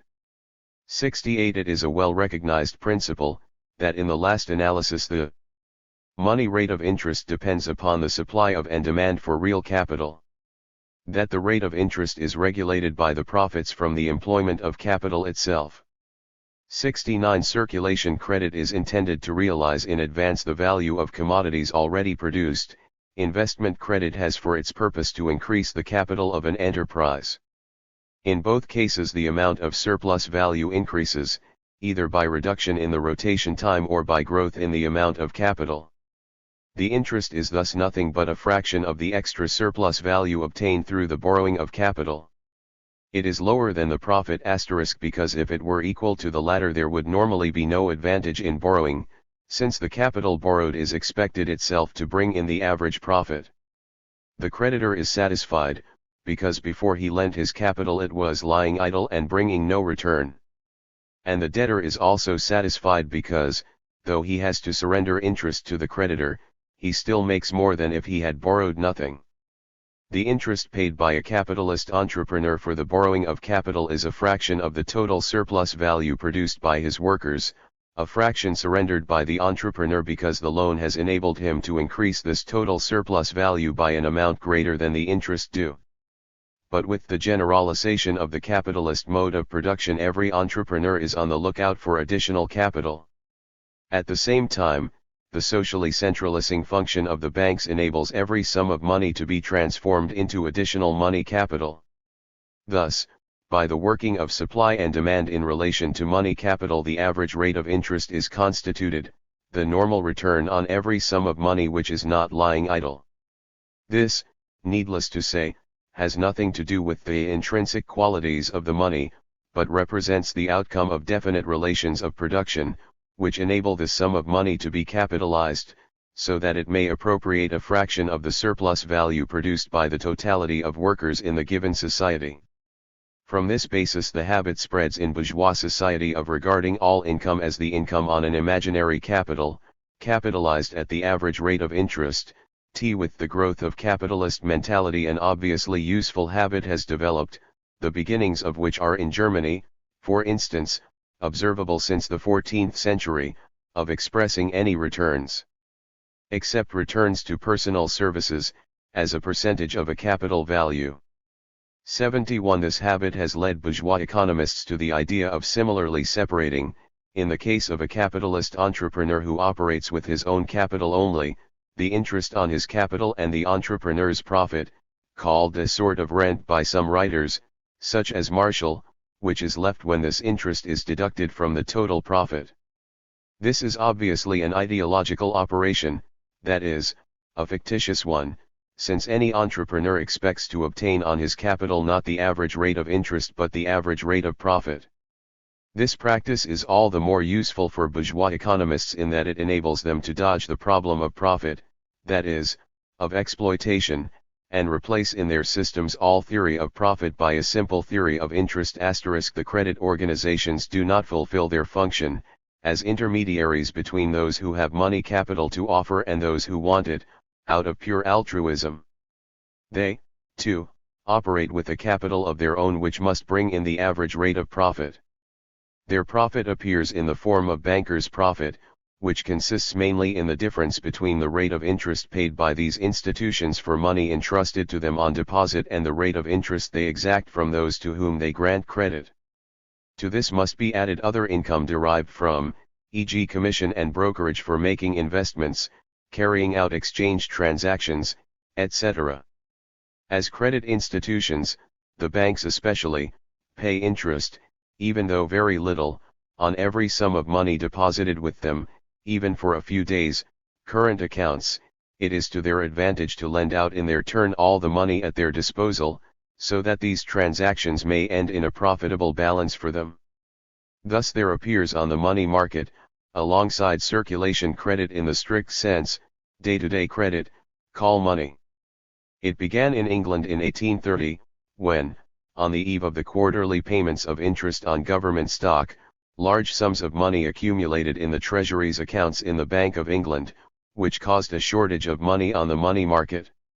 To offset this shortage, and so as not to let these sums remain unproductive, they were advanced for a period of a few weeks, or even a few days, to clients desirous of this sort of credit, especially to the discount houses, which used them to increase the volume of their rediscounting operations. These advances made on security of deeds and bonds deposited could be recalled merely on demand. The deposit banks, too, adopted the practice of lending available funds from day to day. 72 J and this way a whole scale of rates of interest has been established, rising higher and higher, from the rate paid on long-term deposits and demanded for investment loans. At each level there is a difference between the rates paid by the banks and credit institutions and the rates they in turn demand from their clients. The difference between these different rates arises in the first place from the degree in which the credits contribute to increasing directly the amount of surplus value produced by society. Clearly the rate of long-term interest, that which governs investment credit, which means especially the purchase on credit of means of production, is the highest, closest to the average rate of profit, and governs ultimately all the variations in the different rates of interest. The rate of short-term interest, which mainly governs circulation credit, is lower than the rate of long-term interest to the extent that circulation credit, by reducing the rotation period of capital, makes possible but does not ensure the increase in the amount of surplus value. The short-term rate of interest may, however, sometimes exceed the long-term rate, for instance when there is a shortage of money on the money market which threatens not merely to extend the rotation period of capital but to destroy capital itself, danger of bankruptcy. Also to be taken into account is an insurance and risk premium which is contained in interest and which varies according to the duration of the loan and the particular moment in the industrial cycle and also according to the particular conditions of supply and demand of money capital at the various levels, which, given a free market, subject the different rates of interest to daily fluctuations *, but these fluctuations occur around an average figure determined in the last resort by the level of the average rate of profit. This is why, apart from the regular fluctuations resulting from the phases of the industrial cycle, it is hard to establish laws of long-term evolution applicable to the rate of interest. The latter depends in the last analysis on the relative shortage or plenty of money capital, in relation to the relative level of the rate of profit. Thus, the rate of interest goes down in a society of petty commodity economy which has unified a vast international market within which the unevenness of economic development between different regions is increasingly reduced. This is what happened in antiquity from the time of Caesar. And in medieval Europe, Western and Southern Europe, from the second half of the 14th century. 73 The rate of interest goes down also when money economy becomes general in an agricultural country, and when in consequence the agricultural classes free themselves a little from the oppression of usurers' capital. Interest then no longer includes as heretofore a part of the ground rent. On the eve of the great imperialist expansion of the last quarter of the 19th century, the industrialist countries all experienced a marked lowering of the average rate of interest, owing to the lack of fresh fields of investment for capital. On the morrow of the Second World War, in the United States and in Switzerland, the plentiful supply of capital and the lack of fields for investment offering the average profit severely reduced the rate of interest, whereas it was rising in the other capitalist countries, where a shortage of capital prevailed as a result of war damage and general impoverishment, Germany, France, Italy. Circulation credit. All credit granted so as to make possible the realization in advance, i.e. before actual sale, of the value of commodities is a circulation credit. 74 This is a short-term credit, rarely for longer than 3 months, which is granted by banks, both specialized and other. With the generalization of the capitalist mode of production, production becomes increasingly separated from the market, and the realization of the value of commodities and surplus value becomes more and more complicated, with risk of prolonging the rotation period of capital, even taking into account the intervention of commercial capital. But it is precisely at this epoch that, in order to react against the tendency of the rate of profit to fall which results from the immobilization of an ever-growing fraction of capital as fixed capital, the capitalist seeks to shorten the rotation time of circulating capital. This is the essential function of circulation credit, which makes it possible to cut down to the minimum the entrepreneur's own circulating capital. The Bullion Report, referring to the increased operations of brokers in the 4 or 5 years before 1810, pointed out that the improved discount facilities available in London had tended to increase the business of the country manufacturer, by enabling him to turn over his capital more quickly. 75 McRae estimates that 30 to 40% of the circulating capital of the whole of British industry is provided by credit. 70. In the 19th century, circulation credit functioned mainly in the form of discounting merchants' bills. The producer of cotton goods does not pay his supplier in cash, but gives him a draft or promissory note. The supplier goes to a banker who takes over this merchant's bill, paying him the sum due, less an interest called discount. When the promissory note falls due to be paid, the cotton manufacturer pays the amount stated on it to the banker. The latter has thus in reality lent this sum for 3 months to the supplier of raw cotton, so enabling him to reduce by 3 months the rotation time of his capital, and also that of the cotton manufacturer, who receives credit from his supplier only because the latter in his turn receives credit from his banker. Since the Middle Ages, however, another form of circulation credit has existed. 77 * Each capitalist has a current account with the local banker which enables him to make payments and receive sums of money by way of mere written orders, transfers from one account to another. All the payments in and out thus pass through the hands of the banker, who becomes a sort of central bookkeeper. At a given moment a manufacturer has in his bank only a current account of 1 million francs to his credit. To continue production, however, he needs immediately 2 million francs, so as to be able to pay wages.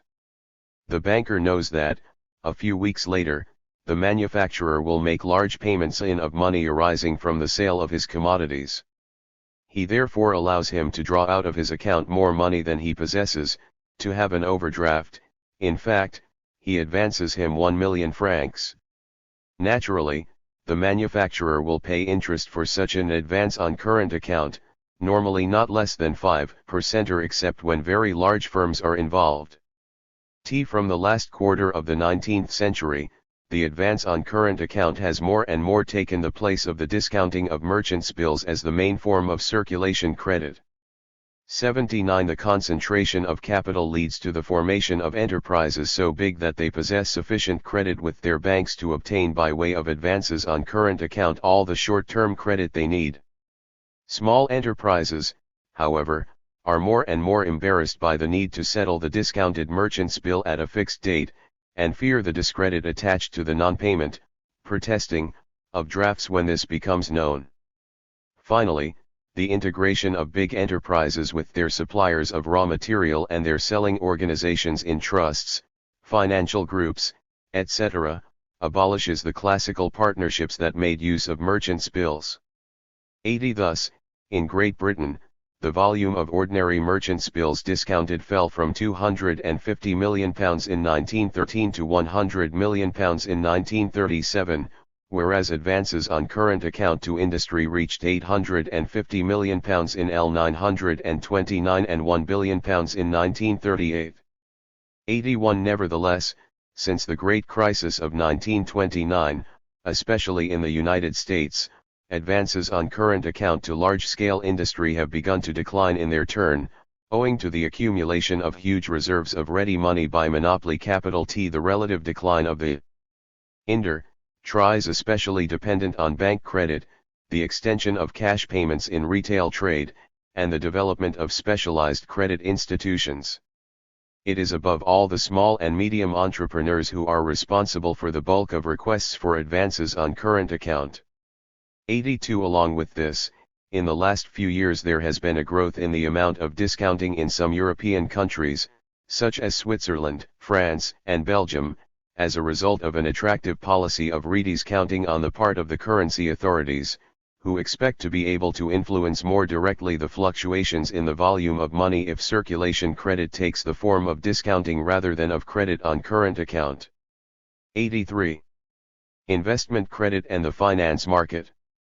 All credit given in order to increase the amount of capital of an industrial or commercial entrepreneur is an investment credit.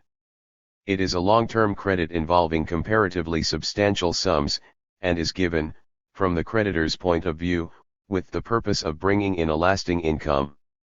The immediate origins of this form of credit are to be found in the purchase of ground rent in the Middle Ages, in the constitution of the medieval trading companies, in the depositing of sums of money at fixed interest with the great trading associations of the 14th century, and in the long-term loans granted to kings, princes, and cities by merchants and usurers in the Middle Ages. It did not assume its modern character until the 16th century, with the appearance of the stock exchange and negotiable instruments.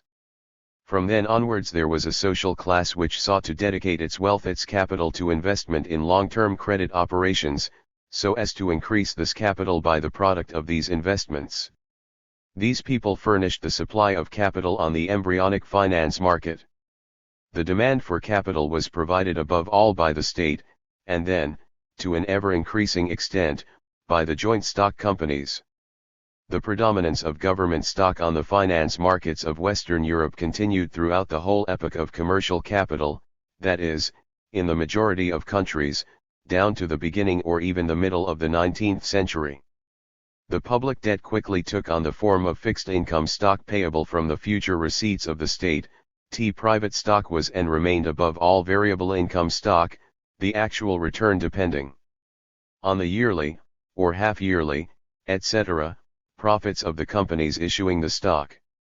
In both cases the purchase of a share represented for the capitalist the purchase of a claim to income, a right to participate in the future share out of society's surplus value. The social nature of investment credit became more and more marked as stock exchange operations widened their scope and numerous bourgeois built up portfolios containing shares in a growing number of companies, together with stock issued by many states, provinces, communes, and other public entities. The risk run in lending substantial sums to an enterprise for a lengthy period of time logically implies that additional guarantees are sought, the right to supervise the management of the money lent and the general administration of the business. This is why direct shareholding in the enterprise is being aided, that is, the formation of multiple partnership companies, has always been the most usual form of investment credit.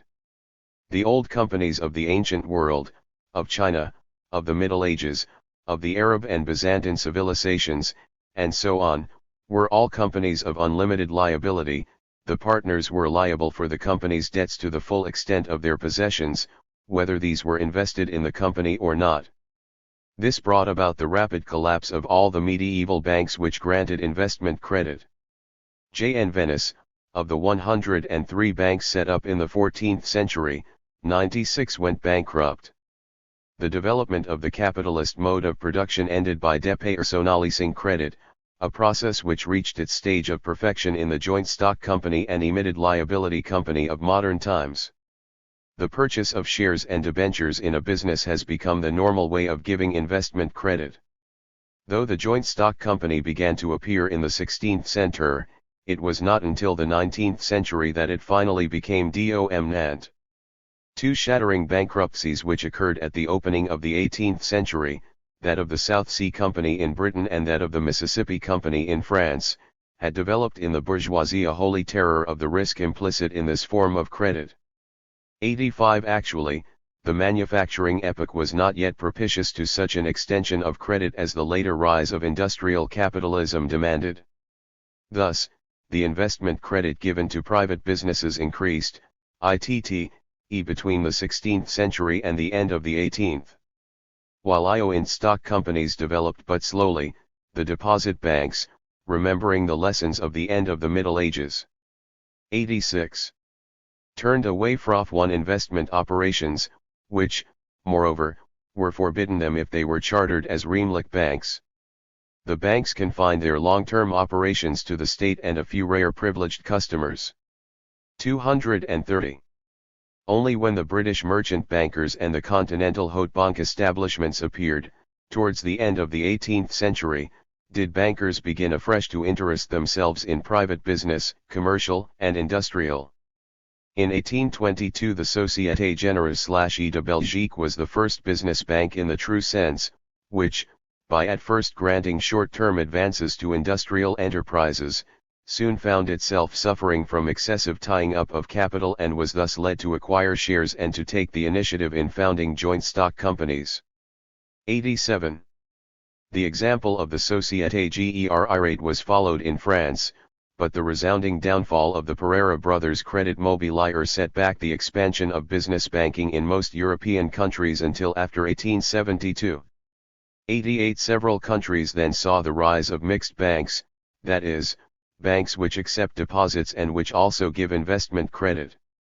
In the 20th century the finance market has become transformed under the influence of the development of insurance companies, savings banks, social insurance funds, etc., which, while assembling huge amounts of capital, cannot use them to buy securities with variable income.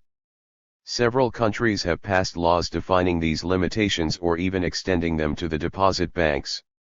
As a result, government stock has assumed the preponderant place on the contemporary finance market in most countries, just as used to be the case before the 19th century. 89. This phenomenon has accompanied that of self-financing of big concerns. It would be wrong to regard the sums deposited in the social security funds, the savings banks, etc., as an accumulation of money capital more or less equivalent to the accumulation of capitalist funds in the banks. In reality, workers' savings constitute a deferred consumption fund which will be mostly spent during the depositor's own lifetime. In a global figure of the incomes of the class of wage and salary earners, there must be set off against these workers' savings the debts of sick, disabled and pensioned workers, the aid they have to seek from public assistance, or from family or other private sources, the reductions in level of consumption by these sections falling below the subsistence minimum, etc. The overall balance, which these figures confirm, shows that one generation of workers accumulates practically nothing in the way of transferable securities in the course of its lifetime taken as a whole. The stock exchange. The capitalists and credit institutions who invest their available money capital in the form of shares and debentures in joint stock. Companies expect to obtain for these loans the average rate of interest. With debentures and fixed income shares this is guaranteed them in advance. With the mass of shares in the proper sense of the word, the interest obtained fluctuates with the profit realized, it is called the dividend. But shares, debentures, and other transferable securities, as claims to income, become negotiable and are bought and sold on the stock exchange. Their price is then simply the capitalization of the annual, dividend, income, at the average rate of interest. This price is the shares quotation on the stock exchange *. Since the dividend paid by a company varies from year to year, and as estimates of probable dividend likewise vary throughout the year, these quotations may fluctuate violently. Real speculation on a rise or a fall is organized, often causing artificial changes in quotations, false rumors are circulated, or imminent sharp changes affecting the profitability of the business are concealed. In some countries this speculation is carried on to a large extent on credit, thus, in New York, credits to speculators on Wall Street constitute the chief operations of the money market. 90. Holders of shares and debentures receive the average interest, joint stock companies in industry, trade, and finance realize the average profit. Where does the difference go? Insofar as it is not reinvested in the business and transformed into reserves, it is capitalized in advance in the form of founder's profit, additional shares, special preference shares, etc., are assigned to the founders of the company. Let us suppose that an industrial enterprise has a capital of 100 million francs, and it wishes to obtain a further 200 million francs from the public to expand its business. Let us suppose that the average rate of profit is 10% and the average rate of interest 5%. If shares were issued for the sum of 300 million francs, they would be expected to bring in every year, on the average, 15 million francs in dividends. But the founders of the joint stock company anticipate an annual profit of 30 million francs. The difference between the average interest and the average profit, or 15 million francs, will be capitalized at the average rate of interest of 5%, thus forming an additional capital of 300 million francs, which the founders take for themselves. The founders' profit thus materializes in the fact that the total capital for which shares have been issued will be 600 million francs, whereas only 300 million francs will have actually been paid in. The 300 million francs of additional shares will constitute merely claims to income, enabling their holders, the founders of the business, to take every year the difference between the average profit and the interest, the dividend, or entrepreneur's profit. Thus, when the Great British Chemical Trust, Imperial Chemical Industries, was formed in 1926, its nominal capital was £56,803,000, whereas the aggregate of enterprises merged together to form it had capital totaling only £39 million. 91. The capitalization of founders' profit explains the remarkably rapid enrichment of captains of industry in the great periods of foundation of joint stock companies, gr. But in fact it capitalizes in advance the future difference between the average profit and the interest, and so includes a large speculative element. Many joint stock companies, overcapitalized in this way, prove unable to pay for long dividends equivalent to the average interest, precisely as a result of this overcapitalization, while others even go bankrupt. Another way of appropriating founders' profit is to boost the quotations of shares on the stock exchange. Take a company founded with a capital of 10 million francs, divided into 1,000 shares each of 10,000 francs. This company is expected to earn an annual profit determined by the average rate of profit, say, 15%, or an annual profit of 15 million francs, or 1,500 francs per share. Now, the average interest being 5%, or a sum of money lent is not expected to bring in more than 5%, and 1,500 francs is regarded as the normal annual income on 30,000 francs. The founders will therefore succeed in selling their shares on the stock exchange for 30,000 francs each instead of 10,000 francs, and thus appropriate the difference, which is again the capitalization of a difference between future average profit and the present average interest. When Dunlop, the British Rubber Trust, was REFLO'd in 1896, shares issued at £3 million were sold 6 weeks after issue for £5 million. 92. A good example of a combination of these two forms of founders' profit is provided by Harrods, the large British department store, established as a joint stock company in 1889. The company had a capital of £1 million, of which £1,400 was preference shares for the founders, who assured themselves a large and increasing participation in the profits. Despite the fact that Harrods' ordinary shares paid annual dividends of 10% at first, and later 20% on the average, during over 20 years, the founders' shares were immediately capitalized at £140,000 and were worth on the stock exchange in 1911 not less than £1,470,000, 10 times their nominal capital and 1,000 times the capital actually paid in.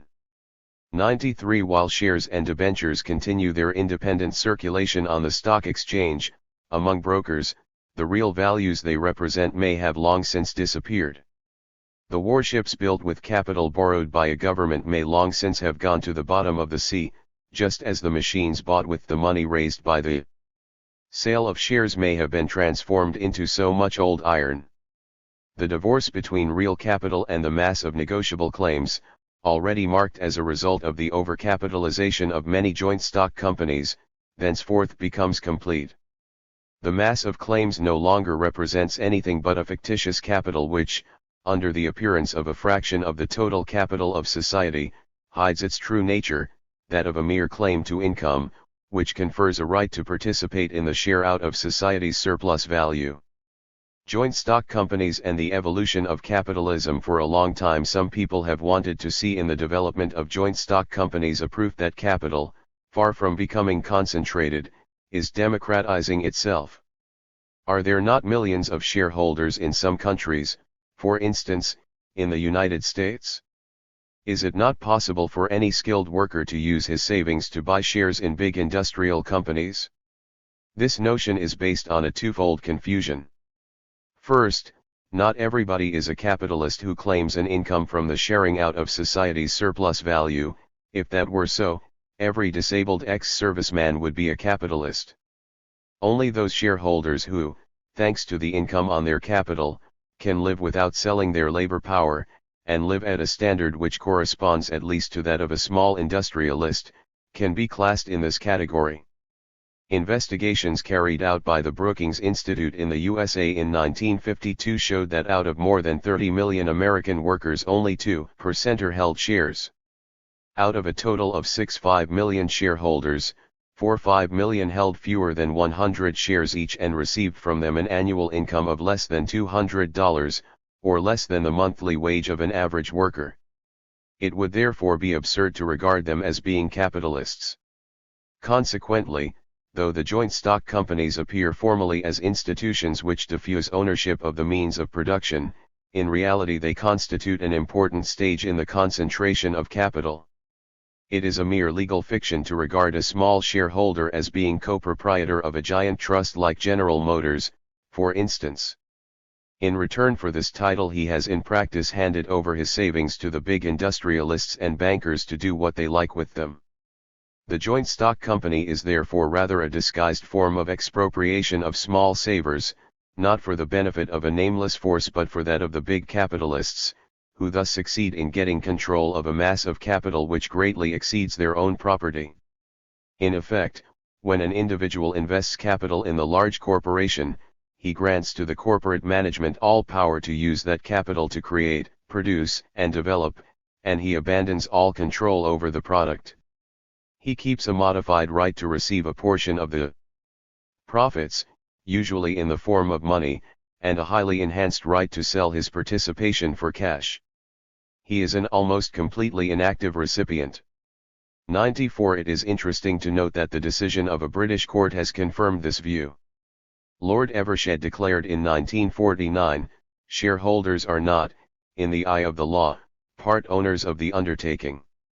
The undertaking is something different from the totality of shareholdings. And the Economist adds, in other words, an ordinary stockholder does not own an aliquot part of the company's assets. He is entitled to an aliquot part of the profits that the directors recommend for distribution. 9. Before the rise of the joint stock company one had to own the greater part of the capital of a business in order to control it effectively. Gardner C. Means has shown how, thanks to the development of these companies and the dispersal of their shares among small shareholders, a few big shareholders can be sure of controlling the trusts with shareholdings which give them only a minor part of the capital. 96. In the American Telegraph and Telephone Company, for instance, 43 big shareholders held in 1935 more shares than 242,500 small shareholders. In one of the chief American cigarette trusts, the Reynolds Tobacco Company, there were in 1939 66,357 shareholders, but 20 of these held 59.7% of the A ordinary shares and 22.5% of the B ordinary shares.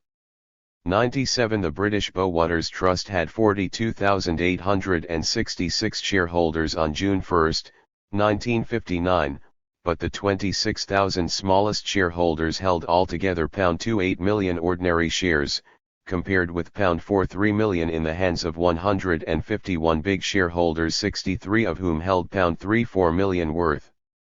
The Brookings Institute investigation already mentioned showed that 2% of the total number of shareholders, or less than 0.1% of the American people, or 130,000 persons, each one holding 1,000 shares or more, together account for 56% of the stock exchange value of all American shares, and so control the bulk of American capital.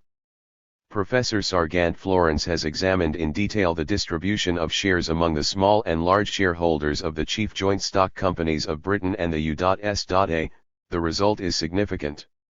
In 1,429 American companies, 98.7% of the shareholders' mass of small shareholders hold only 38.9% of the shares, whereas 0.3% of the shareholders, those who each hold more than 5,000 shares, concentrate 46.7% of the shares in their hands.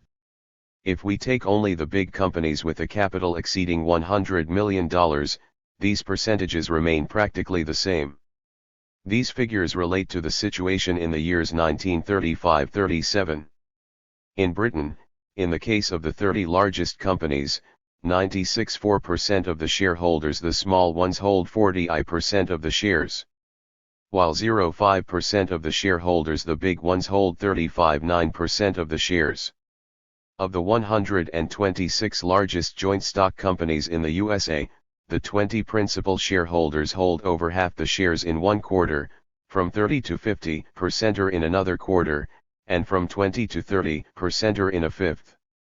In Great Britain, out of the 82 largest joint stock companies, the 20 principal shareholders hold over half the shares in 40%, from 30 to 50% of the shares in 17%, and from 20 to 30% of the shares in 21%. Finally, analyzing the way all these companies are run, one finds that 58% of the British and American companies are clearly dominated by the principal shareholders, while 33% of the British and 15% of the American companies are marginal cases. And Professor Sargant Florence concludes, proceeding thus from the known to the unknown, there is certainly evidence for believing that the managerial revolution has not proceeded as far as is sometimes thought, or stated without thought, and that leadership and the ultimate decision on top policy may remain in many companies or corporations with the larger capitalist shareholders. 98 Norman McRae estimates that in Britain 2% of the population holds over 90% of all the shares, and that between 100,000 and 150,000 people, 0.2 to 0.3% of the population, hold more than 50% of these. 99 It is the same in India, where the shares of some of the biggest companies are distributed like this: 100 Advance Mill Tata Mills Tata Hydroelectric share category holders shares percent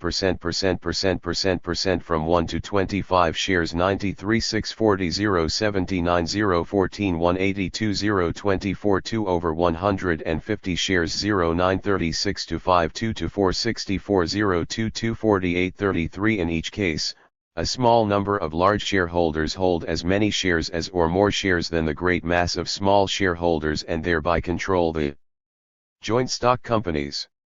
In reality, a still narrower group wields a preponderant influence on the joint stock companies. The company form favors the creation of a real aristocracy or oligarchy.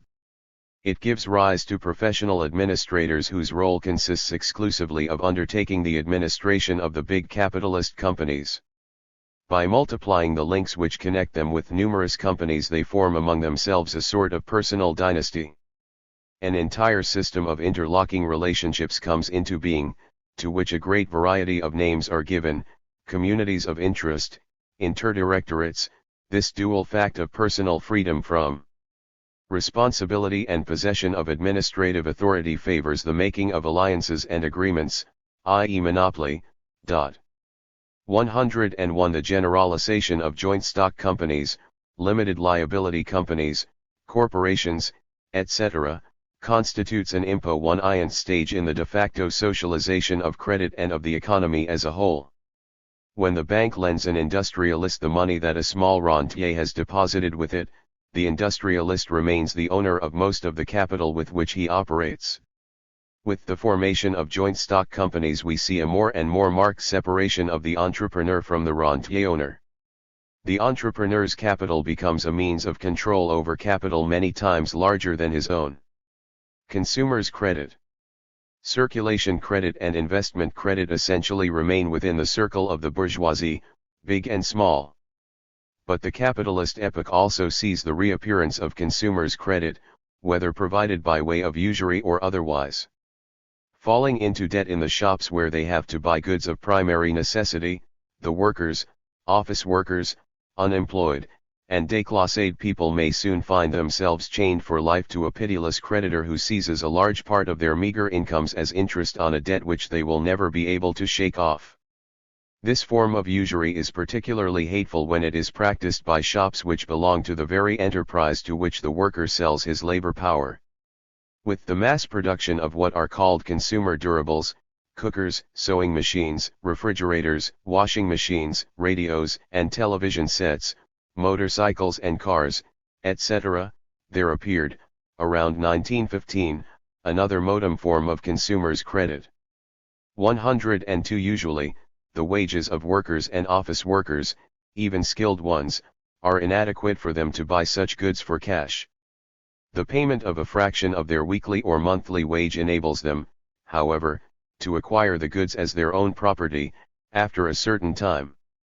Industrialists and traders are interested in fostering this hire purchase method of selling because it constitutes the only way to expand the market for these consumer durables, and because as a rule they receive considerable interest on this credit.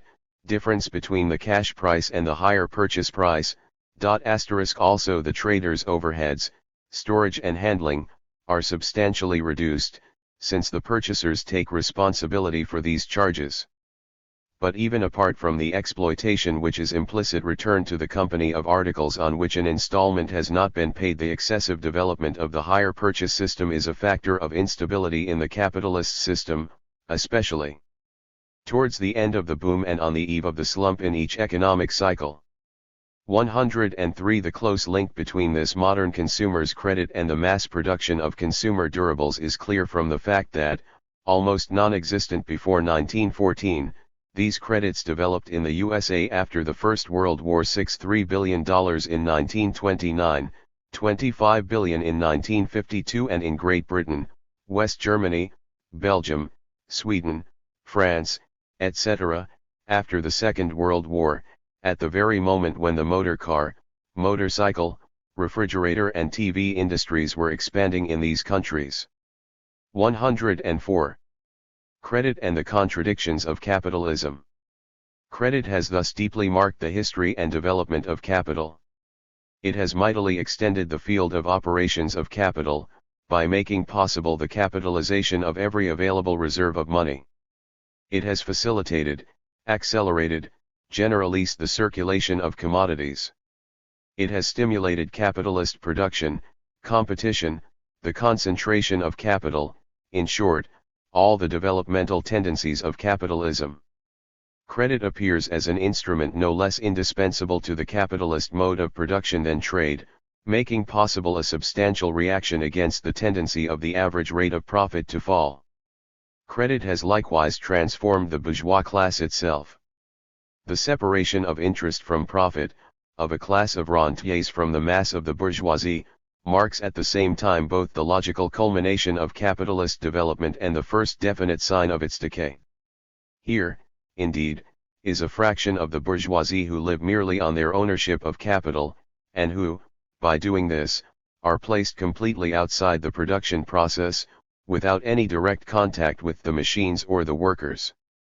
The private character of capitalist appropriation, which remains personal and tangible in the capitalist enterprise which is family property, becomes more and more objective, abstract, in the joint stock company.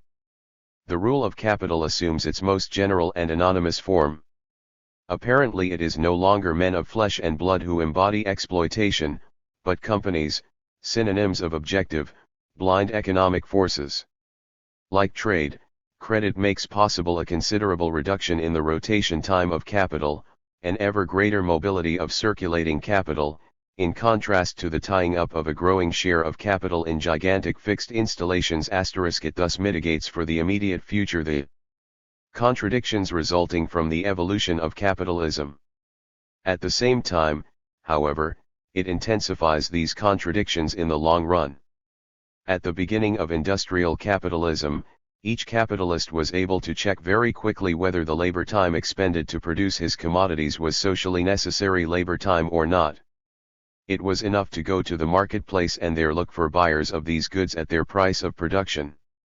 When trade and credit insert themselves between the industrialist and the consumer, the former begins by realizing automatically the value of his commodities. But thereafter he is unaware whether or not they will find a real outlet, whether they will find an ultimate consumer. Long after he has already spent the money representing the value of the commodities produced, it may turn out that the latter are unsaleable, not really representing socially necessary labor time. The slump is then unavoidable. Credit tends to postpone the slump while making it the more violent when at last it comes. By making possible an expansion of production without any direct relation to the absorption capacity of the market, by concealing for a whole period the real relationships between the production potential and the possibilities of effective consumption, by stimulating the circulation and consumption of commodities over and beyond the real purchasing power available, credit puts off the date of the periodical crises, aggravates the factors of disequilibrium, and thereby makes the crisis the more violent when it breaks. Credit merely develops the basic divorce between the two essential functions of money, means of circulation and means of payment, and between the circulation of commodities and the circulation of the money which realizes their exchange value, contradictions which are the primary and general sources of capitalist crises. Chapter 8. Money. The two functions of money. Money, the universal equivalent, is above all a commodity in the value of which all other commodities express their own exchange value. 1. The equation, 25 sacks of wheat are worth 1 pound of gold, expresses an equivalence in exchange value, that is, in socially necessary labor time. As a common measure of value, money possesses no mysterious quality. It can fulfill this function because it is itself a product of human labor and itself possesses a definite value. When exchanges are simple, and buying and selling are gradually replacing barter, this basic quality of money is obvious. At the beginning of petty commodity economy there are usually 2 or 3 universal equivalents, which are used together as measures of value: wheat and gold or copper in Egypt and Mesopotamia, wheat, rice, and silver in China, etc. Under these circumstances, nobody could regard money as being merely a conventional instrument of exchange. The social division of labor is still relatively simple and transparent.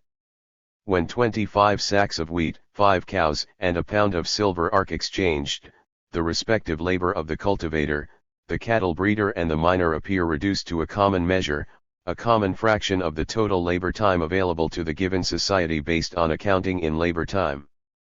But when exchanges become numerous and more common, this simple and quite transparent relation vanishes. Money is no longer merely the common measure of values, it has also become the means of exchange. A large number of commodities come together on the market, in the possession of their respective owners. These commodities will pass from hand to hand until they reach those purchasers who wish to realize their use value. The latter take them finally off the market. Money facilitates these successive exchanges and makes them possible in the conditions of a unified market. 3. For it to carry out this function, however, its own intrinsic value is only of secondary importance. If the value of 25 sacks of wheat is equal to that 5 cows, it matters little to the cultivators and the cattle breeders that they have exchanged these two commodities after having first received and then paid 1 pound of fine silver, or 10 pounds of crude alloy silver. Because the entire circulation of commodities looks like 242. A succession of exchange transactions in which money plays only the part of an intermediary, the illusion may arise that the value of the universal equivalent itself is of no importance for the proper functioning of the economy. This is indeed an illusion. In so far as the circulation of commodities develops into a circulation of commodities and a circulation of money, money itself develops simultaneously into a means of circulation and a means of deferred payment. In a society which is essentially commodity producing, a mass of commodities is in circulation thanks to credit. The money equivalent of these commodities will not be received until later. Every fluctuation in the intrinsic value of money, the universal equivalent, immediately gives rise to disturbances in the relations between debtors and creditors, harming the former when the value of money rises, as happened with copper in the days of the Roman Republic, and ruining the latter when the value of money collapses. The value of metallic money and price movements since the moment when the precious metals were more or less universally adopted as universal equivalents, fluctuations in their intrinsic value have always caused great upheavals in commodity prices, that is, in the expression of the value of these commodities in money terms. A rise in the value of metallic money causes a fall in prices expressed in this money, whereas a fall in the value of metallic money causes prices to rise. The first great revolution in the value of money occurred when, as a result of the use of iron tools, the conditions of production of silver were much improved, and this led to a fall in the value of the metal, about 900 BC. This decline in value caused a marked rise in prices expressed in silver. The price of a cur of wheat rose from 2 silver shekels under Hammurabi, 2000 BC, to 15 shekels about 950 BC. 6 centuries later, Alexander the Great seized huge amounts of precious metals accumulated in the Persian imperial treasury, and this loot had the same effect as very cheap production. It led to a fall of about 50% in the value of gold and silver, and a corresponding rise in prices. 6 From the 2nd century AD the reverse process occurred. The increase in the price of slaves, the decline in their output, the closing of numerous mines, the ebbing of the plundered treasure back towards India, increased the value of gold and silver, and caused a fall in prices expressed in precious metal, though this was obscured by the debasement of the coinage by successive emperors. 7 This movement reached its culmination about the 8th and 9th centuries AD. Then the trend was again reversed. From the 14th and 15th centuries onward, a real technical revolution in silver mining brought about a fall in the value of this metal and an all-round rise in prices. This became general in the second half of the 16th century, following the opening up of the silver mines of Potosi in Bolivia, and those of Mexico, by means of slave labor, which greatly reduced the costs of production and led to the closing of many mines in Europe. When comparing the fluctuations in value of metallic money with the fluctuations in prices, one must not lose sight of the fact that the SIME technical upheavals that, by increasing productivity, cause a fall in the value of the metal, may likewise bring about a fall in the value of all commodities. In these circumstances, a fall in the value of gold and silver may be accompanied by stability or even decline in the prices of commodities. Thus, the same revolutionary technique of the Iron Age which lowered the value of silver in the 10th century BC made possible a considerable extension of agricultural production at lower costs, and led to a collapse of agricultural prices between the 10th and 7th centuries BC. The price of wheat, for instance, fell from 15 shekels to half a shekel per cur. 8 So long as the world market was fragmented into thousands of regional markets whose mutual relations were infrequent and slight, the coexistence of numerous universal equivalents in the world was not felt as any special difficulty in the way of exchanges. When the Portuguese, and later the Dutch, began trading in Indonesia, they found their various currency standards in force side by side.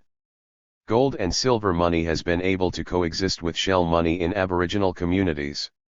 9 Only when industrial capitalism has effectively unified the world market, when nothing but exchange values are being produced, does the need for a universal equivalent for all countries make itself felt. The attempt made by several countries to base the universal equivalent simultaneously on gold and on silver, bimetallism, was doomed to defeat.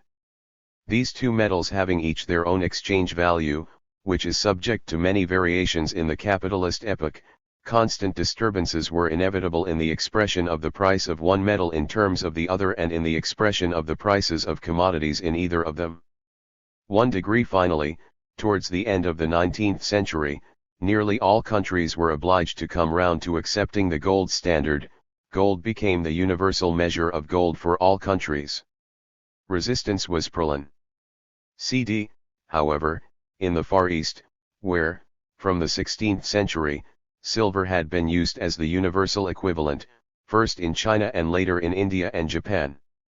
The circulation of metallic money. The precious metals serve as instruments of exchange by themselves, representing a definite exchange value. Equal values exchanging for equal values. It seems obvious that with the use of metallic money, a precise ratio is established between the total price of all the commodities in circulation and the amount of currency needed for the exchange value of these commodities to be realized.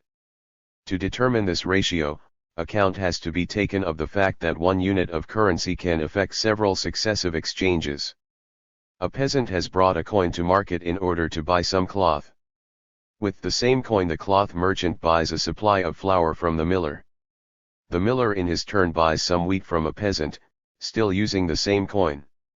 The latter will thus have effected in one day 3 exchange transactions, each being equal to the value of the coin itself.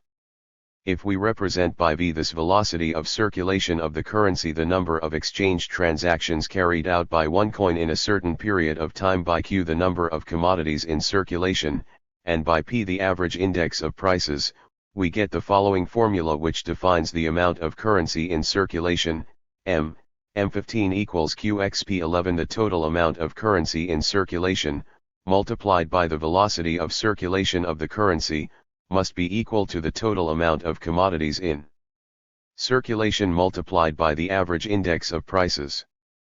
From this we get the following formula for the amount of currency needed for exchanging all the commodities in circulation: M equals QXPV. Finally, by replacing QXV by P, the total sum of the prices of all the commodities in circulation, we get the following formula: PM equals V. The total amount of currency in circulation must be equal to the sum of the prices of all the commodities exchanged, divided by the velocity of circulation of the currency. This formula must not be regarded as reversible. Nor must it be considered as an algebraic formula in which the knowledge of 3 factors enables one automatically to deduce the fourth. 12. It is P that must be seen as being normally the only independent variable of the formula. The prices of production of the commodities may fluctuate with their value. Technical progress may cause a more or less radical fall in prices. In that case, some of the metallic money may be withdrawn from circulation, and perhaps hoarded. If the quantity of commodities in circulation increases markedly, without any corresponding increase in productivity, i.e. a corresponding decrease in the value of each commodity, an extra amount of metallic money will be needed. 246. To make exchanges possible, there will therefore be a drive to increase by all possible means the production of precious metals, reopening of closed mines, search for new mines, etc. This is what happened from the end of the 14th century down to the 16th. But the velocity of circulation of currency is not an autonomous factor. The velocity with which currency circulates tends to vary with production itself, and, in this sense, variations in currency circulation do not affect prices. 13. Origins of private fiduciary currency. From the rise of petty commodity economy, however, the use of metallic money alone could put a brake on the rapid settlement of exchanges. A sharp expansion in international trade could cause a shortage of coin and so hinder economic growth. This happened not only in Western Europe in the 14th and 15th centuries but also in the Islamic Empire in the days of the Abbasids, 14 in Egypt in the Hellenistic epoch, 15 in ancient Greece before the discovery of the mines of Laurium, 16 in China in the 9th century AD. 17 periods of shortage of currency are usually characterized by an ever more rapid circulation of coins, which wear out more quickly and so deteriorate in weight and value. Moreover, the use of metallic money alone entails a number of difficulties in the setting of fully developed petty commodity production. The departure of maritime expeditions and caravans which have to carry their means of exchange for a long period may cause sudden shortages of currency. R. de River quotes a 15th century treatise on trade, 18 written by Ueno, which shows that in Venice, every year, in the months of June and July, there was a shortage of currency owing to the departure of the galleys for Constantinople. This tension on the medieval money market regularly continued until after the departure of the galleys for Alexandria at the beginning of September, and was repeated between December 15 and January 15, after the departure of the galleys sent to fetch cotton. On the other hand, in October and November there was plenty of currency around, because at that time the German merchants who had come to buy spices brought a lot of money to Venice. 19. The simple need to transport often substantial amounts of coin in order to make payments shows that the use of metallic money could become very cumbersome. Under Louis XVI the transport of coin undertaken by the stagecoach service was very burdensome. On the I0th, 20th and 30th of every month, Mercier tells us in his Tableau de Paris, between 10 o'clock and midday one encountered porters lugging bags full of money, and bending under their weight, running as though an enemy army was about to surprise the town. These transport difficulties were found particularly troublesome in countries like China, where the metals used for coinage were baser than gold and silver, namely, copper and even iron. To this must be added the great monetary insecurity that usually prevailed in those days, as a result of the simultaneous circulation of a wide variety of coins and also of fraudulent operations such as clipping, etc., especially on the part of the royal exchequers. In the 16th and 17th centuries this phenomenon existed on so large a scale in England that in 1695 50% of the value of the country's tax receipts was lost through the inadequate weight of the coins paid in. 21 All these reasons explain why, at a certain stage of development of petty commodity production, the growth of trade leads merchants to invent tokens for money by means of which exchanges can be accelerated and their settlement simplified. The two classical forms of these tokens, which appear more or less generally in every society with a developed merchant capital, are bills of exchange and transfers of bank deposits, bank money. We have seen how the bill of exchange was born of the separation in time between purchase and delivery and in space between the buyer and the seller. In medieval Europe these bills were, at first, exchange contracts and credit instruments. In other societies, they were mere credit instruments, like the rice bonds of Japan, 22 or checks payable in metallic money or in specific commodities, like the tea bonds in China under the Sung dynasty.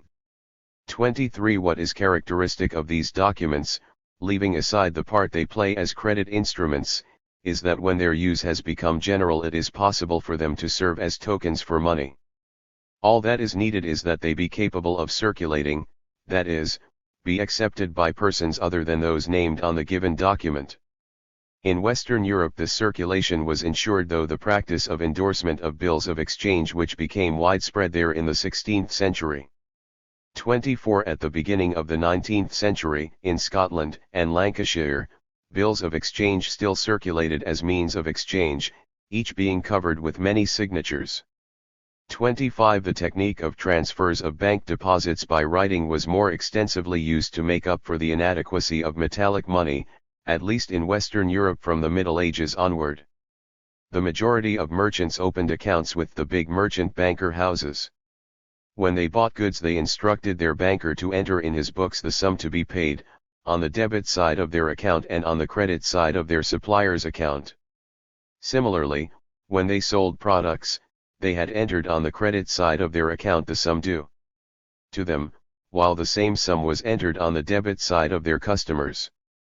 At certain intervals, the net balances of the debit and credit accounts of each merchant were settled by means of deposits which they placed with the bankers, and possible extra payments of cash which had become necessary. This clearing system, which developed mainly through the fairs of the 13th century, enabled medieval society to make a tremendous saving in currency. These great fairs, where the trade in the spices of the Levant and the cloth of the West was centralized, were familiar with payments by setting off one deal against another. Very little money was actually handled at Trowat or Provence, what was exchanged was chiefly bills, and at the end of the fair the money changers' shops became a real clearing house. The unpaid bills could, moreover, on payment of a commission, be carried forward from one fair to another. 26 De Ruyter found in Bruges thousands and thousands of clearing entries in the books of the Bruges bankers of the 14th and 15th centuries. He estimates that, at that time, bank deposits had become a real currency. 27 Bank clearings used as means of exchange and payment are called bank money because the transfer of funds is carried by mere written entries in the banker's books. Bills of exchange, like bank money, can be used instead of metallic money to carry out a series of money transactions. But these money tokens constitute a fiduciary currency, because they are accepted in payment only to the extent that the people concerned have confidence in the issuer, or in the banker who carries out the clearing. This is a private fiduciary currency, because it is issued by private persons. Tokens for metallic money can serve as means of exchange and payment of commodities only provided they are ultimately convertible into metallic money, the universal equivalent. The circulation of private fiduciary currency always implies an ultimate settlement in public currency which is universally acceptable. Each merchant is naturally alone responsible for the convertibility of his own bills. If these are ultimately not paid, the merchant goes bankrupt, and those who are left holding his bills have lost the money they advanced. Private fiduciary currency is thus, by definition, a form of credit, a credit currency the solidity of which the degree of its equivalence with the metallic money of nominally the same value depends on the solvency of those who issue it. Origins of public fiduciary currency. There is, however, something odd in the private effort to make up for the inadequacy of metallic currency. Money, the universal equivalent, is by definition a social instrument which has to neutralize precisely that which is purely private in commodities so as to make possible a development of exchange with the minimum of restrictions in time and space. Currency tokens the use of which depends on the solvency of individual bourgeois cannot in the long run fulfill such a social function. This is why the development of merchant capital demands the creation of public currency tokens, that is, the creation of a public fiduciary currency. Historically, public fiduciary currency derives from a third form of private fiduciary currency, deposit receipts functioning as bank notes. This originated in China. The merchant's bill was known there from the time of the Zhou dynasty, 1134 to 256 BC. 28 in the 9th century AD, which was marked by a severe shortage of metallic currency, the merchants arriving in provincial capitals adopted the habit of depositing their precious metals with private persons and circulating the deposit receipts they obtained from them. 29 This private fiduciary currency was called fei xian, or flying money. The central government forbade this practice because it feared that the precious metals might disappear from circulation. As, however, the shortage of currency was genuine, the state was obliged, in the year 812, to open deposit offices itself, in the capital. With the receipts given them by the central government, the owners of these deposits could have metal coins paid to them in any of the provincial branches of the imperial offices. Later, in the 10th century, a bank for easy currency was set up to regulate the system as a whole. The deposit receipts issued by this bank were still made out to named individuals. But at the beginning of the 11th century the metal coins of Sichuan province, made of iron, were hindering the circulation of commodities by their excessive weight. The merchants then decided to stop the circulation of coins completely. 16 rich merchant houses assembled all their metal coins and issued letters of credit, no longer by name, but to the bearer, covered by this stock, and replacing all the metal currency in circulation. The issue of these notes was undertaken rashly and the merchants were ruined. But the central government now intervened again and set up, in 1021, a bank in Sichuan for the issue of public bank notes. 2 years later, these notes began to circulate throughout the empire. A special bank was then set up to issue and convert this paper money. In 1161 the latter was already circulating to the value of 41,470,000 yuan, whereas there were only 700,000 yuan of metal coins. Under the following dynasties of Yang, the Tatars, and Ming, paper money remained preponderant, with many phases of depreciation and inflation. The fall of the Ming dynasty was partly due to a galloping inflation of paper money. After this disaster, the Manchu dynasty, in the 17th century, abolished paper money, which was not re-established in China until the middle of the 19th century. Public fiduciary currency was born in Europe in exactly the same fashion. From the 15th century onward, private banks in Venice and Barcelona had adopted the custom of giving deposit receipts to their depositors.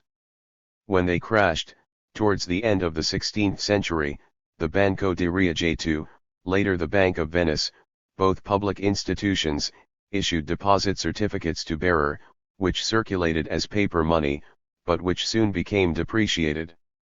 The Bank of Amsterdam, founded in 1609, issued only certificates of equivalent of the metal coins deposited with it to the currency of the United Provinces. These notes remained remarkably stable down to the end of the 18th century.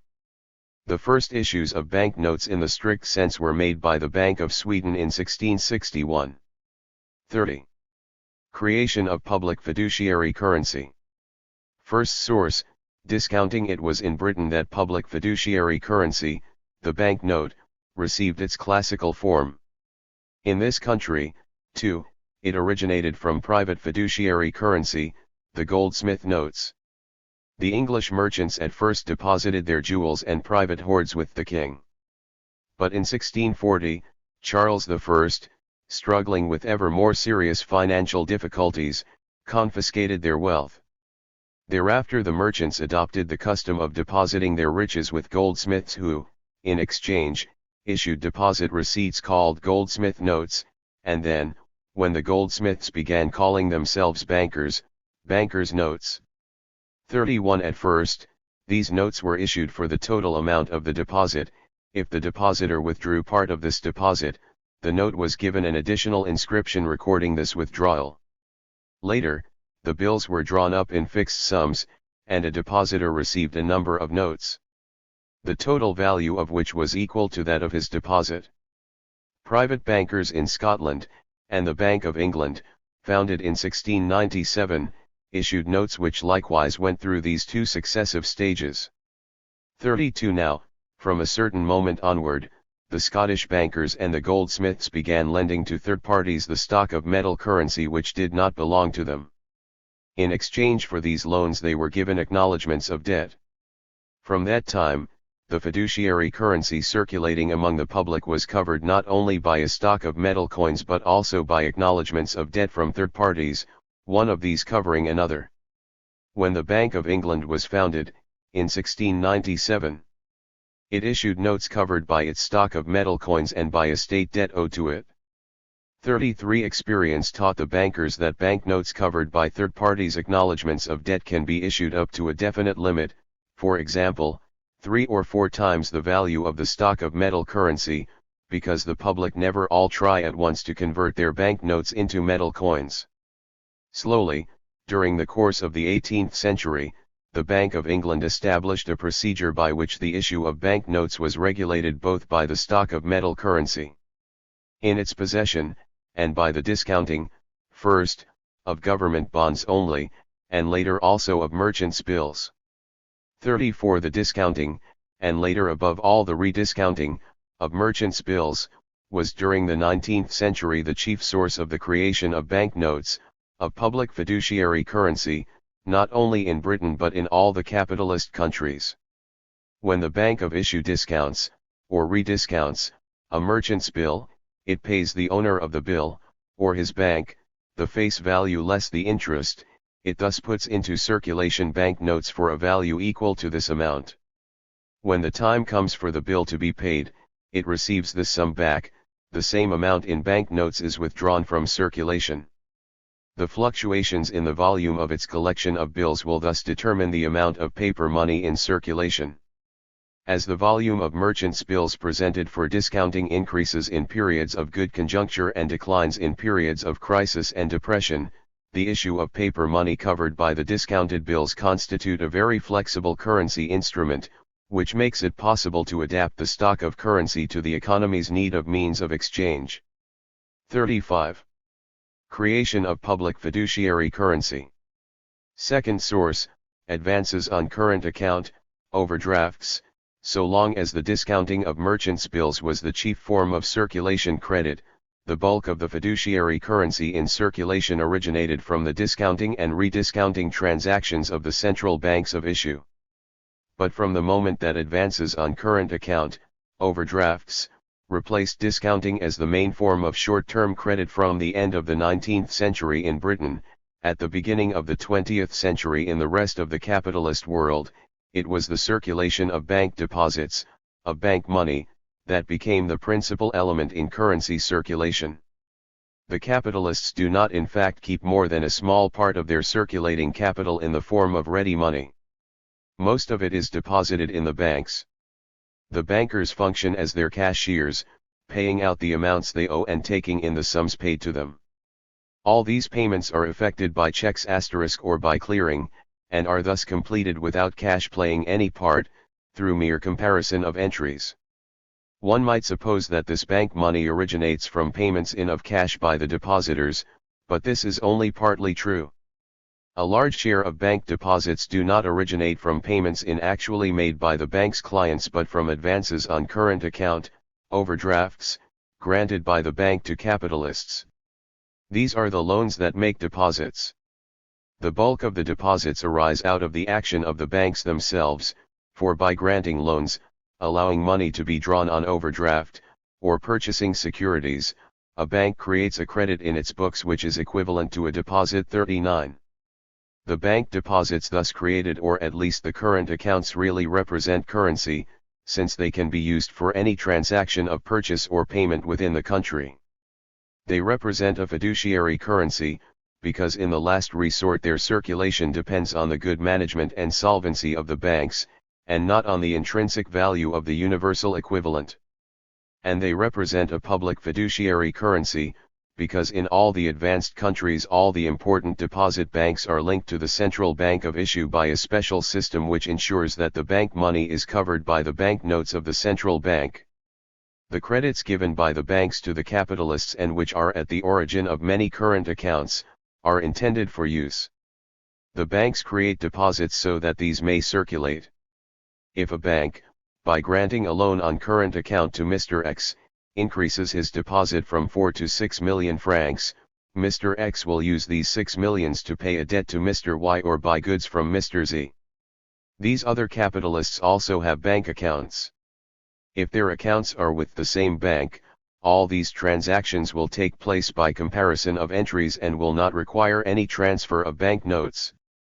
The deposit of 6 millions will merely be transferred from the account of Mr. X to that of Mr. Z. If their accounts are with other banks, the transfers in question will require a transfer of cash only to the extent that these other banks do not have to transfer an equal amount to Mr. X's bank. Actually, clearing houses specially set up for this purpose reduce to the absolute minimum any transfer of cash from one bank to another. Banks, finally, are able to increase their loans on current account, and thus create bank money, to the extent that other banks grant them credit or the central bank allows them to increase their debit accounts with it. 41 Experience has shown bankers that in normal times the public does not withdraw its cash from the banks in excess of a relatively small fraction of the total amount deposited. It is thus sufficient that these deposits should not exceed a definite relationship with the liquid assets, called the cash ratio, or liquidity ratio, i.e. minimum cash in hand, expressed as a percentage of the total assets, for the banks to be able in normal circumstances to give loans on current account and create bank money. At exceptional moments the central bank has to step in to prevent the collapse of this credit system from entailing the collapse of the entire currency system. In order to avoid rashness, the majority of advanced countries lay down a cover ratio fixed by the government. In Britain this has been 8% since 1946. 48 in the USA. It is 24% for current accounts in the big banks, in Belgium 4% for short-term deposits, in Sweden and Italy 25%, etc. Furthermore, in Belgium 65% of the total of current accounts have to be covered by public bonds. 44 It is thus apparent that bank money makes up a large share of the stock of currency, that is, of the totality of means of exchange and payment circulating in a particular country. In 1952, bank money constituted 78.6% of the stock in the USA, 74% of it in Britain, 65% in Australia, 51% in Italy, etc. 45. To this must be added that bank money usually circulates more rapidly than bank notes. 46. Creation of public fiduciary currency. Third source, public expenditure. The public fiduciary currency created by discounting or by overdrafts corresponds to needs for credit, exchange, payment inherent in the economic system. The fact that the state regulates the creation of this fiduciary currency corresponds to the social character of money, which becomes more and more marked as exchange relations become increasingly interlocked and complex in modern capitalism. But this regulation, which is indispensable for the proper functioning of the economy, can at the same time give rise to many disturbances. The state which regulates the issue of paper money and ultimately determines the volume of the stock of currency as a whole is actually itself both buyer and seller, and so needs means of exchange and payment. From the beginnings of public fiduciary currency, the governments which regulate its issue have been subjected to the temptation to use it at the same time to meet their own needs. The first experiments in issuing paper money have invariably led to inflationary disasters. This happened with China's paper money which, under the Tatar Emperor Kublai Khan, attained the circulation, fantastic for those days, of 249,652,290 yuan issued. 47. It was the same with the first experiments in other continents, such as the card money in the British and French colonies in America in the 17th century, the continental money issued during the American War of Independence, the assignats issued during the French Revolution, etc. 48. Even in a bourgeois state conducted according to principles of strictest monetary orthodoxy, it is inevitable that a certain seasonal and cyclic movement of increased need for disposable funds, e.g. on the eve of the dates for payment of civil servants' salaries, should lead the Treasury to increase its debts to the central bank, which in turn will increase the stock of currency. This extra mass of currency is usually reabsorbed in time. But when the state increases the circulation of currency in order to finance its long-term expenses or, still worse, its budgetary deficit, risks of loss of value of the currency arise insofar as no extra mass of commodities corresponds to this extra mass of currency in circulation. 49. Socially necessary stock of currency. The whole pyramid of bank money is thus built up on a basis of paper money. It is the same with private fiduciary currency, as we have already shown. All credit money needs, as means of final settlement, a definite amount of currency. In reality, it is a question of a mass of bills which, after clearing, have to be honored financially. The mass of currency thrown into circulation in a capitalist society thus has to fulfill a dual role, that of constituting the equivalent of the commodities which enter into the circulation, money acting as means of circulation, and that of representing the value of the bills which fall due, taking into account those which neutralize each other, money acting as means of payment. Here we meet again the two functions of money already described. Money as means of payment, affecting the payment of bills, like money as means of circulation, has a definite velocity of circulation. The same sum of money may, passing from hand to hand and from firm to firm, effect a successive series of payments in a given period of time. We thus obtain the following formula for the amount of currency needed to settle all payments due, e.g. during 1 month total of payments due, minus total of payments which cancel each other out, velocity of circulation of means of payment.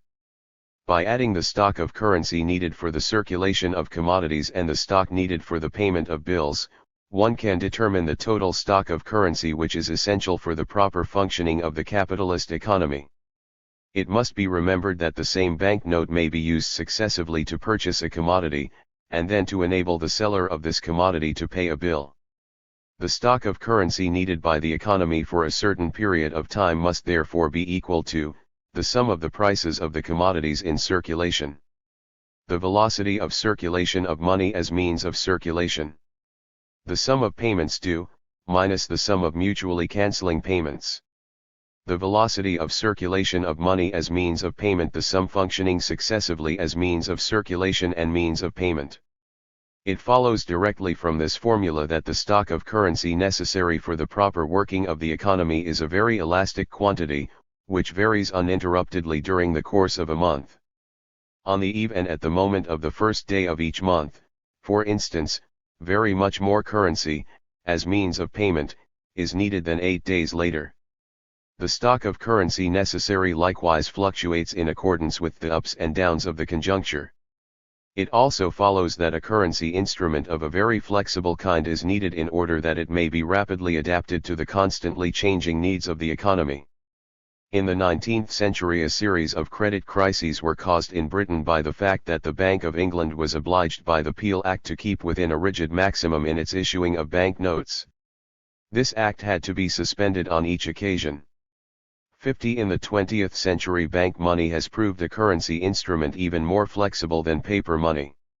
When the mass of bank notes and current accounts remains stationary, while the demand for circulation credit and means of payment is increasing, the increase in the velocity of circulation of bank money, that is, the use of the same deposit for the increased number of transfers in a given period of time, offers a solution to the difficulty. This is what happened in Belgium in 1950 and at the start of 1951, when this velocity of circulation increased by 20% or 51. The circulation of inconvertible paper money.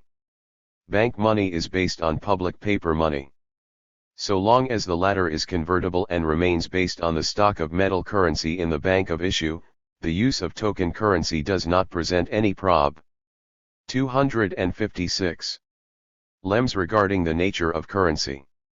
The latter is continuing to serve as universal equivalent by virtue of its own intrinsic value. The fact that only a fraction of the banknotes are covered by the metal in hand, just as only part of the bank money is covered by banknotes, merely represents a social saving in circulation devices, a saving made possible by the laws of behavior on the part of the public which have been discovered empirically. These laws reflect in their turn the increasing socialization of the capitalist economy, the more and more objective nature of money. In order that the working of the currency mechanism be not hindered, it is sufficient to keep the use of convertible fiduciary currency within the limits of the socially necessary stock of currency. Any issue which went substantially beyond this would cause an outflow of precious metals and a stoppage of convertibility which would doom the currency to devaluation. By starting from this more and more objective nature of modern capitalist money, it is possible to grasp the problem of the circulation of inconvertible paper money. This does not necessarily entail a fall in purchasing power, an obvious depreciation. Experience showed this already in the 19th century. The French franc was made inconvertible between 1870 and 1877, but it lost hardly 5% of its value in relation to gold and to convertible currency.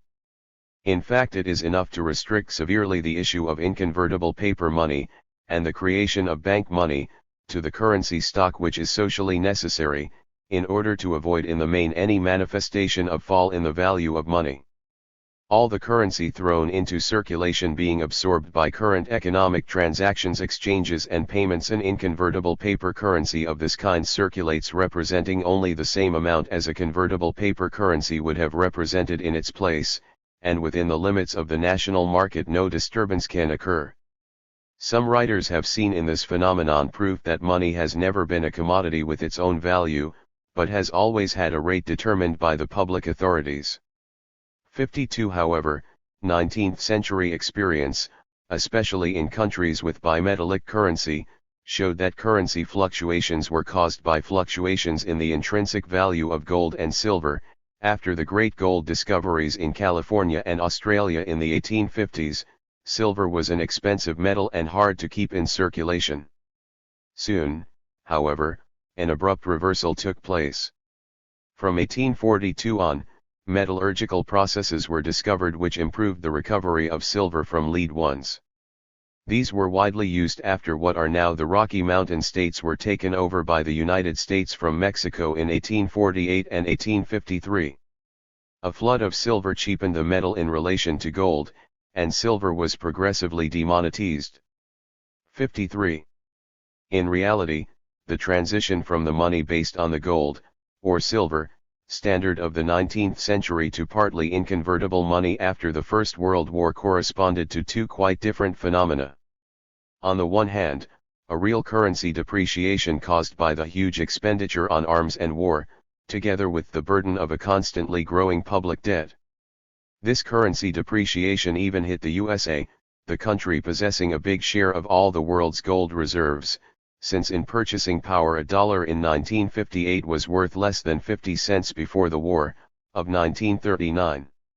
On the other hand, the increasing intervention of the state in economic life, the growing organization of certain sectors of the economy by the state in the interests of the bourgeois class as a whole, and thereby the elimination of the pure conditions of a market economy, an elimination also achieved through the intervention of other organizing and conscious forces, the cartels, trusts, holding companies and monopolistic groupings in general. A currency with an intrinsic value is essential to a pure market economy based on exchange.